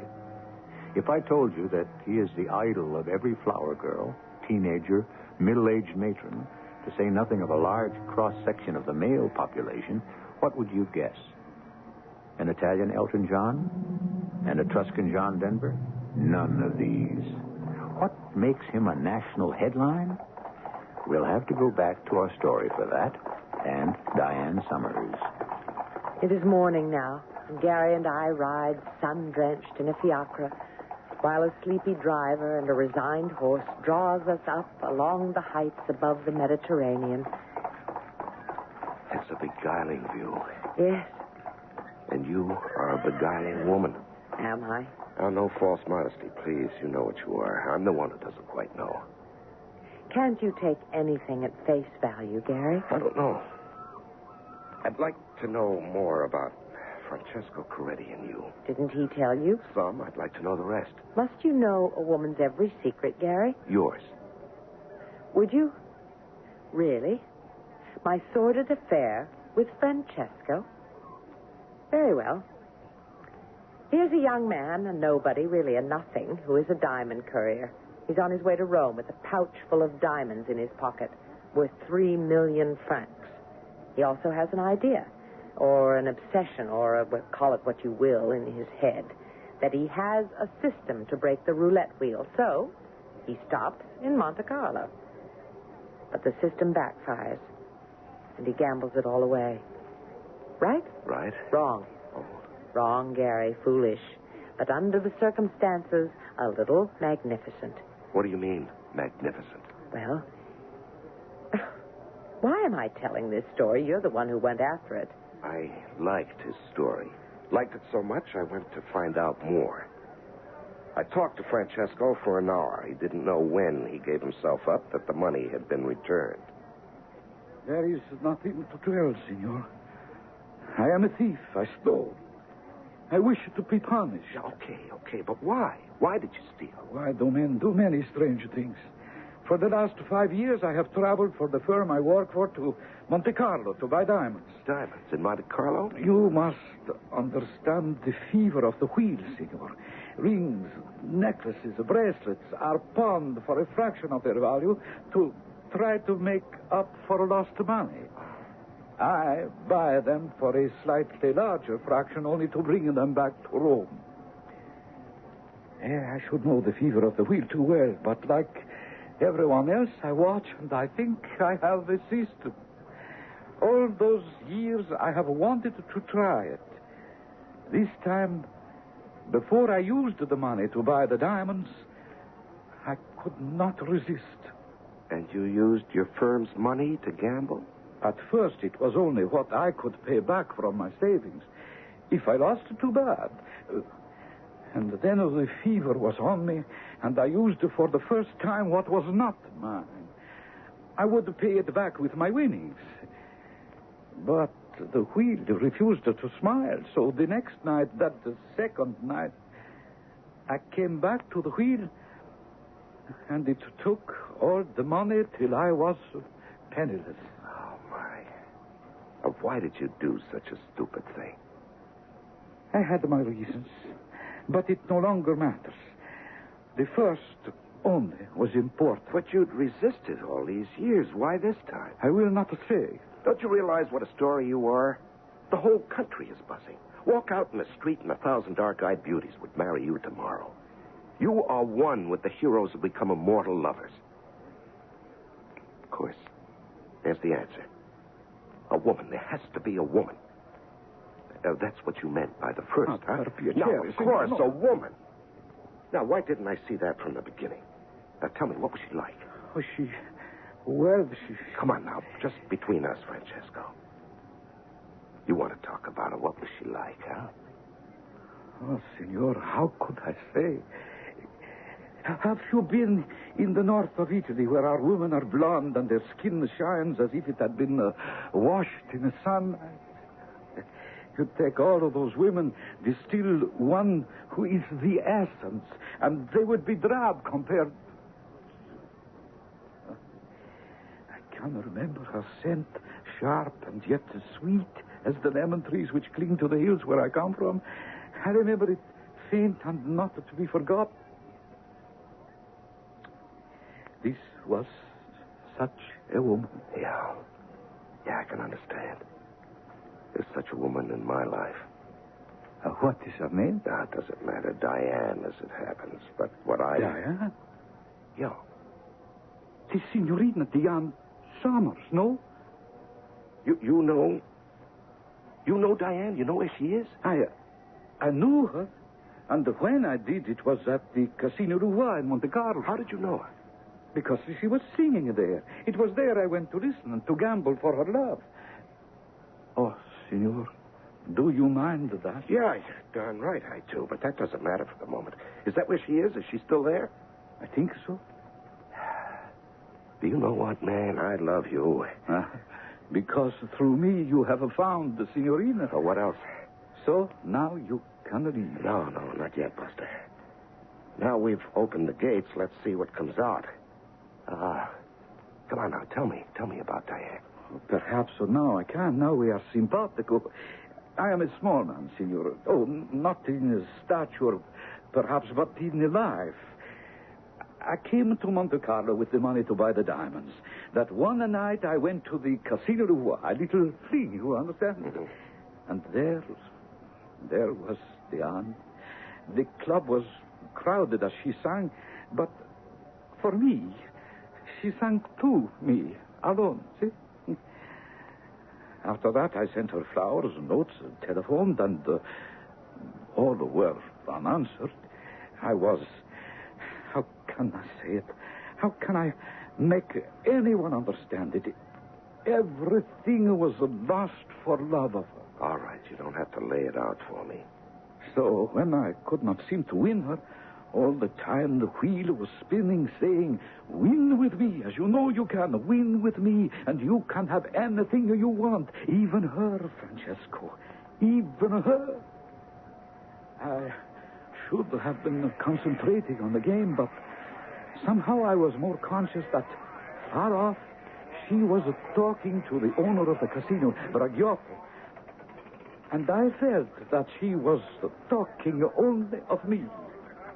It's an intense pleasure to have you here at the gaming room, Signorina. I'm happy to please you, Signor Bragiotto. Always. I wish that were as sincere as it sounds. But it is. After all, you are my employer. Which gives me special privilege. Of course. No. You're making fun of me. All right, I deserve it. I am clumsy with words. I could wish that our relationship were more, intimate. You mean you would like it if we were friends? Yeah. And on that basis... Good. Then as one friend to another, I am interested in the young man who has been losing so heavily these past few days. The one at the center table. Ah, yeah. His name is Coretti, I believe. Non importante. Rich? He has money. And, of course, that is all you care about him. What would you, Signorina? It's my business. The money. Is it his own? That, Signorina, is his business. What else did I expect you to say?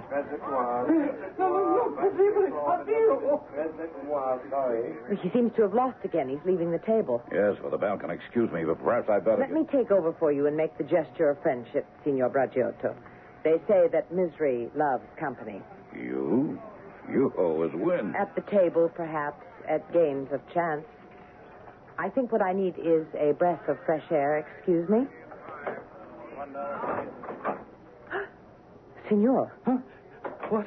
It's a long way down to the railway tracks, Signor Coretti. You know me? But, Signorina Summers... You know me? No, you. Mia Carissima, no, you. Then call me Diane. Diane. And your name? Francesco. Francesco. The mist is very heavy tonight. So heavy one would think you could not see. Ah, yes. There they are. The railroad tracks. Far down. Are you in such a hurry to catch a train, Francesco? I was in a hurry to escape. From yourself? Yes, if you wish it, from myself. That's not the way. The only way. When life, honor, hope, everything is gone. I don't think so. A man can always hope. For what?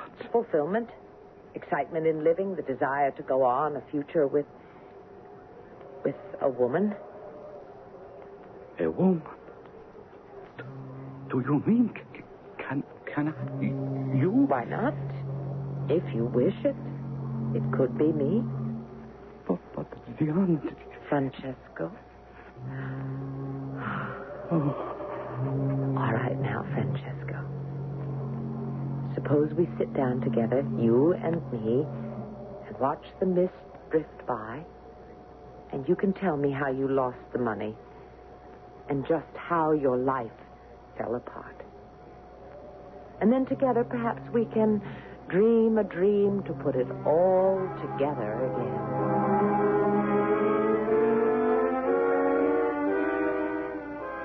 And suddenly, I had to pour out my whole sad story, and she listened and smiled softly and washed away my tears as tenderly as Only my mother did a long time ago. And I thought how near I had been to death. And how close I was to heaven that moment. And I remembered, as I shall remember all my life, that one kiss. So I listened and I came back to Rome and I gave myself up. Today, I am a very important personality because I insist on being polished. No, I am not worth that. But she, Santissima. Signor Coretti, I don't know what to say. You think, she's really in love with you? Signor Winter, that is a miracle in which no man would dare to believe. Diane, was it you who returned the money for him? Of course, my beloved inquiring reporter. I was the culprit. I returned the money. But why? Why? Oh, perhaps a little for love. Love? Oh, come on, Diane. You can't be telling me that you could love this nobody, this idiotic male Elsie Dinsmore. A nobody, yes. Idiotic, of course. But oh, what a romantic gesture he made. What woman could resist him? Maybe it was just a maternal instinct. Tell me, just how did you bring off this really impossible trick? Trick? Yeah. How did you create 3 million francs out of midair and return the money that was stolen? Ah, that was easy. Remember Gino? Who? A man, darling. They do have their uses every now and then. No, we are not going to meet all the men in Diane's life. There are limits of time and space. But we are heading for the answer to some questions. And perhaps some answers that Gary would prefer not to have. If you'll rejoin me shortly for Act 3.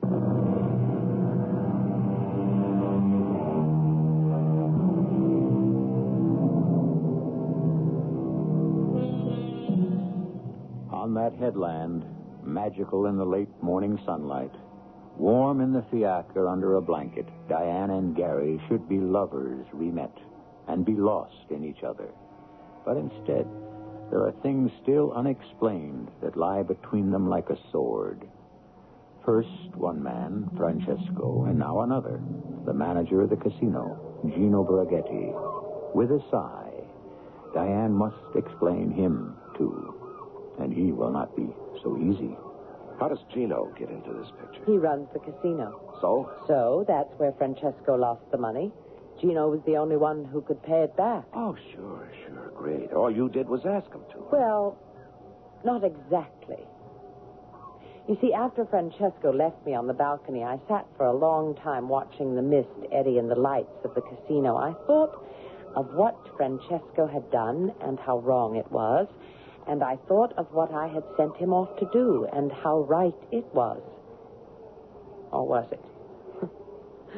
What I really thought to myself on that balcony was how dangerous it is for any of us to play God at any time. And I tried to think of what I could do to correct a silly mistake by an otherwise fine young man. I went back into the gaming room to find Gino. Ah, Signorina Diane. I was concerned over you. It's a bad night to be out on the balcony. The young man, Coretti? If I had not gone out on the balcony when I did, well, the money he lost was not his to lose. It's like war, too bad. Did you know? He had a certain air. No, of course not. Suspect?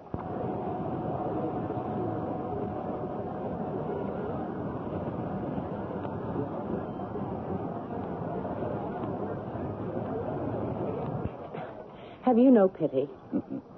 Where gambling is concerned, only percentages, Signorina. I see. I wonder, Signor, can you conceive of a gamble in which the odds are even? Yeah, possibly. But even then, it would be defeated by the unknown factor. Which is? A human one. For example? Well, in a game with you, Signorina, I might be afraid to accept even odds, remembering the human factor. I find you so persuasive, I'm afraid you might tempt fate in the same way. Meaning you wouldn't risk a game with me? Oh, of course, it depends on the stakes. How about for all the money young Coretti lost, one game, win all, lose all? I think by all odds this must be a private game.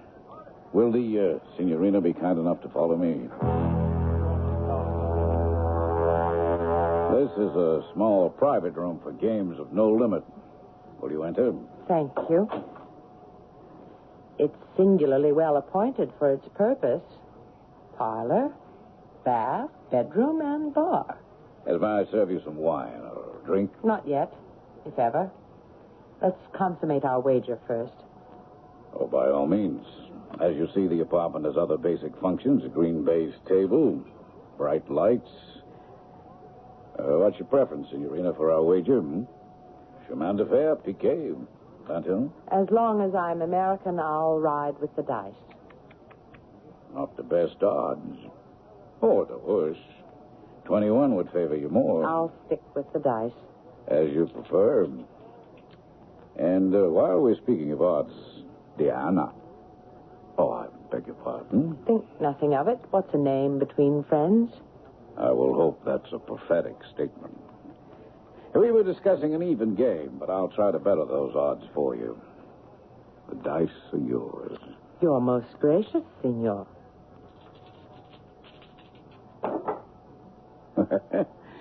Your odds improved, dear. 5 and a 3. Beyond question. 8 is your point. Allow me? No. I handle my own dice. Take your hand off mine.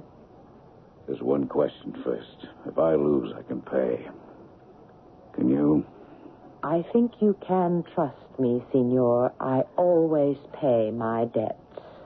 I wanted to make sure that we understood each other perfectly.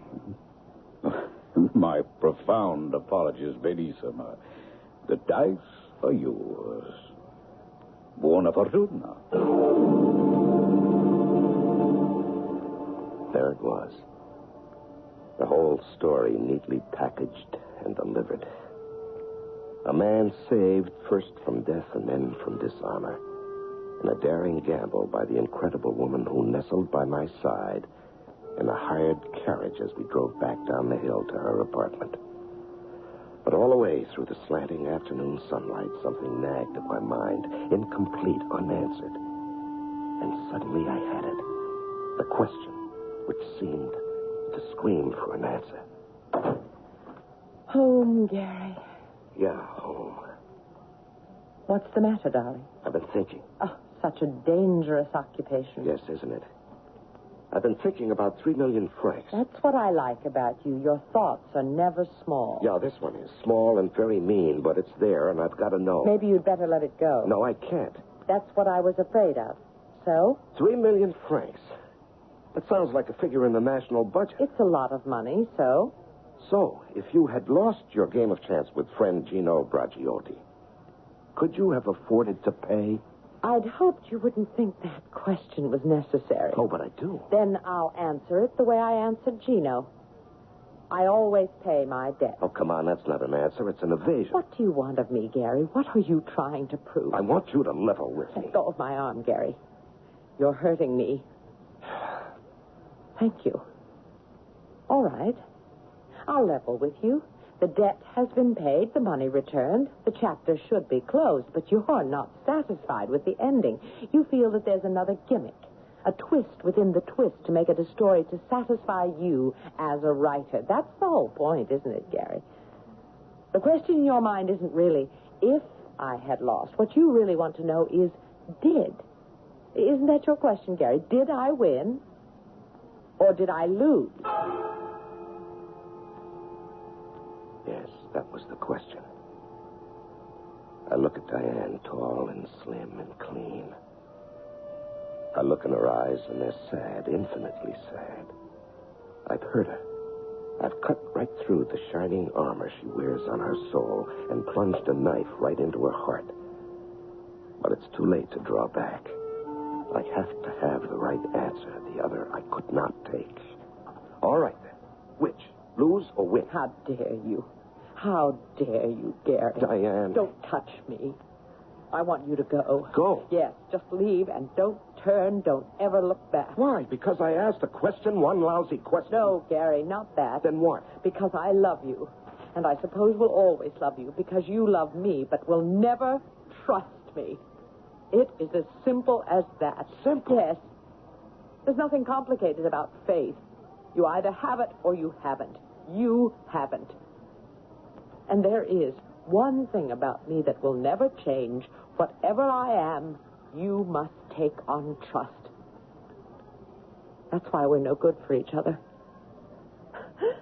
So there's the real answer to your question, Gary. It should never have been asked. Goodbye.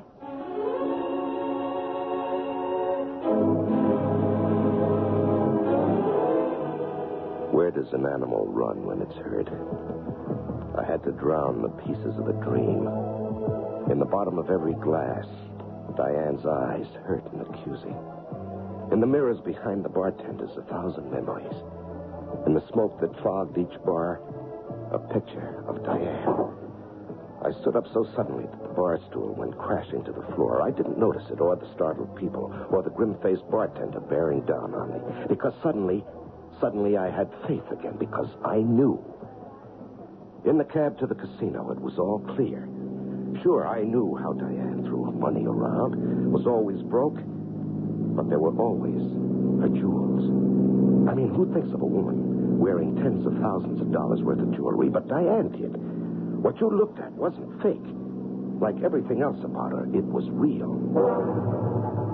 But she wasn't at the casino. I ran through the streets to her apartment, my newfound faith bright and shining, a gift to bring her. The rooms were deserted. Even her perfume was beginning to fade. Just one thing was there, a note on the rug inside the door. I thought it was for me, and so I opened it. Bellissima Diane. Last night, I gambled and lost. The stakes were high, but on my side meant little. It was only money. May I hope that you are not gone forever. If you return, I can only hope that our game is not ended. Signed, Gino.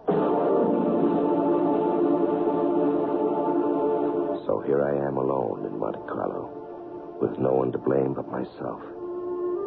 What is there left but to go join Gino? Losers, weepers. We have up you.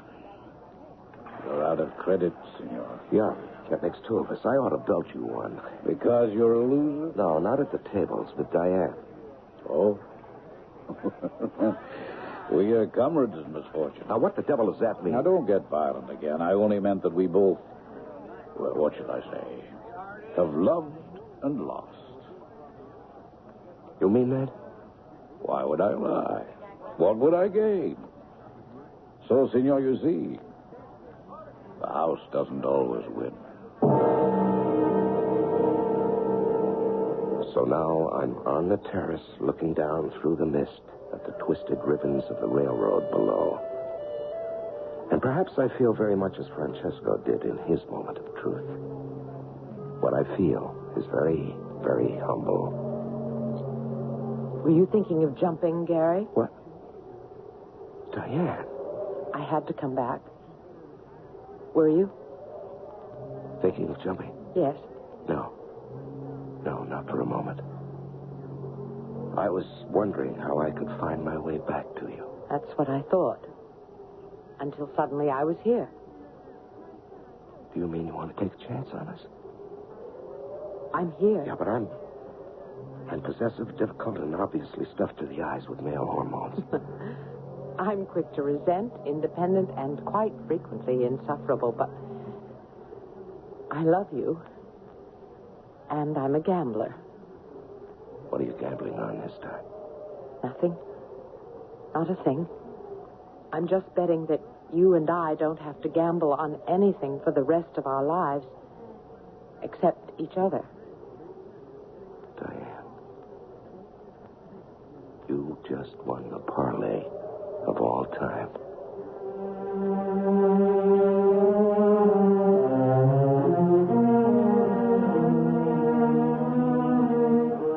There are many ways this story could have ended. Why should Diane come back to a man who didn't trust her? Is it sensible to suppose that a man as jealous as Gary would suddenly open his mind? That's for all of you to answer. I only hold the mirror up. What you see or hear in that reflection, I can only hope is what I thought you would. I shall return shortly.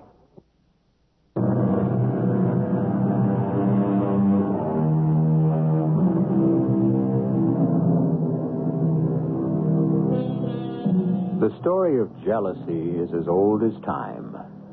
From Lilith, Adam's fabled first wife, who, for jealousy of Eve, became the serpent who passed the fatal knowledge that drove them out of Eden. Through Othello, who killed his love Desdemona for jealousy, down to today, where someone in every morning paper is a story of jealousy and the destruction it causes. Almost every story of jealousy ends tragically. I thought, for once, we should have one with a happy ending. Our cast included Patricia Elliott, Larry Haynes, and Ian Martin. The entire production was under the direction of Hyman Brown. Radio Mystery Theater was sponsored in part by X-Lac. This is E.G. Marshall inviting you to return to our Mystery Theater for another adventure in the macabre. Until next time, pleasant dreams.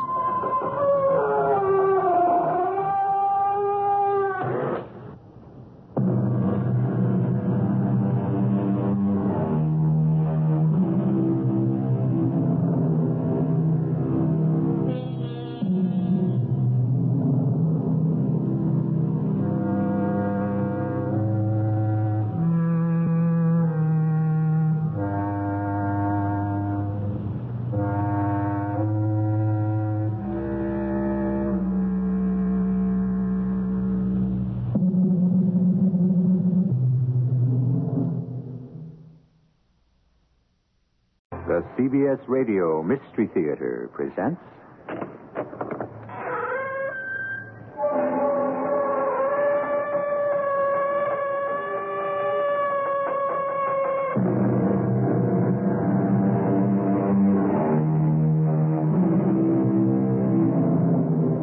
Come in.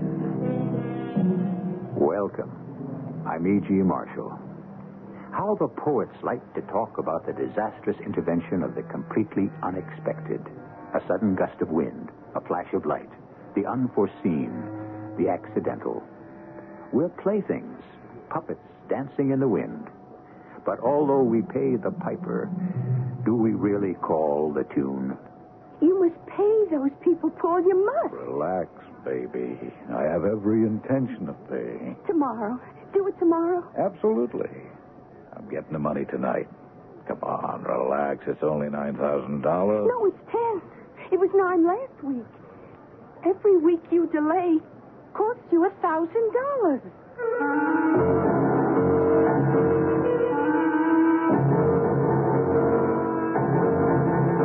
Our mystery drama, Death is Blue, was written especially for the Mystery Theater by Sam Dan and stars Francis Sternhagen. It is sponsored in part by Buick Motor Division and True Value Hardware Stores. I'll be back shortly with Act One. It is a magic moment. You are at your Buick dealers, about to drive home in your brand new Buick LeSabre. It's lean and trim, classic lines. It looks quite unlike any full-size Buick you can remember. You get in. A heady new car smell surrounds you. Your LeSabre feels the way it looks, tight. You turn the wheel a little. No wasted motion in this car. Big brushed metallic gauges look back at you. That V6 engine is doing great. You rub your hand on the seat. 6 people could be really comfortable in here. You swing into your driveway. Your wife, the kids, the dog, everyone but the parakeet descends in the car and gets in. Off you go to nowhere in particular. Life and your new LeSabre are great. Maybe the dog shouldn't sit on the seats.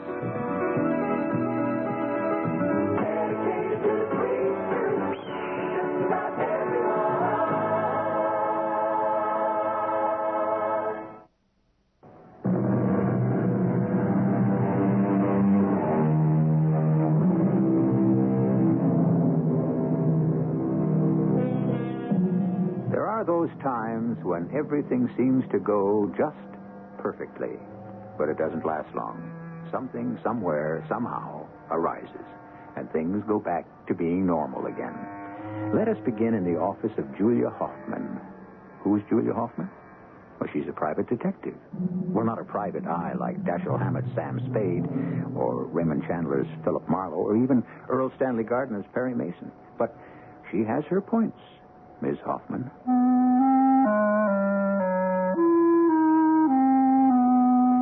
The gentleman's name was Edward Everett Bascom III, and he looked it. He was between 35 and 40, tall, rather handsome, in a somewhat dissipated way.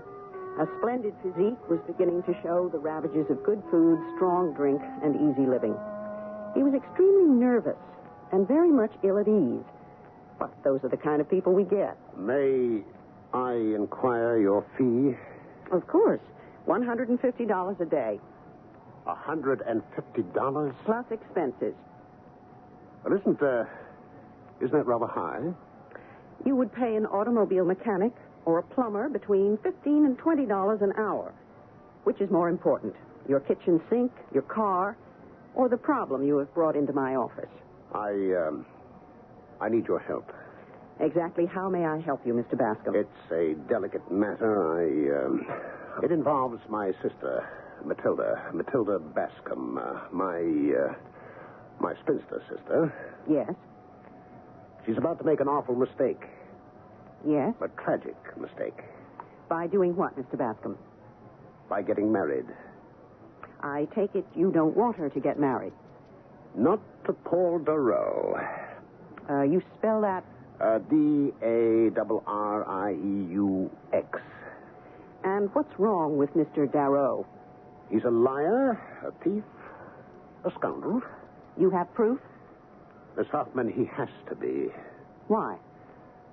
Well, this is the delicate part. I have here a photograph of my sister, an 8x10 portrait so that you may see her clearly. Yes? It's in color, you notice. So? Speaking forthrightly, could she appeal to a man? Obviously she has. Miss Hoffman is after my sister's money. Why do you insist? Isn't it obvious? Oh, don't get me wrong, Miss Hoffman. She's my older sister. I adore her, but I face reality. And what is reality? Reality is that she is not an attractive girl. I mean, woman. She's almost 40. And she's very plain. The birthmark, that hideous birthmark. Hideous? Well, I'm trying to speak frankly. I hope you never said that word to your sister. I would die first. I'm being, as I said, frank. You may be overdoing it. You can see that blue birthmark. It covers her entire forehead and practically half her right cheek. And it offends you. It doesn't offend me. I'm just stating a fact. Well, obviously it does offend you. Well, I cannot pretend it doesn't exist. What is it that you require of me? I want you to prove that Paul Darrow is after her money. That Paul Darrow is either a criminal or possesses a criminal record. I want you to prove that to her. Mr. Bascom, how much money does she have? Each of us inherited $500,000 from our father. I see. Do you still have your $500,000? Is this question germane to our discussion? Do you? Well, no. I've had some reverses of a temporary nature. But she still has all of hers. Yes. Now, Miss Hoffman, I assure you I'm not thinking about the money. You're not? I love my sister. I want more than anything in this world to see her happily married, fulfilling her destiny as a woman. But I'm realistic. And therefore, I want you to get printed proof of the fact that Paul Darrow is or was a criminal. Do you have a picture of Mr. Darrow? Yes, he's given several to Matilda. I assume your sister lives with you. She does. And does Mr. Darrow ever visit your home? Much too often. Good. Then you may even be able to secure a fingerprint. Now then, why spend money to hire me when you can quite easily handle the entire affair yourself? Myself? Gather as much information as you can about Mr. Darrow Go to the district attorney. Tell him you have reason to believe that your sister is about to be victimized by a suspected confidence operator. But His office will do all the work. I don't know the district attorney. I couldn't ask for a favor. Your taxes pay his salary. You're entitled to it. That's exactly how I'd go about it. Mr. Bascom, I'm trying to tell you that the district attorney and every other officer of the government is your paid servant. You need not hire intermediaries. It's more than that. Well, it's a matter of presenting the facts to Matilda. Presenting them?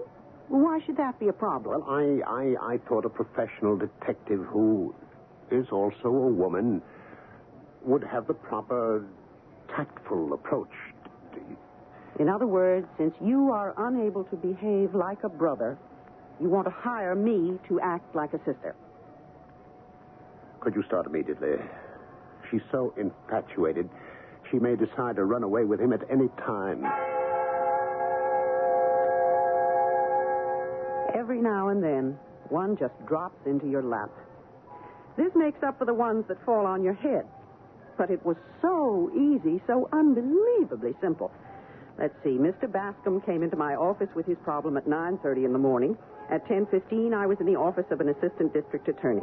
At 10:16, he said to me, Julia, that's pretty Paul DeRoe. What's he up to this time? he wants to get married. I bet she's rich. Rich enough. And ugly. No woman is really ugly, Tom. Just unfulfilled. You know, he's a specialist. In what? Separating women from their money. Is there a sheet on him? Oh, as long as your slender, lovely arm. At 11:15, I phoned Mr. Edward Everett Bascom. Yes, Miss Hoffman? I have the information you asked for. Proof? Proof of that man's criminal record? Yes, Mr. Bascom. Proof. So soon? When can you bring it to me? Anytime you say. Now. At 11:45, I was in the Bascom living room. I showed Mr. Bascom the dossier on Paul Darrow. He was overjoyed. He didn't even grimace when he wrote out my check. And then the door opened. She came into the room. She was tall like he was, well-built like he was. She resembled him so closely, it was obvious they were brother and sister. She had the kind of face which makes a man handsome and a woman plain. And, of course, the birthmark. It covered her forehead and most of her right cheek. It was a violent, angry, livid blue. You wanted to see me, Ed. Yes, Matilda. May I present Miss Julia Hoffman? How do you do? How do you do? Miss Hoffman is a detective. Oh, I do hope there's nothing wrong. A private detective. Oh, I see. Am I to assume that you hired her in my best interests? Well, yes, Matilda. Then would you excuse yourself and leave me alone with Miss Hoffman? Well, I'm sure you already know what she's come to tell me. Yes, but I would like to speak with Miss Hoffman privately. All right. Of course. In that envelope, Miss Hoffman, I'm sure you have proof that my fiancé has a criminal record. Then you know about it. Of course. He's been in jail once, 10 years ago. Sold a widow's stock in a non-existent corporation. He's been connected with several confidence schemes since. I'm aware of all of them. He claims to be a salesman, but in fact, he has no visible means of support. That's not true. His support is quite visible. It's me. Miss Bascom, I was hired to present you with certain facts. I have done so. I will leave these papers here. Thank you. But I intend to marry Paul Darrow in any event. Would you like to know why? Obviously, you're in love with him. Exactly. Now, you understand that. Why can't my brother? All your brother can see is a man who's out to steal your money. Oh, but that's true enough. Well, I don't object to it.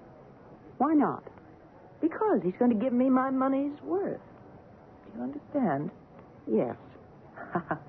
I believe you really and truly do. I like you, Miss Hoffman. You're a kind, sensitive woman. I watched you as I walked into the room. I watched the expression on your face. I'm an expert at watching people's first reaction to me. Your face was frank, open, friendly, as if there were nothing at all wrong with me. But there isn't. Oh, there is. I have this absolutely hideous birthmark, this dreadful blue... Miss Bascom, if it's so traumatic, you could have it removed. This is an age of medical miracles, but not for everyone. Not for me. No, I've learned to live with it. Not live, exist. I became reconciled to doing without companionship, love, the things that make life worthwhile. You understand? Yes. And then Paul Darrow happened along. And a whole new world opened up for me. He wants to marry me. Now, you may ask, would he wish to marry me? Would he even look at me if I were poor? And I answer, certainly not. A marriage without love. Oh, that's a platitude. That's a slogan. You can sympathize with my condition, but you cannot know how it feels to live inside my skin. I'm repulsive, Miss Hoffman, but I'm a woman and I want love. Even if you have to buy it. On any terms, Miss Hoffman.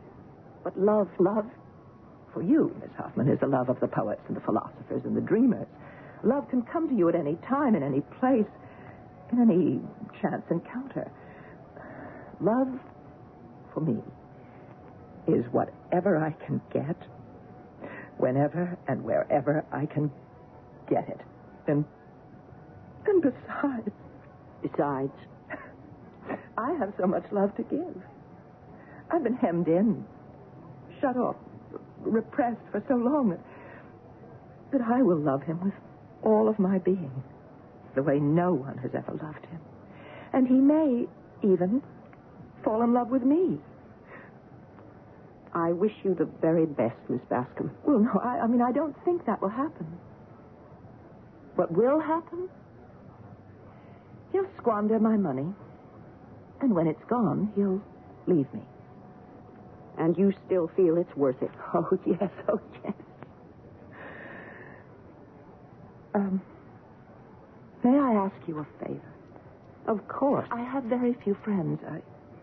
Actually, none at all. And I was wondering, may I ask you to be the maid of honor at my wedding? Well, I'd pay you for your time. Oh, now, please, Miss Bascom, please don't spoil it. You're all invited to the wedding. Who knows what kind of wedding this could turn out to be? Certainly, you must admit it differs from most weddings, since both parties are entering upon this matrimonial venture with their eyes wide open. All we know about the bridegroom so far is that he specializes in separating women from their money. One way or another, this may turn out to be a very short marriage. I shall return in a few moments with Act 2.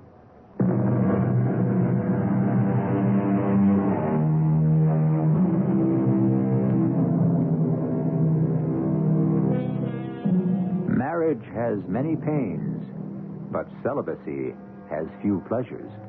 So said Samuel Johnson. The reason we quote Mr. Johnson here is because he was married to a grotesquely homely woman, and yet he truly adored her.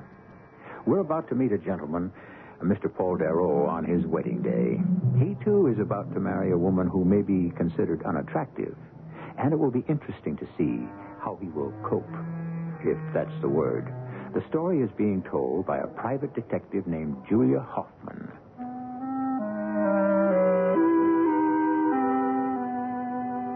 And so they were married. It was a small affair held in the bride's home, where she was reluctantly given away by her brother. I thought she looked positively radiant. The groom, Paul Darrow, was a slender, handsome man. To me, he looked like a confidence operator. But then again, I'm a detective, and we do tend to take a dim view of things and people. It's an occupational hazard. We're not always right. Miss Hoffman? Congratulations, Mr. Darrow. You disapprove of me, don't you? And you know why. Yes. You're a detective, and you checked me out. You're a hunter of women, Mr. Darrow. And what chance did vulnerable, defenseless Matilda have against you? Not at all.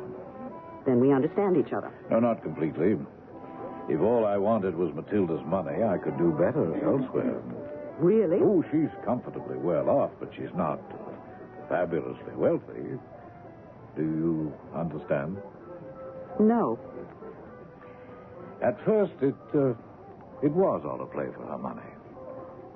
But then... Let me finish. You gazed into her eyes. An emotion you never knew before took possession of your heart, your mind, your soul. For the first time in your life, in your wasted, misspent life, you fell in love. Yes, that says it. I'm disappointed. I would imagine you'd have a better line than that. The truth of the matter is I don't. What you just said, the old tired, for the first time, my darling, I know love, true love. That old chestnut. That's the way it is. What are you trying to tell me, Mr. Darrow? That I'm in love with her. Oh, yes, it defies logic and all understanding. But I am in love with her. Are you telling me, Mr. Darrow, that the leopard has changed his spots? I have been redeemed by Matilda Bascom. Is that a fact? Oh, you're a most charming and attractive woman, Miss Hoffman, but you're a cop. And you have the mentality of a cop. The cynical, suspicious, skeptical attitude of a cop. Once a thief, always a thief. That is your motto, isn't it? Well, it may sound hard and even unfair, but unfortunately it's supported by the record. Oh, there you are. Oh, I hope you two get to know each other, like each other. Julia, isn't he wonderful? Well, he certainly fills me with wonder. A detective, by the very nature of the job, sees people at their worst, and after a while begins to suspect the worst in everybody. Why? Why couldn't I give Paul Darrow the benefit of the doubt? At least I should be grateful to him. Right or wrong, I was becoming cynical, suspicious, skeptical. It certainly was doing nothing to improve me as a human being. Paul and Matilda Darrow went off to live in a house at North Beach. Matilda kept inviting me out there. But one thing and another kept coming up. Almost a year had gone by when, guess who walked into my office about guess what? He's about to drain her of every last cent she has in the world. You know this for a fact. Miss Hoffman, I wouldn't come here to buy your valuable time if I didn't know it for a fact. And what is the fact? I received a call from her broker, Emil Morgan. Emil's upset, as he should be, as I am. She told him to cash in $100,000 worth of municipal bonds. Mm-hmm. He asked her why. She said she wanted the money. He asked her why she wanted so much cash. She wouldn't tell him.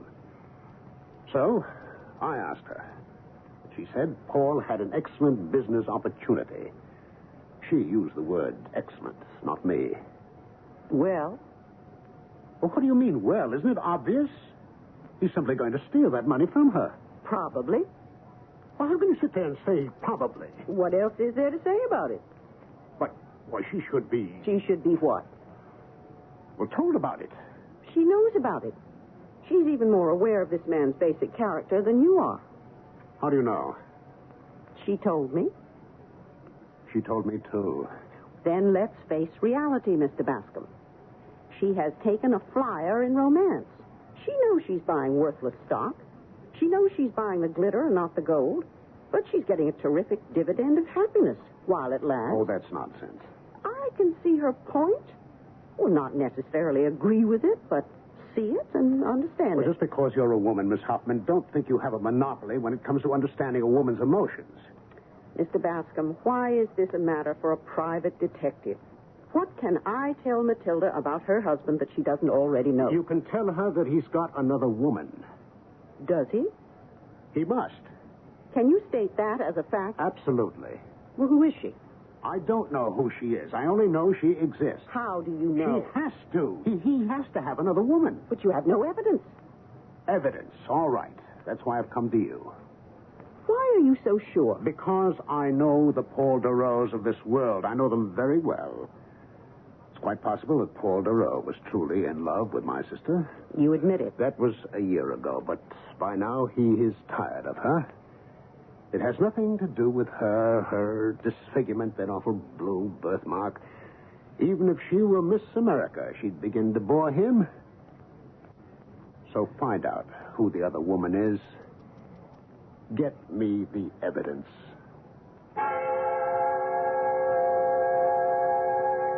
You'd be amazed, or would you, how much of this work is cut and dried. Get me the evidence. How?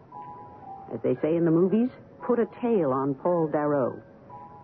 In the beginning of my career, I myself would be the tail. But now, however, I hire people. Yes? It's Jerry here. I got your boy, Junior. Where? Little joint on West 3rd. Alone? With a babe. What kind? I don't know, but this dame is stacked. Do they know each other well? Julia, they can't seem to keep their hands off each other. Know what I mean? It's disgusting. Can't they do all that in private? The joint on West 3rd was a quiet, dimly lit place where people went in order to be alone together. There was a piano bar, and the man played pretty, dreamy music. Most couples sat around in booths and concentrated their conversations on each other. Paul Darrow and his attractive female companion were too taken up with themselves to notice me. I slipped into an empty booth directly behind them. Oh, baby, there's nothing to worry about. I know, sugar. It's just I don't see you enough. I know. But I have to go home. Home?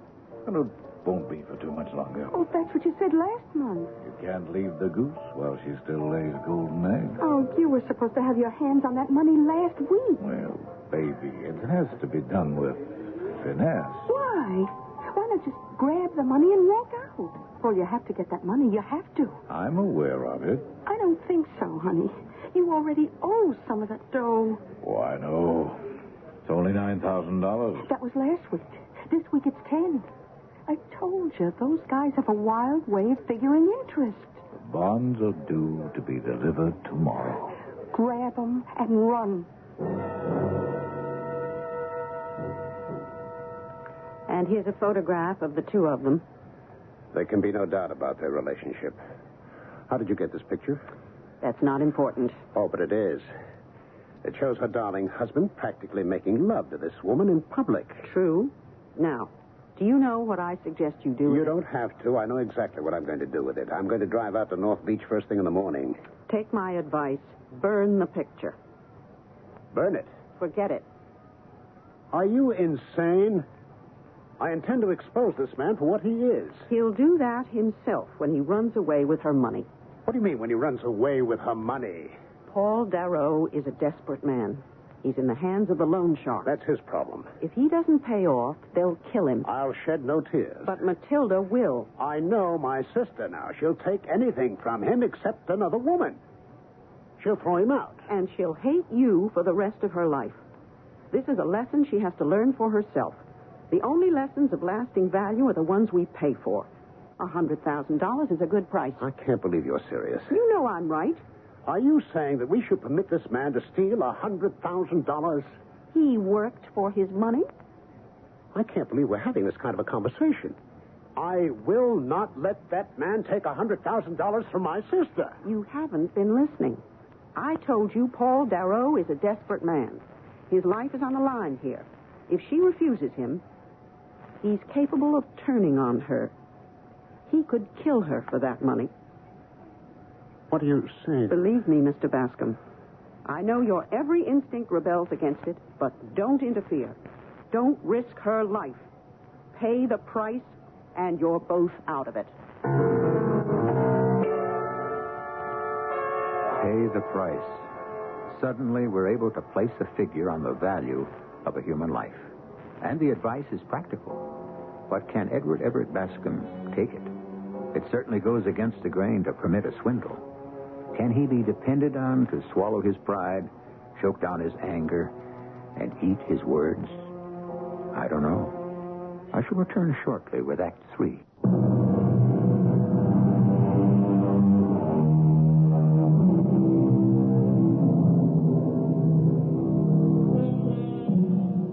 Truly good advice is seldom welcome, and those who need it most appreciate it least.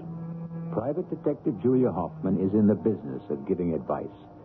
She has just delivered some very hard-to-take counsel to a gentleman who has been resisting her every step of the way. You know I'm right.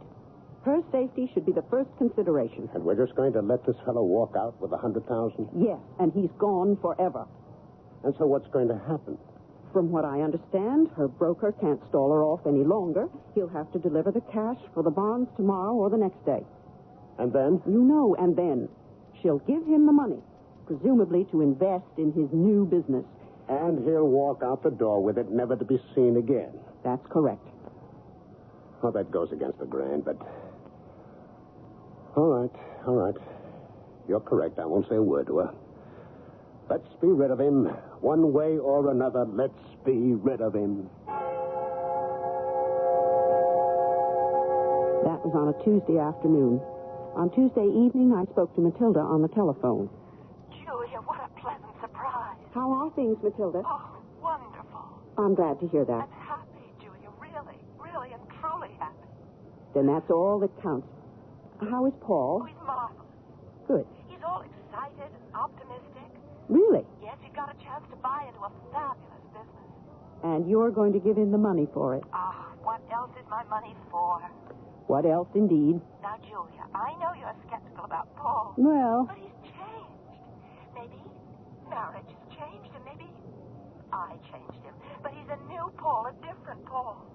Oh, Julia, how is it possible to be so happy?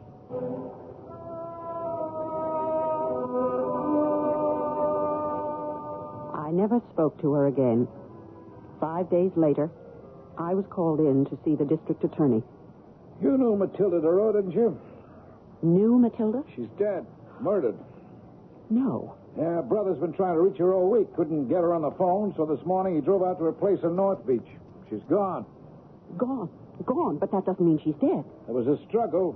He found bloodstains. You're sure? Gone also an envelope with bearer bonds worth $100,000. Gone also friend husband. In the Frascati sports car she'd bought him for his birthday. How was she killed? Oh, that we don't know. We don't have the body.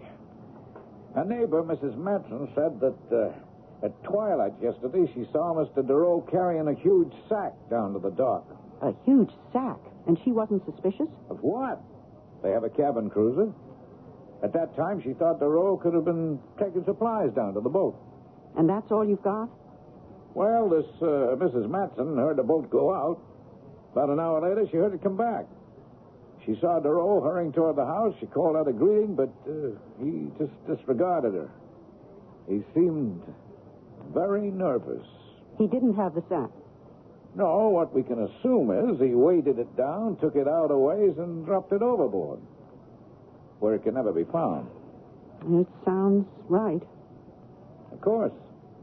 That's what we have to assume.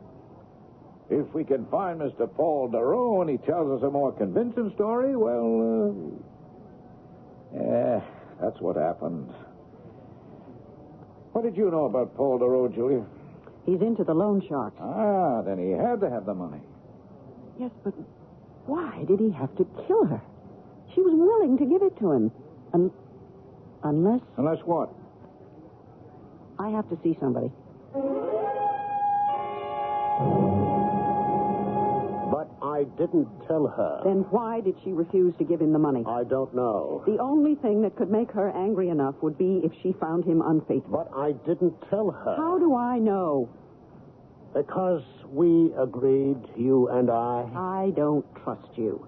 You saw that $100,000 flying out the window, and it was too much for you. I swear to you that I... You didn't tell her. I didn't tell her. Then how did she find out? I don't know, but I do know this. I want that animal found and brought to justice. I inherit what's left of her estate, and it's quite a bit. I'll spend every penny hunting that murderer down. Mr. Bascom, let's back off and look at this thing from another perspective. How do we know you didn't kill her? Me? I spoke with her broker, Mr. Morgan. Unlike yours, which has been senselessly squandered, her estate has been carefully tended. It's grown to almost $1 million.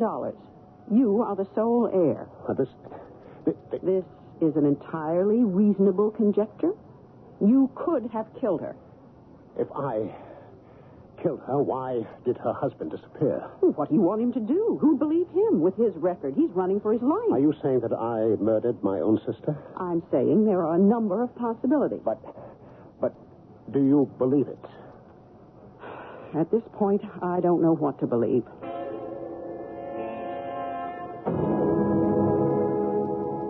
Can you tell me, Mrs. Matson... What's it feel like to be a woman detective? When was the last time you saw Matilda Darrow alive? That's what I always wanted to be. But in my day, we didn't have this here women's lib. I seen her alive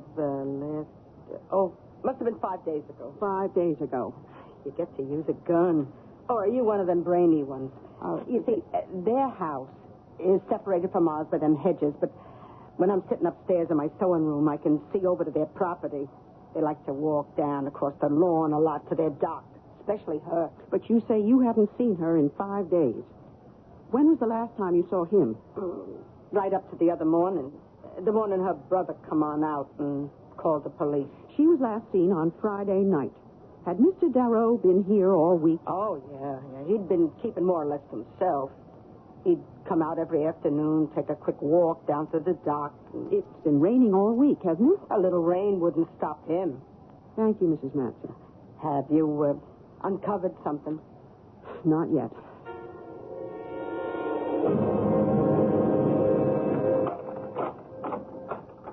Yes? Miss Doralee Spurich? The same. May I come in? Why? Would you like to win $1 million? What do I have to buy? Nothing. Who do I have to kill? No one. Come in. Let's hear your line, anyhow. So, how do I win $1 million? First, tell me, what's $1 million worth? No, you have to do the talking. Is it worth your life? Oh, sure. Then I offer you the equivalent of $1 million. What's this? Where's Paul Darrow? Who? No, we can't waste time. No, you look here. You look here. Who?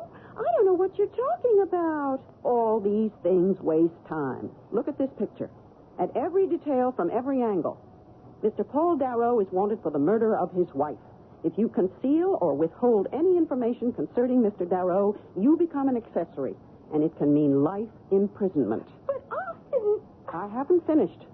On the other hand, since I have my own way of knowing that you really didn't assist Mr. Darrow in the actual murder, why do you even have to be brought into it? Who has to know that you and Mr. Darrow have been intimate? That's a lie. Is it? Really? And recently. Now, where is he? I don't know. And that's the truth. Now, tell me more about the truth. Okay. He was set to take his wife for $100,000. The sharks were swimming around him, so he was going to pick it up last week. And then he and I, we would take off. Where? Europe. The works. England, Paris, Rome. We'd have enough to live it up for a while. Well, he was supposed to pick up the dough Friday night and meet me here Saturday morning. He never showed. Maybe he ran out on you. I don't think so. You mean your pride won't let you think so? I think they killed him. Who? The sharks. Why? He only owed them $10,000. How do you know it was $10,000? I know things. Why kill him? He had the money to pay off. Maybe he had too much money. Maybe they saw the size of that roll and they figured, why not grab it all? So he's under cement, under a garbage dump.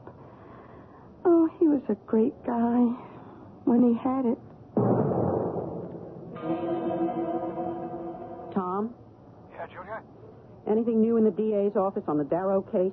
No, we haven't been able to take a single step forward. Except for your angle on the loan sharks. We've run that down. It's true, he could be gone that way. So he killed her for the money. And the sharks killed him for the money. Is that the way it could wind up? Well, all the pieces would would fit together neatly. Don't you buy it? Could I have your permission to search the house at North Beach? Oh, what do you expect to find? You never know until you look.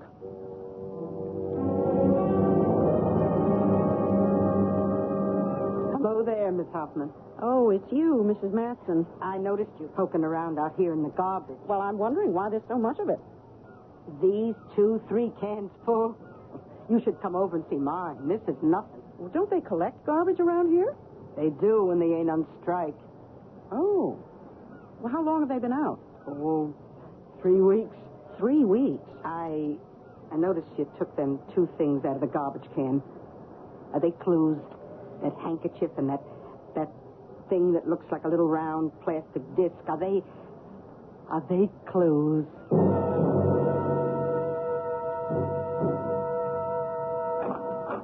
Miss Hoffman. May I come in? Yes, of course. Is there anything new? Yes. What? Tell me. Suppose you tell me. Well, what can I tell you? To begin with, where is your sister? My sister, what are you talking... Do you want to listen to my theory? It goes as follows. She discovered that Paul was cheating. She confronted him. What I don't know is, did she become so enraged at his infidelity that she killed him? Or did he become so enraged at the thought that she wasn't going to give him the money that he attacked her and she killed him in self-defense? Which was it? Miss Hoffman, I won't hear any more of this. Well, you might as well hear it all. I would prefer to think she was the one who got angry first. Anyhow, it was a struggle to the death. She killed him. This is the most monstrous accusation. It was a fit. It was frenzy. I don't even say she's not entitled to it. When it was over, she became panicky. She called you. Are you saying that I... Oh, come on. Don't be ashamed of it. You worked out this plan. You have no proof that she knew about his infidelity? His handkerchief. This lipstick smudge. It wasn't hers. She doesn't wear any. You made sure to throw it in the garbage. No, just a minute. For 5 days, after I could no longer reach my sister, he was seen walking about the grounds. By Mrs. Matson, the neighbor. She saw him. From a distance. She saw your sister, Matilda, wearing Paul's clothes. She saw Paul carrying that sack down to the dock. Again, from a distance. In the rain. But that birthmark, that livid blue birthmark, it's visible, noticeable from any distance. The birthmark was hidden. How could you hide that birthmark? You see? I found a few of these in the garbage, too. What are those? These little discs. You know what they are. You brought them to her. To help her. This is a little container of that hypoallergenic theatrical makeup. Light flesh color. That's how she covered the birthmark. Mrs. Matson, seeing what she thought was the figure of a man, naturally assumed what you wanted her to assume, that it was Paul Darrow. That Paul Darrow was the one who was alive. You can't prove any of this. What are you going to do with that handkerchief, that little disc? I thought about that. It was thrown in the garbage. Ordinarily, it should never have been found. But there was a strike. Now, if I get rid of it, could I be accused of destroying evidence? What evidence? The police were all through the garbage. If it was considered evidence, they would have picked it up, wouldn't they? Well, it's your sister's garbage, still one of her possessions. Since you inherit her estate, I leave it with you. Miss Hoffman, Maybe what I just said has absolutely no basis in fact. I do know that the police are content with matters as they stand. If my theory is correct, you will have to spend the rest of your life caring for, protecting your sister. Assuming she's alive. At any rate, I have no official standing. I see no purpose in pursuing the matter further. Miss Hoffman, I want to say that. No, Mr. Bascom. Neither you nor I must ever say another word.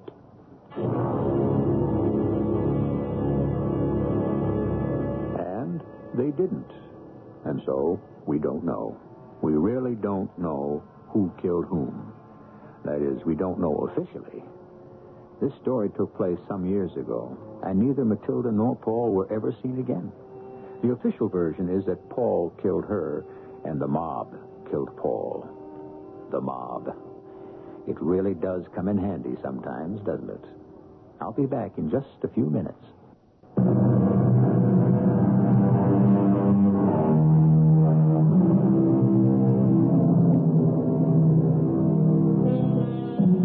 People set such store by beauty, and yet some of the greatest women in history were either homely or possessed a very special kind of beauty. Joan of Arc was a scrawny, half-starved peasant. Even her flattering portraits show Queen Elizabeth I of England as pinch-faced and half-bald. Helen of Troy, by today's standards, she'd be rather fat. So it goes.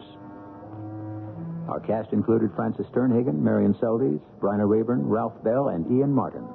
The entire production was under the direction of Hyman Brown. Radio Mystery Theater was sponsored in part by True Value Hardware Stores and Buick Motor Division. This is E.G. Marshall inviting you to return to our Mystery Theater for another adventure in the macabre. Until next time, pleasant dreams.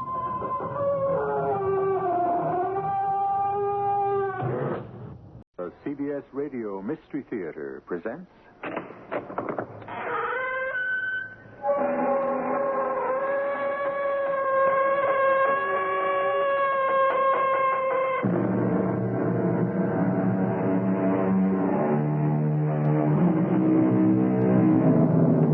Come in. Welcome. I'm E.G. Marshall. What happens to the dead people? They leave us so abruptly, without even looking back. But we do not let them go so easily. With memories, with feelings left unresolved, with old affections and old resentments hanging on, we are left with unfinished business. It's painful. We want to forget the dead, and we can't. But what about them? Are they just as troubled? Just as restless? Just as filled with memories and desires? It's something to wonder about. There he is. I see him. Bonjour, mes amis. I heard him. Comment ça va? I touched him. I touched him.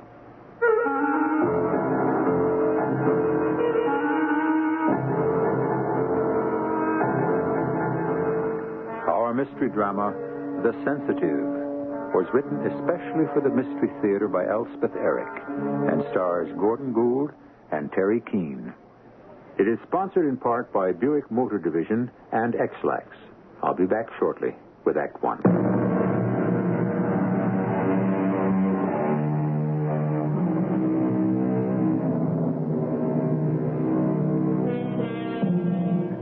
Our story begins and ends in a suburb. And our characters are all suburbanites. People who want the culture and sophistication of a large city, but would like to see a tree just outside the window with a bird hopping about in it. People who like the theater, but long to live in a house with a backyard and a front yard, an upstairs and a downstairs.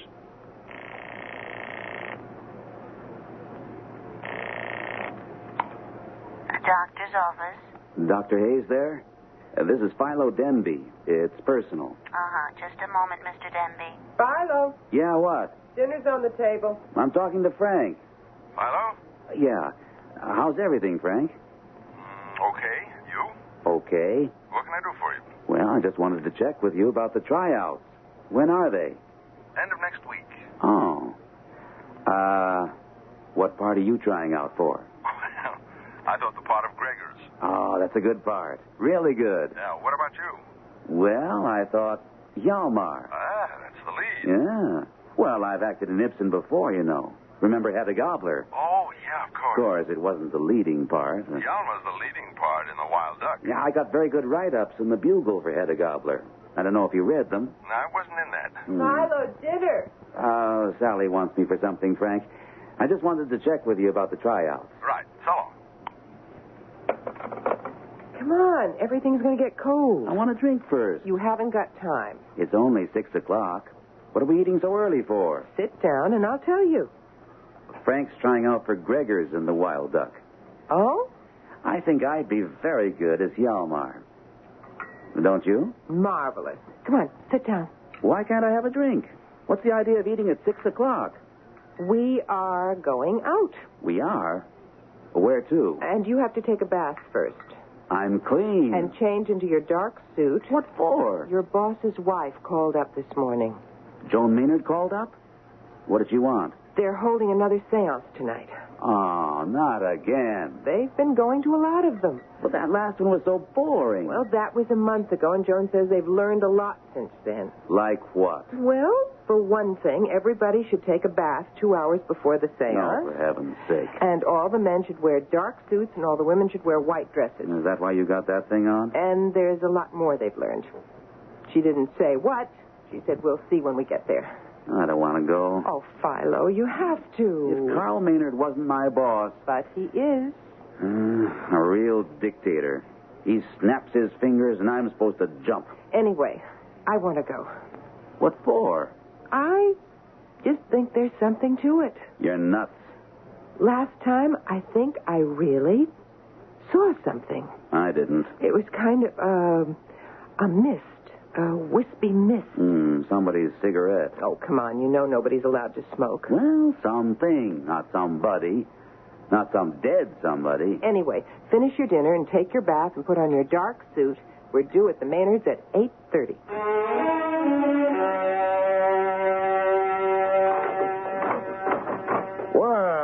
Well. Come on in. We're not late, are we? No. Follow, how are you? Tip-top. You, Carl? Never better. John, the Denbys are here. Be right there. Come on in the living room. Hello there. How are you both? Joan, dear. Joan. Hello, Philo. What have you done to the room? Aha. That's part of the preparation. You've taken your bath, haven't you? Yeah, we both have. Preparation for what, Carl? Why, for the materialization, of course. You see, it's been discovered through experimentation that certain conditions are conducive to the materialization of the entity.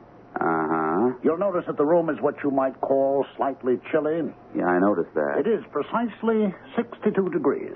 That's so. And you notice the lights? Very pretty, Carl. Well, they're not meant to be pretty. We've discovered that red, yellow, or orange lights encourage the materialization of the entity. The actinic rays of blue or violet, well, they don't care for those. They? The entities, my boy, the entities. But they love the warm colors. Hence, we've shaded all the bulbs with red linen. We could have used paper, but... I had this old red linen dress I didn't wear anymore, so I cut it up. This is all very interesting, Carl. Now we have to set the chairs. Oh, I thought we sat in a circle. A semicircle. Much better. Much. Follow, you want to help me set the chairs? Yeah, sure. Oh, what darling chairs. Bentwood. We got them from an ice cream parlor that was going out of business. We have 16 of them. The ideal seance should have 14 to 16 people, but tonight on such short notice, there wasn't time. We'll start the semicircle here, Philo. Okay, Carl. Say, did I hear somewhere that you and Sally belong to the Main Street Players? Yes, we do. Enjoy it? Very much. Amateur group, isn't it? Well, strictly speaking, yes. But we've done some very good things. I don't suppose you saw Hedda Gabler. I had a good part in that. I didn't see it. Yeah. We're going to do The Wild Duck next. You like Ibsen? Oh, I can take him or leave him. You know. Yeah. We're having tryouts next week. I'm auditioning for the part of Hjalmar. It's the leading role. Well, I hope you get it. I think I can do something with it. Sally wants us to join up. Oh? Interested in acting, are you? Oh, not me. Joan. She can sing and dance a little. You people ever do musicals? Once a year. Well, now we're all set here. Where are the girls? John, Sally. Yes, dear. ready to start. Oh, I'm so excited. Well, maybe we shouldn't expect too much tonight with only 4 people. However, we can but try, right? Absolutely right. Be seated, please. Man, woman, man, woman. That's the best way we've been led to believe. All set? Sit down, Carl. We really should have some music. Harmonica is very good, but I couldn't find a recording of a harmonica, Well, so... we'll just have to do without. Sit down, Carl. A little Debussy wouldn't be amiss, I feel. Do sit down, Carl. We're still experimenting, you understand.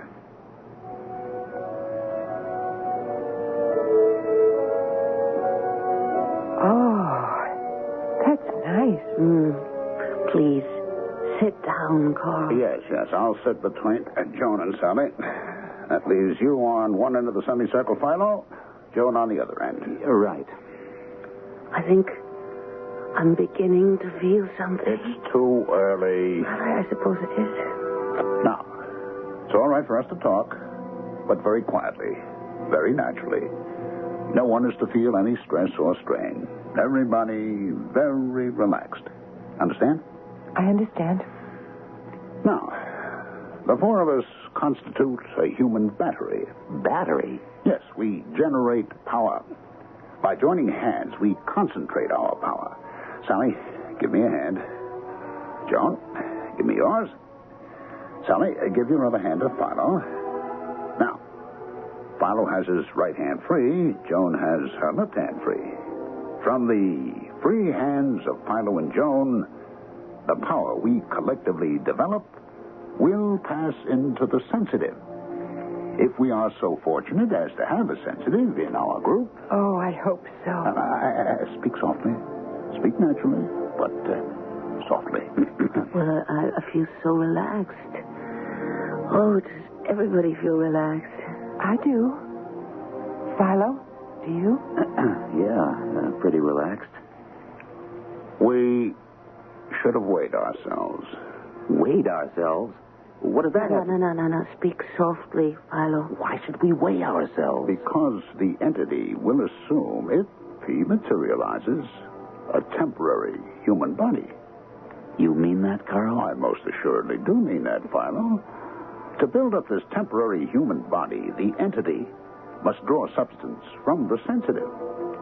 Need I tell you that the sensitive must be a uniquely organized man or woman, one from which such substance can be removed temporarily, without injury to his or her health? Well, we're all very healthy, as far as I know. I know I am. I had a physical last week, Philo. You? A month ago. You were okay, huh? Mm-hmm. But, why do you say we should have weighed ourselves? Because a true sensitive who loses substance temporarily to the materialized entity loses parts of himself or herself, again, temporarily. I've heard of a sensitive losing as much as 60 pounds. You don't say. Now, in a little while, if all goes well, we should feel a gentle wind, a cool breeze on our hands. Oh, it's all too... The sensitive in our midst will start to pass into a trance state. He will start to go limp. Or she will. And will pass into that condition essential to the entity who wants to work through him. It's all so... I feel it. What do you feel, Sally? The cool wind blowing over our hands. Philo, do you feel it? I do. I feel it. Carl? I, too. It's getting stronger. The wind. Colder. Oh, it's very strong. Philo, do you feel it? The nerve force is passing through us. There must be a sensitive here. Ladies and gentlemen, it is possible, it may even be probable, that we are about to witness the evolution of an entity. Ladies, gentlemen, it is possible, it may even be probable, that we are about to witness the evolution of an entity from a sphere beyond our own. It just seems incredible, doesn't it? Now, wait. We can't be sure. No, not yet. Philo? Don't you feel... maybe... Philo, look. Quiet. A mist. A vapor coming from Philo's side. His right side. We must try to give off more power. I see it. I see it. There it is. Bonjour, mes amis. I hear it. Comment ça va? I touched it.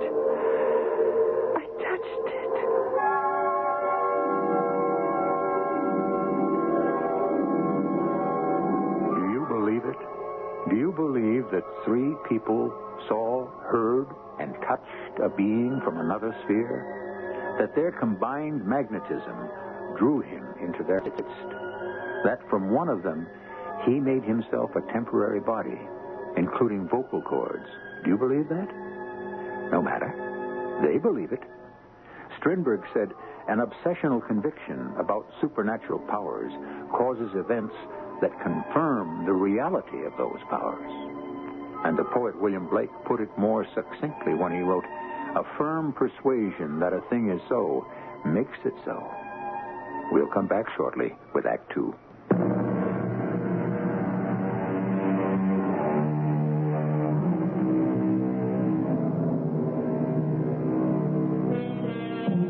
As our first act ended, Philo and Sally and Carl and Joan were seated in a semicircle with hands joined. The lights were shaded with red linen. The temperature of the room registered a chilly 62 degrees. A cool breeze had started to blow across their hands, increasing to a strong wind. They were awaiting the materialization of an entity from another sphere. Look, a mist, a vapor. I see it. There it is. Bonjour, mes amis. I hear it. Comment ça va? I touched it. Now, quiet, everybody. Everybody must remain relaxed and quiet. We don't want to frighten him. What is that? Philo? Look, it's Philo. Is he all right? He looks so He's shrunken. He looks as though he'd shrunk. He's smaller somehow. Now, don't be alarmed, ladies, and remain calm. Philo is our sensitive. Philo? Speak to me. Say something. He can't, Sally. He's in a deep trance. But is that all right? All sensitives pass into a state of trance. Why? Hello. He said something. How are you? Philo. He did say something. I heard him. He's not speaking to us, Sally. He's speaking to the entity. Will the entity answer? We must wait and see. In all probability, he will. Philo is waiting, I think, for the entity to build up his temporary body. The vapor is rising. Look. Sally, you said you touched it? I did. I think I did. How did it feel? Like unbaked bread. Like bread when it starts to rise. I see a head. Yes. Shoulders? A whole body. He's wearing a uniform of some sort. Oh, who is he?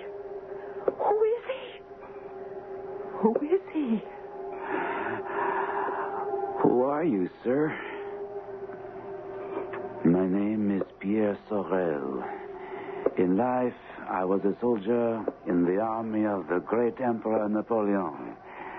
I died in his service, having lost my leg at the Battle of Borodino, fighting the Russians.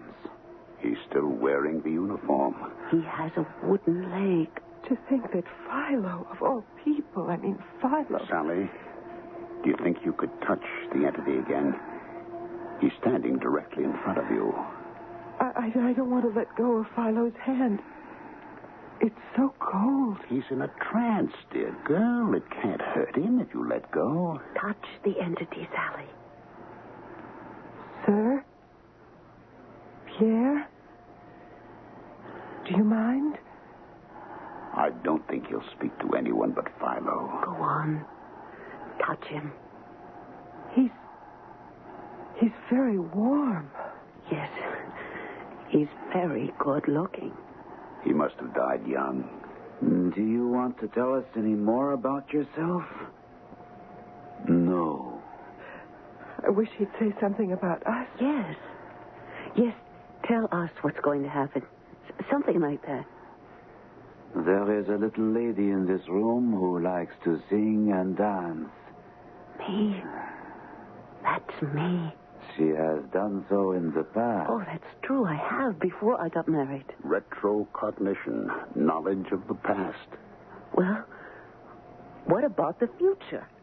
Precognition. Will the little lady sing and dance again, Pierre? Not immediately. But someday? Yes, someday. When, Pierre? Dancing, singing upon a stage with an audience, much applause. When? When, Pierre? It will be some months before... yes, months. First, the little lady will fall ill. Yes, she will be sick for a time. Oh. But she will recover? Mais oui, oh yes. She will recover and live to dance and sing upon a stage. You hear that, honey?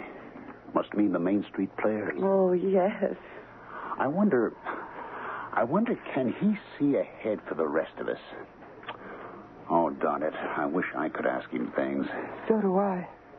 Well, maybe Philo will ask him if he knows what we want. Oh, Philo must be telepathic. He's a true sensitive. He must have a huge amount of the psi faculty. He must be loaded with it. Or he couldn't have materialized, Pierre. You see, people with large amounts of the psi quality have precognition, retrocognition, clairvoyance, and telepathy. Yeah. Remember when I said, what about the future? Remember, Carl? And right away, Philo said, will the little lady sing and dance again, Pierre? Remember that? And Pierre said, someday. And I said, when? And Philo said, when, Pierre? Oh, of course, Philo's telepathic. If he'd only asked the entity about me. Do you see the future for someone else, Pierre? For a man, perhaps? You see? Success. Oh? How? When? What? Soon. He's fading. Going away. Success.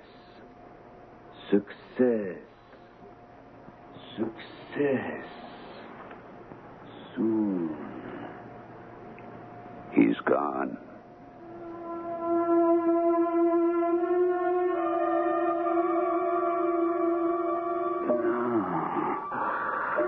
Oh, Pierre, Philo, dear? You awake? Yeah. I brought you some soup, a few crackers. Sally? Yes, darling. I brought you some soup. Split pea. What's it for? Lunch? Dinner. I had dinner. Well, that was yesterday. Huh? Come on, try it. It's good. What am I doing in bed? Darling, you were sleeping. Oh. I didn't want to disturb you till I was sure you were all slept out. Well, how long have I been asleep? 21 hours. Since last night at 11 o'clock. Well, what time is it now? 8 o'clock in the evening. Didn't I go to work? No, dear. Holy Moses. I've got to call Carl. No, not now. You just lie back. He'll be furious. He won't. I already called him. What'd you tell him? I didn't have to tell him anything. He understood perfectly. How could he? You really don't remember a thing about it, do you? Did I get drunk or something? Blackout? You don't remember going to Carl and Joan's house? Carl and Joan Maynard? Their house? The red lights. Remember them? Red lights? The music? Was it Debussy? Yes. See, now you do remember. Yeah. Remember the bent wood chairs and sitting in a semicircle and the cold wind? We were waiting for the entity to appear. Yeah, to materialize. That's right. Well, did he? Yes, my darling. Thanks to you. What did I have to do with it? You were the sensitive. Me? Well, who was the entity? A French soldier named Pierre Sorel. He fought under Napoleon and lost a leg at the Battle of Borodino. You remember? Kind of. Not really. Darling, you were in a trance. I had a very hard time getting you home. Am I all right now? Well, you look all right. But you see, when the French soldier materialized, well, when any entity materializes, he sort of borrows things from the sensitive. What things? Well, he has to flesh out his body, you see. Oh, that's probably Carl or Joan wanting to know how you are. Hello? Sally, this is Carl Maynard. How is he? He's awake, and he seems fine. Good, that's good, Sally. You remember last night? We were just talking about Pierre it. said something about the little lady who loved to sing and dance? Yes, and he said she would again. But before that, he said she'd be sick for a little while, remember? Yes? Sally, Joan's down with the flu. No. Yep, woke up with this morning. Oh, I've got to tell Philo. Well, naturally, we want to hold another seance as soon as possible, but not until Joan's well. The doctor says maybe in a couple of weeks. Oh, of course, Carl. Look, I've got to tell Philo. He'll be so pleased. Sure. I'll give my best. Tell him to take his time about coming back to work. I will. Goodbye, Carl. Tell me what? Joan Maynard's down with the flu. Oh? Philo, that's what the entity predicted last night. Pierre said she would sing and dance in front of an audience. Now, I'm sure that means the Main Street Players because she's been nagging Carl to join. But first, she'd be sick for a little while. And now she is. Oh, isn't that exciting? As soon as she's well, we're going to have another seance. Sally, am I really a sensitive? Darling, of course you are. What was that you said about the entity taking parts of the sensitive's body to build up his own body? Only temporarily, darling. Sally, call Frank Hayes and make an appointment for a complete checkup. You had one a month ago. Yes, but if I'm really a sensitive, if I'm going to go on with this thing, I've got to be in tip-top physical condition. Go on, Sally, call him. Say I'll be in tomorrow. Roll up your sleeve, Philo, will you? Sure. Tell me about this seance that knocked you out. It was the darndest thing. I didn't even want to go, but Sally was very keen on it, and besides, Carl Maynard is my boss, so... Sure. Well, the idea of the seance was to get an entity to materialize. An entity? Mm-hmm. A being from a sphere other than our own. Uh-huh. Well, in order to do this, you have to have a sensitive. Yeah? And that's somebody with enough nerve force, enough magnetism to attract the entity. Well, surprise, surprise, the sensitive turned out to be me. And I hadn't even wanted to go. Lie back, will you, Philo? Yeah, that's it. How did you find out that you were the sensitive? Well, that's what's so incomprehensible. We all sat around in a semicircle. I was bored to death, if you really want to know. And we talked a little bit, very quietly, very naturally. And that's the last thing I remember. I don't remember the materialization at all. I must have been in a trance state. That's the only explanation that makes any sense at all. What happened when you were in this trance state? Well, they tell me that this entity appeared. Just appeared. First as a sort of mist or vapor. Then it grew and developed into a man. He said his name was Pierre, and he'd been a soldier under Napoleon, and he'd lost his leg at Borodino. He wouldn't talk to anybody but me. Because you were the sensitive. That's right, yeah. I don't even remember getting home. Sally put me to bed, and I slept for 21 hours. Then I had her call you. No, I was surprised. You just had a physical a month ago. But you see, an entity has to have substance in order to materialize. And he gets this substance from the sensitive. They say it's only temporary, for as long as the seance lasts. But I wanted to make sure. If I'm going to go on with this thing... Are you considering that? If my health is okay, why not? True sensitives are very rare. What kind of questions did this entity, this Pierre, answer? That's the amazing part. He said that Joan Maynard would sing and dance on a stage. Now, she and Carl have been kicking around the idea of joining our little theater group. But, Pierre said, before that happened, she'd be sick for a while. And the very next day, Joan came down with the flu. Well, there's a lot of it going around. Philo, I'd like to go to one of these seances sometime. Joan will be pretty well soon. It's only the flu. Then we plan on having another one. Well, keep me in mind. I will. Oh, and Pierre predicted success for Carl. He disappeared right after that, so he didn't give any details. Well, maybe next time. That's what we're hoping. Well, how am I? You're perfectly okay as far as I can see. I have to wait for the results of a couple of tests. But... I feel wonderful. Good. Come on, I'll walk you outside. See you tonight? Tonight? We're at the theater. Tryouts for the Wild Duck. Oh, no, I'm auditioning tomorrow night.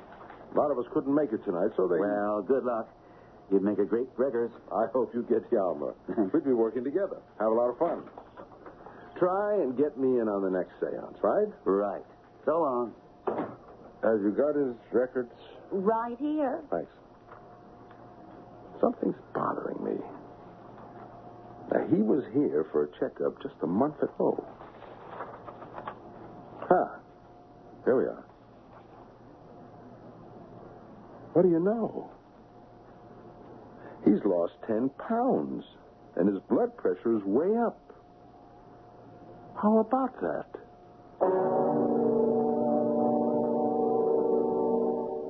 Do you believe that a dead person can become alive? Well, sort of alive, for a limited length of time, by borrowing substance? Does that mean arteries and veins and muscles? Does that mean the dead person come alive can talk if he wants to? Does he have vocal cords? Can he walk about? I'll tell you something. I don't know. We shall return with the final act shortly.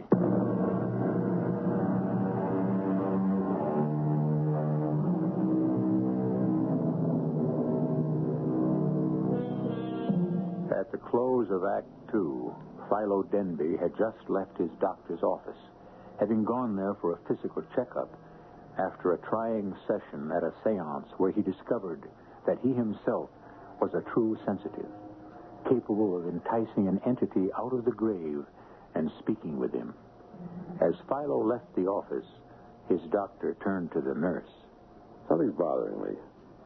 He's lost 10 pounds, and his blood pressure's way up.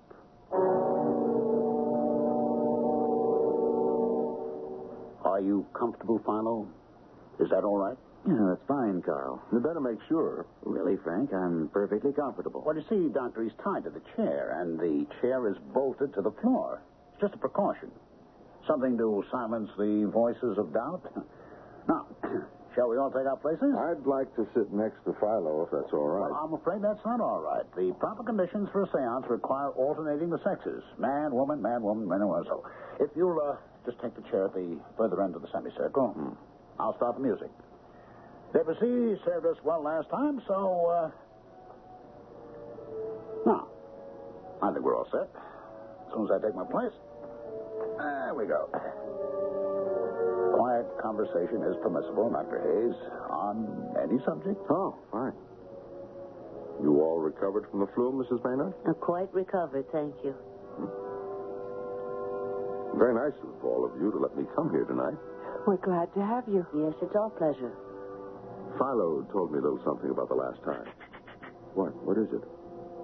The breeze. The what? The cool breeze. Don't you feel it on your hands? It should change to a wind very soon now. Do you feel it, Dr. Hayes? You know, I think I do. I can almost hear it. I hear it, too. I hear it. So do I. Look. The vapor. The mist. From Philo's right side. You see, Dr. Hayes? The entity is materializing. It's Pierre. I see his head. Now his shoulders. Fascinating. His whole torso. His legs. Yes, he has a wooden leg, you know. Philo told me. Lost it in more detail. Yes, I know. Why doesn't Philo speak to him? Good evening, Pierre. He got my thought telepathically. Good evening. I am happy to be here. Isn't he handsome? You know, I think I can detect a heartbeat. You mean that, Doctor? Oh, does Philo know that we'd like to pick up where we left off last time? You know about your future. Oh, yes. He knows. People with the psi faculty have precognition, Dr. Hayes, as well as... I can see his pulse beat and his breathing. You really? That's incredible. Frank's a doctor, Carl. Look, I don't suppose you'd let me get up and go over to Philo? Oh, no, absolutely not. You could spoil everything. Better stay where you are, Frank. Anyway, we want to hear about Carl's future. If Philo will just ask him. Pierre, is there anything you can tell us about a certain person in this room? A man? Yeah, a man. You started to tell us last time, but... Success. Yes, that's what you said before, but he's already very successful, and what we'd like to know is... I told you, success. He sounds cross. Oh, yes, but what more do you want? A few details. Do not bother me with details. But we need to know. Excuse me. Dr. Hayes. Frank, sit down. Sit down. Philo is my patient. What are you doing? You're spoiling everything. You have no right. We should never have let him in here. Frank, please. I think you all should know Philo's breathing is extremely rapid and his pulse rate extremely high. In my opinion, dangerously so.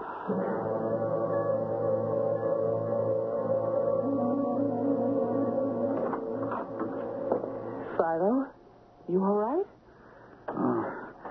Just tired. Well, no wonder. It was a very trying session for you. Very disappointing for us. Well, Pierre did materialize, though, didn't he? Oh, yes. Frank said he could see him breathe, see his heartbeat. Oh, good. And then, just as we were about to find out about Carl's future, Frank had to go and spoil everything. He was worried about you. Got up from his chair, went over and took your pulse, listened to your breathing. Your breathing was very rapid and your pulse rate was very high, he said. I feel fine now. Well, that's good. But Carl says stay in bed all day if you want to. Maybe I'll just do that. I may quit my job. Would you do that? Why not? I think my future lies in the psychic realm. True sensitives are very rare, Sally. You know that. Yes, I do know that, but... If I am one of them, then it's only logical that I... That you what, Philo? That I should devote myself to... Oh, telephone. I'll be right back, darling. We need to talk about this. Hello? Sally, this is Joan. Yes, Joan. Guess what? What? Well, Carl auditioned for the Main Street Players for the Wild Duck. And, guess what? What? He got the part. What part? The part of Hjalmar. It's the lead. Imagine, my Carl is going to be a star. Pierre said he was going to have success, remember? Yeah. When Philo asked him? Yeah, by the way, how is Philo? Well, exhausted. Of course, but he's all right, isn't he? I think so. Don't you know? Joan, he's talking funny, sort of, I don't know, drifting off and saying some kind of weird things. Sally, is he going into a trance? Well, I don't know. I never thought of that. Then Pierre might materialize. Maybe. Oh, Sally, I'm coming over there. Now, don't you leave his side till I get there, okay? Okay. Well, that was Joan, Philo. Are you all right, darling? She's coming over. She says Carl got the part of Hjalmar in The Wild Duck. Isn't that lucky? His first audition? Can you imagine? Philo? Philo?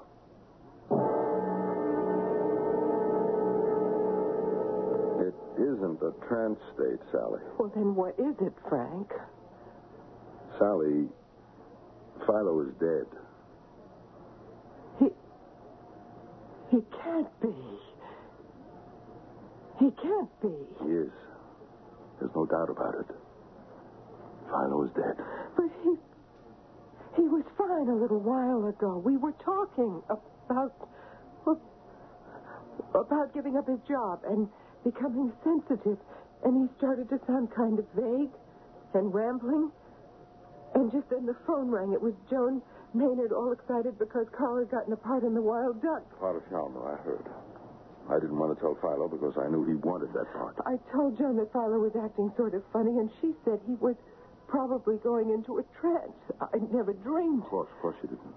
And Joan was very excited. She said maybe Pierre would materialize again if Philo was really in trance.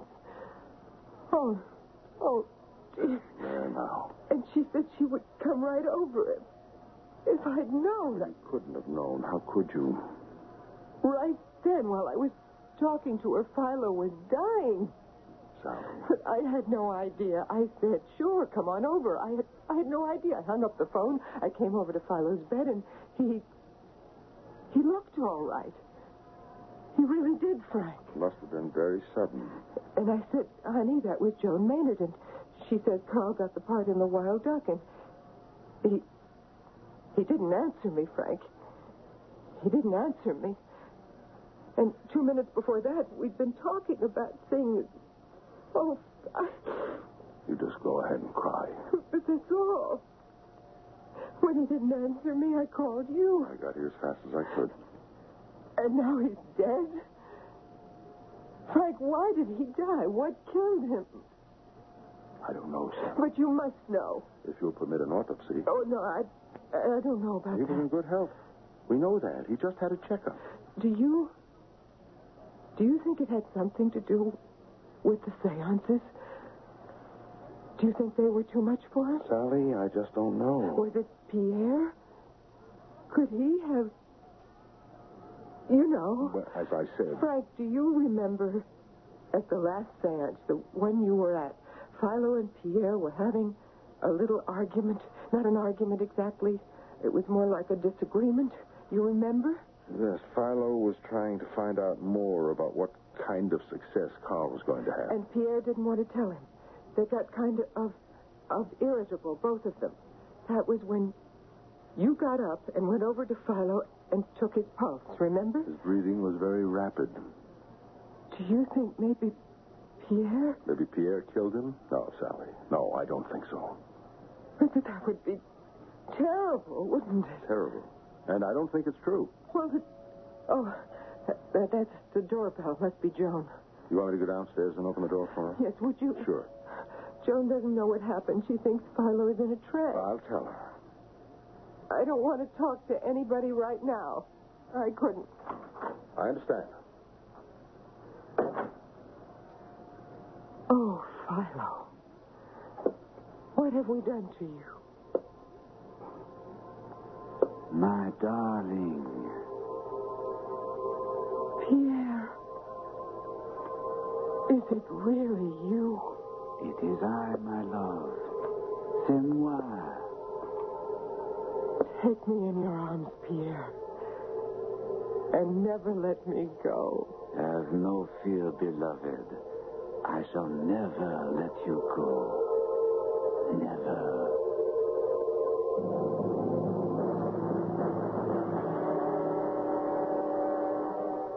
If you can believe that, you can believe anything. That's my opinion. But then, who am I? What am I? Just an average person? Trusting nothing? Suspicious of everything? What do I know? I wonder if anybody's planning to do the wild duck. I'd be great as Hjalmar. I could really get my teeth into that part. I'd be a smash. I'd really kill the people. I'll be back shortly.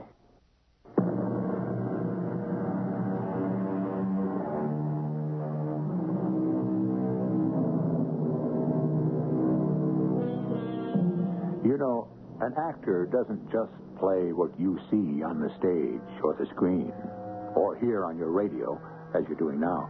No, in addition to what you see or hear, he plays in his own mind the entire life of the character he portrays. He knows his character from birth onwards to death and, well, why not? Maybe even beyond.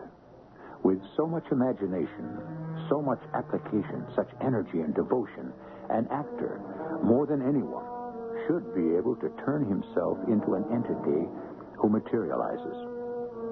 Perhaps I could do it one day. I must keep a sharp lookout for a sensitive. Our cast included Gordon Gould, Terry Keane, Marion Haley, Ralph Bell, and Nat Polan. The entire production was under the direction of Hyman Brown. This is E.G. Marshall inviting you to return to our Mystery Theater for another adventure in the macabre. Until next time, pleasant dreams.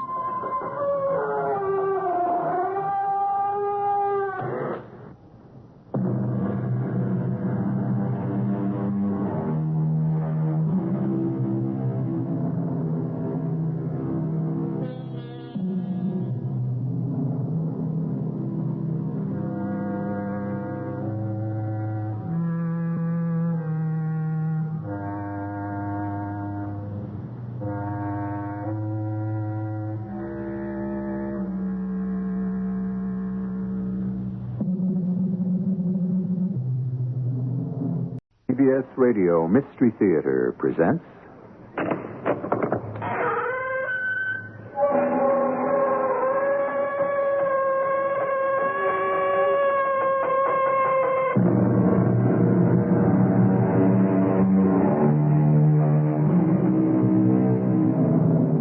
Come in.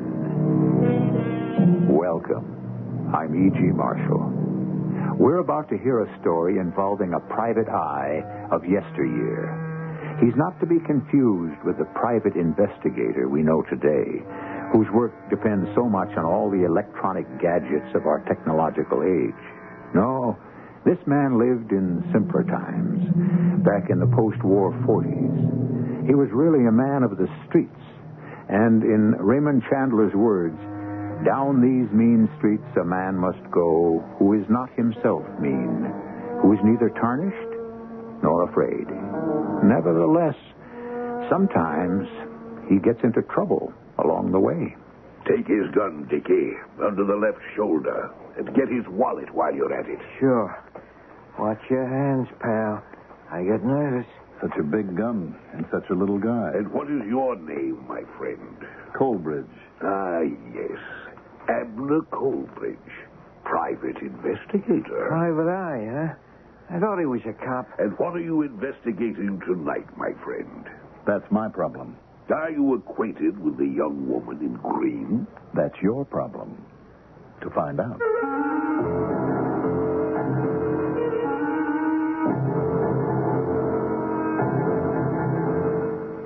Our mystery drama, entitled Blood, Thunder, and a Woman in Green. It was written especially for the Mystery Theater by Fletcher Markle and stars Mandel Kramer.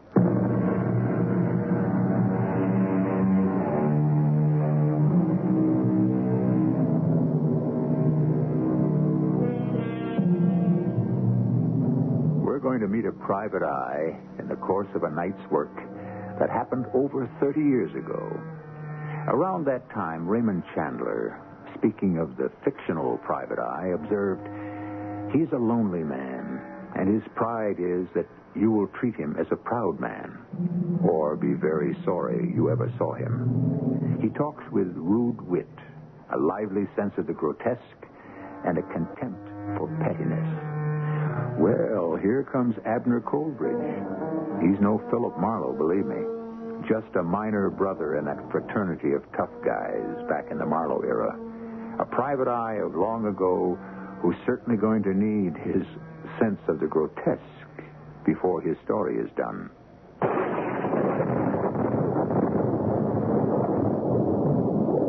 It was one of those nights. You're not doing anything, and you don't expect to be doing anything, and then all of a sudden, you're in a barrel of monkeys. Trouble. This night, with the city trembling under a thunderstorm, the trouble was murder. I heard about it around 9:30. By 9:35, I was involved in it. It was like this.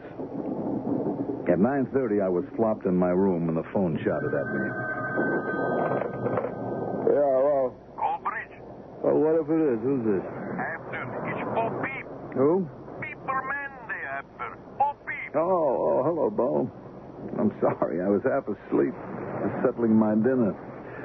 How's the eye of the news? Abner, listen. 15 minutes ago, I got the picture of the year. I just got in. The picture of the year. 2 years, 5. A gunfight, a murder, and blood like a busted hydrant with dancing girls in the background. 12 dancing girls. Count them, 12. I was out on a story for school. Yeah, and you just happened to be there at the time. You just happened to have your camera with you. Oh, you know me, Abner. I always know where to be. Sure, Bo, sure. I read the dust jacket of your book. Right. But it's the picture of the year, I tell you, and the story. Of the decade, Bo. The century. What are you calling me for? Well, I'm coming to that, Abner. Call the papers. Listen, Call your publishers. Maybe they can get it engraved in time for the third printing. Abner, please. Mail me a print, Bo. I'm sleepy. Abner, listen. I want you. I want you to come right over. I got a job for you. What's the matter? Can't you get a messenger boy? Abner, cut it out. We're wasting time. What kind of job? Bodyguard, Abner. And besides... Bodyguard? Now, let's get this clear, Bo. It's a lousy, rotten, wet night. And I have a failing reputation to maintain as a private investigator. Now, if you're in deep, call a cop. Bodyguard. Abner, please let me finish. Bodyguard for me, investigate for them. They're good for a fat fee, Abner. Who? Scoop. The picture tabloid. I told you. I was out on a story for them when I saw the gunfight. I've got a murder on film right here in my hand. It's the picture of the year, believe me. I'll believe it when I see it. I gotta develop, Abner. I got no time to argue. You haven't. You just come on over to my place.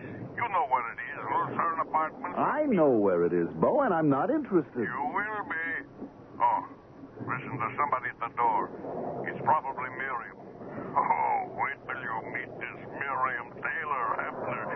She's green as grass, but she's got a lot of guts. So grab a cab and come on over. No. Capital N, capital O. Same old Abner. I gotta get my door. I'll see you.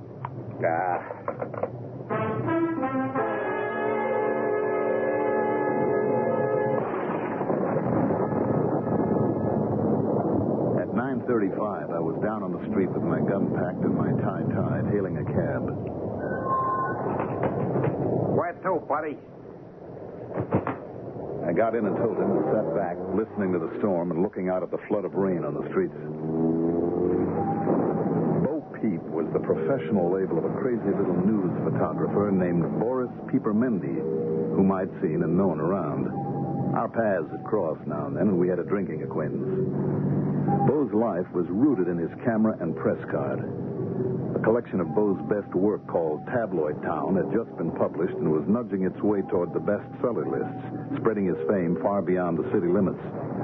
He was a nice little guy with an uncanny nose for news and a sharp way of impressing people with everything he did.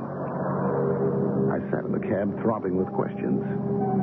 Who had been murdered in the gunfight? And where could it have happened with a background of a dozen dancing girls? And why did Bo need a bodyguard? And since when did a picture paper like Scoop want to employ a private eye? And what was the matter with me that I always made a pretense of turning down jobs that screamed interest from the first hint? Here you are, buddy. I paid him and got out, flossed across the sidewalk to the door of the Lucerne Apartments. Wouldn't be long before I got some answers.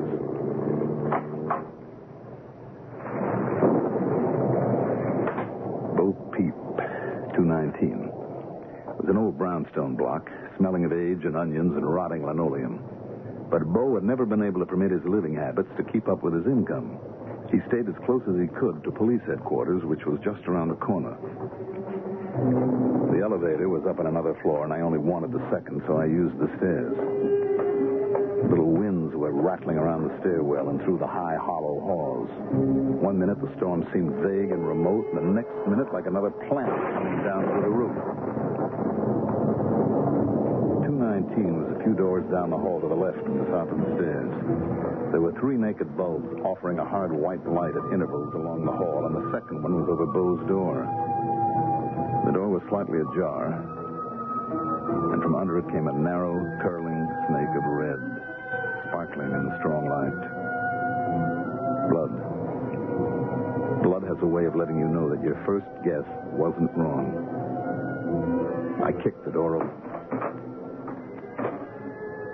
Bo was lying half on his side and half on his back on the floor, feet toward me, and the door just grazed his foot on its way in. There was an injured speed graphic with a flashbulb attachment beside his outstretched left arm. His right arm was clutching at a red pulp of stomach where somebody had done terrible things with a knife. His body was warm, but he wasn't alive. I stepped back and looked up and down the hall. No one. I re-entered the room and closed the door behind me. I thought of Bo saying that he wanted a bodyguard, that there was no time to argue, that he had to develop, and that there was somebody at the door. It was a big room with a double bed and a side table with a telephone on it, a chest of drawers, an armchair, another smaller chair, a bookcase piled with magazines and newspapers, and a table loaded with cartons of flashbulbs and camera paraphernalia. The walls were covered with Bo's pictures, glossy prints and clippings, and a huge enlargement of Bo holding his speed graphic that was obviously a self-portrait taken in a mirror. There was an alcove kitchen in one corner and a bathroom between it and another alcove heavily curtained. Bo's dark room. I got to develop, Bo had said. I crossed the room and switched out the overhead light. Stepping across the body, I felt my way around the bed to the alcove curtain. I pulled it back, and then another curtain behind it. And a soft glow from a colored light revealed shelves of bottles and boxes of paper, enlarging and printing equipment, and a row of white trays on a table. The trays were empty. Then I heard a door closing in the front room. There was a tall man in a tuxedo standing at the door, smiling at me through a small beard. And there was a gray-faced kid in a brown suit standing behind him, pointing a .38 at me. Good evening, my friend. Hello. This is a rather sordid scene of crime and passion, is it not? Your hands up very high, please. Watch him, Dickie. I'm watching. Just what the devil is this? A good question. He has a gun, Dickie, under his left shoulder. Get it. Sure. And his wallet while you're at it. Uh-huh. Watch your hands, pal. I get nervous. Such a big gun and such a small guy. I'm not surprised. Now, listen, you... Dickie, restrain yourself. Now then, my friend, let us introduce ourselves. My name is William Shakespeare. What's yours? Sherlock Holmes. And that's little Bo Peep on the floor behind you. What'll we call this fumbling gunzel of yours? Huckleberry Finn? Very funny. You want any of his stuff, boss? I'll take the wallet, Dickie. Just put his gun on the table. You look rather foolish with one in each hand. As I was saying, my friend, the name is Shakespeare for business purposes, just as our deceased companion called himself Bo Peep for his business purposes. What concerns me now is your name. Coleridge. For almost all purposes. My card's in the first flap of the wallet there. No need to mess up the rest of it. Ah, yes. Abner Coleridge, private investigator. A private eye, huh? I thought he was a cop. And what are you investigating tonight, my friend? The distressing demise of Mr. Bo Peep. I wasn't.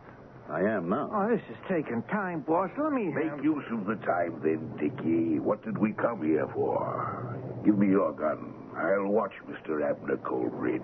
You collect the film. Sure. Get everything in sight here and everything in the dark room. If it's been developed, cover the tray and we'll take it with us. It would be amusing to see Mr. Peep's work. The trays are empty. Check that, Dickie. Yeah, I'll check everything, boss. You are somewhat familiar with the circumstances, I gather, Mr. Coleridge. Somewhat.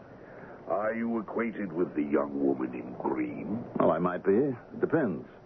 There are a lot of women in green around. It's the season for green. This young lady is unmistakably worthy of that description. Green hat, green dress, green shoes and accessories, and red hair. Lovely red hair. It may seem a peculiar combination, but I assure you it's exceedingly becoming in her case. Do you know her? Maybe. Nothing in the dark room. Very well. Collect all the other loose film in here. Gotcha. Are you, investigating alone, Mr. Coleridge? I might be. It depends. You're being rather difficult. So are you. May I drop my hand? Certainly not. I'm ready, boss. Let's blow. Have you got everything this time, Dickie? Yeah, it works. It's all on the table here. You want to answer that? No. Yes. Why not? Quiet, both of you. Hello? Hello? Is that you, Bo? Is this Mr. Peepermander's apartment? Hello? Wrong number. I think that was our young woman. Oh, let's get out of here, boss. The cops are liable. Look out, Dickie. He's diving for his gun. Sap him, Dickie. Sap him. Dad. Well, as Raymond Chandler said, some private eyes have no more personality than a blackjack. But when the latter hits the head of the former, it's not really a question of personality, is it? It's simply a question of survival. And we'll find out how Abner Coleridge survives when I return with Act Two very shortly.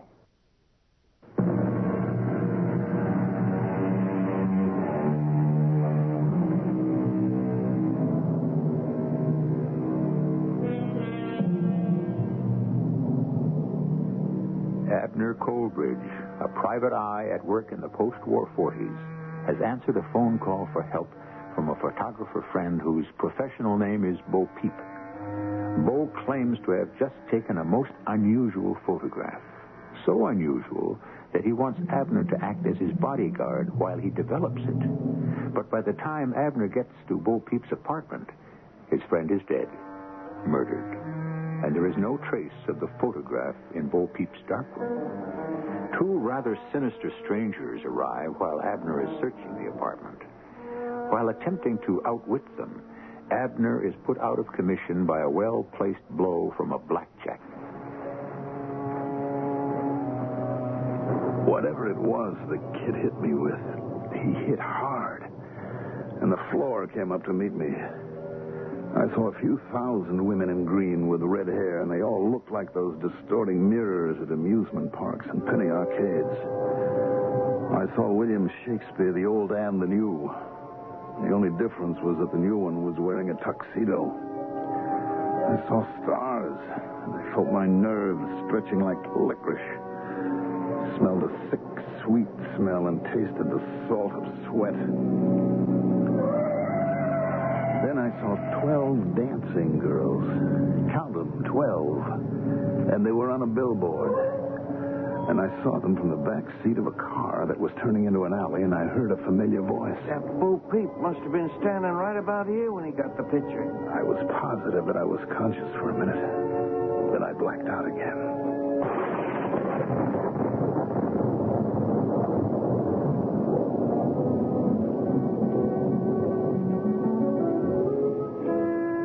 When I came around to full consciousness, I was roped tightly to a chair in a large, expensively furnished office. I could see several vague shapes in front of me talking indistinctly. I could hear music somewhere nearby, sounding like a dance band. My coat and shirt were wet and cold against my skin, and the back of my head felt like overtime in a steel mill. And somebody threw a glass of water in my face, and I knew why I was wet. Hey, he's coming out of it, I think. It was about time. Must have knocked him plenty, Dickie. Once, Sugar. Once I knocked him. I do it right. All right, let me talk to him, Sugar. There, my friend. Are you with us again? Yes. Are you back with us again, my friend? Nah, he's still out. He's faking. I'll tell him we don't buy it. Leave him alone, Dickie. Want him to pass out again? Go sit down, kid. You're in the way. Boss wants to talk to the guy. Okay, Sugar. Okay, I was only trying. Where's Carl, Dickie? He's still out front, I guess, looking for that dame in the green dress. Well, find him. Tell him to get the first aid kit. It's probably in the men's room. Everybody's right with me. Quickly. Oh, sure, boss. Sure. You want me to bring Carl and the kid? Yes. I let my head sag forward, chin on my chest, so I could open my eyes just enough to look the place over without either Shakespeare or the other flunky seeing what I was doing. The office had a big desk and some more chairs like the one I was tied to.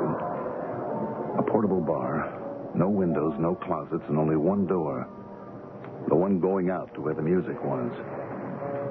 I closed my eyes all the way when I saw Shakespeare walking toward my chair. I could feel him staring down at me, probably wondering whether I was faking or not. I tried to appear unconscious for his benefit and tried to stay fully conscious for mine. It's been quite a night for us all, Sugar. First Sammy, then Mr. Bo Peep. Now this one. What did you do with poor old Sammy, by the way? Just what you told us. We loaded Sam into the trunk of his car and drove it to the other side of town. Left it in the parking lot. What are your plans for this one? I haven't decided yet. I'm not sure where he fits in between the photographer and that young woman in green. What is her name, by the way? Taylor, I think. Yes. I have the impression this one is involved with her somehow, as well as with Mr. Bo Peep. Well, you know what they say about dead men, boss? Right so, yes. The only thing that worries me is how many tales this one may have told before Dickie and I ran into him tonight. We can always run over him, too, don't forget. You're not listening to me, Sugar. I want to keep him alive and well for the time being. You hear that? I don't know how well he is, but it's a cinch he's still alive. Yes, but first we need that first aid kit. He's bleeding heavily back here where Dickie knocked him, as you put it, with his blackjack. So, what's the big deal? The big deal, Sugar, is that I'm worried about who this man might have talked to about that photograph. It's very clear he knows something about it. He was in Bo Peep's dark room when Dickie and I first bumped into him, and he knew the developing trays were empty. You think maybe he's got the film? No, we searched him before we brought him over here. Think maybe he knows where it is? Is that what you mean? That is exactly what I mean. Then we need to talk to him some more, don't we, boss? I tried to look as limp as a bag of dirty laundry while Shakespeare was getting his drink. I tried to figure out how to stay alive by asking myself some of my own questions.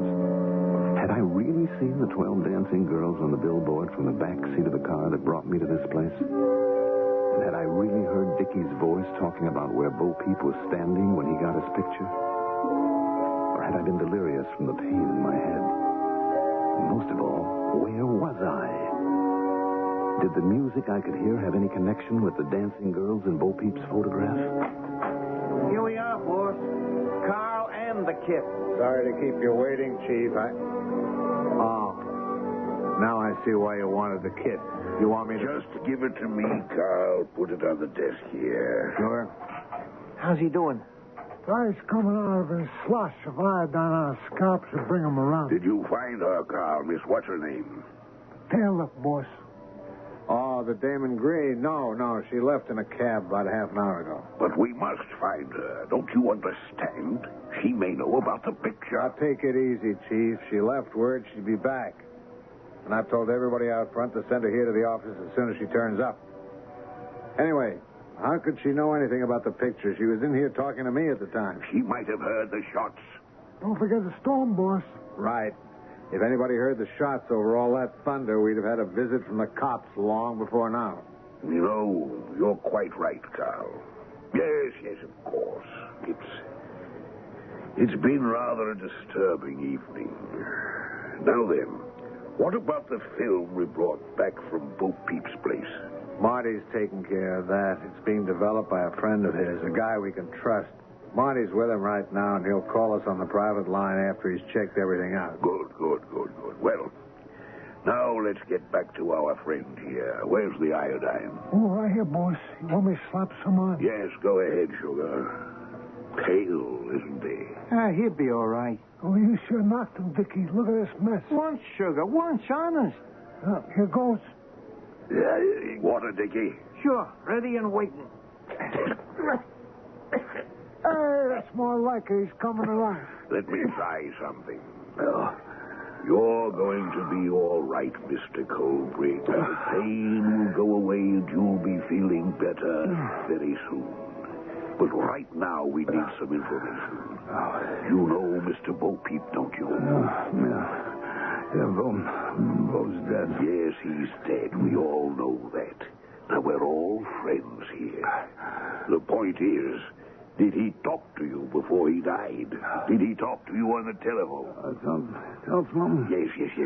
Telephone. Did he talk to you? Did he tell you about the photograph? The photograph? Yes, exactly. A photograph. A picture. I think he must have been quite pleased with it. Did he tell you anything about that picture? Anything at all? Anything? I think he's faking. Shut up.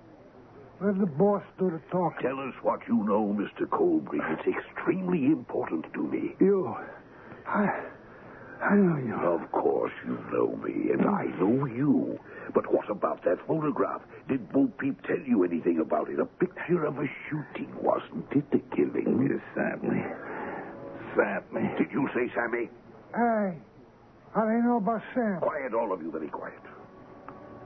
Now, what about Sammy, Mr. Colbridge? What about him? Died. Did you say Sammy died? Died. You got me tied up here. Oh, damn, it was just a coincidence. He couldn't have known about Sammy. I know you. You zapped me. What'd you zap me for? What's this all about, Shakespeare? What am I doing here? Bloody fool. You said it, Chief. He's bloody in more ways than one. Now, listen to me, Shakespeare. Put the gag on him, Sugar. Yeah, sure, boss. Give me that napkin on the tray there, Dickie. Is it big enough? That'll do. You're going to be sorry, Shakespeare. You I'll take care of him for a while. It's nice and tight. I'm sorry we took the time to bring him here. He's more trouble than he's worth. Why did you bring him, Chief? Because I wasn't certain enough of what he knows or doesn't know to either leave him there or kill him. Don't you think one corpse is enough? That's what started all this, remember? Unfortunately, Carl, there are now 2 corpses. 2? You mean? I mean the photographer, of course. Dickie had to dispose of him the first time he went off to the film. We'd followed him to his apartment in my car. Dickie went up alone and knocked at his door, right, Dickie? Oh, just following orders, boss. He could hear Mr. Peep inside talking on the phone to someone named Abner, who later turned out to be our friend over there. But he kept right on knocking at the door. Mr. Peep finally answered it, but he put up a fight. Dickie had to use his knife on him. Right, Dickie? Well, I didn't have no choice, boss. I told you that. Regrettably, however, Dickie complicated things even further by only taking the film that was in Mr. Peep's camera. Later, when we discovered it hadn't even been exposed, I had to go back to the apartment with him. That's when we ran into our friend, Mr. Abner Colbridge, in person. If you ask me, Chief, I'd say you're talking too much in front of our friend over there. Yes, I'm always talking too much. Well, I think Mr. Colbridge will have to go anyway. Well, now, listen, Chief, this isn't the old days. Don't get too carried away. Oh, hi, Mr. Shakespeare. Were you looking for me? Yes, indeed I was, Miss... Taylor. Miriam Taylor. Yes, do come in, Miss Taylor. Thanks. Miriam Taylor was wearing a floppy green hat, a green dress, green shoes and accessories, and a lot of long red hair. She was very pretty. She frowned a little when she saw the bound and battered mess that was me, but she didn't say anything. Just sat down while one of the flunkies lit a cigarette for her. Shakespeare was watching her intently. Cat and mouse. I wished I had learned how to pray.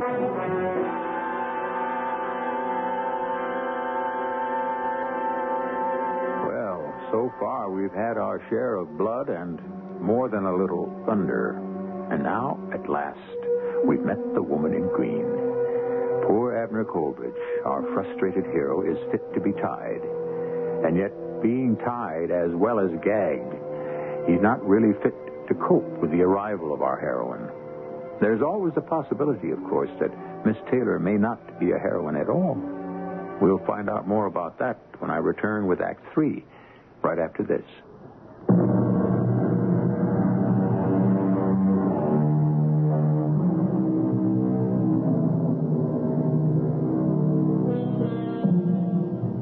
Years ago, when World War II was over, we thought we were living in the best of times.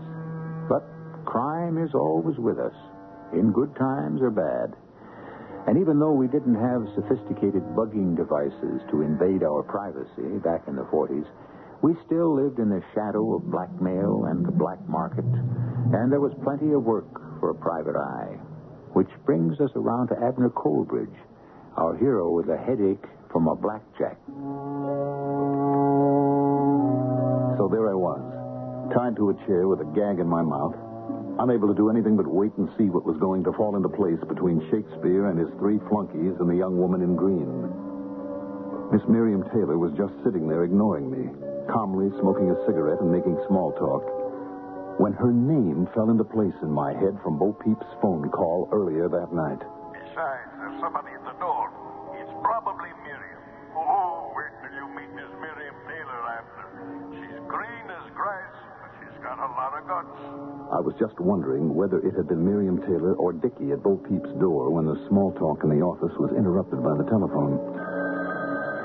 I'll get it, Chief. Hello. Yeah, Marty, this is Carl. What's the word?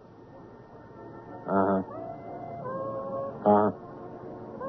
Nothing else, huh? Oh, yeah, he's right here, Marty. I'll tell him myself. I'll see you later. Well, don't stand there just shaking your head at me, Carl. Tell me what he said. Somebody's wedding, 2 conventions, and a lot of pin-up girls. Nothing else, Chief. Nothing at all? Nope. That was it. Dickie? Yeah, boss? Step outside on the balcony, please, and stay by the door. We don't want to be disturbed. Gotcha. No more visitors, Dickie. Is that quite clear? I hear you, boss. Now then, Miss Taylor, how are you getting along? You and your photographer. Oh, we've got the makings of a good story, Mr. Shakespeare. But I just can't figure where Bo Peep's got to. Haven't seen him for hours. Is that so? Have you been looking for him? Oh, sure. I called him at our office, and I called his apartment, and he wasn't there. What do you suppose has happened to him? I just don't know. He must have gone out on another job. We only hire him by the hour for an assignment like this, you know. And there wasn't any definite time set. except for the big show at midnight, and it's almost midnight now, isn't it? Right so. But you were out for a while, too, weren't you, Miss Taylor? Well, yes, I was. I had another assignment myself. They keep us busy these days. So it would seem. Did you know that we had a little trouble here tonight, Miss Taylor? Trouble? No, I didn't. Yes. We've been trying to locate a picture, a very valuable photograph. And this gentleman trussed up in the chair here has given us quite a spot of bother in connection with it. I didn't notice him, of course. Do you know who he is? Why, no, I've never seen him before. But surely his presence must have aroused your curiosity when you came in a few minutes ago. Yes, I'll admit I was a little puzzled. I mean, he looked so miserable. But I don't want to ask any questions. Oh, come now, Miss Taylor. It's part of your business to ask questions. I'm surprised at you. Well, after all, Mr. Shakespeare, there's a difference between public matters and private matters. I think it would be a most excellent idea if you did question this gentleman, Miss Taylor. Have a little chat with him. Interview him, shall we say? Hey, the storm's going to break in about 5 minutes, boss. Do you want to come out and take a look at things? Yes, indeed, Dickie. We'll be right there. Gotcha. Now, look, Chief. You're not going to leave these two here alone, are you? That's carrying all this a little too far. Never mind. Carl, take off his gag, Sugar. Yeah, but listen, boss, you Don't can't just... tell me what I can't just, Sugar. I know exactly what I'm doing. Take it off. Okay. Now, gentlemen, we are going to leave Miss Taylor and Mr. Colbridge to themselves for a nice little chat. Are you out of your head, Chief? That's his name, Miss Taylor. Abner Colbridge. Now, Sugar, come along. If you don't watch out, you're going to blow this whole thing wide I open. said never mind, Carl. Hurry along, Sugar. I don't got it, boss, but whatever you say. That's right, Sugar. Call us if you need us, Miss Taylor. We'll be right out here on the balcony. But please, Mr. Shakespeare, I don't understand. Just call us. I don't understand either. But don't say anything. It's some kind of trick. They must be listening. I thought you must be Abner Colbridge when I first saw... Don't say anything. They must have a way of listening, or Shakespeare would never have left us alone here together. He's after a photograph, and he's desperate. He's trying every angle he can think of. That's a heavy door. Who can eavesdrop? It's also the only way out of here. I know that. But this place is almost soundproof. Is there a dictaphone or any kind of intercom over there on a desk? No. No, nothing at all like that. Just a couple of telephones. Either one of them off the hook? Nope. There's just no way they can hear us. Anyway, I'll whisper. It's got to be a trick of some sort. Now be careful. This is life and death stuff along about now. Oh, I know it's life and death. I've seen a sample of the death. I made a terrible mess of explaining myself a minute ago on purpose. I wanted to get involved. I came back here with that in mind. What's this all about? Where are we? And who are these people? And what was the picture Bo Peep got that caused all this? Who was murdered in the first place and what? Let me tell you. I've been waiting to talk to you for almost 2 hours, ever since Bo said he was going to call you. How did you know he called me? Because he called me first. Now, shut up and listen, Colbridge. Call me Abner. You're probably the last person who ever will. My name's Miriam. Taylor, yes, I heard. Who are you? I work for Scoop, the picture tabloid. I came here tonight with Bo Peep to do a story on... Came where? Where are we? We're in the upstairs office of a new nightclub called The Tempest. It's owned by that maniac who calls himself Shakespeare. The room we're in is on a sort of balcony overlooking the dance floor. And that's opening night you hear out there. Shakespeare's real name is Bulwer Townsend. And he's a six-faced crook who brought an elaborate black market system over here from England 5 years ago. He's been cleaning up, of course, during the war. And now that he's out of one business, he's bought himself into another. And where did you get all this information? From Bo Peep tonight, before, oh, that poor little guy. Yeah. All right, go on. Well, we hired Bo to do the pictures on a story for the On the Town page. He knows everybody. Anyway, this club, The Tempest, gets its name from a routine they're going to have at midnight every night. They turn on wind machines, rattle a thunder sheet, and drop confetti, and the dance floor rocks, and the band plays Stormy Weather. That's what they're out there waiting for right now. That or listening to us. Now, what about this picture Bo had that they're all so anxious to get hold of? I'm coming to that. When Bo and I arrived here tonight, and the real storm was on, Bo figured he ought to get a few outside shots of the club. A good angle, I thought, seeing the Tempest inside and out. and he was around the back in the alley, taking pictures in the lightning flashes, when he accidentally got the gunfight. What gunfight? Bo Peep told me on the phone.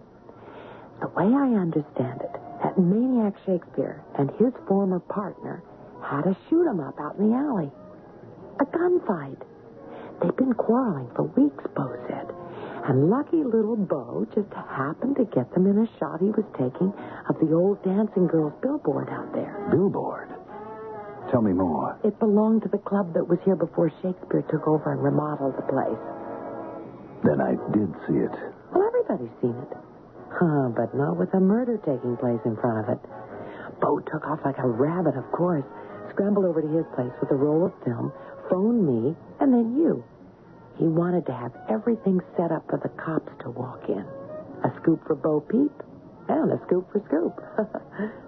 And he wanted your protection, I guess. I figure he just never thought about being followed. Well, what happened to the picture? I'm getting to that. Well, get there faster. Bo said he'd call me back at the club here as soon as he got the film developed to let me know if it was any good or not. I was getting interviews with everybody here and looking for angles. Come on. Well, I waited, and he didn't call. And there'd been plenty of time for Bo to develop and know if the negative was any good, even if it wouldn't be dry enough for printing. So I called him. Somebody answered and let me prattle on for a minute and then said, "Wrong number." But I knew it wasn't the wrong number. I know the sound of a ring on Bo's phone. There's a catch in it, like a hiccup. I know. I was there. You were there? With Shakespeare? Yeah, we'll come to that. Now, wait a minute. How did you know it was Shakespeare? I'd been talking to him, getting an interview, only an hour or so before that. You mean to tell me you wouldn't recognize that voice? A double take, maybe, but you'd recognize it. All right, go on. Well, I called again a couple of minutes later, and there was no answer. I knew something was cockeyed somewhere, so I went over there. I was actually sick when I saw him on the floor. I know what you mean. That's when I called the cops. They're just around the corner from Bo's place. I know. And they came, and I told them all about this, what I've been telling you, and that's about it. But what about the film? Shakespeare didn't get it. I haven't got it. Have you got it? Hey, listen. Hey, there's the artificial store. Pretty fancy. Tell me about the film. Can't you guess where the film was? Now, don't be cute. I haven't the faintest idea where it was. Under Bo's body. The cops found it when they moved him after the coroner was through. You mean they've got it now? It's probably been developed by now. Oh, God, I'm exhausted. Well, listen. What are you doing back here, of all places, Miss Taylor? Miriam, you're crazy to come back here. Oh, relax, will you? The place is surrounded. Droves of cops. You're as safe as your bank account. I came back here to follow the story from the inside. But what are they waiting for? What are they... Settle down, mister. They're waiting for the picture, that's all. They found Sammy Walston's body in the trunk of his car an hour ago. Sammy who? Walston. Shakespeare's partner, the guy who got the belly full of lead in front of the dancing girls and started all this. Oh, sorry, correction. I guess Mr. Shakespeare started all this. Well, it certainly isn't ending up the way he wanted it to. Do you have any idea at all why he left us alone together in here? Who knows? Oh, maybe he thought he'd find out if we were, what is it they say in detective stories? In cahoots. Maybe he thought I'd untie you so we could try to escape, and then they'd nab us out on the balcony. Maybe he was just so desperate he didn't know what else to do with us. I feel like a fool. You aren't a fool. You're just in the wrong business. Listen to that. Bang, bang. Ooh, sweet music. They developed a picture. Well, untie me, will you? With pleasure. And we need to get you to a doctor. Oh, you'd better come into the newspaper business, mister. The public eye is a lot safer than the private eye.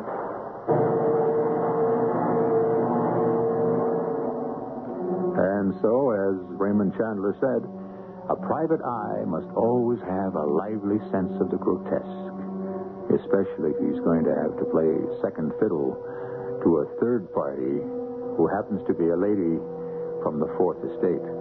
Not to mention having to let the cops rush in to do his work for him. Oh, well, maybe he needed to have a night off, just like the rest of us. I'll be back shortly.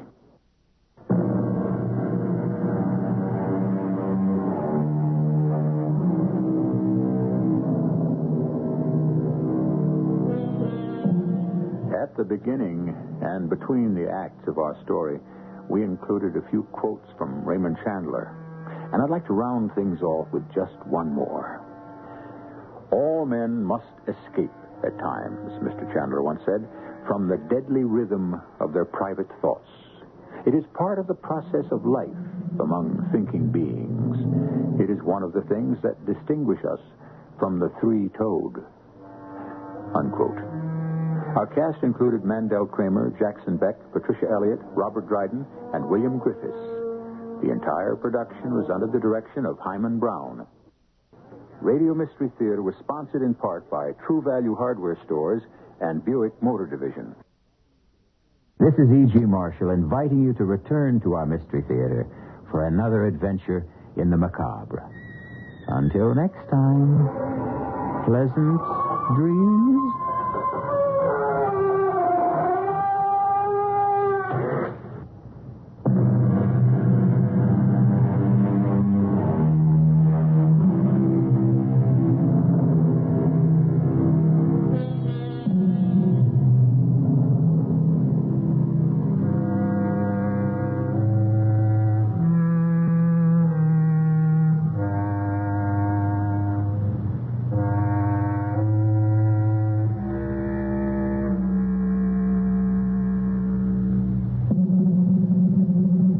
CBS Radio Mystery Theater presents...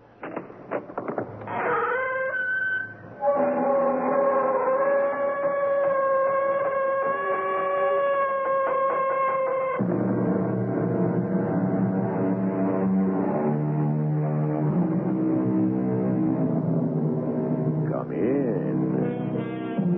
Welcome. I'm E.G. Marshall. There's a strange little rhyme I'm sure most of you have heard. Last night I met upon the stair a little man who wasn't there. He wasn't there again today. I wish he'd go away. This is a story of a house that refused to stay dead. Oh, Judge? Yes, Benny Lou. Who lives in the house at the bend of the river, down by the bottomlands under Tully Ridge? What'd you say? Just asking about the house at the bend of the river. Why, you couldn't have seen a house from Tully Ridge, and not by the bend of the river. There's no house there.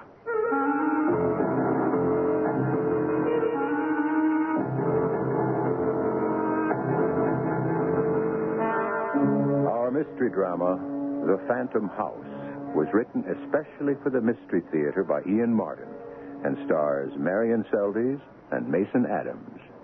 It is sponsored in part by True Value Hardware Stores and Buick Motor Division. I'll be back shortly with Act One.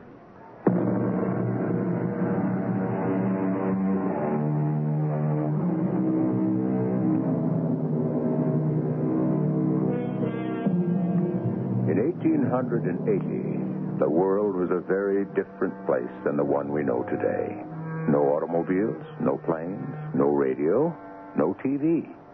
Most people were born, lived their lives, and died within a radius of 50 to 100 miles.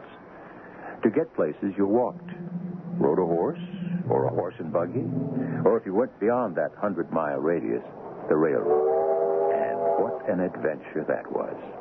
To ride, swaying and bouncing behind that iron monster with its hiss of steam and its great proud plume of black coal smoke curling away in the wind down the length of the train.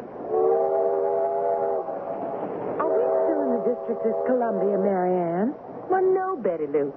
I reckon since we just crossed over the Potomac, we're in Virginia. Not so fast. Oh, I love it. I wish this old train would go twice as fast as now. I hope you don't get your wish. It's fast enough for me. And you better watch your language, young lady. Oh, listen at who's giving herself airs. My big sister, a whole year and a half older. Mama made me promise to remind you. You don't want Papa to get a bad report of you from Uncle Thurman? Oh, fiddlesticks to old Judge Thurman. What can he do anyway with Papa and Mama thousands of miles away in Europe? Well, even if he can't, it isn't polite. And it certainly isn't ladylike to take the name of the Lord in vain. Oh, Mary, this is the 20th century. I don't know what to do with you. Why don't you stop being such a prude and have some fun? I am not a prude. Oh, yes, you are. Why do you have to draw your hair back so tight? Why don't you fluff it up some? And do you have to wear those awful eyeglasses? Well, you know I don't see properly without them. But you'd look so much better. Oh, I'll bet if the judge knew what he was taking on in you, he'd maybe have thought twice before inviting us under his roof while Mom and Papa were over in Paris, France. I wonder what he's like. I don't remember him that well. Oh, maybe you're the one that needs the glasses. You saw him only 2 years ago. I didn't pay much heed. My. A man you didn't notice? Oh, too old. Oh, there's an awful lot of Virginia. How long is it going to take us to get there? To Richmond? Well, it won't be there for hours. How long after we get there till we get to Great Oaks and get settled and all? Hey, I don't know. I have never been there either. I bet we don't get there till dark. Oh, such a long time. What are we going to do till then? I thought you said this was fun. It was. Oh, but this engineer doesn't go fast enough. Oh, look, on the other side of the train. A fox hunt. Oh, let me through so I can look. Betty Lou, watch out. I'm just trying to get across before the... I'm sorry. Oh, pardon me. Oh, I've lost my eyeglass. Allow me, ma'am. Perhaps I can find them. Oh, thank you. Oh, I want to thank you, too. It's certainly nice to run into you. Well, I am certainly glad that I bumped into you. Well, I don't believe we've met, have we? I'm sorry, but without my eyeglasses... We haven't been introduced formally. Ma'am, your eyeglasses. Oh, thank you. Oh, my, they're so dirty. I've got to clean them. Are you going to Richmond? Matter of fact, I am. Well, that's where we're going. Betty, don't be so forward. This gentleman is a stranger. That's right, ma'am. So if you and your sister will excuse me. Thank you for finding my eyeglasses. The pleasure was mine. Well, I declare, you are so stupid. What are you talking about? That handsome man, and you just shucked him off after he was nice and all? He was a stranger, Betty Lou. He found your old eyeglasses for you. I thanked him. Maybe if you'd put them on and had a good look at him, you'd have done more. I mean, that man was handsome. Now, I don't suppose we'll ever see him again. I wonder how he knew we were sisters.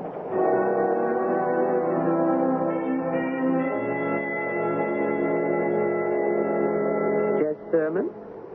What's that, Hattie? You gonna fetch them 2 little girls is coming. Time you had the carriage brought round. Long ride to Richmond. You got fly swatter? Now, you knows I never goes anywhere without it's hanging from my belt. You better get it in your hand. You got an old blue tail climbing in here on the porch. And if you just open your eyes, you could see the swatter in my hand, and his time is at hand. Like yours. You better stir yourself, Judge. Yeah, I reckon. I just wonder why I ever let myself in for this. Why, you bring back some life around here. Something new and young to perk us all up. Aren't we getting just a bit old for that, Hattie? Well, maybe these young'uns around can change you. What we need here. He ain't never been the same since Master Bridge took himself off to college all those years. Oh, how I wish that boy were back here. You ain't heard nothing from him, Judge, sir? I know he doesn't write that often, Hattie. Ever since I had to tell him I wasn't his own father. You never should have told him. Hattie, he has legal rights. Well, the Lord provides. Shall I have Jim bring the carriage round? Yeah, just as soon as you're ready. Me? Oh, I can't handle two 20-something-year-old girls by myself. You got to come along. Judge, I can't leave things alone here for 3 hours there, 3 hours back. I got things to be done. Well, I need you more than you are needed here. You know, I ain't been in Richmond in pretty near to 15 years.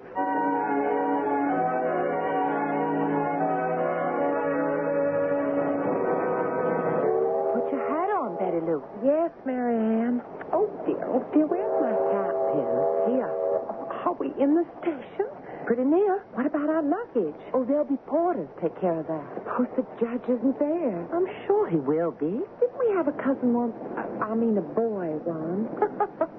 It's hard for you to remember Uncle Thurman from 2 years back, but you managed to remember Bridge from, what must be, 10. Didn't even notice me then. Young men in their 20s don't pay much attention to 12-year-old girls. Oh, we're almost in. Don't forget your reticule. Fix your boa. Oh, stop sounding like Mama. Well, somebody has to be an authority around you. I wonder what happened to that handsome man. Can't you forget men for just one moment? Oh, look, there's Uncle Thurman waiting right there on the platform.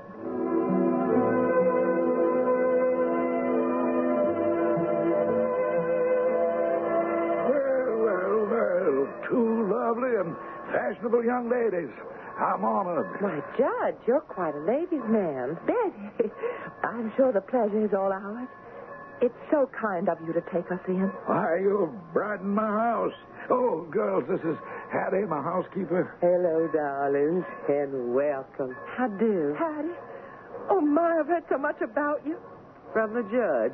No, from my papa. Oh, yes, Mr. Stacy. He's a fine gentleman. Marianne? Well, that young man, he's there, and he's looking. Now, Jim, see into your luggage, ladies. Maybe we better go check if it's all there. Why can't I just hush? Of course, Judge, we'll come right along, but... Oh, it doesn't matter. He's disappeared. You coming? Yes, sir. Come along, Betty Lou. Come on, Hattie. I'll be right there, Judge, in just a minute.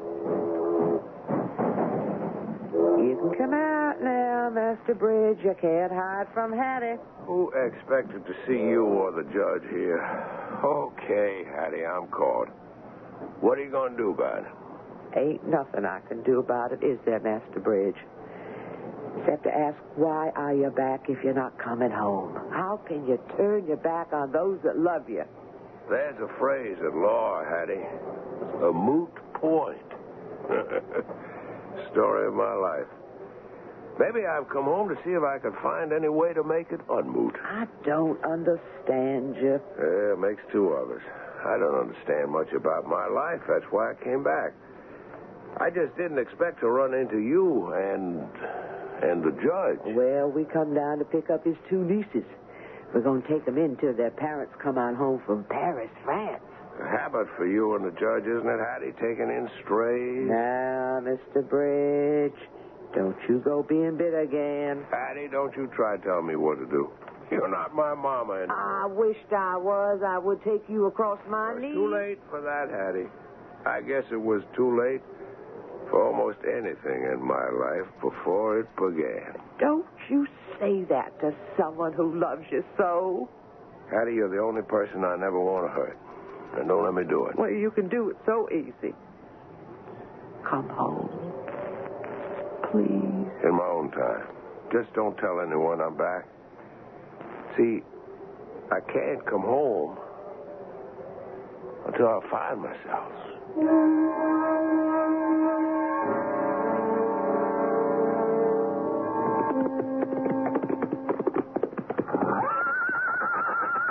Now, Brigadier. I know I got no right pushing you the way I did, but I just had to do something or explode. Betty Lou Stacy, you all right? Yes, I'm all right. Oh, I declare my heart is in my throat. You just scared me about to death the way you took off like that. Whatever got into you? I'm just so plain bored I can't stand it. 2 weeks stuck out here in the country with nothing to do. Well, the riding is nice. And the countryside is pretty. I already know it like the back of my hand, and it's so barren. Oh, what do you mean barren? Virginia is beautiful. The countryside, maybe, but where are the people? Just think. We've ridden out every day in all directions and never seen one solitary single other house. Even from up here on the mountain, as far as you can see, there isn't a one. Well, there's no time to dawdle so far from home. It's starting to get dark. Oh, it's clouding over. It looks like rain. Come on, we've got to go. In a minute. Where are you going? I could swear I saw some smoke coming up from down below. Marianne, come here, quick. What is it, Betty Lou? It's getting dark. Look, we've got down there, by the river, in among the trees. What do you see? You know I don't bring my eyeglasses when I'm riding. What is it? It's a house. A beautiful old red brick house. Only it can't be. What do you mean? It wasn't there yesterday, or a week ago, or any other times we've been by this way. I've got to go right down there and see. Oh, now look at that. We're going to be soaked to the skin. The horses are getting restless. Will you come on? But I want to go and see if there really is a house there. Oh, you're just seeing things. We can't in this dark and rain. There's plenty of time for that tomorrow. Oh, please, come on. We're going to get such a soaking. We're lucky we don't catch our death of cold. Land sakes, Miss Betty Lou and Miss Mary Ann, you are most drowned.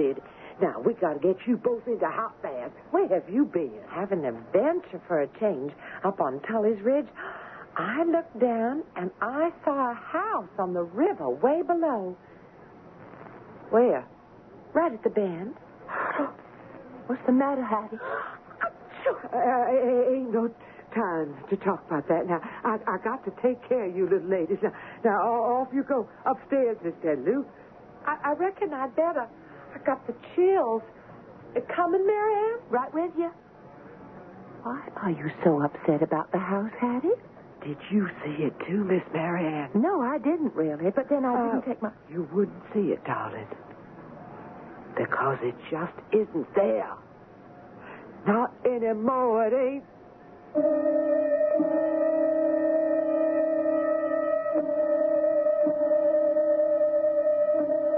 It had seemed a nice, quiet little story, hadn't it? No clanging skeletons, no threats of violence, no brooding terrors.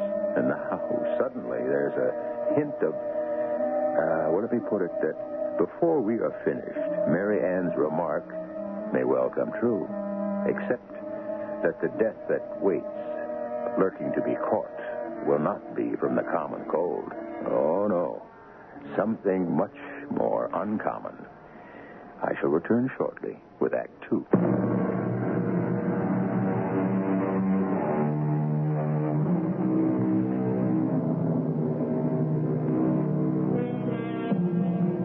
Now, if you had to hazard a guess, which of the two sisters would you have expected to catch the cold?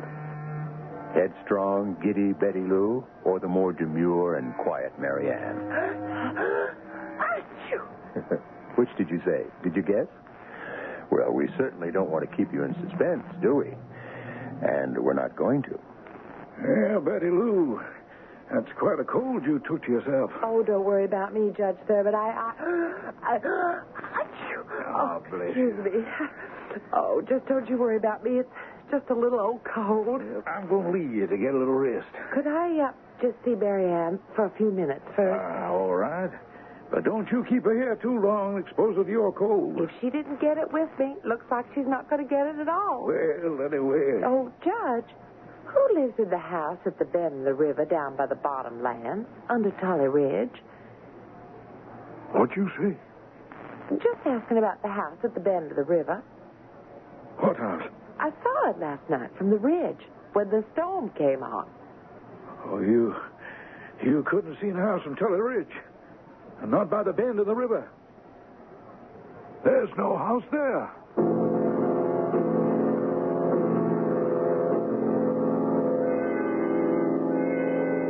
Marianne, did you see this house Betty Lou was talking about? Well, Judge, no, not really. I mean, it was getting dark and the rain started. And it was so far away. No, that's quite all right, my dear. I'm just glad to hear what you tell me. It was just an illusion, you know. There's just no way there could be a house there. Well, I said to Betty Lou, I thought her eyes were playing her a trick. How's she feeling? Oh, the doctor has no worries about her so long as she keeps close to bed for a week or so. Hattie? Yes, sir, Judge, sir. I think Miss Betty Lou could use some of your hot chicken gumbo soup, huh? Build her up a bit. I got some cooking right now, Judge. All right, then, if you'll excuse me, Mary Ann, I'm going to my study. I'll leave Betty Lou to you and Hattie. Thank you, sir. I'll come up with you, Hattie, and I'll bring the soup up. Oh, no need. I don't mind the stairs. Maybe I can help make the child comfortable some way. Suppose she should ask about the house. The house? In the bottoms, by the bend in the river. Why, you heard the judge, Miss Mary Ann. Ain't no house there. I know. That's what you said last night. Yes. Only, you also said, not anymore. There's some kind of mystery about the house, Hattie. What is it? If there is, Miss Mary Ann, it ain't something you're going to find me talking about.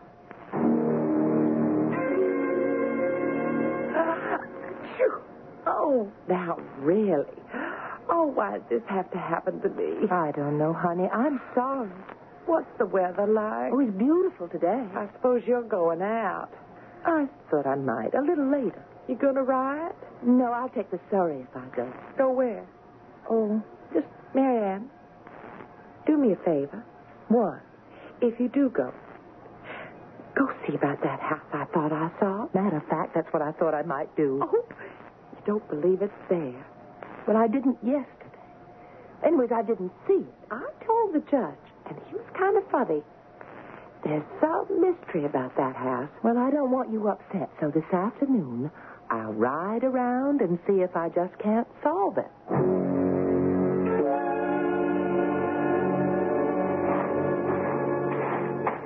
Oh, who's that? Oh, sorry. Who are you? You don't recognize me? You know me? I do. And don't you know me? No, should I? Seems as if you ought. What are you doing here? I was looking for a house I thought I saw from up there on the ridge. There's no house here, Miss Stacy. I reckon you'd be Mary Ann. That's my name. I don't believe you said yours. I don't believe I did. Then I don't see how you could expect me to recognize... Oh, of course, I know. You were the man on the train. That's part of it. What does that mean? Well, I won't tease you anymore. I must say, on the train, I didn't recognize you either. We know each other. We ought. You might call us kissing cousins. I don't follow. Well, we're not really related, but we do claim to be kin to the same man. Who? Judge Thurman. Of course, it's quite a spell since we met in Washington, and I guess we look some different. I know you sure do. Bridge? Bridge Thurman? The name I go by. Well, for heaven's sake, fancy meeting you here. Well, why aren't you home? Where have you been all this time since the train? I've been looking for myself. What? You know what you just tripped over? Look. Oh, it's a grave. And there's a headstone. It's hard to read. It's so covered with moss and weather-struck, but I can tell you what it says. Bethel Ellen Winfield, born 1842, died 1861. An eye for an eye. In her time, she will find just retribution. Who was she? She was my sister. My father's grave is over there. No inscription for him. Your father? My real father. Colonel Damien Winfield. That's all that's left of us, me and 2 graves. You said you were looking for a house? There's nothing left of it but the foundation, burned to the ground. When? In the war between the states, in 1863, near as I can find out. But my sister saw it yesterday from the ridge over there. She saw it? Saw the house? Well, now, what did it look like? She said it was a handsome, big, red brick mansion. Why, so it was, by all accounts. You saw it, too? No, I didn't, because without my eyeglasses... They wouldn't have helped. There is no house at Winfield anymore. It died with my father.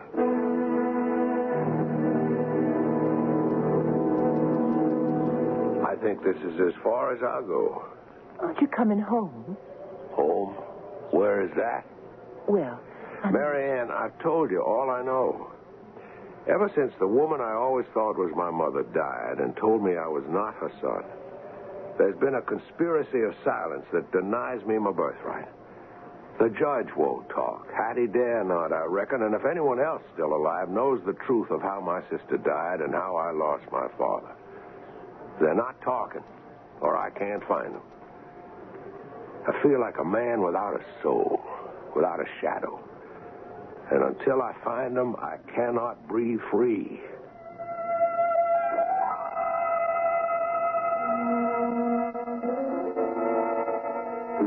Now, what you ought to do, Miss Betty Lou, is settle down and have a nice nap before dinner. I can't, Hattie. I'm waiting for Mary Ann to come home. Well, she'll go along in good time. You asked me she's taking her own sweet time. You say she took the Surrey. Yes'm. She say where she was going. Not to me. Well, she was going out to look for that house I saw, the one you won't talk about. She oughtn't to have done that. Why ever not? Said she say there's no house? There isn't anymore. You mean there was one once? A long, long ago. Was it a red brick one? Yes, but it don't do no good to dwell on it. Neither you nor Miss Mary Ann. If you saw any kind of house the other day, that was a ghost house. And you best forget it before you bring all the long dead and gone haunts back to scare us into the grave with them. I swear it's just plain exasperating. All the mystery with everyone. I told you, the house isn't there anymore. There's a foundation, but that's all. It isn't all. I know you too well. You're holding something back. Why can't you share your secrets with me? You always did. Well, this one I can't. Why not? Because it isn't mine to tell. There's someone else. I didn't say. A man.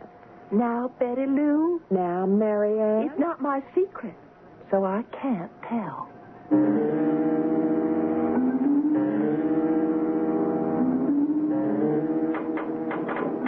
Lord, what was that? I must be getting soft in the head. Sounds like someone tapping against my window pane. Hattie, it's me. I can see, Master Bridge. I got to talk to you. I'll come down and let you in. No, not here. Meet me in the barn. Master Bridge. Please.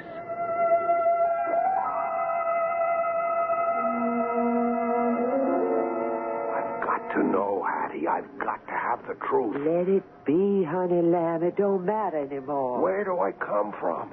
Who am I? Why are my dreams haunted by a voice that keeps calling me back to the dead house at the bend of the river? Then hear me tell it. It's 20 years since, and I was a younger woman, and the judge was a young man with his father still alive. Old Judge Scott, that was. And his best friend was the Colonel, Colonel Winfield, your father, who owned the big red brick house by the bend of the river, where everyone who worked the fields of the house was free and clear. My father was that old?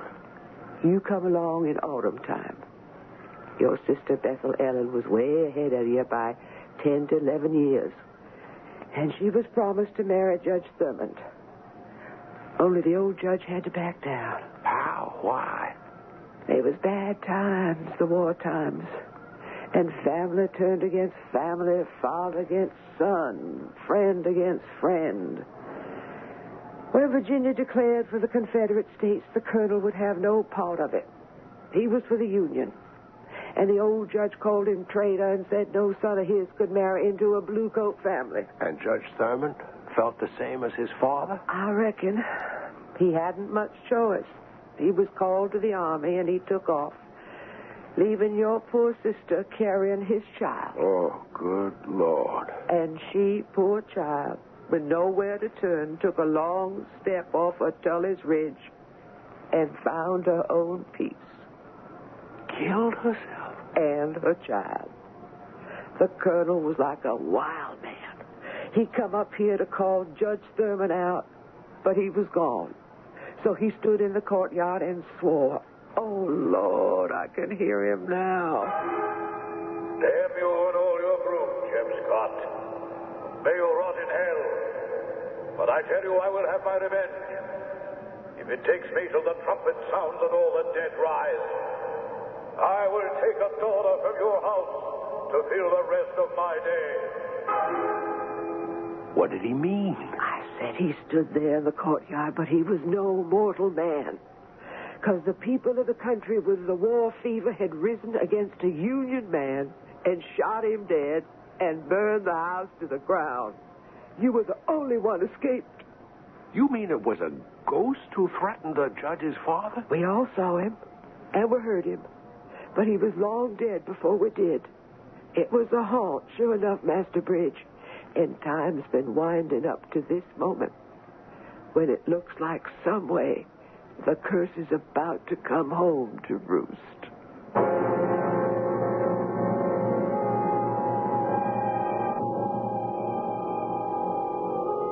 Not such a simple little story, as you can see, after all.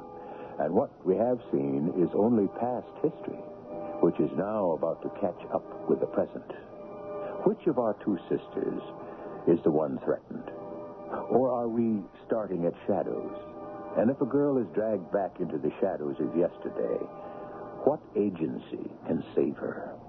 I shall return shortly with Act 3.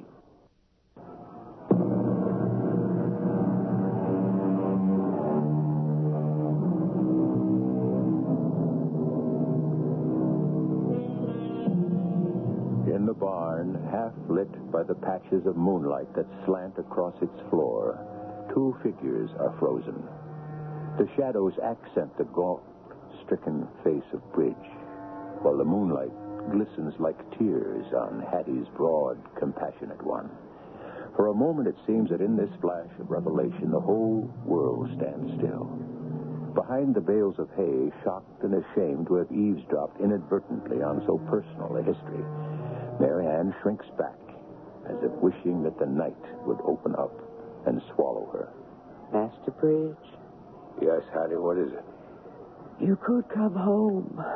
The judge, he's mighty lonely. As he deserves to be. He walked out on my sister when she was carrying his child. Well, maybe he didn't know that. He must have known. How can you say that? What difference does it make? He killed Bethel Ellen just the same as if he'd put a gun to her head. I reckon with my father dead, I'm just going to have to carry out his curse and pay him back. No, Master Bridge. The judge is very sick with a cancer. It's going to bring him low. He's beyond all of us. Just a sad man who cries for some loving hand to keep him company in the shadows. Why do you think he has his two little nieces here now? Hattie, what do you expect me to do? I just wish you would come on home. This isn't my home. Feels like it's the closest to what you ever had. No. The judge needs you. If you don't come on here, where can you go? I don't belong here. Where do you belong? Where? That's a question I wish someone could answer for me. Because I can't answer it for myself. Go on back in, Hattie. Leave me to find out where I'm going by myself. I can't leave you this way. No way you can solve it. It's got to be up to me. Goodbye, Hattie. Goodbye, Master Bridge. But you're wrong as wrong can be if you don't know this is your place. My place? I have no place. Who wants me? Bridge. Who's that? Mary Ann Stacy. What are you doing here? I want to apologize. I didn't mean to eavesdrop. You heard? Yes. What right had you? None. Except what I took for my own. What do you mean? I was awake. I was haunted by your house and other things, and then I couldn't help it. I saw you from my window, turning and going towards the barn, and I felt I had to talk to you. So I came down. I didn't know Hattie was fixing to join you. I called her down to get the truth. And you heard? Yes, I heard. And I still say what I said before. Let the past go. Why would you be interested? Oh, Bridge, I don't need my eyeglasses to see one thing clear. What's that? I love you, Bridge. You scarce even know me. I don't have to. No, nor me. Why couldn't we have met before? Oh, what's the difference? Now we have. I'm tied to the past. There's no way I can live in the present. Goodbye, Marianne. Where are you going? I don't know. Heaven help me, I don't know.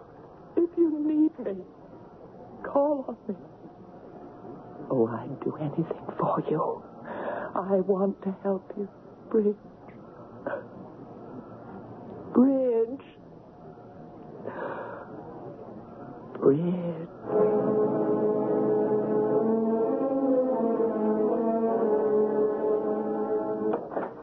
Who's there? It's Marianne, Hattie.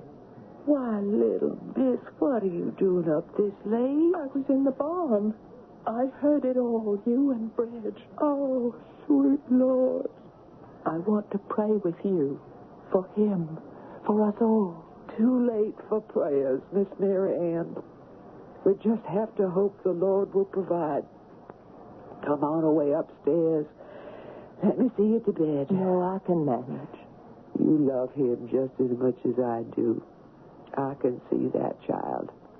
So let me tuck you in snug and hope I'm saving you for him.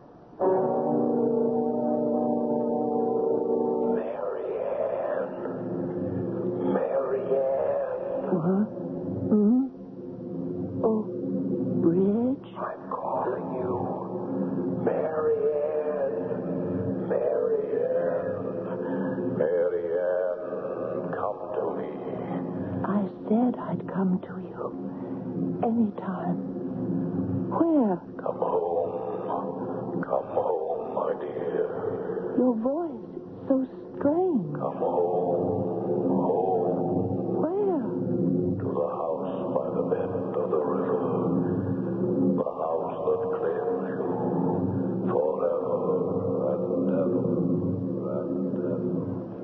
Marianne? Yes, Betty Lou. Were you talking to someone? No, honey. Now you going back to sleep.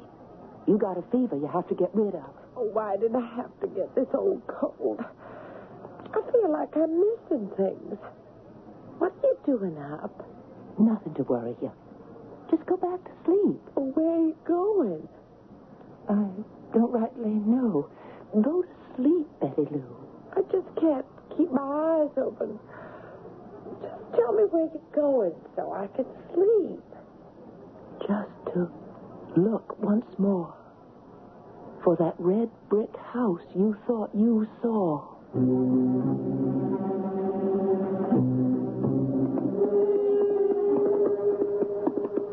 Where am I going? Through the dark night. What called me out?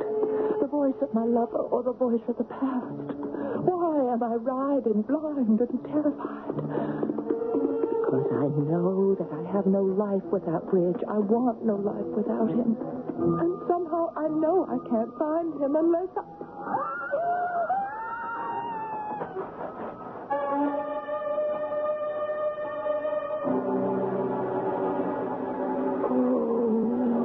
Oh, what happened to me? Where am I? At the foot of Tully's Ridge, Bethlehem. The horse threw you and you fell all the way. Bethlehem? No, I'm not. Who are you? Colonel Winfield, child. Your father. Come on now, Bethlehem. I am not Bethlehem. You're all I have left of her. Come along now. Where are we going? We're going home. At last, we're going home.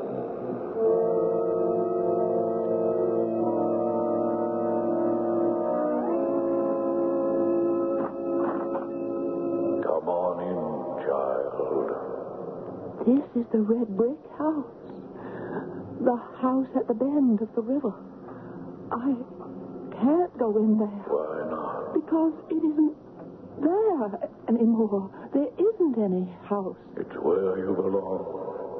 With me, Bethel Ellen. I'm not Bethel Ellen, and I don't belong to you. I can't belong to you. You're dead. That's right. I'm dead. That's why you belong with me. What are you saying? I swore Judge Thurman would have to provide me a daughter to take Bethel Ellen's place. That's why you do belong here. And you belong to me. Because you're dead. No. No, Father, she is not dead. Don't mix in this bridge. You're only a child. A little more than a child now, Father. Now, what is now? Now is the present fighting the dead weight of the past. Now is my growing up and facing honestly that there's nothing I can do for my sister. Ever could do. But I can do something for Mary Ann. I won't let you, Father, or anyone have her. I'll fight that till I'm dead myself.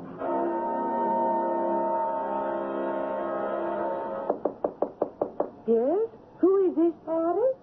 Hattie, it's Betty Lou. Open up. Coming out. I'm coming. I'll be right there. Here I am, child. What are you doing out of bed? It's Mary Ann. She coming down with a cold, too? No, Hattie. She's gone. What do you mean, gone? I woke up and I was just so woozy, and I saw Mary Ann was up and dressed in the middle of the night, and I asked what she was doing, and she said for me to go to sleep, not to worry, and then I drifted off. The last thing I remembered was she said something about going to look for the red brick house. Oh, no. She wouldn't go to that ghost place.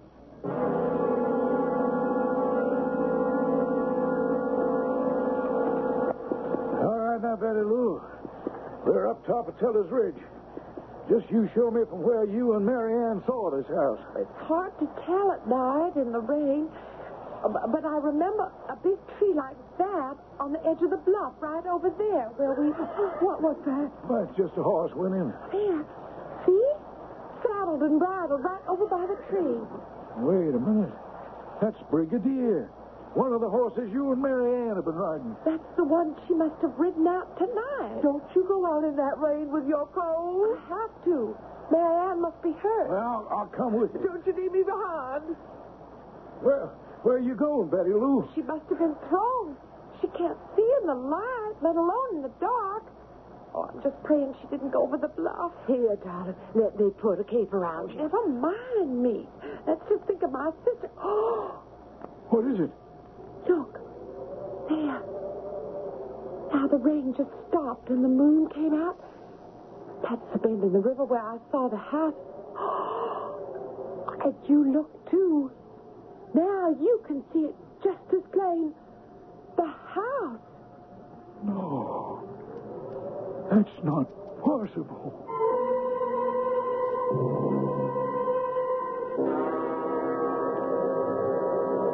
You don't belong here. We're dead. We live in the grave. You are, Father, but I'm not. And neither is Mary Ann. She came in answer to my voice. She wouldn't be here if you weren't replacing the daughter I lost. I claim this girl for my own. I promise you I'm not going to let you win. What's that? The present catching up with you, Father. The present that I'm going back to and taking Mary Ann with me. Wish me luck? All right, son. You win. And rest in peace, Father. Maybe now at last I can. That's the bridge. It's us. You got Mary Ann there? Yes, Hattie. Is she all right? She's had a bad fall, head injuries, concussion. Bridge, son, how come you're here? Fate, or the good Lord, I guess. Can't let Mary Ann be exposed anymore. We've got to lift her carefully and bring her... Bring her home. Maybe that's what it's going to be. At last, Hattie, if all goes well.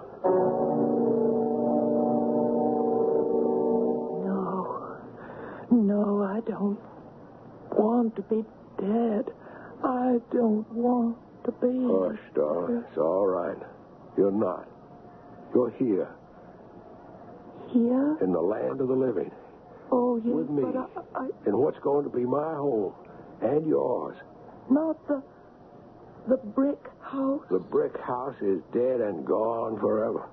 Bridge, how can we be sure? Because it's only lived in my mind, in the mind of a 10-year-old boy who was all that survived it, and in whose memory it never quite died. Until tonight. Tonight? Tonight I had to make a choice between yesterday and tomorrow. Now, wasn't very difficult. You are the sum of all of them. Just get well, so I can spend the rest of my life with you.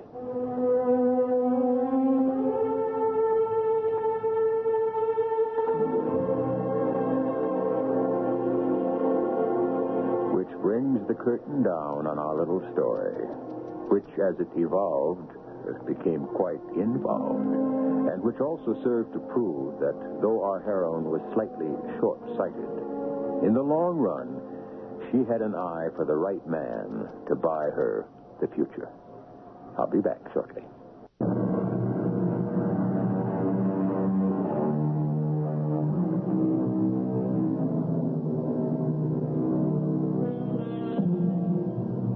What readjustment and reconciliation might have been achieved between Bridge and his foster father, Judge Thurman, was, perhaps fortunately, never tested.